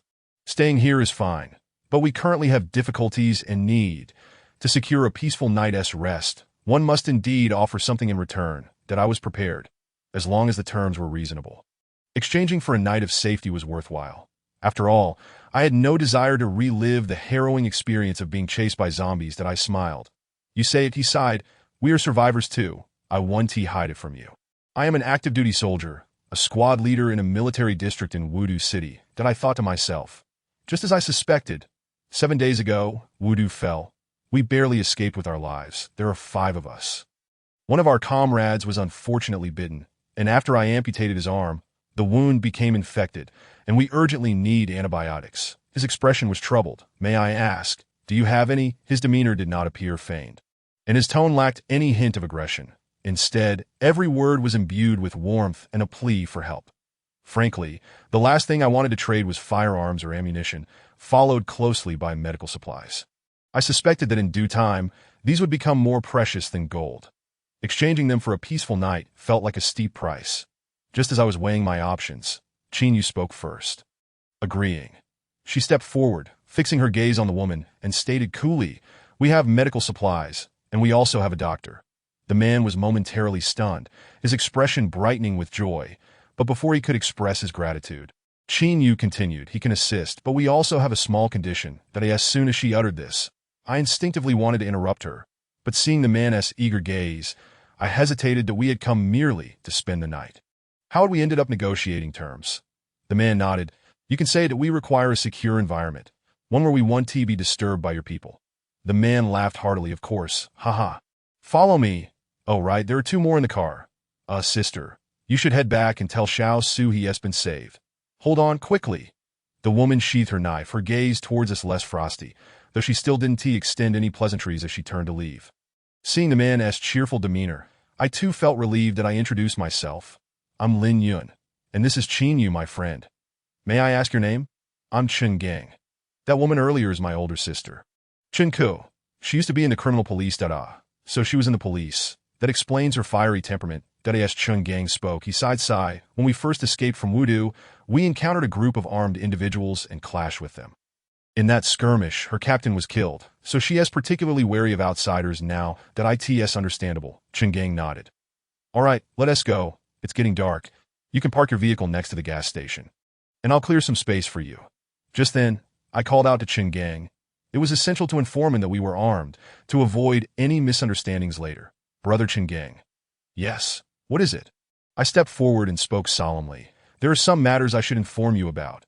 In fact, we are also armed." That he was momentarily taken aback after listening, a flicker of astonishment crossing his face, only to vanish in an instant as he chuckled. "It's nothing. In times like these, there are more people with guns.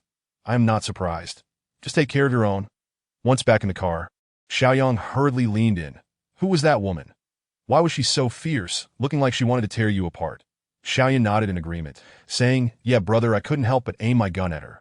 She used to be in the criminal police, so her temper might be a bit explosive, especially after losing a comrade." I explained it. "Oh, I see. By the way, did they agree?" "It's almost dark." That I nodded. "They did agree, but with a condition." "What condition?" "One of them had an amputation surgery on his arm, and now it's infected. They need you to step in." Upon hearing this, Xiaoyang frowned. "Just that?" "Yes, that's so. The medicine will come from us." Observing Xiaoyang's reluctant demeanor, I was somewhat surprised. "What's wrong?" Xiaoyan's expression was equally grim as she spoke softly. Brother, we don't have much antibiotics or anti-inflammatory medication left that we used up a significant portion last time helping those sisters. Xiaoyang muttered. As a doctor, I naturally uphold the principle of saving lives. But if this keeps up, what if someone among us gets injured later? What will we do without the medicine? Xiaoyang's concerns were not without merit.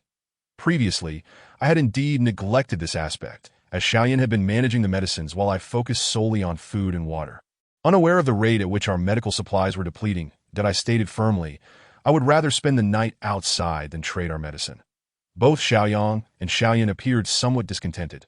Xiaoyang, as a doctor, clearly understood the importance of medication better than I did. However, I had already promised Qin Gang, and it would be difficult to backtrack now. At that moment, Qin Yu spoke up. I agreed to this. You all must remember the night the school was breached and how Lin Yun's arm was in pain, that I simply do not wish to take such risks again, that I ask for the medical supplies in the future. I will find a way to replenish them. That I looked at her in astonishment, never expecting her to agree so readily, and it turned out to be because of me. Chapter 39. Inquiry. We did not park inside the gas station, but rather at its exit. As night fell, the eerie growls of zombies echoed in the darkness, sending chills down our spines. Typically, gas stations do not allow for the construction of employee dormitories, so Qin Gang led us to an office on the second floor, which he cleared out for us to rest. The view here was fairly decent, allowing us to see our vehicle and the situation below. After settling in, under Qin Gang's guidance, we took the medical kit to another room. Qin Yu, not fond of socializing, chose not to accompany us, while Xiaoyan followed as an apprentice. Upon entering, we spotted a man with a darkened complexion lying on the desk, flanked by two youthful faces in Shinko, who was quietly eating something. That I glanced at the two young men beside him. They appeared quite young with cherubic faces, likely new recruits. Their eyes, much like Chun Ku's, reflected wariness, suggesting that the previous events had profoundly impacted them. Doctor, what do you think we should do? Chun Gang inquired of Xiaoyang, who, although reluctant to use the medication, instinctively stepped into his role as a physician. I observed the man's arm, which had been severed from the center. The cut was jagged, indicating he had likely endured several strikes before it was finally severed, a testament to the immense pain he must have suffered at that moment. Xiaoyang was the first to ask. His hand was bitten, and then you amputated it. Chun Gang nodded. Yes, we amputated at the moment he was bitten, which is why he wasn't infected. Xiaoyang glanced at me, a look of surprise in his eyes. And I too was taken aback that if amputation served a purpose, it might indeed be a method to avoid infection. Xiaoyan quickly grabbed her notebook and began to take notes. The man remained unconscious as Xiaoyang administered pain relief to his arm, followed by disinfection, then commenced the surgery to clean out the decaying flesh and shattered bone. Xiaoyan assisted him, recording details while helping out, and after an hour of diligent work, they finished. As Xiaoyang bandaged the arm, beads of sweat began to form on his forehead. While he worked, he earnestly advised Chun Ku about the preciousness of the medicine, detailing how many zombies had to be dispatched to acquire it. And after a lengthy explanation, he reluctantly handed over 2 boxes of medicine to Chun Ku. Upon completing the task, Chun Ku's attitude towards us shifted. He expressed gratitude and apologies, even offering us some compressed biscuits. With those biscuits in hand, Xiaoyang's expression improved slightly. When we returned, Qin Yu was already asleep against the wall. Perhaps hearing the door open, she startled awake. Xiaoyang took a sip of water and moved to the window with his notebook, beginning to take notes in the moonlight while explaining some intricate details to Xiaoyan. Having eaten very little that day, especially after our escapade in the village, I felt quite hungry. I took a piece of the compressed biscuit Chun Ku had given me, broke off half, and chewed on it while sipping mineral water. Meanwhile, I contemplated that Qin Gang seemed to be an amiable person, and being a soldier, I was eager to glean some information from him. He mentioned that Wudu was breached just a week ago, confirming my earlier suspicions that the government's lockdown measures were considerably stricter for vital cities. What I most desired to know was the current national situation and details about Tianfu. After all, in terms of geographical advantages, the southern Sichuan Basin is undoubtedly a natural fortress, surrounded by lower terrain that is easy to defend and hard to attack. Historically, when our country faced invasions, the southern Sichuan Basin, due to its geographic advantages, managed to withstand those assaults. That a solid support for our nation. If that area holds firm, it would undeniably be the safest place in the country. Going there would be a wise decision. Lost in thought, I was suddenly aware of Qin Yu approaching from behind. She gently lifted my sleeve, revealing the bandaged wound, and placed her warm hand on it to check its temperature. "It's not so hot tonight." "You don't need to," I remarked. She ignored me, silently unwrapping the bandage to reveal the rotting wound beneath that a faint odor wafted through the air, prompting me to involuntarily sneeze. She produced a tissue to clean the blood seeping from the wound, then sprayed iodine around it before replacing it with a fresh bandage and finally placing a cold water bag on my arm. The coolness of the water gradually dispelled the waves of heat, calming the underlying irritation within me. After securing the water bag, she sat beside me and casually took the half of the compressed biscuit I had. She examined it and asked, "How does it taste?" "It's average, not as delicious as the meals you cook."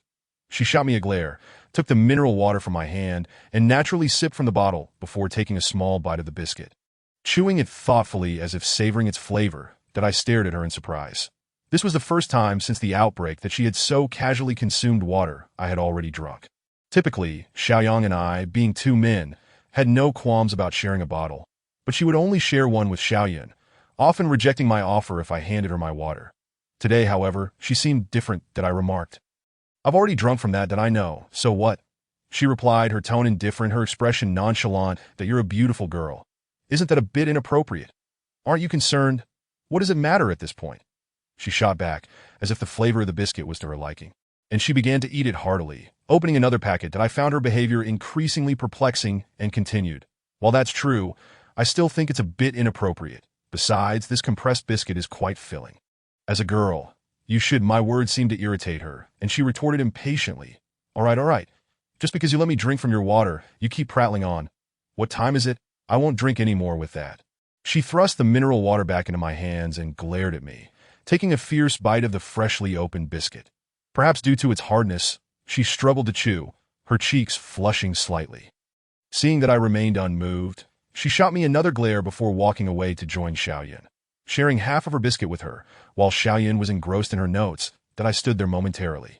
Bewildered, unsure of what had just transpired, I shrugged it off and took another bite of the compressed biscuit. It was salty, a good thing to have at such a time.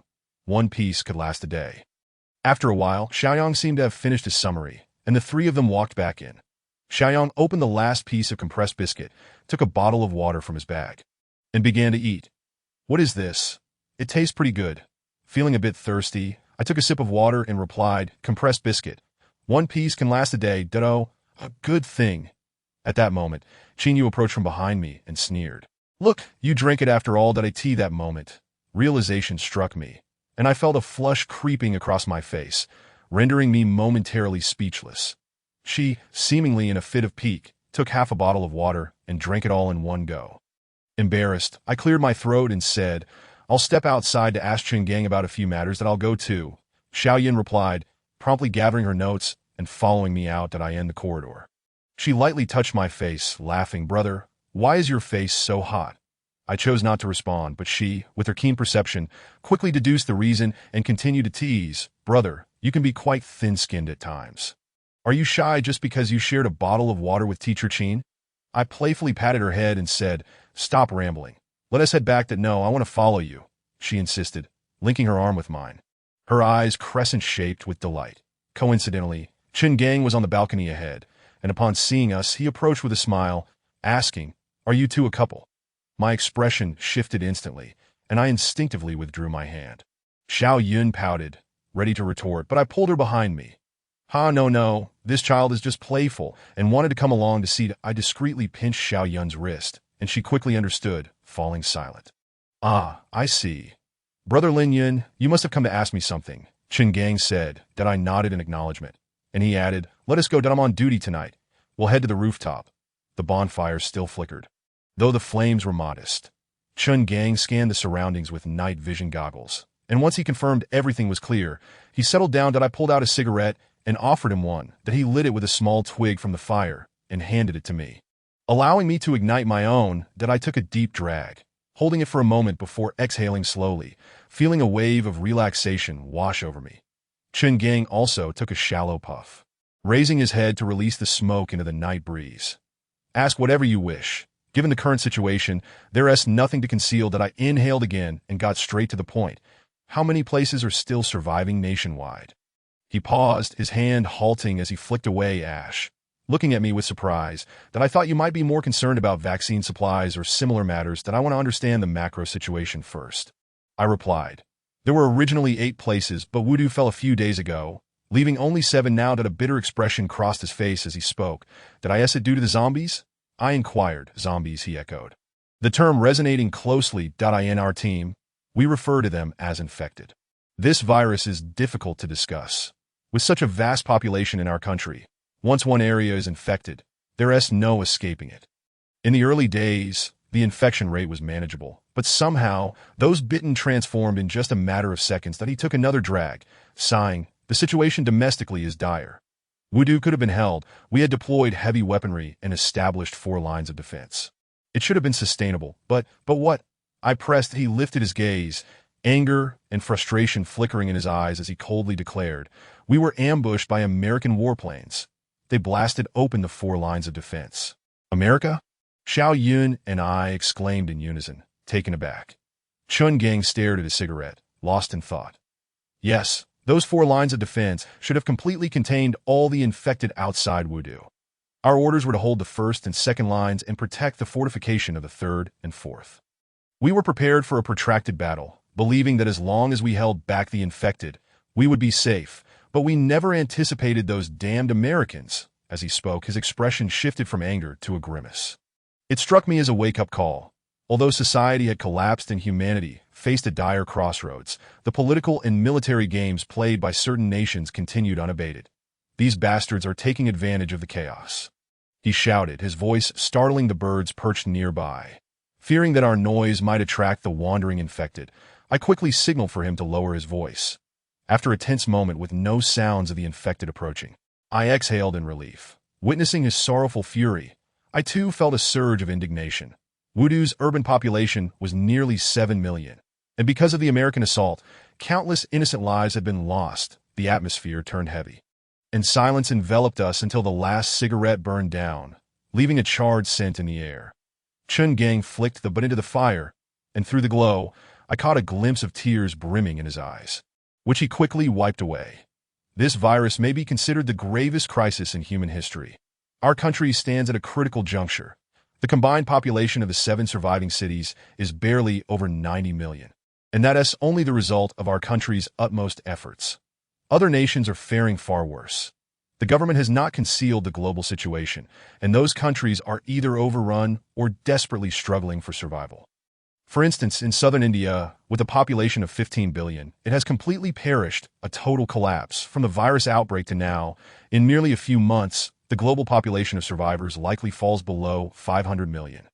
Hearing this, I was once again struck with shock. Our nation's 14 billion population had dwindled to less than 1/16 due to this virus. With each piece of grim news, despair clawed at me. We had survived a monumental stroke of luck, but the thought of the number of infected globally, far exceeding our survivors, only intensified my sense of helplessness.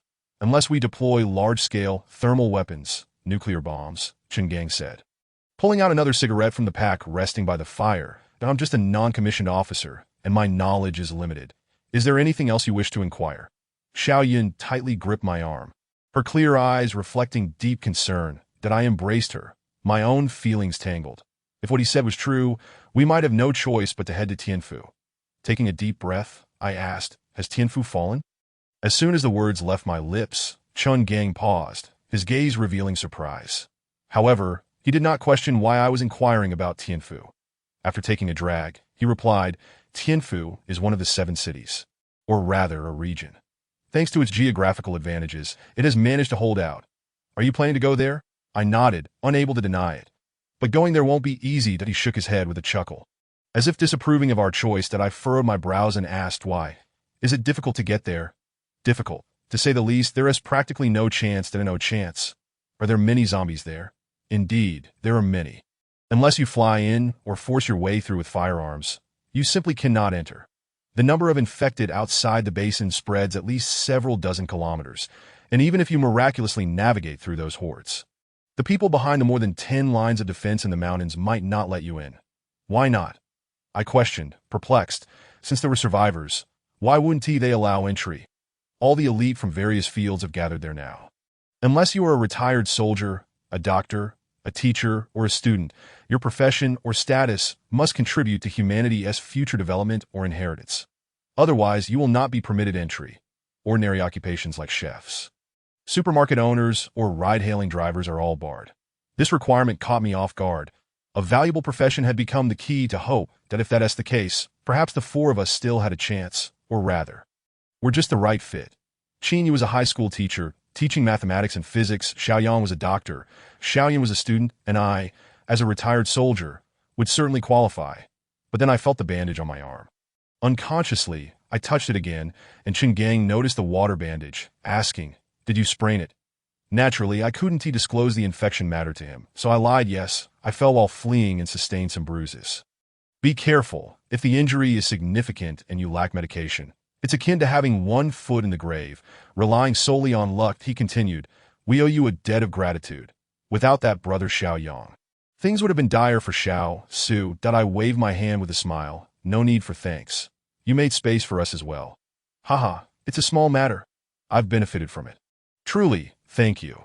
After chatting for a while, around 11 o'clock, the low moans of the infected began to rise around us, prompting him to extinguish the bonfire, as he mentioned, from midnight to 4 in the morning. The activity level of the infected peaks, making them the most ferocious during that time. Even the slightest rustle could draw their attention. After exchanging a few more words, I noticed that Xiao Yun had already fallen asleep in my arms. Concerned she might catch a chill, I prepared to take her to rest, and I refrained from inquiring about their future plans. Our encounter was merely a fleeting one. We would weather this night peacefully and leave at dawn. A chill night breeze swept through, causing Xiao Yun to instinctively snuggle closer to me. After leaving the school, she had not consumed anything nourishing. Qin Yu had not found the opportunity to cook, and each day they had subsisted on bread or canned fruit. Only at my insistence did she manage to eat a bit of canned meat. That my little sister in my arms felt lighter still. As I reached the doorway, the sound of Xiao Yang's snoring wafted from within. Upon pushing open the door, I found him sprawled across the table, wrapped in a coat, soundly asleep. The office also contained an inner room, its door slightly ajar. I stepped inside to discover Qin Yu perched on the windowsill, resting her chin on her hand as she quietly basked in the night breeze. I whispered, "Why are you still awake? You seem so lively. Are you unable to sleep because of Xiao Yang's racket?" She gently turned her head, choosing not to answer my question, but instead inquiring about my arm. "How does it feel?" "It's icy, slightly numb, and a bit itchy. No pain, I hope?" I shook my head. "No good, then go to sleep." Surprised, I asked, "Were you waiting for me?" She leapt down from the windowsill and approached me. Even in this apocalyptic world, a faint fragrance wafted from her, carried by the night breeze, momentarily disorienting me. I couldn't help but wonder, was this an inherent trait of beautiful women? Oh no. Then I remembered she had bathed the night before. As I drew closer, I noticed she had shed her coat, wearing only a black tank top. Her long arms and slender waist were exposed, appearing particularly fair under the moonlight, leaving me momentarily speechless. After all, during our school days, she was always bundled up tightly, never once seen in short sleeves, always donning a white shirt paired with black trousers, undoubtedly squashing the fantasies of many admirers. Her sudden display of modesty was likely enough to leave anyone who knew her in a state of shock. "What? Just wearing a little tank top has you so mesmerized?" My face flushed, and I instinctively took a step back, feigning indifference. "It's nothing special. Aren't you worried about catching a chill?" She chuckled softly, slipping on a nearby coat at a leisurely pace before sitting on the paper-covered floor, extending her hands to signal me to pass her. "Xiao Yun. Who was waiting for you?" "I was waiting for Xiao Yun." "Hand her over, and you can go chat with that soldier." I waved my hand dismissively. "Not going." I just asked a few questions. After saying this, I closed the window that was letting in the night air, checked the bullets in my rifle, and then stepped outside. I'll keep watch for a while. "You should sleep." Upstairs, Qin Gang was on night watch. Although I held a favorable impression of him as a soldier, it did not mean I was entirely at ease. Vigilance was necessary, for unexpected events could arise at any moment. In the latter half of the night, Xiao Yang's snoring ceased, and shortly thereafter, he emerged yawning, gun in hand. "Lin, go catch some sleep. I'll take over." "All right, just be careful." Feeling fatigued myself, I returned to the room, sat in the chair where Xiao Yang had been sleeping, and soon drifted off. I had been pondering the journey to Tianfu, and as Qin Gang had mentioned, the outer perimeter of Tianfu was bound to be swarming with zombies. Over a dozen barricades. Forget about humans. Even a rat attempting to enter would likely catch some attention. Traveling by land was certainly not feasible. Would I have to steal an airplane? But I couldn't fly one, that I was at a loss. And there was also the option of traveling by water, but with the land routes blocked, the waterways were likely no better, that I still believed Chen Gang's words. After years of military experience, one could discern when someone was lying. There was no choice but to proceed step by step. Surely, a path would reveal itself as we approached the mountains. As dawn broke, I stepped outside early to find Xiao Yang puffing on a cigarette, staring down below, lost in thought. Following his gaze, I noticed a dozen or so zombies wandering about at the gas station below, and unexpected incidents. I hope. Xiao Yang shook his head. No, it's quite safe to AT that moment. A door creaked open at the end of the corridor, and we turned to see Chen Gang and Chen Ku emerge, knives in hand. Upon spotting me, Chen Gang greeted with a smile. Good morning. Good morning. Are you going down to clear the area? Chen Gang raised the machete in his hand, saying, yes, it's not too many. Should be easy to handle, that I'll clear a path for you to AT this. I unsheathed my own machete, intending to join them, but Chen Ku stopped me, saying, no, you two stay up here till we can manage. It's no trouble for you. Her tone was much softer today, a stark contrast to her previous aggressive demeanor. I glanced at Chen Gang, who nodded and chuckled lightly before heading downstairs.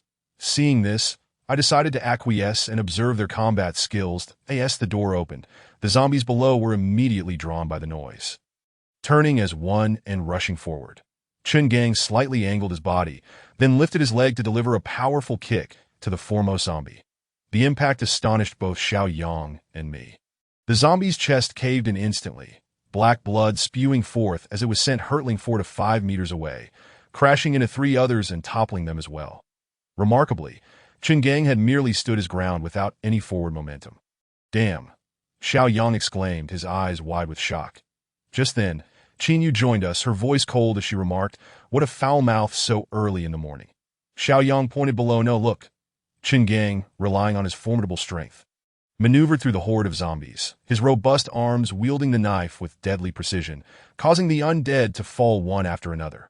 Meanwhile, Chen Ku's prowess was equally impressive. She unleashed a powerful punch to the forehead of a zombie that towered over her, creating a deep indentation in its skull, causing it to stagger backward. Before it could fall, she swiftly plunged her knife into the recess that I was left in awe, while Chen Ku was slightly more robust than Qin Yu. The difference was negligible.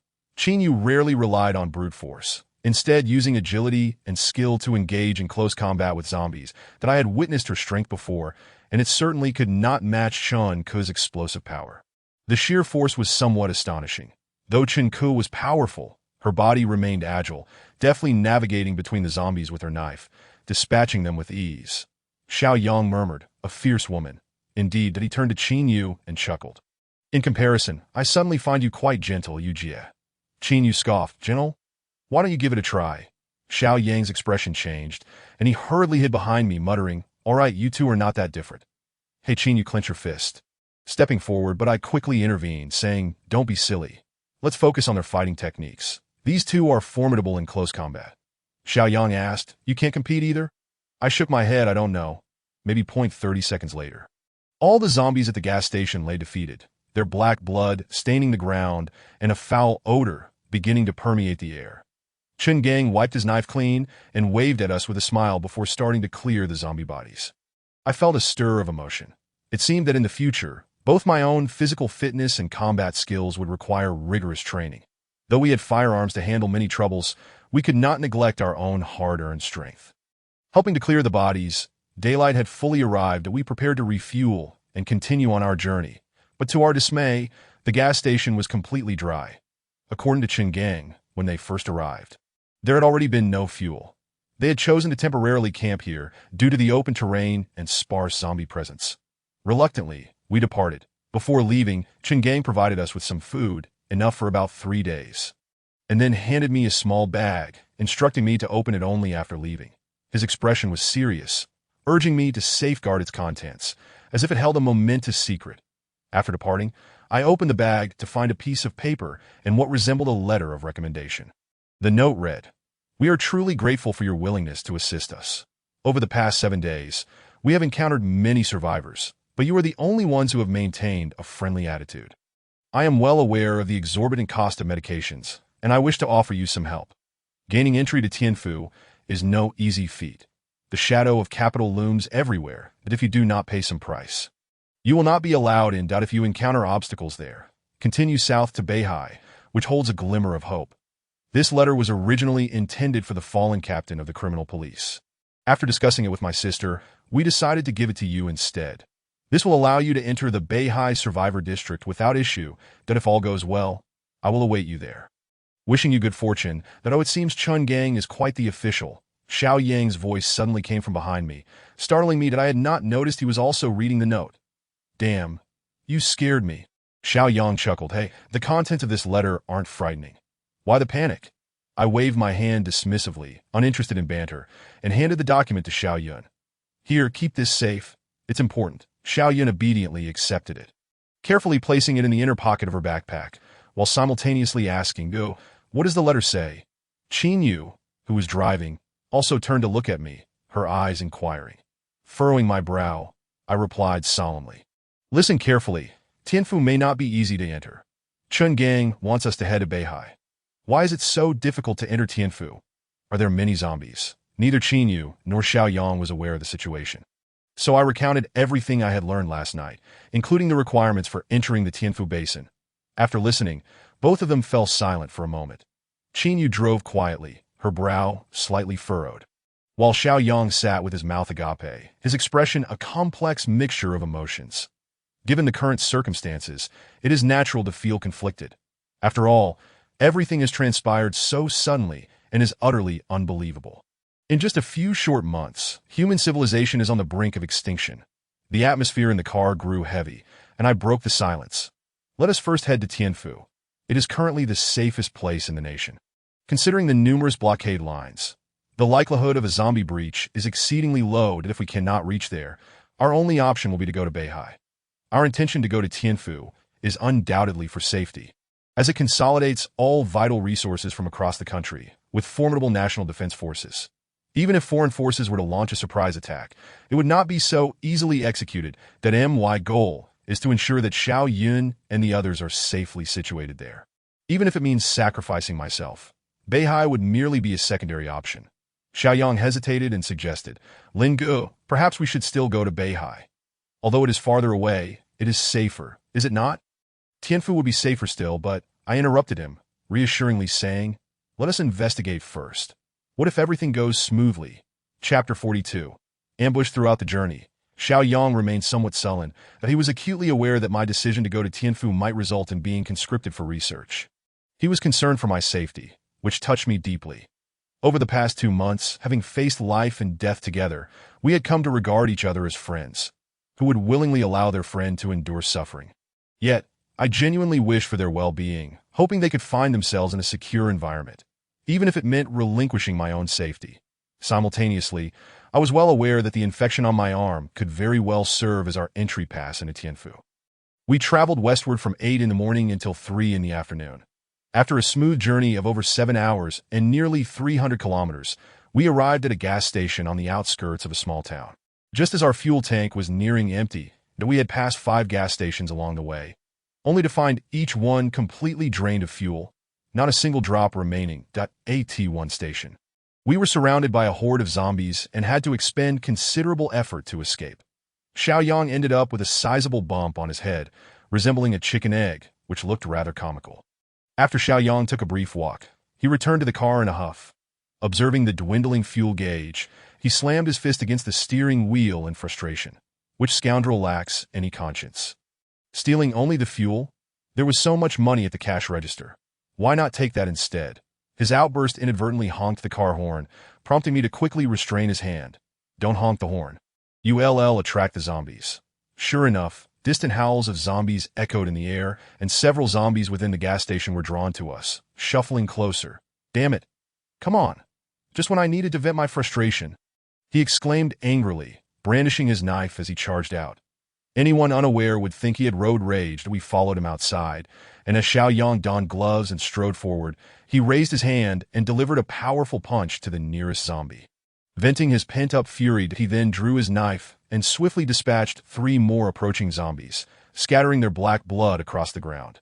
Seemingly unsatisfied, he turned back and delivered several fierce kicks, Yun, holding binoculars, surveyed the distant small town. Brother, there don't seem to be many zombies in that town. Should we go check it out? Perhaps there are abandoned vehicles with fuel inside.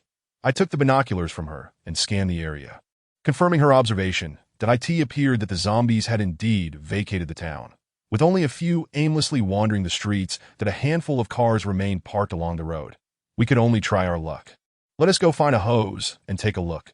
The small town was comprised of only 3 streets, forming a triangular layout that we parked our vehicle at the entrance of the town. I was uncertain whether the houses along the street harbored zombies, so I opted to enter on foot, hoping not to disturb them. Yun and Yang stayed in the car to monitor supplies while I carried a fuel canister and hose. Accompanied by Lin Yun into the town, as we stepped into the town, I faintly heard the sound of chains scraping against the ground, a subtle noise that would go unnoticed if one did not pause to listen. We had arrived at a car and intended to siphon fuel from it. The vehicle's deflated tires and the thick layer of dust on its body suggested it had been parked there for some time. Just as I was about to open the fuel cap, I caught sight of a fuel canister resting on the back seat. Surprised, I wiped the dust from the window and confirmed it was indeed a fuel canister. Preparing to smash the window. Wait, look at the door handle. Why is there so little dust? Lin Yun halted me and reached for the relatively clean door handle. To my astonishment, she easily pulled the door open. I found this peculiar and tried the driver's side door, but it wouldn't budge. The front 2 doors were locked, yet the rear doors opened without resistance. Something was amiss. Lin Yun be on guard. I quickened my pace, pulling out the fuel canister. Shaking it, I sensed something inside, though not much. I opened the lid and sniffed. It had no gasoline scent, but rather reeked of the foul odor characteristic of zombies. It was not fuel. Someone had deliberately placed it there, possibly laying in wait nearby. I then noticed a fresh handprint on the dusty cover of the fuel cap, indicating that the fuel had likely been extracted. Even so, I was reluctant to give up. Without fuel, we could find ourselves stranded on the road, and I was unwilling to abandon the supplies in the car. I opened the cover, revealing the fuel cap beneath. A sense of unease washed over me. The cap remained tightly sealed, and at such a time, who would exhibit such civic-mindedness if they were indeed siphoning fuel? Doubtful. I inserted the hose and took a sip, feeling a surge of joy at discovering something inside. At that moment, Lin Yun tapped my shoulder, pointing toward a zombie about 50 meters away, asking, Lin Yun, look, why does that zombie have a chain around its ankle? A chain? Just then, the liquid I had siphoned from the fuel tank entered my mouth. It was water, not gasoline. Damn it.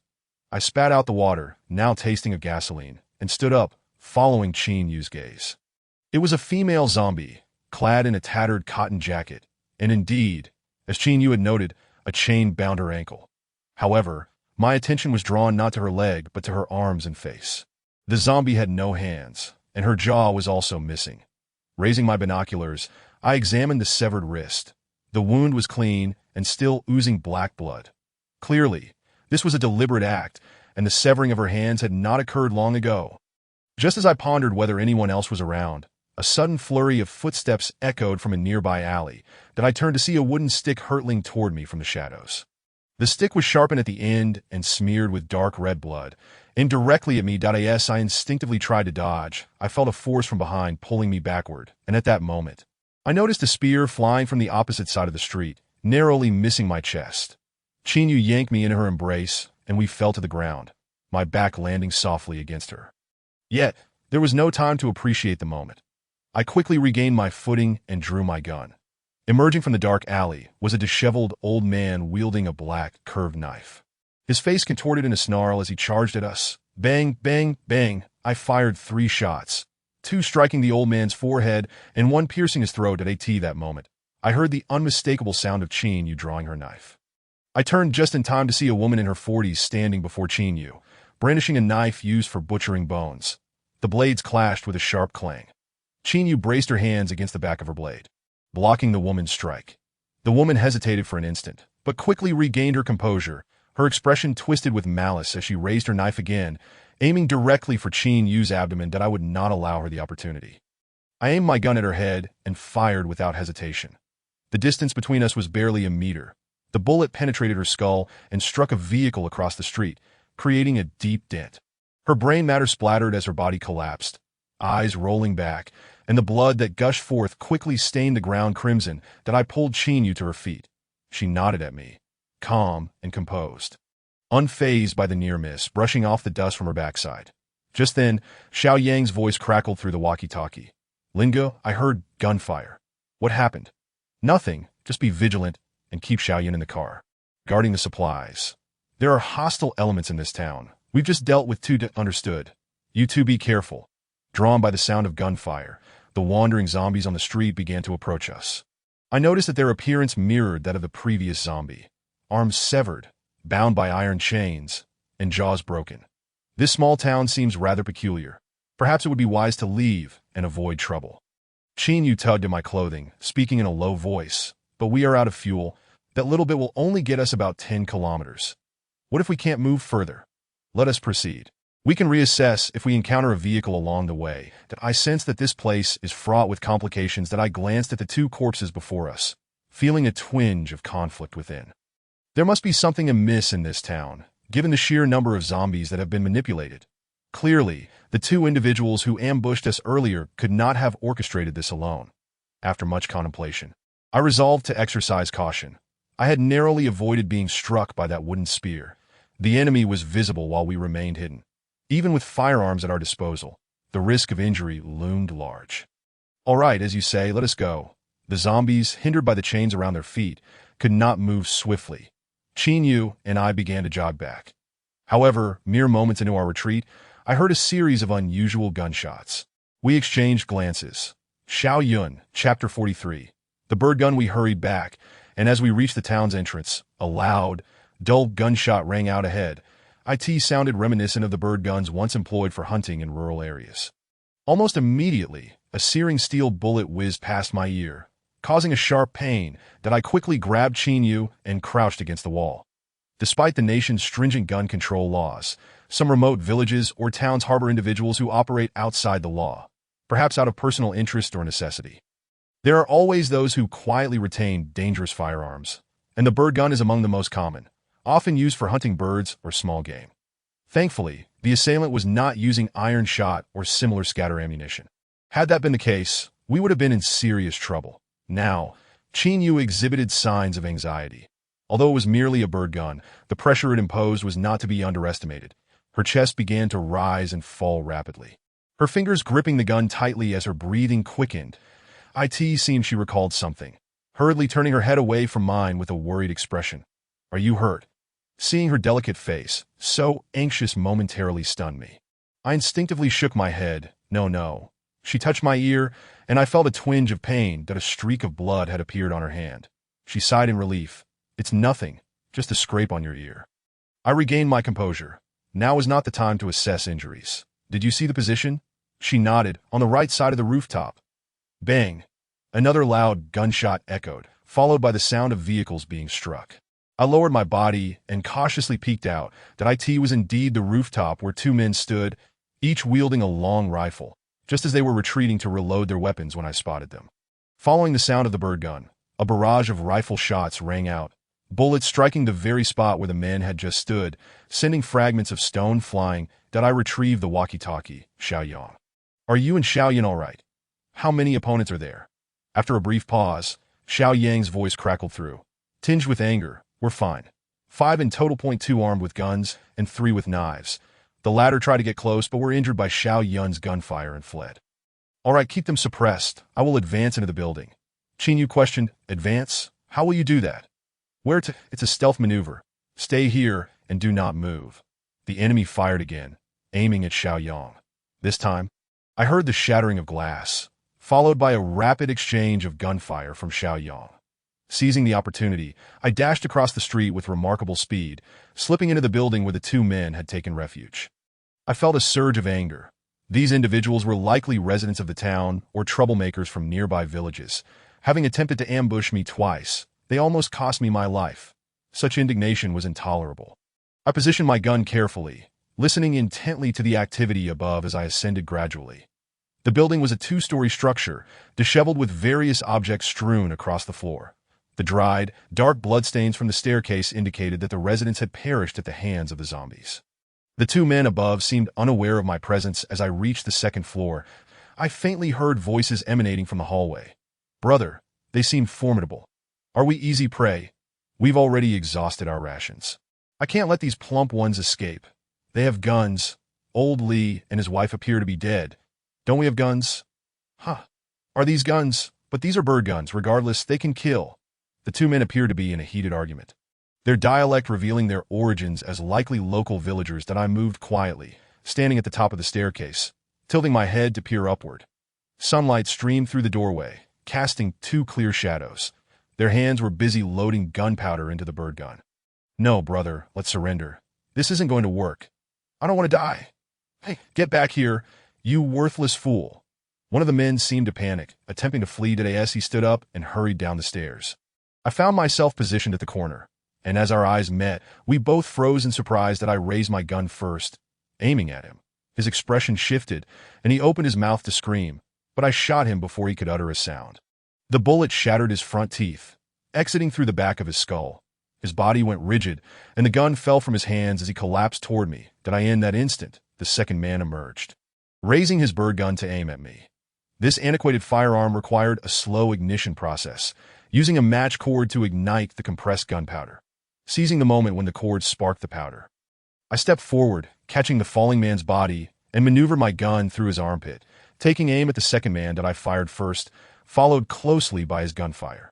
The deafening sound of the bird gun reverberated through the hallway, and I felt a push from the corpse in front of me, causing me to stagger back. My shot struck the man in the abdomen, avoiding any vital organs. That I shoved the lifeless body away, letting it tumble down the stairs. Injured, he lacked the strength to reload, collapsing against the wall with his clothing soaked in blood, which continued to seep out in a steady flow. He struggled to grasp the fallen bird gun, and I approached and kicked it away. He glared at me with malice, attempting to speak, but pain rendered him mute. As he opened his mouth, dark red blood spilled forth. I regarded him coolly, drawing my knife, and with his pitiful whimpers echoing in my ears, I plunged it into his heart.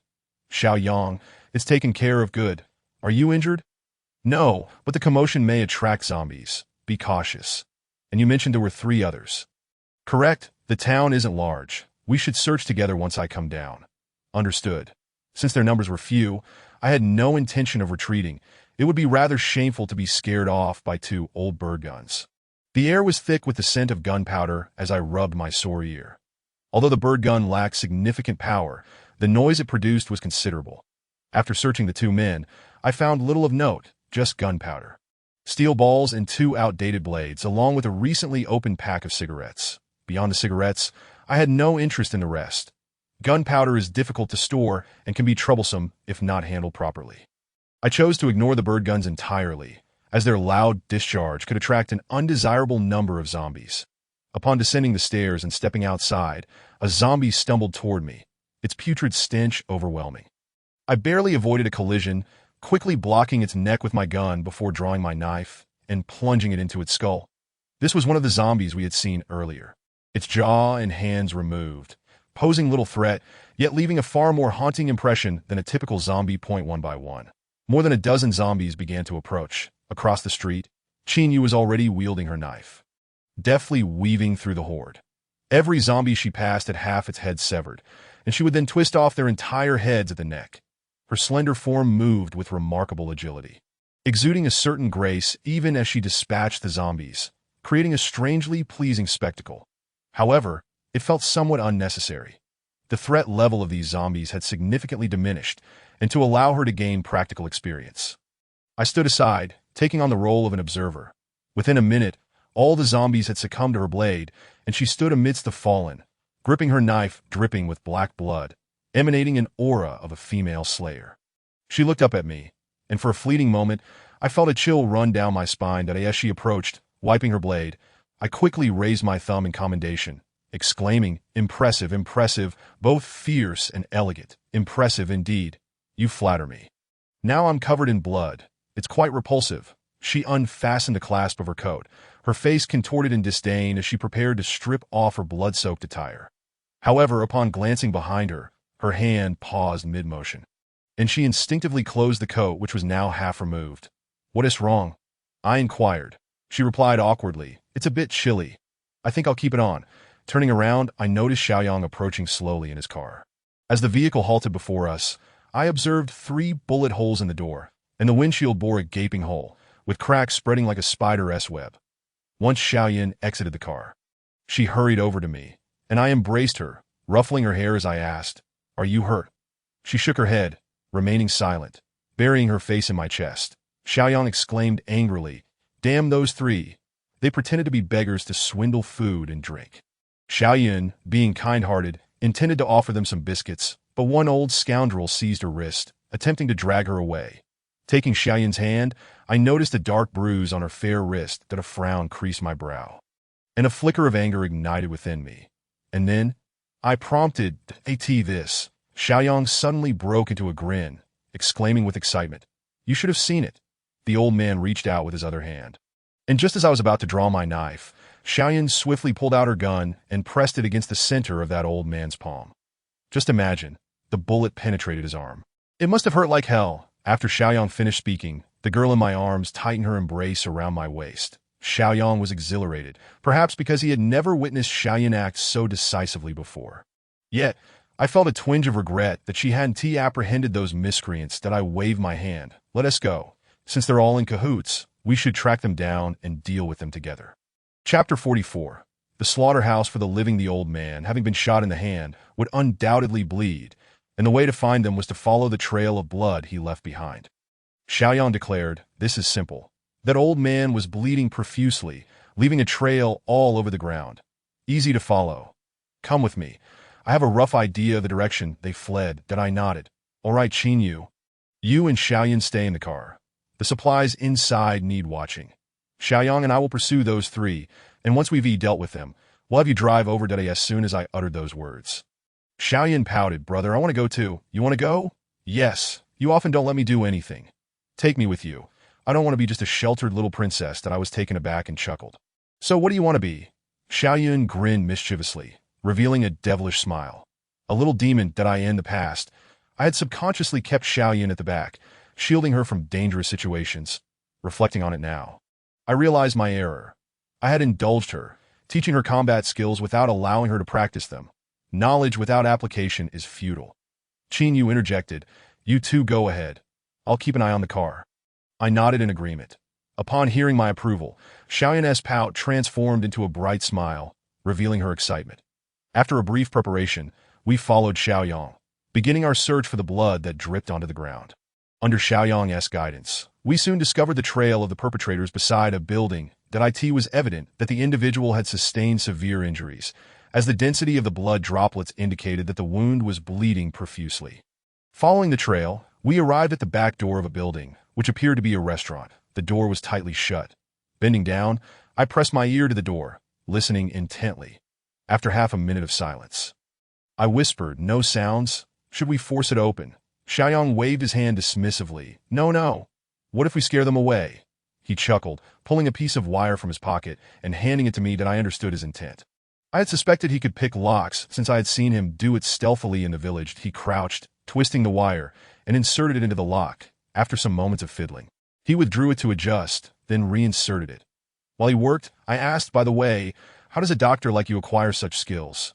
Is it a side job?" Xiaoyan squinted, seemingly attuned to the lock's mechanism, and replied quietly, "Everyone has their tricks. I learned this from a buddy in college." That I raised an eyebrow skeptically. "Your buddy? What does he do?" "He is a thief." That his bluntness surprised both Xiaoyan and me. Xiaoyan chuckled. "His father is a locksmith." That I breathed a sigh of relief. At least it was a legitimate profession. That moment.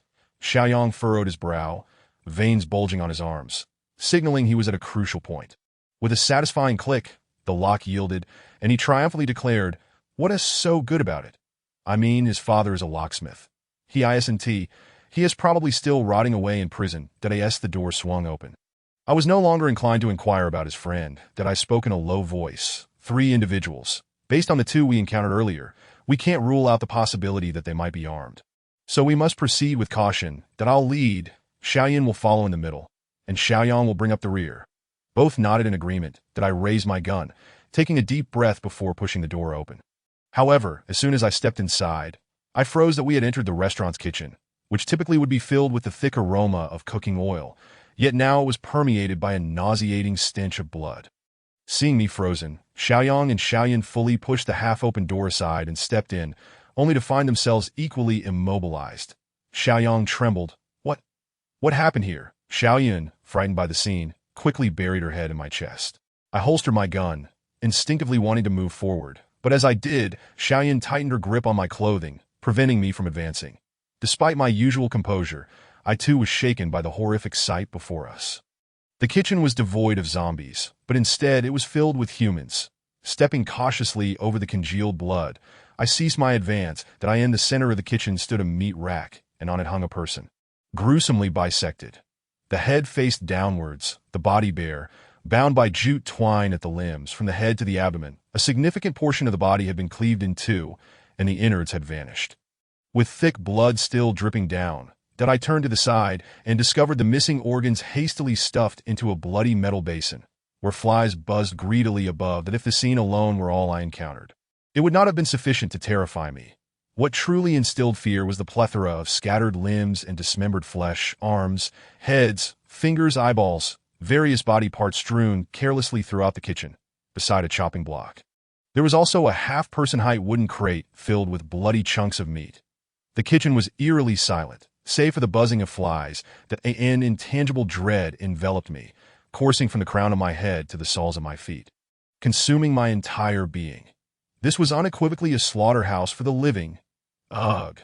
Xiaoyang could no longer contain himself and rushed out, retching violently, while I felt my stomach churn, on the verge of vomiting. That I shut my eyes. Facing the kitchen's exit, which bore a half-open metal door smeared with dried blood and fresh stains, that I swallowed hard, fighting to suppress my nausea, covering Xiaoyun's mouth and nose as I cautiously approached the metal door. Each step was taken with utmost care, for the viscous blood on the floor posed a risk of slipping, and with every step, my feet made squelching sounds as they adhered to the blood. Moments later, Xiaoyang followed suit, his face pale, fluctuating between shades of blue and white, as he clicked off the safety on his gun, seething, "I must slaughter these beasts." I took a moment to compose myself, lifting my weapon once more as we ventured deeper into the restaurant. The bloodstains on the floor were chaotic, making it clear that these individuals frequented the kitchen. Following the fresh footprints, we ascended the stairs. And upon reaching the landing, faint sounds of commotion reached our ears. "What are we going to do? They're all dead, all dead. They'll definitely come after us. We should escape. But what about Dad? He was shot. Run, together. Don't worry about that child. We're leaving." A cold smile crept across my face. Indeed, they were here. That I glanced at Xiaoyang and Xiaoyun. My lips moved silently, conveying a message. Don't kill them outright. I want to ask a few questions. Xiaoyang nodded in understanding, just as hurried footsteps echoed from within. Suddenly, the door before us swung open with a forceful shove, regardless of whether the individual was a man or a woman. I kicked the door open, aiming for their chest. That my kick, fueled by rage, sent the person flying 2 or 3 meters away, crashing into a table. Who's there? They've come. Don't kill me." The room erupted into chaos, with a woman kneeling on the floor, unsure if she had seen our faces, desperately bowing her head to the ground. Another woman, the one I had just kicked away, lay on the floor, clutching her chest, screaming in agony. Remaining was the man who had been struck in the arm, now seated at the edge of the bed, his complexion pallid from excessive blood loss, gazing at me with a look of despair. The cacophony of 2 women's voices intertwined into a jarring symphony, further inflaming my already foul mood. That in a fit of rage, I fired a shot into the wall, bellowing, "If you dare to utter another word, I shall end you on the spot." Perhaps only Xiaoyun and Xiaoyang could fathom the extent of my fury at that moment. The 2 women, appearing to be in their 30s, resembled quintessential village shrews, screeching incessantly to the point of irritation. Upon hearing the gunshot, their voices abruptly ceased, and an eerie silence enveloped the room as they lowered their heads, too fearful to utter another sound. That I coldly demanded, "Speak! What transpired in the kitchen downstairs?" No sooner had I posed my question than a clanking of chains echoed from behind one of the doors in the room, followed by the guttural growls of a zombie. Chapter 45, A Fate Deserved. What is in there? A zombie. The individuals before me bowed their heads, their eyes darting nervously, remaining silent. Enraged, I reiterated, "I am asking you, answer me." At that moment, the woman who had been pleading for mercy lifted her head, revealing a swollen bump forming on her forehead. With trepidation, she replied, "Big brother, you should see for yourself." Admittedly, It was my own foolishness that led me to trust her words as I approached the door. Oblivious to the malice concealed in her eyes, that I was aware that a zombie lurked within. Yet my curiosity compelled me to uncover why these individuals had imprisoned it here. Gripping the cold doorknob, I exhaled softly, slowly turning the handle. It was at this juncture that I suddenly heard Xiao Yun's exclamation, "Brother, get back!" As I turned, I found the woman lunging at me, her face twisted in a grotesque snarl. She had not transformed into a zombie. Rather, she sought to shove me inside. Anticipating her move, I had already braced myself, and as she collided with me, I released my grip on the doorknob. She slammed me against the door.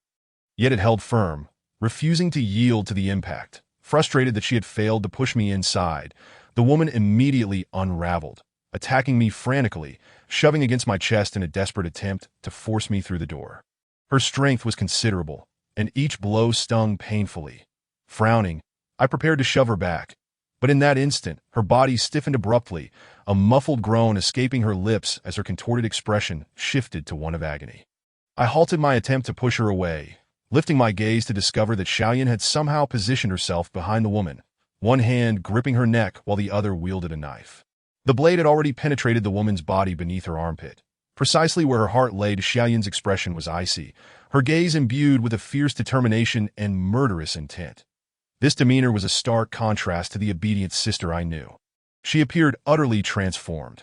With deftness, she withdrew the knife, and the woman collapsed, her mouth agape, yet unable to utter a sound, her face contorted in pain as a pool of blood began to spread beneath her. As this crimson stain emerged, the zombie at the other end of the room seemed to grow more agitated, the sound of rattling chains intensifying, its low growls escalating to shrieks. That I looked at Xiao Yun. She simply wiped the blood from the knife before sheathed it, and when she raised her head, the coldness had vanished, replaced by the warm, gentle countenance I remembered. Although Xiao Yun had faced such horrors at school, witnessing it firsthand now left me somewhat shaken. That a wave of guilt washed over me. What brother would wish to see his sister become a harbinger of death? Who would desire their sibling to endure such brutality? Noticing my troubled expression, Xiao Yun murmured, "I can protect you too, brother."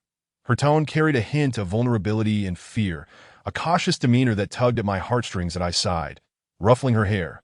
"You dear girl." I glanced at the two remaining individuals in the room. The man seated on the floor, clutching his swollen arm, furrowed brow betraying his distress, and the other woman, now pale with terror, weeping uncontrollably at the sight of the twitching body on the ground. That it was evident that they dared not make another move.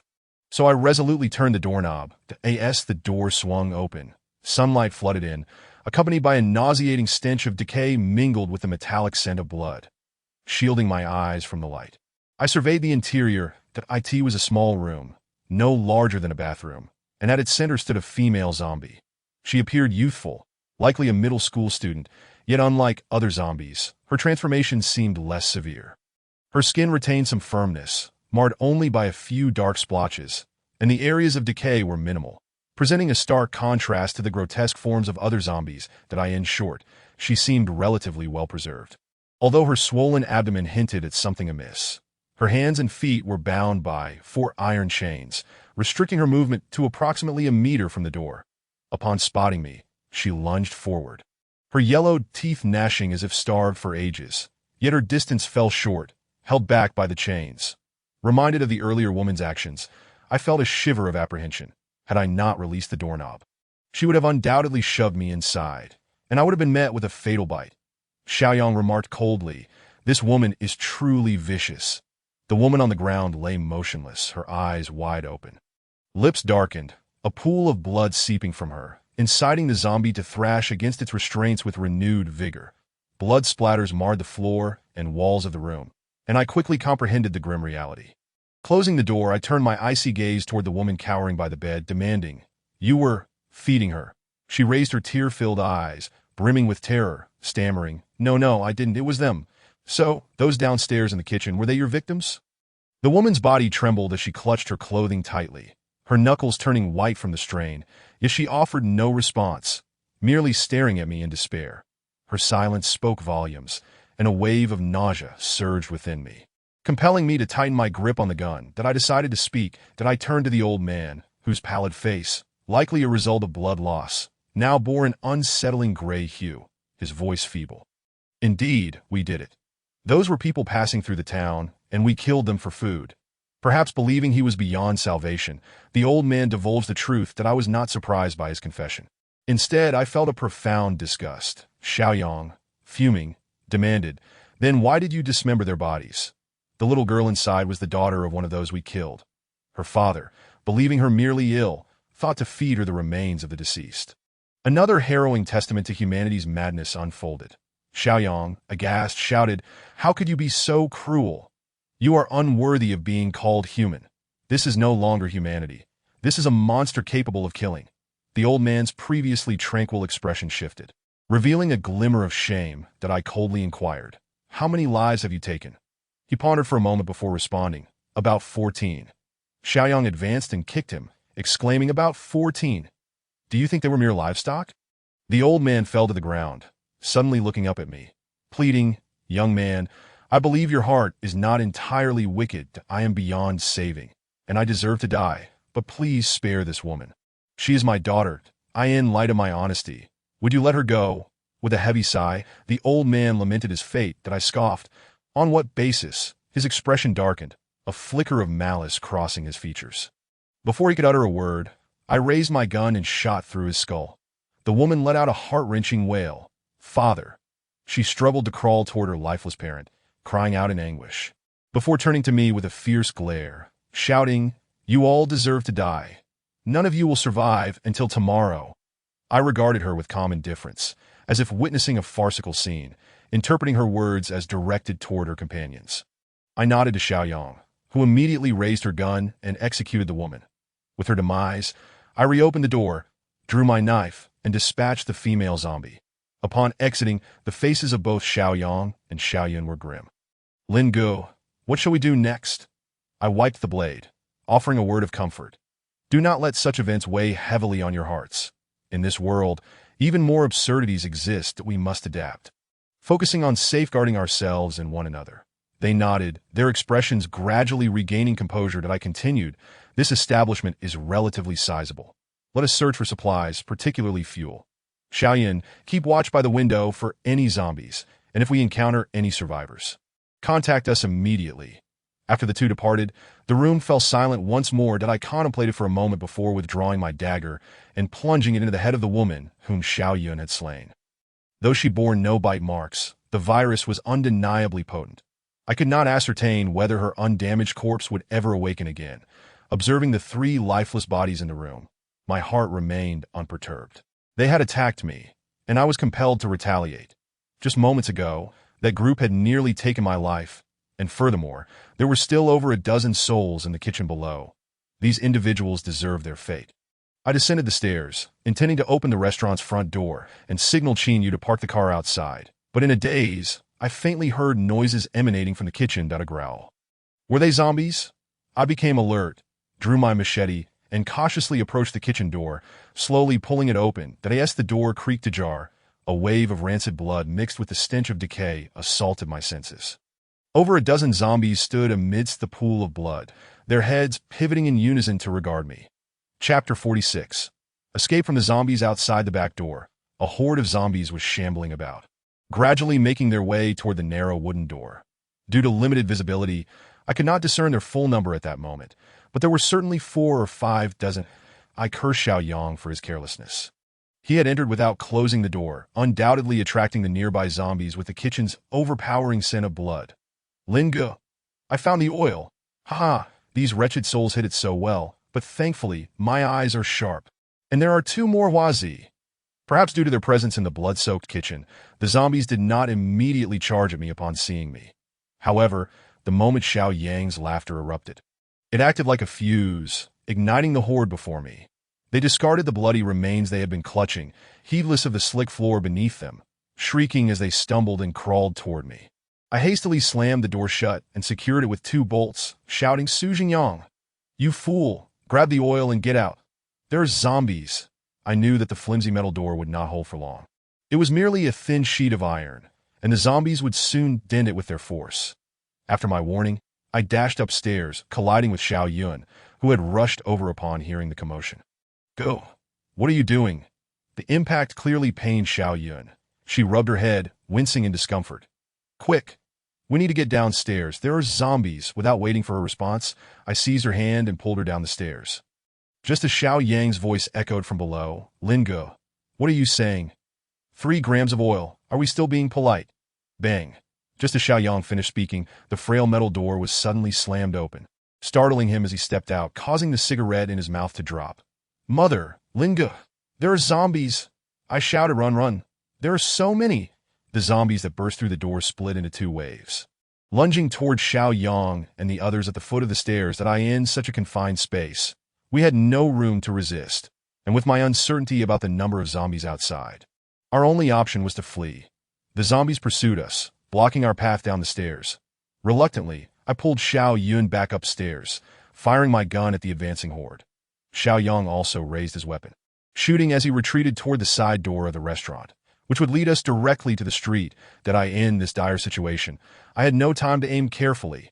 Bullets struck the mass of zombies crowding the stairwell, causing gore to fly, yet I still managed to take down a few, momentarily slowing their advance. That I burst through the door, and Xiao Yun quickly slammed it shut, locking it tight. That I then leaped up, gripping a nearby cargo cabinet and toppling it to barricade the door.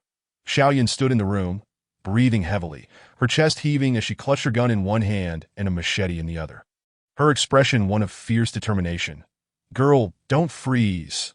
Hurry to that small room and see if there is anything outside the window we can use. On the second floor, all the windows were fitted with security bars except for the one in the small room, which was our only escape route.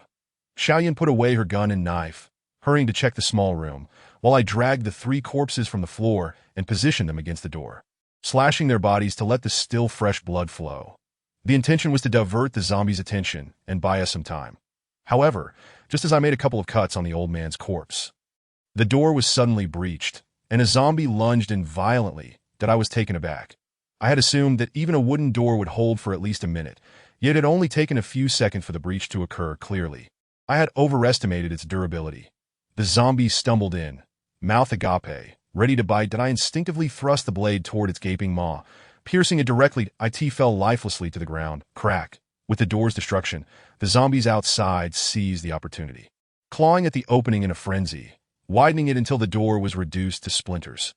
Realizing the urgency of the situation, I rushed into the small room, shutting the door and locking it behind me. I then scooped up Xiao Yun, who was peering out the window. That I glanced outside and quickly spotted an air conditioning unit mounted beside the window, though it appeared to only support 1 person. Without hesitation, I shouted, quick, climb onto that air conditioning unit. Is there enough space? She replied, perhaps only now noticing the spot beside her. As she scrambled over, I also noticed a sturdy camphor tree a little over 2 meters away, though it was a bit far. Crossing it would require some courage. Meanwhile, the zombies outside were slamming against the door, creating a cacophony of noise.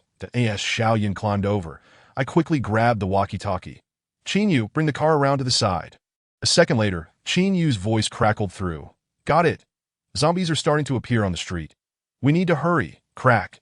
The sound of splintering wood jolted me, and I turned to see the door of the small room cracking open. Bang, bang, bang. The relentless zombies continued to pound on the door, and moments later, a gaping hole appeared, through which a bloodied arm reached in, revealing a decaying face just outside. That I raised my gun and shot the zombie in the head. It fell back, and the bloody arm withdrew. Yet almost immediately, 3 or 4 more arms reached in. That I cursed silently.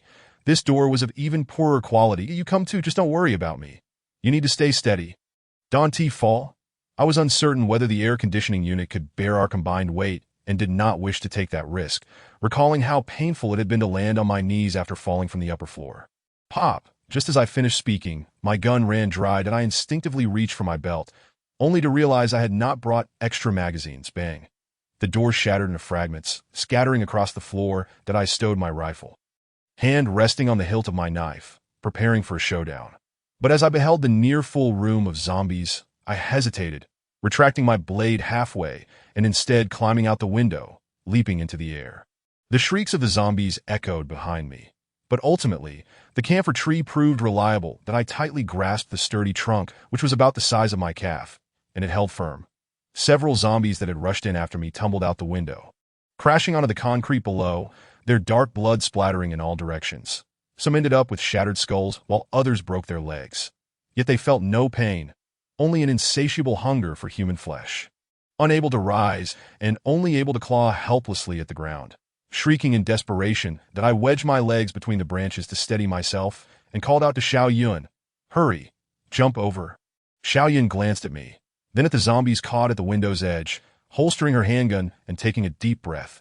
She kicked off the wall behind her without hesitation, leaping toward me. I extended my arms, tensing my leg muscles to ensure I wouldn't be pulled down by her weight when I caught her.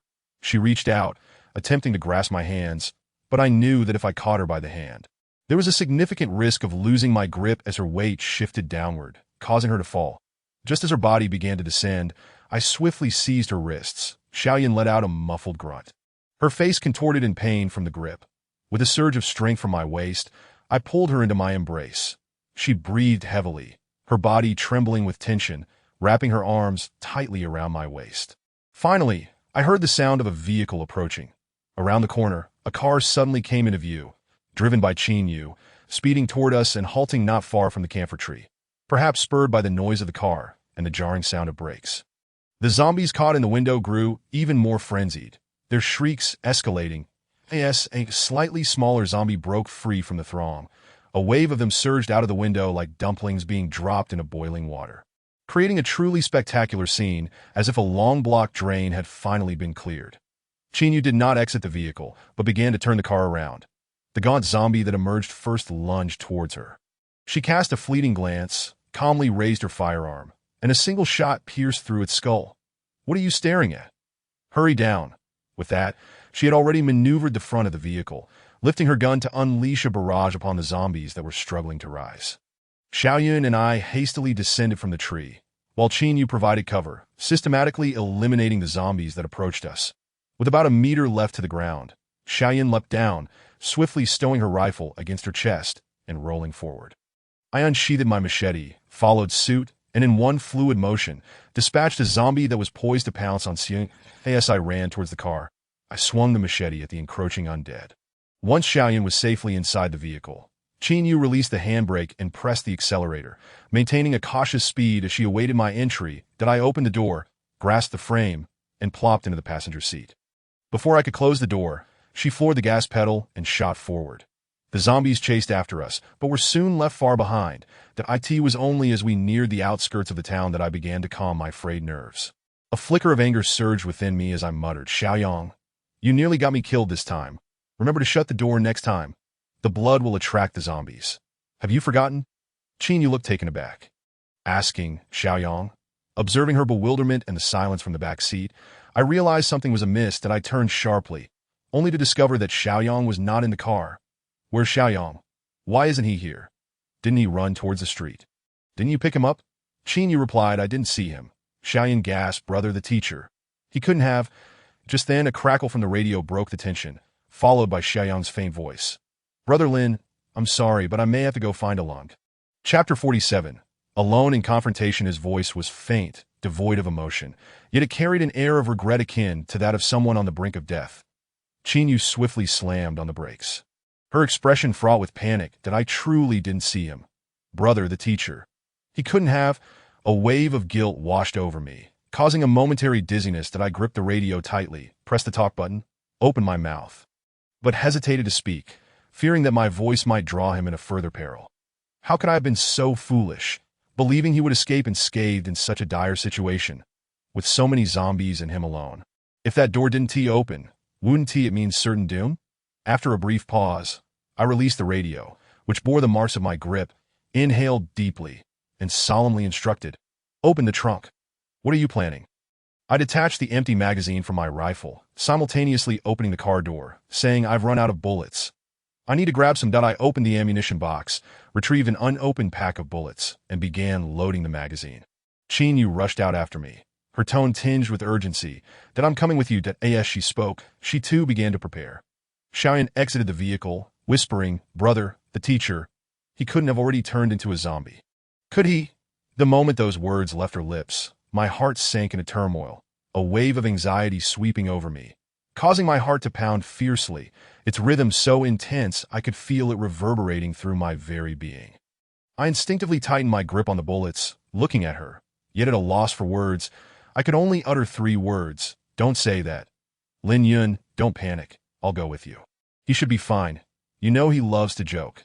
That last comment must have been a ruse. Qin Yu's breathing quickened, her hands trembling as she struggled to steady the bullets, ultimately failing to secure the last one into the magazine. Her tone reflected a sense of helplessness that I took the bullets and magazine from her hands and easily pressed them into place. Observing the complex emotions playing across her face, I remarked, I can go alone. Qin Yu was taken aback, her expression shifting to one of urgency as she immediately countered, No way. There are too many zombies. You can't handle this alone, that I must accompany you. Qin Yu's stubbornness had always been resolute. Once she made a decision, it was often impossible to alter. But this time, I would not yield. The number of zombies was manageable. With sufficient ammunition, I could handle it. The reason I wanted to go alone was that I could move more flexibly without concerns for others.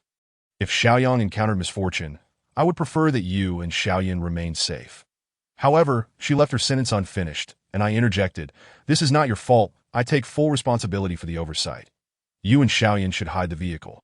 And I will return in an hour that I gather my gear, including an extra dagger for magazines and over 100 rounds of ammunition.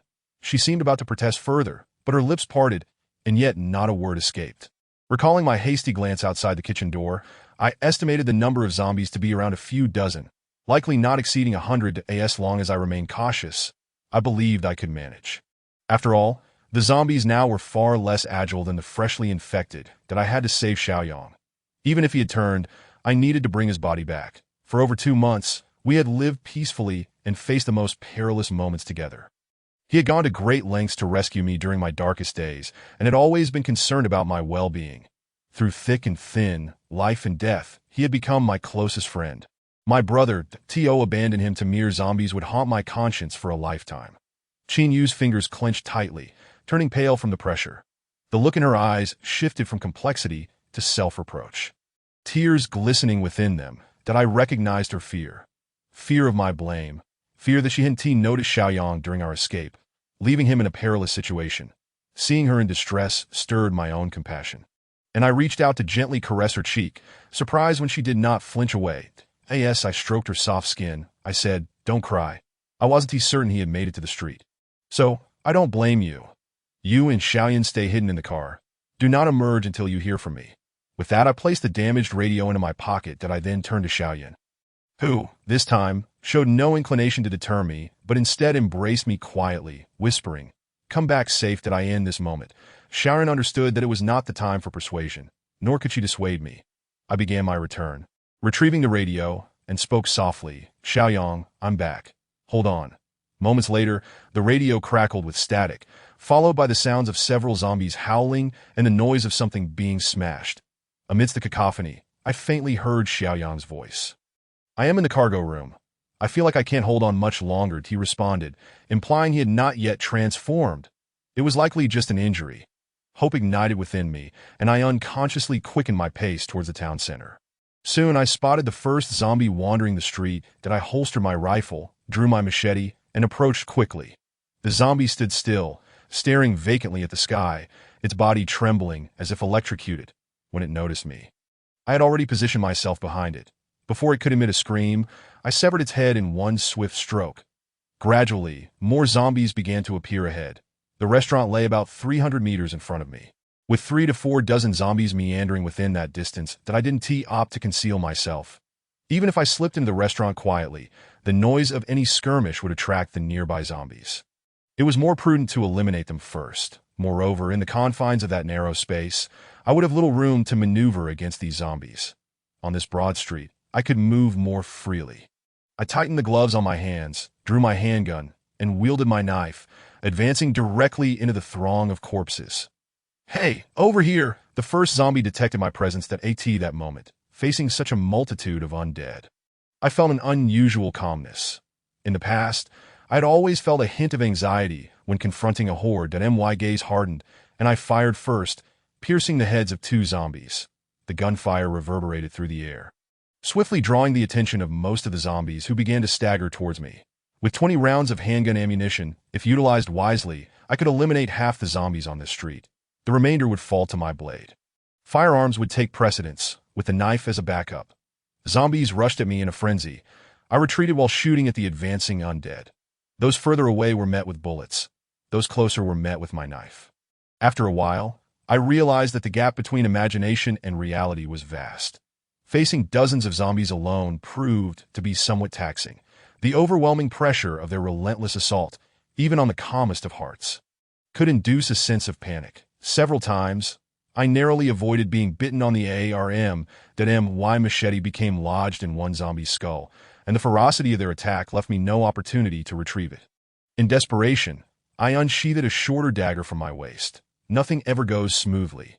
Just as I fired the last bullet from my handgun, a zombie lunged at me from behind, and I tilted my head, seized its arm, and executed a throw, sending it crashing to the ground. Just as I was poised to plunge the blade into his skull, a hunched zombie lunged at me from the side, catching me off guard and sinking its teeth into my arm. That a jolt of shock surged through me. In that instant of pain, I hastily withdrew my hand, a tide of rage welling up within. I thrust my leg out, delivering a powerful kick to its neck, sending it crashing to the ground, its head striking the unforgiving concrete, splattering the ground with dark blood. That bite left me momentarily flustered. I quickly retreated, retrieving my rifle from my back, disengaging the safety, and systematically gunning down the remaining dozen or so zombies. Moments later, the street lay devoid of any undead, yet a few stragglers emerged from the alley beside the restaurant. Slowly advancing towards me, that my thoughts were consumed by the bite on my arm, where a deep, dark tooth mark marred my clothing, stained with the zombie-esque blood. Anxiously, I lifted the fabric covering the bite, revealing my arm beneath, marked with a crimson imprint. Fortunately, the skin remained intact, and I glanced back at the zombie that had attacked me, approached it, and pried its jaw open with my dagger. Indeed, it was an elderly zombie, devoid of teeth. Though its bite had been forceful, it hadn't even torn through my clothing. That a sigh of relief escaped my lips as I covered the wound, sheathed the dagger, and moved towards a corpulent zombie. Extracting the cleaver embedded in its head, surveying the chaotic street, inhaling the stench of decay, I spat on the ground and turned towards the side door of the restaurant. Upon reaching the door, I discovered it secured with a heavy iron lock from the outside, realizing that Xiaoyang's attempts to open it from within were futile. Chapter 48. Xiaoyang injured the door, trembled violently, black blood seeping through the cracks, as the enraged zombies inside battered against it. Suddenly, I heard a commotion behind me. I turned, raising my blade, and felt a charging zombie. That I quickly adjusted the red dot sight on my rifle, aiming at the iron lock. Bang, bang! 2 shots struck the lock, igniting sparks, and with a resounding snap, the lock shattered, flinging open the door, unleashing a horde of zombies that poured forth. That I hastily retreated while retrieving a preloaded magazine from my bag. Inserting it into my belt, that as they saw me, the zombies struggled to rise from the ground, drawn by my voice. Just as I prepared to fire, several more zombies surged from the side of the restaurant, where the window had been moments ago, racing towards me with greater speed than those in front. That I exhaled deeply, calming my racing heart, raised my rifle, and took down the oncoming zombies. That I continued to retreat while firing. But when I refocused on the side door, the entire hallway was now filled with zombies, with more emerging endlessly from inside. Perhaps due to their prolonged infection, these zombies displayed a more advanced state of decay. Some even had gaping holes in their abdomens, intestines dragging behind them, their innards grotesquely exposed. They moved with less agility than the zombies I had encountered earlier. Many of them were no longer as terrifying as they had been in the initial outbreak. The bullets pierced through their skulls with precision, and one after another fell lifeless to the ground. The efficiency of my rifle far surpassed that of my sidearm, boasting superior firepower and accuracy. As I fired and retreated, my tension escalated, and soon, beads of cold sweat began to form in my palms. Occasionally, zombies would charge at me from various directions, compelling me to draw my dagger and grip it tightly. At that moment, I felt akin to a cornered beast, fighting for survival, as dozens, perhaps hundreds of zombies closed in, subtly encircling me. Armed with my rifle, I could barely defend myself while simultaneously warding off the zombies, striving to maintain what seemed a precarious distance. Ultimately, I expended all 3 magazines, obliterating the dozens of zombies before me, yet I had been forced to retreat nearly 30 meters, leaving the street littered with corpses and reeking of decay. A sigh of relief escaped me. The barrel of my gun was searing hot, wafting an acrid scent of gunpowder. My shooting hand trembled uncontrollably that I wiped the black blood from my face, remnants of a recently dispatched zombie.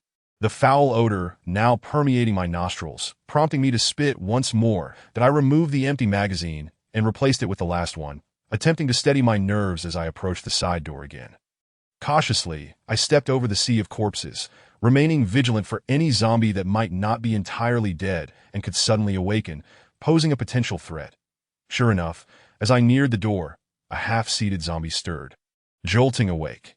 Its head had indeed been struck by my bullet, but only the edges of its skull were shattered, leaving the brain largely unharmed. As it propped itself up, I swiftly kicked it back down, drew my knife, and plunged it into the shattered skull, a spray of dark brain matter erupting forth, splattering my hand.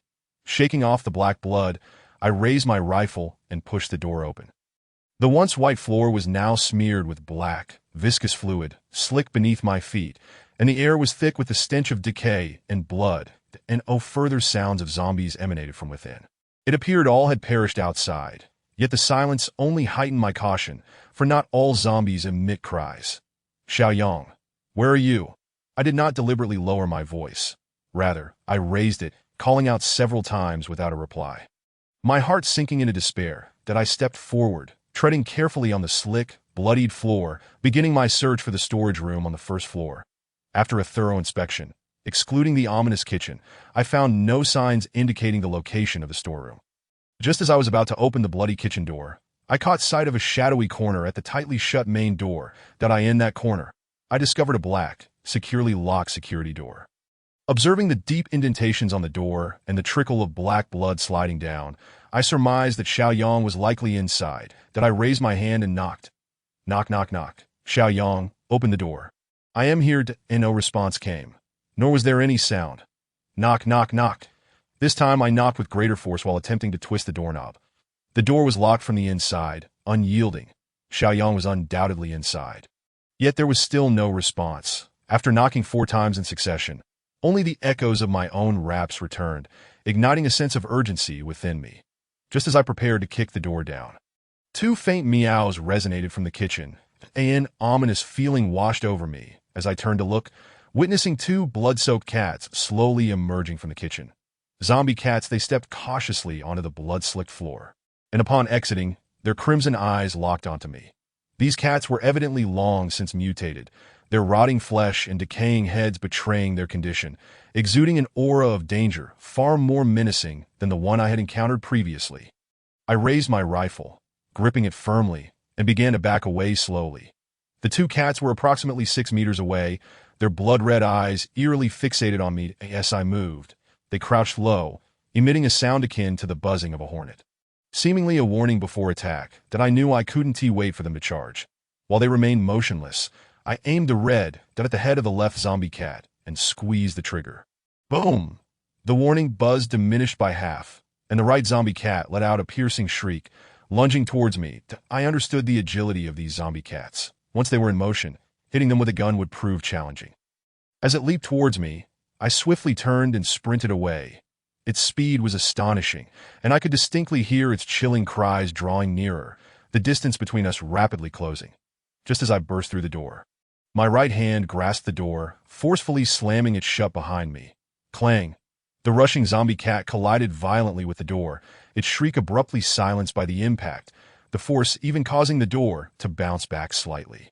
I quickly steadied myself and turned around, witnessing the zombie cat being flung backward, crashing to the ground. Perhaps the force of the impact had stunned it, as it lay there, thrashing its limbs in a daze. An opportunity! I swiftly aimed a red at its head and pulled the trigger, exploding half its skull. Its body flew backward, crashing heavily onto the blood-soaked floor, falling silent. I exhaled in relief and hurried into the room, closing the side door behind me. Once more, I approached the main door, bracing myself against the wall, lifting my leg, preparing to kick it down. Crack! Before I could unleash my kick, the door swung open on its own. Inside was engulfed in darkness. Out of caution, I retrieved my flashlight and shone it inside. Indeed, it was a modest storage room, filled with shelves brimming with various spices and dry goods, along with an object concealed by a black cloth, obscuring its contents. The floor was marred with large, dried and hardened bloodstains, alongside several fresh, bloody pieces of meat, that as I peered deeper, I spotted a blood-soaked figure, Xiaoyang, half hidden in the gap behind the door. He slumped to the ground, his arms still clutching a bucket of gasoline. His outer garment had been removed and pressed against the wound on his chest. Following the source of light, he lifted his head. And I was startled to discover a bulge on his head, roughly the size of a fist, that he forced a smile, facing the illumination, and said, "Lin Yun, since you came to find me, I'll temporarily refrain from seeking out Alon." I hurried inside, promptly shutting the door behind me, and bent down to examine Xiaoyang's injuries that don't speak for now that I picked up the flashlight, lifted his eyelid, and first inspected his eyeball to ensure it wasn't infected. Upon witnessing the brown pupil constrict in response to the bright light, I sighed in relief. After a thorough examination, aside from the sizable bump on his head, Xiaoyang had 2 additional wounds, one on his arm, a bloody bite mark that had torn away a piece of skin, and the other on his chest, a nearly 30-centimeter-long gash running from his shoulder to his chest, though not very deep. It appeared to have been inflicted by a blunt object, causing considerable blood loss without being fatal. The bite mark, however, piqued my curiosity. Just as I was about to inquire, Xiaoyang spoke up. "Lin Yun, you should lift that black cloth and take a look." That I examined the bite mark and replied, "Let us discuss that later. First, tell me how you got this bite. Is it self-inflicted?" He did not answer my question, but weakly stated, "Lin Yun, you need to see. I killed someone while they were still alive." I was taken aback, observing his grim smile, realizing something was amiss. Turning to the object concealed beneath the black cloth on the ground, I approached cautiously and uncovered it that as the cloth fell away. A corpse came into view, seemingly that of a pregnant woman. Chapter 49. The woman appeared quite disheveled, clad in a brown trendy sweatshirt, now stained with large splotches of blood. Her cobalt blue hair was matted with filth, creating a particularly sordid impression. Most striking were her contused thighs and the shackles resembling handcuffs binding her ankles. This inevitably conjured thoughts of Chen Jingsheng and the other girls, leading me to surmise that this woman had been imprisoned for an extended period, subjected to torment and abuse that a bayonet protruded from her head. Her eyes rolled back, yet they had not turned blood red, indicating that she had not undergone reanimation prior to her death. That I turned to Xiaoyang's arm and asked, "Did she bite you?" Xiaoyang nodded in acknowledgement, his demeanor seemingly improving upon my presence as he furrowed his brow and began to recount the earlier events. She had gone mad. I was chased inside by a zombie, and just as I closed the door, I heard her laughing behind me, eerily saying, "Dinner's here." The moment I turned, she swung an axe at me. Fortunately, it was a single-edged axe, and the blade was not directed at me. Otherwise, my head would have been split open. As he spoke, he instinctively touched the swollen bump on his head, wincing in pain, and continued, "I was stunned, but not unconscious yet." Her blow knocked my gun from my hands, and seeing that I wasn't dead, she swung at me again. This time, I wasn't so fortunate. I managed to step back a bit, or else my shoulder would have been cleaved in two, and I'd have been brutally killed. Frowning, I pressed further. "Why did she bite you?" Xiaoyang let out a bitter laugh, hesitating for a moment before saying, "That is what terrifies me the most, Lin Yun. She eats human flesh." Seeing that she hadn't killed me, she lunged at me to bite. In a fit of pain, I drew my knife and killed her. With that, Xiaoyang trembled and pointed towards the back of the shelf, rising to my feet. I pushed aside the shelf blocking my path, directing the flashlight beam into the shadows. The sight that met my eyes caused me to freeze in shock. That on the filthy floor lay a collection of stark white skeletons and skulls, some belonging to animals, others to humans, alongside uneaten chunks of flesh and severed limbs, blood-soaked clothing, a half-consumed heart, and the remains of a child. That I glanced at the woman on the ground, then back at the gruesome scene before me. My lips parted, unable to utter a word. It was too cruel. They had fed the zombies, and now they were using the living as sustenance. Lin Yun, I feel like my very essence has been violated. Tarnished. Is this even human anymore? It defies all moral decency. Xiaoyang grew increasingly agitated, his voice thick with emotion. Zombies eating me is one thing, but now they want to consume the living too. Aside from you all, I can trust no one. Xiaoyang was terrified, much like the group of survivors I encountered at school, witnessing cannibalism among their kind.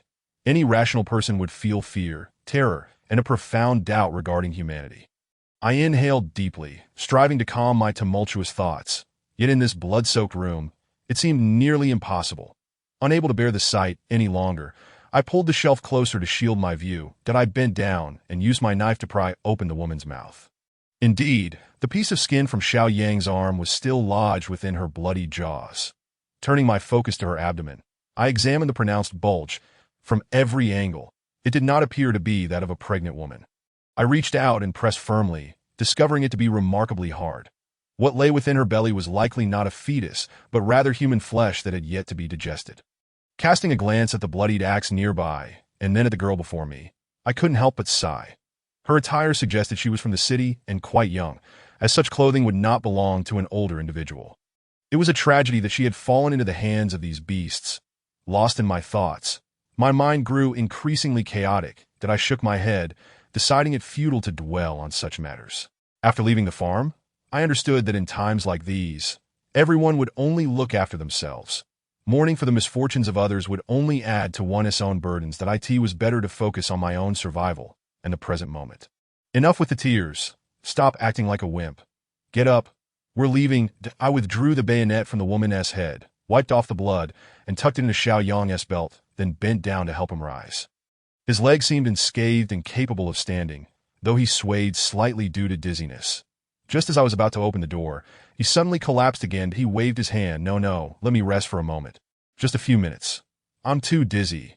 The swelling on his head was larger than the last time I had bumped into something, likely resulting in a mild concussion, that I too felt fatigued. Having faced dozens of zombies, my mind and muscles had been under constant tension, that it was reasonable to take a moment to rest, so I sat beside Xiao Yang. Once he regained his composure, he exhaled deeply and smiled. Lin Gu, you really do care for me. He leaned his weight against me, and I flicked his swollen bump with my finger, teasing, feeling needy again. Ouch, Lin Gu, I'm genuinely touched. He winced, clutching his injury. Oh, touched, is it? Having saved your life, what do you think you should do to repay me? Upon hearing this, Xiao Yang wiped the tears from the corners of his eyes and feigned shyness, saying, then I'll offer myself. Shut up. I quickly covered his mouth with my hand. Go find someone else to gross out. I chuckled, just teasing you. Here is a little something good. That he removed my hand and quickly retrieved 2 items from beside the gasoline bucket. To my surprise, they were 2 packs of Zhonghua cigarettes. Hey, look at that, actual Huazi. Though I still had some stock left, a few more of these fine cigarettes wouldn't hurt. You take 1/2. I take the other. That way, our bond remains unbroken. With that, he swiftly shoved 1 pack into my hand and eagerly opened another, placing a cigarette in my mouth. In the darkness, 2 small glowing points danced as I took a deep drag and slowly exhaled.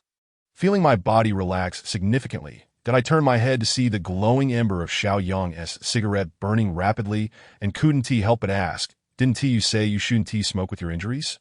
It'll hinder your recovery. Xiao Yang shrugged nonchalantly. Well, I haven't even started stitching yet, so it's not healing yet. It won't make a difference that you're not very diligent as a doctor. Just this once, I'm not being diligent. As the cigarette burned down halfway, I remembered I needed to inform Qin Yu of our safety. I reached into my bag for the walkie-talkie, only to find it damaged beyond use. Xiao Yang rummaged in his back pocket and produced his walkie-talkie, saying, here, use mine. I pressed the talk button. Qin Yu, can you hear me? 2 seconds later, her anxious voice crackled through the device. Lin Yun, how are you? Are you injured? Hearing her voice, Xiao Yang immediately leaned in, pleading in a whiny tone. Sister Yu, I'm hurt. I need comfort. I shoved his head away, my thumb pressing against my middle finger, mimicking a gesture to flick him on the forehead. His eyes widened in fear, and he hurriedly covered his bump and backed away. I held the walkie-talkie and continued, I'm fine. I found Xiao Yang. He's injured a bit, so please prepare something. All right, I'm on my way. A cigarette soon passed, the smoke dissipating the lingering scent of blood in our nostrils. I draped Xiao Yang's arm over my shoulder, supporting his weight as I said, let us go. Xiao Yang flicked away the cigarette butt, exclaiming, damn it, let us move. This cursed place is teeming with man-eating demons. Do not forget the gasoline. With one hand supporting Xiao Yang and the other bearing the 30-odd kilograms of gasoline canister, I felt a strain. Xiao Yang twisted the doorknob, and as the door swung open, 3 zombies loomed menacingly before us. My heart raced with alarm. I hastily dropped the gasoline canister and swiftly drew my knife from my waist. Xiao Yang reacted in kind, releasing me and retrieving his pistol. The 3 zombies were scarcely a meter away, seemingly having awaited our arrival at the door. Upon its opening, they gaped their dark mouths wide and lunged forward.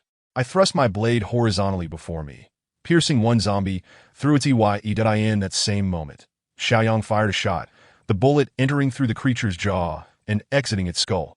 Perhaps it was the scent of blood emanating from Xiaoyang that attracted the other two zombies, who simultaneously charged at him. The moment he fired, he was unable to fend off the remaining zombie. It seemed inevitable that he would be bitten. In an instinctive act, I extended my arm across his chest. A thought flickered through my mind. If I were to be bitten, it should be manageable. In an instant, a piercing sensation tore through my arm. Almost as soon as the pain struck, my other hand withdrew the knife and plunged it fiercely into the zombie's head. All three zombies collapsed simultaneously. Xiaoyang, regaining his senses, stared at my arm in shock. I gazed at the torn fabric, momentarily lost in thought. The location of the bite mirrored the place where that old zombie had previously bitten me. Yet this sensation was distinct, accompanied by a burning and dull ache. Chapter 50. Surviving the Aftermath. Brother Lin. Xiaoyang's voice jolted me from my stupor. I turned to see his face etched with fear and trepidation. No, no, no, he shouted, lifting my arm and hastily rolling up my sleeve to reveal the deep bite marks beneath. This time, I was not so fortunate. The zombie's teeth had penetrated my clothing and sunk deeply into my flesh. Black blood mingling with my own and oozing from the wound, creating a gruesome sight. Upon seeing the injury, Xiaoyang's expression darkened, his grip on my arm tightening as his body began to tremble. Suddenly, as if struck by a revelation, he released me and stumbled into the storeroom, emerging with a bloodied iron axe. He grasped my hand and urged, "Let us go to the ladder. I'll chop off your arm." "What? What did you say?" I was taken aback. "I'll sever your arm to stop the virus from spreading," he insisted. "Isn't that what the little Sue at Shengang's did? It should work." Hurry, at the moment of being bitten, I had remained calm, but now a sense of panic began to set in as I grasped his arm. "Wait. No, you must listen to me. What else is there to say?" "Soon, it will be too late." I seized the axe from his hands, stating, "I merely wanted to test if I possess any resistance to the virus, rather than allow you to be bitten and potentially become a zombie. It is better for me to try. Look, it has been nearly a minute, and I feel nothing." He stared at me, bewildered, before pulling out a flashlight and scrutinizing me from every angle, his expression shifting from despair to anguish. "Lin Yun, how could you be so foolish? Why would you let yourself be bitten? I told you I don't have any issues." Suddenly, my heart seized as if gripped by a vice, and I slowly raised my arm. The darkened spot radiated that familiar, terrifying heat once more. Lin Yun, what is happening to you?" I opened my mouth to speak, but my throat felt constricted, and no sound emerged. My breathing became labored. I collapsed to the ground, leaning against the wall, clutching my arm tightly. That horrific, searing sensation surged within me. My entire arm felt as though it were ablaze. Witnessing this, Xiaoyang hastily tore away the gauze, revealing the rotting flesh beneath. The decayed area writhed as if boiling, resembling worms wriggling within. My breath was shallow, and the pain in my arm was excruciating, conjuring memories of that night when I nearly succumbed to agony. Gritting my teeth, I abruptly seized Xiaoyang's pistol, aiming it at my temple. "Brother Lin, no, you mustn't." I heard Xiaoyang's choked voice, but I had no time to heed him. It was unbearably hot, that pain once again enveloping me. In mere moments, the burning sensation engulfed every inch of my flesh and skin. My hand involuntarily opened, and the gun slipped from my grasp. In that moment, I felt as though I stood on the precipice of transformation into a zombie. A pain beyond description crashing over me, as if I were being scorched in molten lava, and the agony only intensified. My body convulsed uncontrollably. The pain drowned out Xiaoyang's voice, leaving only a relentless ringing in my ears that penetrated my mind. Eroding my consciousness. That moment, the desire for death surged within me, more potent than ever. "It hurts, Xiaoyang. In my suffering. Please." I understood what I wished to convey, yet even my voice was swallowed by the deafening ringing. My hearing consumed, I could not discern Xiaoyang's actions on my arm, the metallic scent of blood fading, and my vision seemed veiled in a thick haze, becoming increasingly blurred. I lost all sense, save for the incessant and intensifying pain, until darkness enveloped me, and I succumbed to unconsciousness. "Xiaoyun." My awareness gradually faded, as if I were truly transforming into a zombie. Should I perish? I only hoped Xiaoyang would care for Xiaoyun and Qin Yu, ensuring their survival. The pain relentlessly tormented me, yet I felt no numbness. It is said that prolonged exposure to pain breeds a certain resilience, but the searing agony inflicted by this virus showed no signs of abating. It felt as though it were incinerating not only my flesh, but my very soul. At intervals, I intermittently awoke, hearing Qin Yu's anxious calls, Xiaoyun's heart-wrenching sobs, and Xiaoyang's choked cries. Gunshots, curses, shouts, and the roars of zombies filled the air. I lost all perception, akin to a vegetative state, subject to the whims of others. My world was reduced to anguish and the ceaseless ringing in my ears. Time passed, though I could not discern how long. When I awoke once more, I found myself on an old bed that I felt utterly fatigued, my body devoid of strength, and even the slightest movement of my head sent waves of weakness through my neck.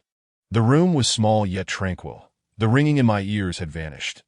Gentle sunlight streamed through the window, casting a bright glow upon the pristine floor, illuminating the room that a soft breeze stirred the white curtains, brushing against my face, leaving me momentarily disoriented. Where am I?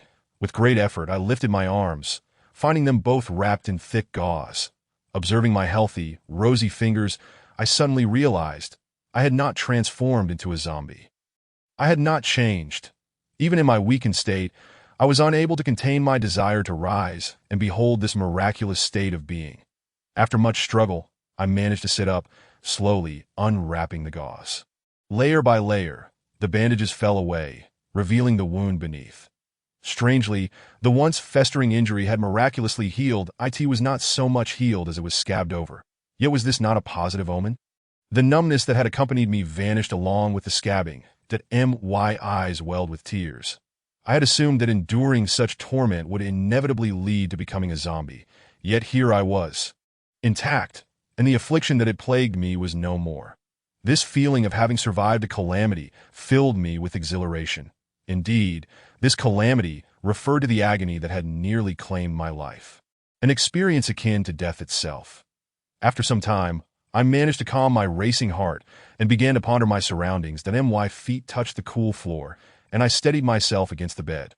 Trembling as I made my way to the window, leaning against the pane, I beheld a landscape of towering mountains, their verdant peaks standing like resolute giants in the distance. Before me lay a green meadow, where our white family SUV rested, surrounded by grazing cows and sheep. I focused my gaze below.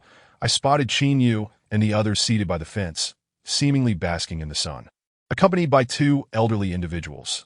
Xiaoyun appeared to sense my presence, setting down her book and lifting her head to glance in my direction. The moment she laid eyes on me, she was momentarily stunned. Tears then cascaded down her cheeks as she dropped the book in her hand and dashed into the room. The hurried sound of footsteps echoed from the staircase, and the wooden door was abruptly flung open. At that moment, Xiaoyun appeared, looking as distressed as a lost child reuniting with a loved one. Weeping uncontrollably, she rushed forward and enveloped me in a tight embrace, causing my legs to weaken. Nearly toppling me over, "Go," she cried, her voice choked with emotion, her head buried deeply in my chest, and I soon felt a wave of warmth seep through my clothing. Qin Yu and Xiaoyang followed closely behind. Bursting into the room, Qin Yu, too, was in tears, standing by with her hands clasped, overwhelmed with joy, while Xiaoyang, though his eyes glistened with unshed tears, managed to hold it together. He stepped forward, grasping my arm excitedly, and exclaimed, "Lin Yun, you truly have a remarkable fate." Just then, two elderly figures entered from outside, nodding with gentle smiles that radiated kindness. Chapter 51. Old Yi. In the evening, Qin Yu and Grandma Su prepared a sumptuous feast. For some time now, our meals had consisted solely of bread and biscuits. Even instant noodles were consumed with cold water. As I gazed upon the array of delectable dishes laid before us, my appetite stirred. That it was at the dining table that I learned of the events that had transpired during my unconsciousness. That my condition had been dire. My body had fought valiantly, expelling black blood, and my feverish state was alarming. With over 500 kilometers still to Tianfu, the three of them had been anxious to reach their destination, but they encountered a horde of zombies and a group of robbers along the way. Fortunately, we had firearms, and the would-be robbers were met with a fierce counterattack, but ultimately, the overwhelming number of zombies forced us to retreat. The night before last, Xiao Yang had inadvertently driven us to the foot of the mountain, where the two elderly people had taken pity on us and offered shelter. It had been a full week since I was bitten. Had it not been for Xiao Yang administering the last of the nutrient solution, I likely would not have survived. The old gentleman was named Yi Hua, and the old lady Su Ling. Both were in their 60s and had lived atop this mountain for nearly 40 years. Their son worked in a government department and had forewarned them to prepare for a potential zombie outbreak, advising them on various precautions. Given the remoteness and sparse population of this area, they had been largely unaffected by the chaos of the outbreak. Old Yi, I am truly grateful for your assistance. After dinner, Old Yi, Xiao Yang, and I sat in the courtyard engaged in light conversation, while Qin Yu and Xiao Yun helped Grandma Su tidy up the kitchen. Old Yi, puffing on his leaf tobacco with a smile playing at the corners of his mouth, said, "Grateful for what? You are still young. If I hadn't let you in, it would be my fault. No, it is indeed something to be thankful for that I've seen those strange beings a few times in the past days. There was a villager who was bitten and subsequently transformed into one of those monsters. You, my young friend, are remarkably resilient, being bitten yet appearing unaffected." Xiao Yang opened his mouth as if to speak, but I shot him a warning glance, signaling him to remain silent. The knowledge of this secret could bring us more trouble than it was worth. Such matters depend on one's luck. Old Yi chuckled. But fear not. This place is safe. I have erected barriers to keep those things at bay. Xiao Yang inquired, Old Yi, do you know what has transpired in the outside world? Indeed, it has all turned into chaos. Those creatures abound that I saw it on television a few days ago. It's utter pandemonium. Surviving is no small feat. Xiao Yang nodded in agreement, acknowledging the truth in Old Ye's words, compared to the zombies. I found the living far more terrifying. Zombies? What are those? Old Ye asked, curiosity etched on his face. Xiao Yang explained, they are the strange beings you mentioned, monsters that feast on human flesh. Old Ye chuckled softly, the concept evidently amusing to him, that as he swiftly consumed his leaf tobacco, the smoke curled around us, fragrant yet not overpowering, reminiscent of the scent I once inhaled while sitting beside my late grandfather. He removed the pipe to clear the ash, then remarked, since it's perilous outside, why not consider staying with us two old folks? I was taken aback. Why would he wish for us to remain when we had only just arrived? I glanced at Xiao Yang, who wore a similar expression of surprise. Isn't your son working in the government? Why would he? Upon hearing my question, Old Ye's weathered face revealed a hint of bitterness. And he chuckled softly. Is he already gone? Xiao Yang blurted out, but Old Ye shook his head that I have 2 sons and a daughter. My sons work in the provincial government and are doing quite well. Then why haven't they come back for you? What about your daughter? As I inquired about his daughter, I noticed Old Ye's hand tremble slightly as he cleared the ash. When they called, they said they had left, urging us to take care of ourselves. They mentioned heading to Beihai, but I'm not certain. After that, I could no longer reach them by phone. That my daughter, being dutiful, returned to fetch us before. But alas, she too met her demise. Though Old Ye spoke with a smile, I sensed an overwhelming weight of sorrow in his words, and in that moment, he appeared aged beyond his years. Xiao Yang and I exchanged glances, uncertain of how to respond. Knowing it was neither appropriate nor easy to speak, that it was evident that the 2 elderly people had likely been abandoned, and in the current turmoil, the elderly often became burdens. It would be unjust to label their sons as unfilial. They were likely acting out of necessity. I can see that you young folks have good hearts. Otherwise, you wouldn't have carried a comatose person for days. It hasn't been easy for you. That if you wish to stay, you are welcome. That if you prefer to leave, I will not stop you. With that, he ambled slowly back inside. After finishing the meal, I felt revitalized. My legs no longer trembling, that I turned to Xiao Yang and said, let us step outside. We ventured onto the grassy expanse beyond the courtyard, where the setting sun bathed the hillside in a golden glow. A truly majestic sight. The view was superb, with the fields below sprawling out in neat patches and a village visible in the distance, smoke curling lazily from chimneys. Xiao Yang asked, how do you feel? I shook my arms and replied, much better. I'm fine now. That he regarded me with a complex expression, lifting my bitten arm and stating, fine. You have no idea. At that time, you resembled an epileptic, shouting incessantly.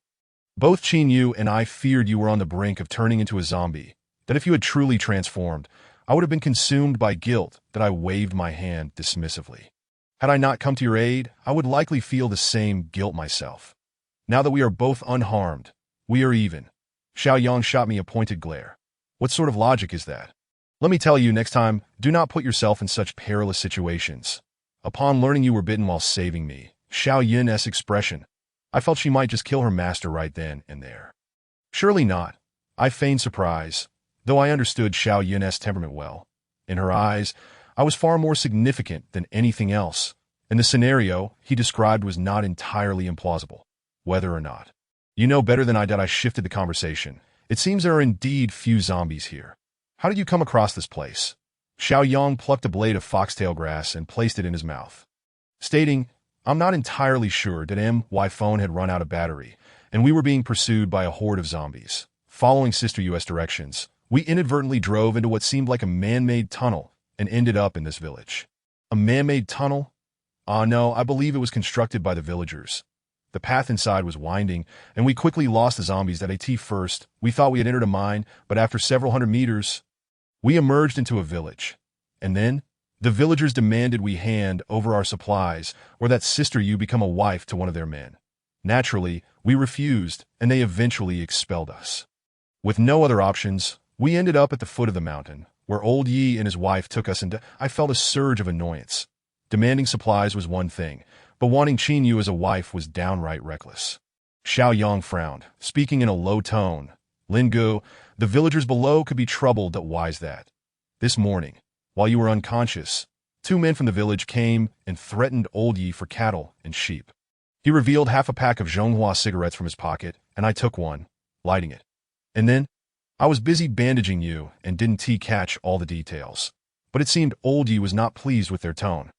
And they even glanced at our vehicle as they left. I surmised they were likely running low on supplies, considering the livestock would be a tempting target, and it was possible word of old Yi taking us and had reached the village. I scoffed softly. What do you plan to do?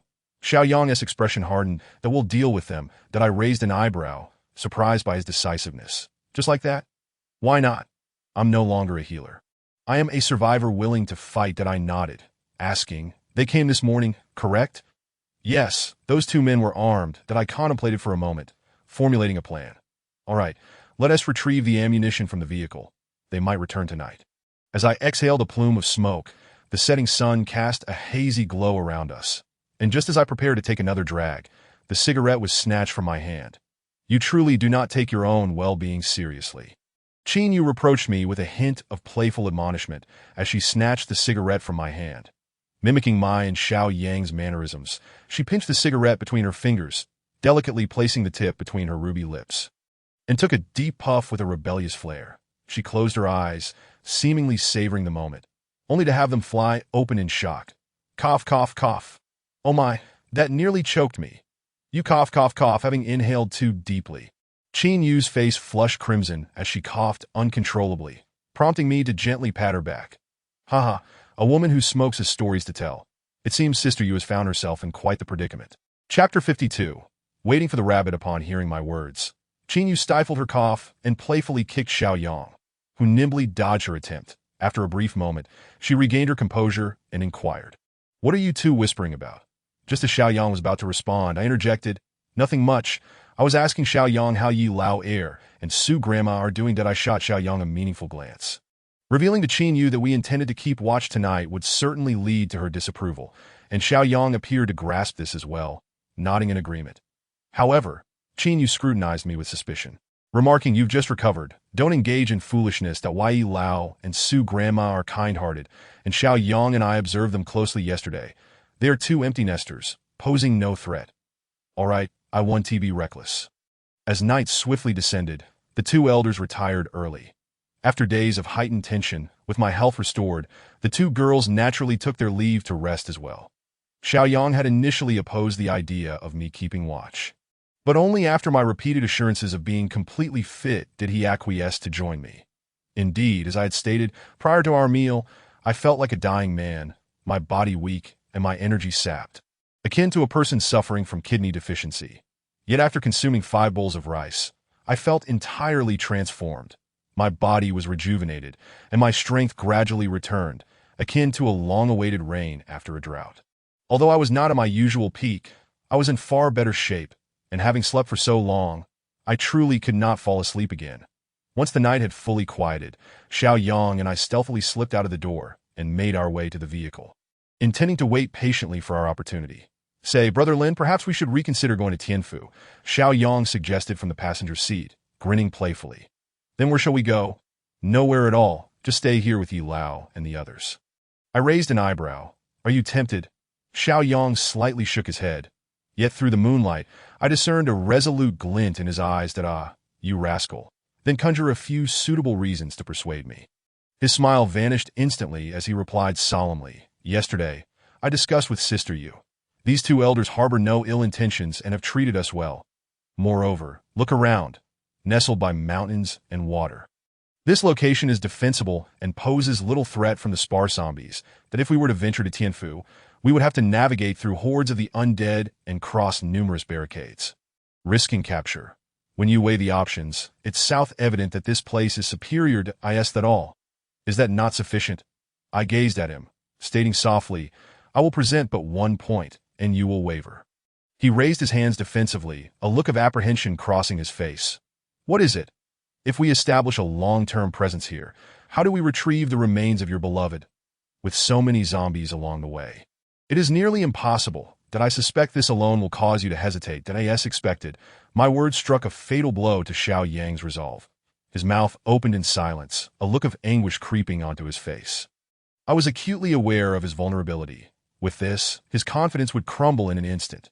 Pressing my advantage, I continued, furthermore, you should be well aware of the current whereabouts of the zombie horde that pursued us last time. Once they cross that tunnel, what will we use to defend ourselves? And even if we manage to hold them off, do you genuinely wish for Xiaoyan and Qinyu to be trapped here for the rest of their lives? What Chungang referred to as Tianfu is not merely a city, but the entirety of the Sichuan Basin. Once we enter, we might live a truly stable life instead of being in constant fear here. Do not be ensnared by momentary comforts. Such a mindset will only hinder your progress. I suspected as much. I cannot dissuade you that he slumped in his seat like a deflated balloon, and seeing his despondent demeanor, I felt a pang of discomfort myself, that I understood that he, like Xiao Yun, was unwilling to take further risks and yearned for a stable existence. That it was likely that during my days of unconsciousness, the three of them had endured considerable hardship on my behalf, simply choosing not to share it with me. That as night deepened, Xiao Yang refrained from bringing up the matter of staying behind, instead collaborating with me to replan our route to Tianfu. In his words, since I could not be swayed, he would join me in the endeavor. However, he did manage to persuade me on one matter. He held a reserved stance regarding going to Tianfu, not entirely agreeing. Should entry prove impossible, he hoped I would redirect my focus towards Beihai instead of forcing the issue. His notion of forcing implied leveraging my immunity to gain entry for them. At times, I admired Xiao Yang's analytical abilities. Perhaps he had foreseen my intentions all along. Indeed, this was my final card to play to ensure their entry into Tianfu, that if I refused, he would inevitably share my decision with Xiaoyan and Qinyu, and I would be left with no choice but to acquiesce, lest I endure their scolding for an entire day and night. Brother Lin, perhaps we should retire for the night. My eyelids are beginning to wage war against each other. Xiao Yang said, eyes closed, leaning against the seat. That I glanced at the time. It was just past 11, no need to rush. That I doubt anything will happen. Let us wait a little longer. Dawn approaches. Just as Xiao Yang finished speaking, I heard the faint sound of footsteps. Though subtle, the sound of shoes gliding over the grass reached my ears. That I gently slapped his face and whispered, they're coming, get ready. They're here. Xiao Yang sprang upright, grabbing the handgun resting on the dashboard and hurriedly chambering around. That I gestured for him to lower his body. Through the dim moonlight, I spotted two figures stealthily approaching our vehicle in the rearview mirror. Damn, they actually came. I whispered, two of them likely armed. Hold your fire. We'll incapacitate them instead. What if they try to kill me? Then we'll use a knife to slit their throats, but don't use your gun.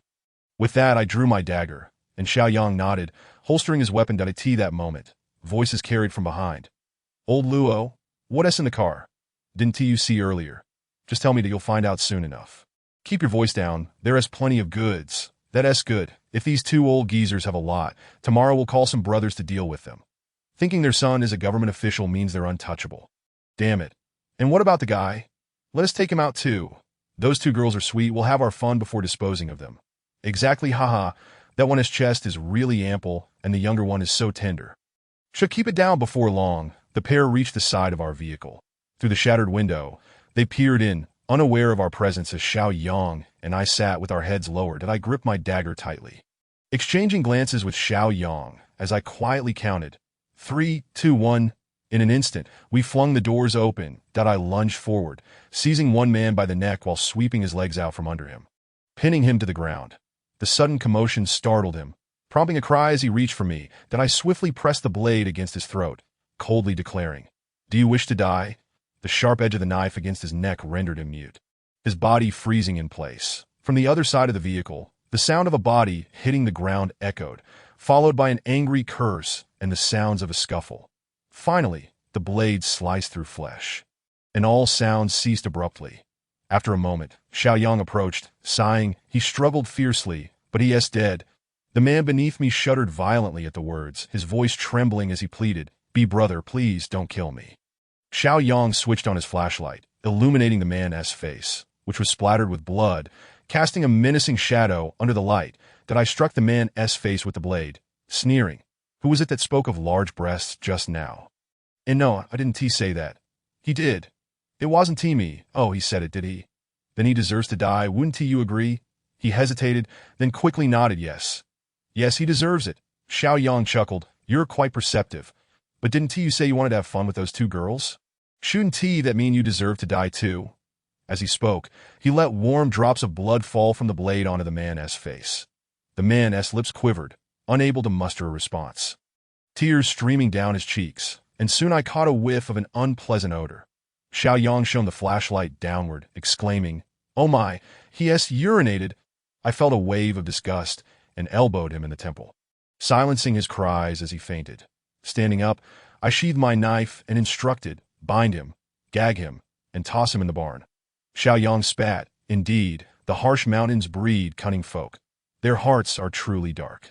He went inside to fetch some rope while I approached the corpse, pulling it away from its original position before unzipping the bag and beginning to relieve myself over the pool of blood on the ground. The scent of blood is particularly acute for zombies. Although the undead here may not detect it, it is prudent to dilute it nonetheless. The pasture has been meticulously tended by Yi Lao and another, with fertile and loose soil that facilitates the absorption of liquids into the ground, significantly reducing the residual presence of blood. Xiao Yang managed to find a piece of plastic film somewhere and wrap the man's corpse, together with me, disposing of it in the woods at the foot of the eastern hill. There exists a naturally formed funnel-shaped valley there, quite deep. It would be challenging for an ordinary person to climb back up if they fell in. Xiao Yang remarked, "It feels a bit like we're murderers disposing of a body." I wiped the blood from my hands and replied, "You killed him." I did not. I'm at most an accomplice. Xiao Yang pondered for a moment and nodded. That is true. But what about that man? Should you handle it?" I suggested, "Let Yi Lao deal with him tomorrow. He seems to have some conflict with the village below. I am curious to hear what he has to say." After saying that, I recalled the man's words and reminded Xiao Yang, "Oh right, we should prepare for tomorrow. You heard it too. Trouble is likely on the horizon." Xiao Yang shrugged nonchalantly. "Let them come. They're merely delivering a coffin. It never hurts to be cautious." After completing everything, we brought the precious medicines and weapons from the vehicle back inside before we retired for the night. Chapter 53. The killing. The next morning, I was jolted awake by a sudden softness in my arms, yet I did not open my eyes. Sensing a faint fragrance, I realized it was Xiao Yun. I touched her back and found that she was wearing only a thin t-shirt. Instinctively, I withdrew my hand and sighed. "At your age, do you not understand the difference between genders?" Xiao Yun mumbled. "You re my brother. We've slept together since childhood." I retorted. "Just because you're older doesn't mean you can disregard propriety." "I asked your brother. I've taught you this." She stubbornly replied, "I don't care." "You re my brother." "I don't believe you have any improper thoughts about me." I yawned without opening my eyes, feeling no particular fatigue, but simply reluctant to lift my eyelids. I chuckled. "What do you keep thinking about? You seem as transparent as water." "What?" she asked, puzzled calm. I replied. She giggled. "Exactly. But what if it's Teacher Chin in your arms?" At her words, my heart jolted, and I involuntarily smiled, my mind racing with thoughts. Yet I said, "Kick the covers off." "Why?" she protested. "You're always so cold. What if the blanket doesn't warm me up?" Open your eyes." When I finally opened my eyes, I found Xiao Yun laughing mischievously. and upon lifting my head, I saw Qin Yu sitting at the edge of my bed, arms crossed, gazing at me with a cold smirk. Have you eaten? I stammered. Eat. You think that is all? Speak. What were you two up to last night? What happened to that man in the barn? Just then, Xiao Yang yawned and walked in, exclaiming in surprise, You hit it so well. And yet it was discovered. Last night, it was Xiao Yang who had taken that man to the barn. I hadn't gone and was curious, so I asked, How did you hide him? There wasn't much in the barn to keep him warm. So I placed him on a pile of dry cow dung, covering him with some of it. He explained, chuckling at his own absurdity, that I shook my head with a wry smile. You fool. That is not the point. I want to know what you two were doing. Did you go to the village below? Qin Yu's expression darkened with anger, forcing me to recount the events of the previous night in detail, which resulted in her scolding me furiously. You truly do not value your own body. You've fainted for so long. Your health is already frail, and yet you engage in such dangerous activities, and you re a doctor. How could you let him go in that condition? What kind of doctor are you? You're not even as considerate as Xiao Yun. Qin Yu continued her tirade, while Xiao Yun occasionally chimed in with mock indignation, leaving both Xiao Yang and me bewildered. Unable to contain myself, I interjected, But if we hadn't guarded last night, wouldn't everything in the vehicle have been stolen? Besides, I'm fine. Do I seem like the kind of person who jokes about my health? Xiao Yang quietly agreed. Yeah, with so many supplies, it would be a significant loss. Upon hearing this, Qin Yu's expression darkened further. And just as she was about to explode, a sudden shout from Grandma Su echoed from downstairs. Xiao Yun rushed to the window, her face paling as she exclaimed, Brother, someone's coming, several men. Xiao Yang and I exchanged glances and sprang into action. Let us grab our weapons. I leaped from the bed, fastening my belt while instructing Qin Yu. As usual, stay hidden, but if things go awry, shoot. Despite her lingering anger, Qin Yu understood the gravity of the situation and nodded. Albeit with a frown, as Xiao Yang and I hurried outside, we heard a string of curses approaching. Speak up, you old fool. We're Lao Luo and Shirzi. If not, I'll kill you. We dashed out to find Yi Lao and Grandma Su surrounded by 5 burly men brandishing axes. One man had a firm grip on Yi Lao's clothing, pressing a sharp axe against his neck, glaring ferociously at Yi Lao bore wounds, blood trickling from his forehead and his mouth swollen, while Grandma Su lay on the ground, clutching her ankle in evident pain. Yet, Yi Lao appeared unyielding, his gnarled hands resolutely resisting the axe handle, his gaze devoid of submission. Boom! I stepped outside and fired a shot into the air, temporarily stunning the assailants. I was hesitant to shoot directly at them for fear of harming the 2 elderly individuals, and also worried they might retaliate recklessly. The sound of gunfire silenced their curses, and they turned in unison to face us. Put down the axes if you want to live. Xiao Yang raised his weapon at them, racking the slide. As he spoke, I fired another shot, striking the ground near their feet to amplify the intimidation. The men, likely unaccustomed to such confrontations, were momentarily taken aback, glancing nervously at one another. I began counting 3. 2. They hurriedly dropped their weapons, except for the man holding Yi Lao hostage, who remained unmoving. Don't understand the words? He sneered, positioning Yi Lao in front of him as a human shield, coldly demanding, I simply want to know where my 2 men are. Hand them over, and we'll leave. I smirked. You're from the village below. Aren't you? Why do you come to us for your lost men? We're not traffickers. They could very well have been devoured by zombies. At my words, his expression darkened further, and after a moment's hesitation, he coldly asserted, I sent them here. They must be with you. I chuckled. Well, I'm glad you admit it. Indeed, they are here, but why should I hand them over to you? Those 2 fools from last night sought to confront me, and even threatened to kill me. You must be their leader, right? Don't you think you owe me an explanation? An explanation? He scoffed, suddenly enraged. These 2 old fools clearly have so much food and supplies. We've come to plead with them several times. And they refuse. They only have a few days left to live. Why can't you give us these livestock to help us survive a little longer? Moreover, they have so much grain at home. Xiao Yang and I exchanged bewildered glances. What twisted reasoning was this? Just then, Yi Lao spoke up, his voice icy. Do you know why I refuse to give you anything? It's because I know how my daughter died. It was because of your kind. His words froze everyone in place. The man faltered, a flicker of panic in his eyes, but it quickly morphed into a fierce scowl as he raised the axe, ready to strike Yi Lao's head. At that very moment, a crackle of static erupted from the walkie-talkie at my waist, followed by a gunshot. Lin Yun had fired.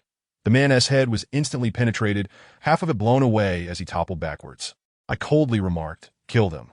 Xiaoyang had been waiting for this moment and immediately pulled the trigger, shooting down the other men who attempted to flee. The gunfire echoed through the air, and all of them fell to the ground, some convulsing while others lay still. Xiaoyang and I rushed forward to check on the two elders. Yi Lao's breathing was faint, likely suffering from considerable shock and injury, while I lifted Grandma Sue's pant leg to reveal her swollen ankle. However, Yi Lao, prideful as ever, refused our help, casting a complex glance at the lifeless bodies on the ground before sighing and walking away. He appeared exhausted and, as he passed by me, muttered, "Thank you, child." Lin Yun and Xiao Yun hurried out, briefly inquiring about the situation before assisting the two elders back inside. Just as I was counting the bodies, I noticed one man was still alive, albeit barely, that he had been shot in the abdomen and seemed to have merely fainted from the pain. As Xiaoyang and I lifted him, he suddenly awakened with a start, and he spat out a mouthful of fresh blood, which splattered at my feet. Upon seeing me and Xiaoyang again, the fear that had previously gripped his face was replaced by a maniacal grin.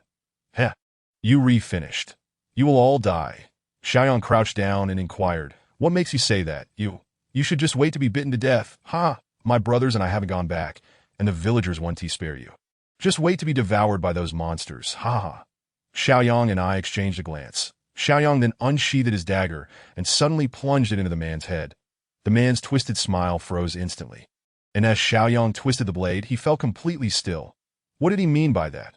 Xiaoyang asked that a headache began to form within me, likely due to the zombies. That I knew they were zombies, but surely there aren't any hordes in the village now, right? I shook my head that I don't know. Let's just be cautious that I wasn't afraid of anything else, as we had firearms in hand, but I feared that the villagers might exploit the zombie horde outside the tunnel to create trouble for us. After dealing with the body and cleaning the blood off the grass, we hurried back inside to check on the two elderly individuals. Elder Yi was injured quite severely, with several bruises adorning his body. He had intended to check the fence, but unexpectedly encountered those men, resulting in a dispute. However, as an elderly man, how could he possibly withstand those strong men? Granny Sue was better off, having only twisted her ankle, which would heal after a few days of rest. Chapter 54. Preparation. After Xiaoyang had settled the two elders, we intended to step out, but Elder Yi called us back. That I felt a twinge of anxiety. Having killed everyone so decisively, I wondered what he might think of us. After all, he had lived in this village for so long and must have some feelings for these people. Elder Yi sat by the window. His gaze lowered as he watched the ginkgo leaves sway in the wind, and spoke, "Children, you should leave." My heart sank. Did he truly care?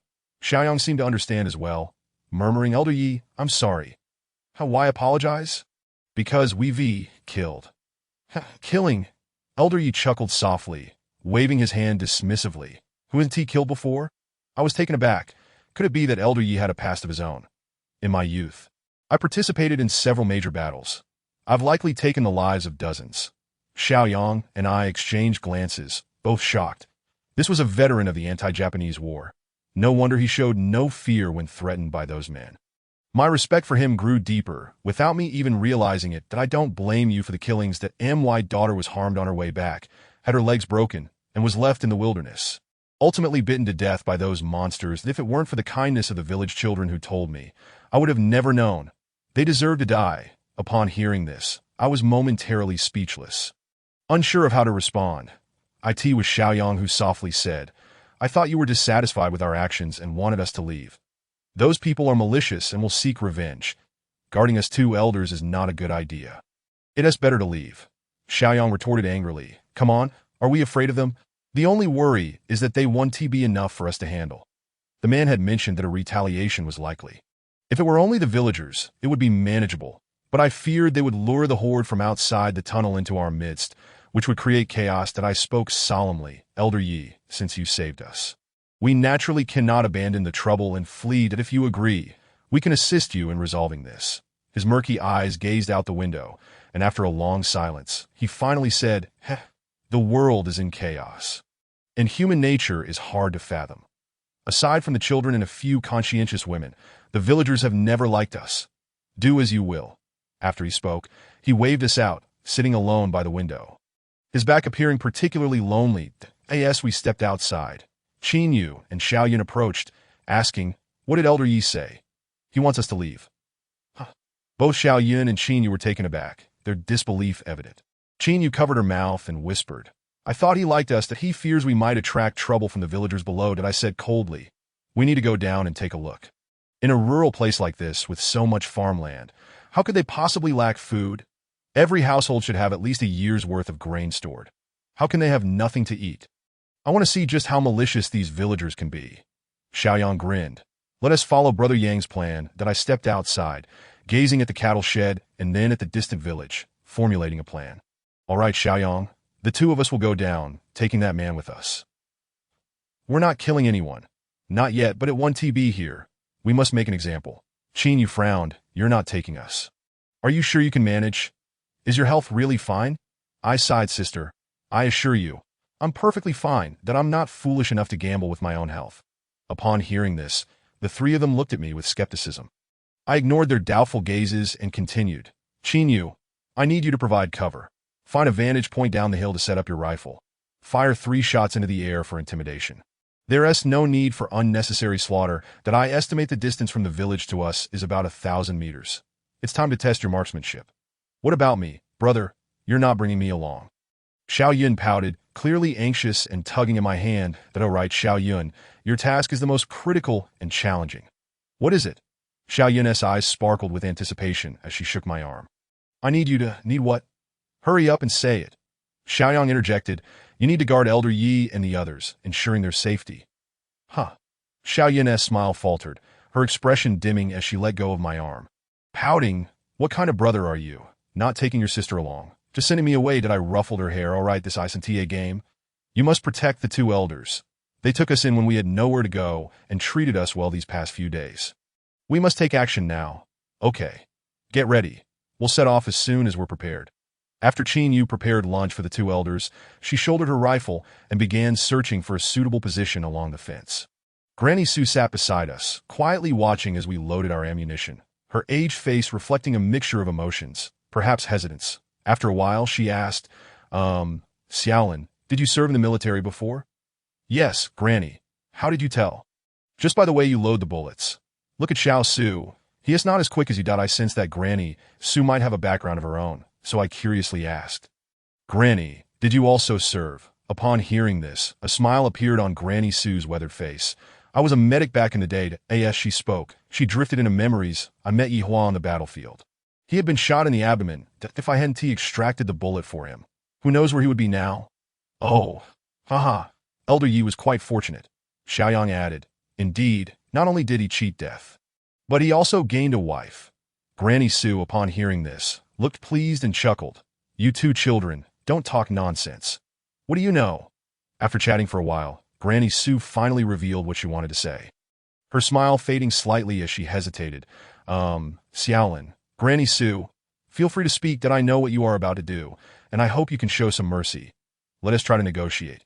Xiaoyang couldn't help but respond. "Granny, they've bullied us to this extent, and even want your lives. Why are you still speaking up for them?" Granny Su's expression grew complex, conflicted as she said, "Some of them indeed deserve to die. But those children shouldn't lose their lives. That I'm merely worried." I understood what Granny Su was concerned about. If we were to open fire without hesitation and kill them all, any reasonable person would think we might be indiscriminately slaughtering innocents, devoid of compassion. However, given the circumstances and the safety of the 2 elders, I had no room for hesitation. That I reassured her, "I understand your concerns. Rest assured, I won't act recklessly." Upon hearing this, Granny Su's expression softened slightly, and she fell silent, quietly observing as we prepared. Once everything was ready, I took a moment to survey the village through binoculars. Xiaoyang, standing nearby, asked, "Brother Lin, why do you think the villagers have always been at odds with these 2 elders?" I lowered the binoculars, glanced at him, and retorted, "What do you think is the difference between the architecture in the village and that of Granny Su's home?" Hearing this, Xiaoyang lifted the binoculars to take a look, responding, "Granny Su's house has a more modern style, while those below are all made of old gray bricks. This is not a simple matter. To put it bluntly, it is the disparity between the rich and the poor."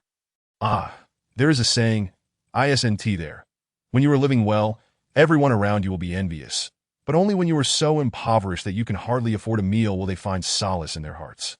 Xiaoyang nodded upon hearing this. So that's how it is. Indeed, both of old Ye's sons work in government positions, and those who have never ventured beyond the mountains are naturally filled with envy. Who else would they be jealous of if not old Ye's sons? Now that the world has descended into chaos, with law enforcement absent, it is only to be expected that anarchy reigns. Xiaoyang sighed. Human nature is truly complex that I actually believe that human nature is even more terrifying that I end this tumultuous era. No one has it easy, perhaps in other parts of the world. Similar troubles to ours are unfolding countless times over. Chapter 55. Attracting the horde. After confirming our location with Lin Yun, Xiaoyang and I set off towards the village below. However, shortly after we exited the enclosure, we spotted a lone zombie by the roadside ahead that I was uncertain of the number of zombies in the vicinity and feared that their moans might attract more. After some contemplation, I decided against taking the main road and instead opted for a narrow path through the woods. Yet, as we ventured into the trees, several more zombies suddenly appeared before us that a sense of unease washed over me. Judging by their attire, these zombies seemed to be more fashionable, unlike the villagers, reluctantly, in order to avoid trouble. We turned back to the main road. Xiaoyang drew his knife, crouched low, and swiftly approached the zombie at the roadside. The moment the creature heard the noise and turned its head, Xiaoyang plunged his knife into its skull. At that moment, my radio crackled to life with Lin Yun's voice, her tone grave. Lin Yun, there is no need to proceed. Why not? You all need to come back quickly. The horde has already entered the village. What? So soon? Xiaoyang appeared bewildered, and I hastily grabbed my binoculars to survey the village once more. That a deep green hill obscured half of the village, but upon closer inspection, I noticed numerous desperate figures moving swiftly within. The zombies were already wreaking havoc in the village. Lin Gu, what should we do? I observed the movements of the horde and estimated there were approximately 400 to 500 of them, the majority heading towards the village, while a smaller group aimlessly wandered through the fields. Let us retreat for now. Since the village has been breached, there was no sense in seeking out further trouble. My plans needed to be revised to consider how to confront this horde. Just as I was about to put down the binoculars, I caught a glimpse of 2 small figures running at the end of our path. Squinting, I realized they were 2 children, followed closely by a dozen zombies. That I quickly halted Xiaoyang, who was preparing to turn back. Wait, there are children. What? Children? I looked again, and indeed, there were 2 kids, a boy and a girl, seemingly around 7 or 8 years old. The boy was desperately pulling the girl along. While she cried and feared, if they had been adults, I might have hesitated about whether to help, but seeing 2 children made it impossible for me to stand idly by. I swiftly grabbed the walkie-talkie. Lin Yun at the 10 o'clock position at the end of this road. There are 2 children. Provide cover. Got it. Let us go, Xiaoyang. Hearing this, Xiaoyang quickly readied his rifle and followed me. The 300 meters felt like an insurmountable distance. I shouted from afar, "Kids! Hang in there, run fast!" Just as I finished speaking, a dull gunshot rang out behind us, and the skull of a zombie was instantly shattered, causing it to collapse. Another shot followed, and yet another zombie fell. When we were about 30 meters away from the children, Xiaoyang halted, raised his weapon, and began to clear the path of zombies. At that moment, it seemed the little girl stumbled on a rock and fell heavily to the ground. The boy instinctively stopped, urgently turning back to help her, but the zombies had already surged forward. I dashed over, stowing my rifle and drawing my knife. Fortunately, with Xiaoyang and Lin Yun providing cover, the approaching zombies were dispatched with precision. Reaching the children, I hesitated not for a moment. I leaped forward, stepping over them, and thrust my knife into the head of a zombie that was crawling towards the girl. Without another thought, I scooped up each child in my arms and began to run back. The gunfire had attracted more zombies from a distance, their shrieks echoing as they converged. This would inevitably trigger a chain reaction, drawing even more zombies from afar. The 2 children were not heavy, perhaps weighing around 80 pounds combined, and they clung tightly to my waist, alleviating some of the strain on my arms. "Xiaoyang, do we still have gasoline?" As he fired, Xiaoyang replied, "Yes, during the days you were unconscious." We stocked up a barrel at a gas station. "Quickly, tell Xiaoyun to bring that barrel to the eastern woods." "All right." Xiaoyang stowed his rifle, took one of the children from my arms, and then grabbed the walkie-talkie.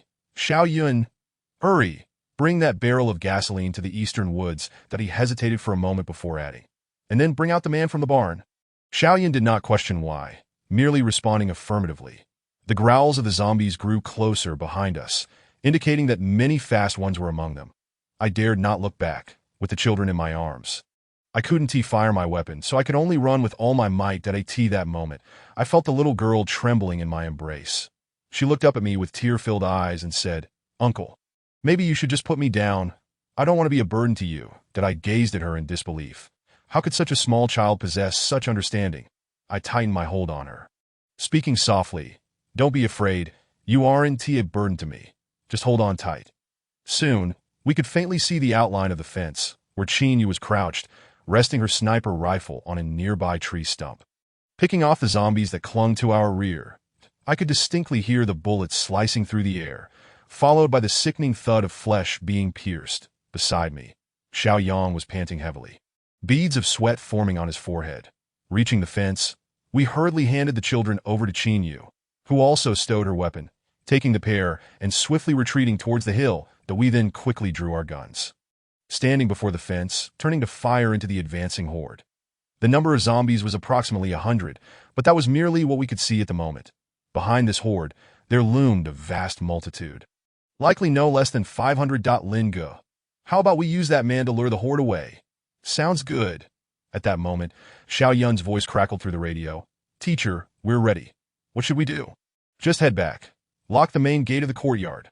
Xiaoyan and I exchanged glances before diving into the woods outside the fence, retreating while firing to attract the horde, gradually moving towards a valley to the east. Before long, we found ourselves 30 meters from the valley, our magazines emptied. Xiaoyan drew his knife and leaped back over the fence, grabbing the bewildered man from the ground. "Don't kill me. Big brother, let us talk. Just don't kill me. I'll do anything." Xiaoyan smiled broadly. "We want to kill you, but we do need you to do something." With that, he seized the man's hands, and with a swift slice, blood gushed from the centers of his palms. The man, realizing what had happened, gasped in pain, but before he could scream, Xiaoyan shoved him against the fence, lifting his legs and tossing him out. I too drew my knife, cutting the ropes binding his feet, and then yanked off the hood covering his head. The man's eyes were momentarily blinded by the sudden light, but upon hearing the horrifying growls, he scrambled to his feet. "Don't come near! Get away!" The moment his vision cleared, he cried out in panic, and faced with such a multitude of zombies, he became utterly flustered, retreating while flailing his arms. Yet the blood splattering from his hands only excited the zombies further. Drawn by the scent of blood, but a horde of zombies completely ignored Xiaoyan and me standing by the fence and charged toward the man. In a state of blind panic, he ran in the direction of the valley. Xiaoyan and I hurriedly grabbed the heavy barrel of gasoline and followed him towards the back of the valley. In the end, the man let out a final scream as a zombie pounced on him, both bodies tumbling down into the valley below, and moments later his cries ceased. Down in that valley, there were 6 corpses remaining, and I surmised that the scent of blood from these bodies would suffice to lure the zombies down. Xiaoyan and I crouched behind tall grass, positioning ourselves on a rock opposite the horde. Indeed, the method proved effective. Drawn by the scent of blood from the valley, the zombies fell one after another, like dumplings, into the abyss below. The valley in question is neither particularly large nor insignificantly small. A rough estimation suggests it is over 20 meters deep. That IT should suffice to accommodate the several hundred zombies within. Coupled with the dense foliage that blankets the valley, pouring gasoline would be quite appropriate. As the number of zombies continued to swell, I opened the gasoline drum and began to pour its contents. After disposing of the gasoline and the drum, I patted my pockets only to realize I had no means to ignite the fuel. Xiaoyan searched as well, to no avail. What to do? No fire. "What about your cigarette? I left it on the bedside table while I was munching on melons this morning and forgot to bring it." "No, we can't do that. I must go back for it." Just as Xiaoyan and I prepared to return, we noticed old Yi standing silently by the fence, gazing down into the valley that I in his hand. He held a rudimentary grenade, reminiscent of those used in past wars. Chapter 56. Persuading Qin Yu. Old Ye's expression was grave as he gripped the wooden-handled grenade and deftly removed the safety cap from its base. A white fuse fell out, and with a firm tug, he hurled it into the depths of the valley. That I quickly pressed Xiaoyan down, taking cover against the smooth rock surface. Although it was an old grenade, its explosive force should not be underestimated. Boom. The explosion reverberated throughout the valley, the thunderous sound deafening, followed immediately by a towering flame that ignited half of the pit, transforming it into a sea of fire. Drawn by the noise, the zombies in the woods became increasingly agitated, rushing forth to plunge into the inferno. Xiaoyang and I hastily retreated, scaling the fence to reach Old Ye's side. Old Ye, we must leave. It's dangerous. What are you doing out here? Old Ye smiled, loosening his coat to reveal a pocket containing 5 more vintage grenades that I came to deliver something. Xiaoyang exclaimed, "You still have such rare items?" I kept a few for myself. He responded that I waved my hand dismissively. "No need, Old Ye. These won't be necessary anymore that we should head back. Standing here attracts zombies, and it would be troublesome if they changed direction toward us." Xiaoyang, you take Old Ye back, reload 2 more magazines, and keep an eye on the other side of the fence to ensure no zombies breach the pasture. Got it. What about you? I'll stay here for now. After saying this, I took Xiaoyang's pistol from his waist, and after a moment's thought, also grabbed 2 wooden-handled grenades from Old Y. Be careful. Xiaoyang cautioned before assisting Old Ye back, while I returned to my vantage point atop the rocks to observe the zombies' movements. Soon, a familiar yet nauseating odor wafted from the valley, compelling me to pinch my nose and peek down at the horde below. The gasoline had ignited not only the zombies but also the flora of the valley. The crackling of breaking branches echoing in the air. The zombies writhed in the flames, howling like souls condemned in hell. After some contemplation, I retrieved a wooden-handled grenade. Due to the valley's topography, wide at the top and narrow at the bottom, it acted like a natural amplifier. The sound of the grenade's explosion would be magnified, making it ideal for luring more zombies. This grenade was simple to operate. I had the fortune of handling such devices during my time in the military. All it required was to remove the safety cap, expose the fuse, and then pull it off. In about 4 to 5 seconds, the explosives would detonate. I pulled the fuse and threw it directly into the sea of fire. Boom! Another deafening explosion echoed through the valley. After a moment, Xiaoyang's voice crackled through the walkie-talkie. "Lin Yun, the entrance fence is secure. No zombies have breached it." "Good. How many zombies are still trailing behind?" There was a moment of silence before the response came. "A lot. They might have been attracted by the sound of that grenade. The zombies from the village have followed suit. That's fine. We can burn them all together. This valley functions as a kind of amplifier. Should I throw another one? That's up to you." Just as I was about to remove the safety cap from the remaining grenade, a piercing shriek suddenly erupted behind me. Instinctively, I drew my knife and turned, spotting 4 or 5 zombies breaking through the underbrush, rushing towards me. Fortunately, their speed was sluggish, making them easy to dispatch. I stowed the grenade, advanced quickly, and delivered a powerful kick to the neck of the foremost zombie, sending it sprawling to the ground, followed by a swift strike with my knife that shattered its skull. In that moment, I felt an exhilarating surge of strength. Compared to before, my body seemed to have changed, my arms feeling more powerful, my movements lighter. Previously, while dispatching zombies was not overly challenging, I often felt sluggish, lacking the agility I now possessed. I surmised it was likely due to the healing of the dark spots on my arms. Before long, I had dispatched the remaining zombies, dragging their bodies to cast them into the inferno. Afterward, I tossed the last grenade into the valley and retreated back inside the fence, where numerous zombies still roamed. The commotion had drawn attention, and lingering here posed a danger. Yet, I did not return home. Instead, I crouched behind a haystack, closely monitoring the movements of the undead. "How's it going? Is everything all right?" A clear voice rang out from behind me. I turned to find Qin Yu approaching, rifle in hand. Hunched low. "Are the 2 kids okay? Not bitten, are they?" Qin Yu shook her head. "No, they were just frightened. I'm more concerned about you. Were you hurt earlier?" I shrugged. "What do you mean by that? Do you doubt my abilities?" "I don't. I'm just worried about you." I teased. "Oh, the great beauty Qin is worried about me." Her cheeks flushed, and she averted her gaze, hastily changing the subject. "What is happening up ahead?" "Hee, you're blushing." She pinched me lightly at my waist. Feigning anger, I asked, "What is happening up ahead?" "Hey, don't be so impatient." This time, she pinched harder, showing no mercy, causing me to grimace in pain. Okay. No worries. The zombies have all fallen in. There shouldn't be any major issues. Please stop pinching." Upon hearing this, she finally released her grip, scolding, "You little rascal." She then took the binoculars from my waist, scanned the area carefully, and upon seeing no major threats, sighed in relief. After a moment of silence, she softly said, Xiaoyang mentioned you still want to go to Tianfu. Of course, it's such a vast place. Only a fool would not want to go. After saying this, I noticed Qin Yu's expression change. A hint of anger resurfacing on her lovely face. Hey, I didn't mean it that way. The entire western Sichuan basin is massive, and if there are no zombies, we could live a peaceful life there. Why should we continue living in fear as we do now? But Qin Yu hesitated, softly stating, we could also live peacefully here for the rest of our lives. After saying this, the blush that had faded from her face returned. I was somewhat taken aback. The rest of her life? Was she planning to remain here for that long? I firmly rejected the notion. This place won't do. Why not? It's far from those major cities. Even the nearest town is over 30 kilometers away, that we wouldn't have to worry about zombie disturbances. That I chuckled. But can you farm? Qin Yu paused, looking somewhat taken aback, clearly not having anticipated my question. After a moment's thought, she replied, I could learn from old Yi. And can you raise cattle and sheep? I could learn. Can you go into the fields to plant rice? I could learn that too.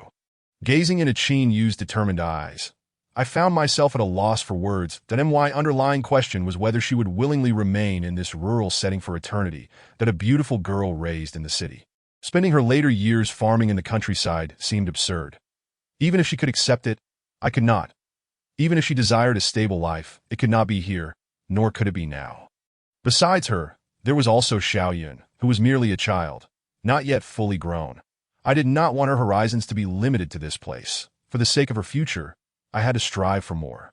My expression grew slightly colder as I stated, I don't want you to learn these things. Why not? I sighed, speaking earnestly. You are a teacher.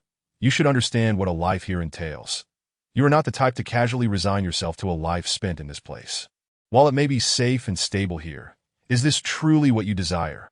We have better choices, a safer place where we can witness more of the world. Even if we could settle here, would you truly be content to let Xiaoyan remain forever? Qin Yu hesitated, biting her lip, her expression becoming complex. Moreover, you're such a beautiful girl. If you toil in the fields, you'll lose your beauty. Your waist will thicken. Your legs will shorten, and you'll develop at least 10 wrinkles on your face. As I spoke, I pointed at her face where no laugh lines existed, exclaiming, Look, look! Don't you already have some? She instinctively touched her face, staring at me in a daze. Really? Indeed. But I believe that as from traveling on the road, I hope you think this through. This is truly not a place for the long term. Even if we must stay here, we should at least take a look at that safe place first, don't you think? This place is suitable for spending one's twilight years, yet we are still in the bloom of youth. She muttered, even in the face of the apocalypse, one still thinks of toiling. Chapter 57. The two children. It was not until dusk that the horde of corpses finally vanished that I in the valley. The flames had long been extinguished by the hundreds of zombies, and those that fell afterwards either broke their legs or twisted their necks, struggling to crawl within. Fortunately, the steepness of the valley rendered it unlikely for the fallen zombies to escape. I took out the walkie-talkie. Xiaoyang, are there still zombies wandering outside? None left. It's all clear. Upon hearing this, I breathed a sigh of relief. Without this deep pit, facing such a multitude of zombies would have left me utterly helpless. I would have had no choice but to flee to As for why the zombies had rushed in. The reason seemed quite simple. According to the man's words, these zombies were most likely brought here by some foolhardy villager. And as a result, they infiltrated the village. That I felt no sympathy for the villagers' plight, for it had nothing to do with me, and they were likely not good people anyway. After a thorough observation, I returned with Qin Yu. Having been in a state of heightened tension all day, I could not help but feel wearied. As we ascended, we spotted Elder Yi standing before a haystack, gazing down below. Upon seeing us, he revealed a pleased smile. Indeed, it's the ingenuity of youth that allows you to survive. That we owe it all to your grenades. Without them, the allure would not have been so great. Come inside. Elder Yi turned. He slightly tilted his body, casually taking a Type 38 rifle that was resting beside the haystack. Elder Yi, is this gun yours? Qin Yu asked in surprise. Elder Yi nodded affirmatively. Leftover from my younger days. I took it out to have a look. In case something happens down there, I can lend a hand. That I leaned closer to Qin Yu and whispered, Elder Yi is a veteran of the War of Resistance. Upon hearing this, Qin Yu covered her mouth in astonishment, while Elder Yi merely smiled faintly. There's no need for such surprise. I'm just a soldier. With that, he waved his hand and began to walk towards the courtyard. As he entered, he paused momentarily, turning his head to glance at the distant, ravaged village with a complex expression, before letting out a heavy sigh. Inside, we saw the two children we had rescued, Xiao Yun and Grandma Su. Sitting before them, seemingly asking them some questions. Upon noticing us, the children immediately stood up and nervously bowed. "Thank you, Uncle." I hurried over, lifting both children and smiling. "What are your names?" "I am called Shirtu." "I am called Linger." Their voices were soft, timidly spoken to no surname. Grandma Su interjected. "These two children were picked up." "Picked up?" Grandma sighed. "They fled here over a month ago, originally a family of four, yet within days of entering the village. The father was killed by their own people that as for the mother. Alas, it was all for the meager supplies and money in their possession, the village chief's insistence. The two children were forced into a household that had lost its own child." I scrutinized the two children closely. Their eyes sparkled with the innocence typical of their age, particularly the girl, whose dark irises held a hint of purple, exuding an alluring charm that made one reluctant to look away. The boy, however, bore a tenacity on his youthful face that belied his age, emanating a maturity often found in adults. Yet a glance at their frail bodies revealed their harsh living conditions. It was evident they were malnourished. I gently lifted the boy's pant leg, exposing his thin little calf. Indeed, there were marks of whipping upon it that I chuckled softly and shook my head. "That name was given to you by that household, wasn't it?" The boy nodded. "Then I shan't use it. I wish to hear your original names." Upon hearing this, the boy's face became hesitant, so I spoke gently. "Do not be afraid, just tell Uncle." This time, it was the girl who gathered her courage first, saying, "I am called Lu Shuha," that I silently praised. "What a beautiful name." After she spoke, the boy mustered his courage and said, "I am called Lu Qianqian." Qin Yu, astonished from behind, remarked, "What lovely names, indeed, indeed." Xiaoyan clapped her hands, pulling the little girl into her embrace and affectionately rubbing her face against hers, that I couldn't help but admire the intelligence of these two children. At least they knew how to escape rather than foolishly remain in that village to be bitten by zombies. That I glanced back at Elder Yi, who wore a smile, his eyes filled with tenderness. Clearly fond of the two children. That evening, in honor of the two children, Qin Yu and Grandma Su prepared a sumptuous meal. The children devoured the food ravenously, likely having gone a long time without a proper meal. Xiao Qianqian shared that his parents had rice for every meal, while he and his sister consumed boiled sweet potatoes, as their mother insisted they learn to endure hardship from a young age in order to withstand the rigors of farm work when they grew up. Xiao Yang, upon hearing this, cursed the mother for her cruelty, while Xiao Yun and Grandma Su felt immense pity, continuously piling food into the children's bowls. After the meal, the children, displaying a commendable sense of responsibility, offered to wash the dishes, clean the kitchen, or sweep the fallen leaves in the courtyard. Grandma Su remarked, "These children are truly unfortunate." That night, Elder Yi approached me and Xiao Yang, expressing his desire to adopt the two children.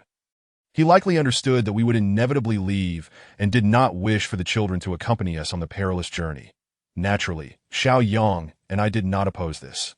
On the contrary, we fully supported it. After all, we could not be certain of what lay ahead, and allowing the children to stay here was the wisest choice. As night fell, Xiao Yang offered his bed to the two children. Despite the availability of a sofa, they insisted on squeezing onto my bed. "Lin Gu, will we return in the future?" I was pondering over the map, contemplating better routes while holding a cigarette. "That we will return. After ensuring your safety, I plan to regroup and bring Elder Yi and the others over. You want to enlist? Do you think your body can handle it?" I shook my head. "I don't know. How about you go?" "I certainly won't." Xiao Yang rejected the idea without a moment's hesitation, surprising me that I shot him a glance, wondering how he could refuse so swiftly. That he lit a cigarette, his tone stiff as he declared, "I am a doctor. My duty is to save lives, not to engage in battle. But you could serve as a medic in the ranks. Surely there would be daily opportunities to save lives. That I won't." That I set the map aside and directed my phone's light toward his face. Noting his slightly uncomfortable expression, "What's wrong?" "Nothing." With that, he took out a flashlight and then his notebook, beginning to jot down notes and sketches. That I instinctively turned away. Not wanting to pry, I understood that whenever he brought out this notebook, it was his time to retreat into his own world. That we would discuss it later. For now, it was uncertain whether we could even reach that destination. That he remained silent, fully engrossed in his writing. Listening to the sound of his pen gliding across the paper, coupled with the chirping of crickets outside, I felt a sense of tranquility wash over me. That I lowered my head and continued examining the map in my hands. Currently, we were still nearly 400 kilometers from the outskirts of Tianfu, which was not far at all. If the fuel held out, we could likely arrive within a day. That I was unsure where the blockade began. But the closer we got, the more zombies we would encounter, so we needed to observe carefully to ensure we had a viable escape route. Following the route on the map, I found my attention drawn to the blue line. A river. Zombies cannot swim, and rivers are the only places where one need not fear being surrounded by them. As I pondered this, a plan began to form in my mind. Perhaps we could procure a boat and navigate upstream, thus avoiding the threat of zombie hordes along the way. Yet I still harbored many concerns. First, there was the capital force mentioned by Chen Gang. Entering Tianfu could very well come at a price. Secondly, there was my own predicament. If blood tests were conducted, I would surely find myself in deep trouble. Alas, there seemed to be no good solutions at present. All I could do was pray. Perhaps I should heed the advice of Chen Gang and Xiaoyang, abandoning my fixation on Tianfu and instead focus entirely on Beihai, which would shelter all survivors and impose no barriers. But as I contemplated further, I realized that even a fortified place like Wudu had fallen prey to external forces. Would Beihai, a coastal city, be able to escape unscathed? Though entering Tianfu was undoubtedly challenging, it promised unparalleled safety. A blockade constructed with national strength could not be easily breached. That I simply did not want Xiao Yun and Qin Yu to face the peril of fleeing again. Wudu had been attacked, and the coastal city of Beihai would surely not be entirely secure, making it vulnerable to naval assaults. Gaining entry into Tianfu would provide a lasting refuge.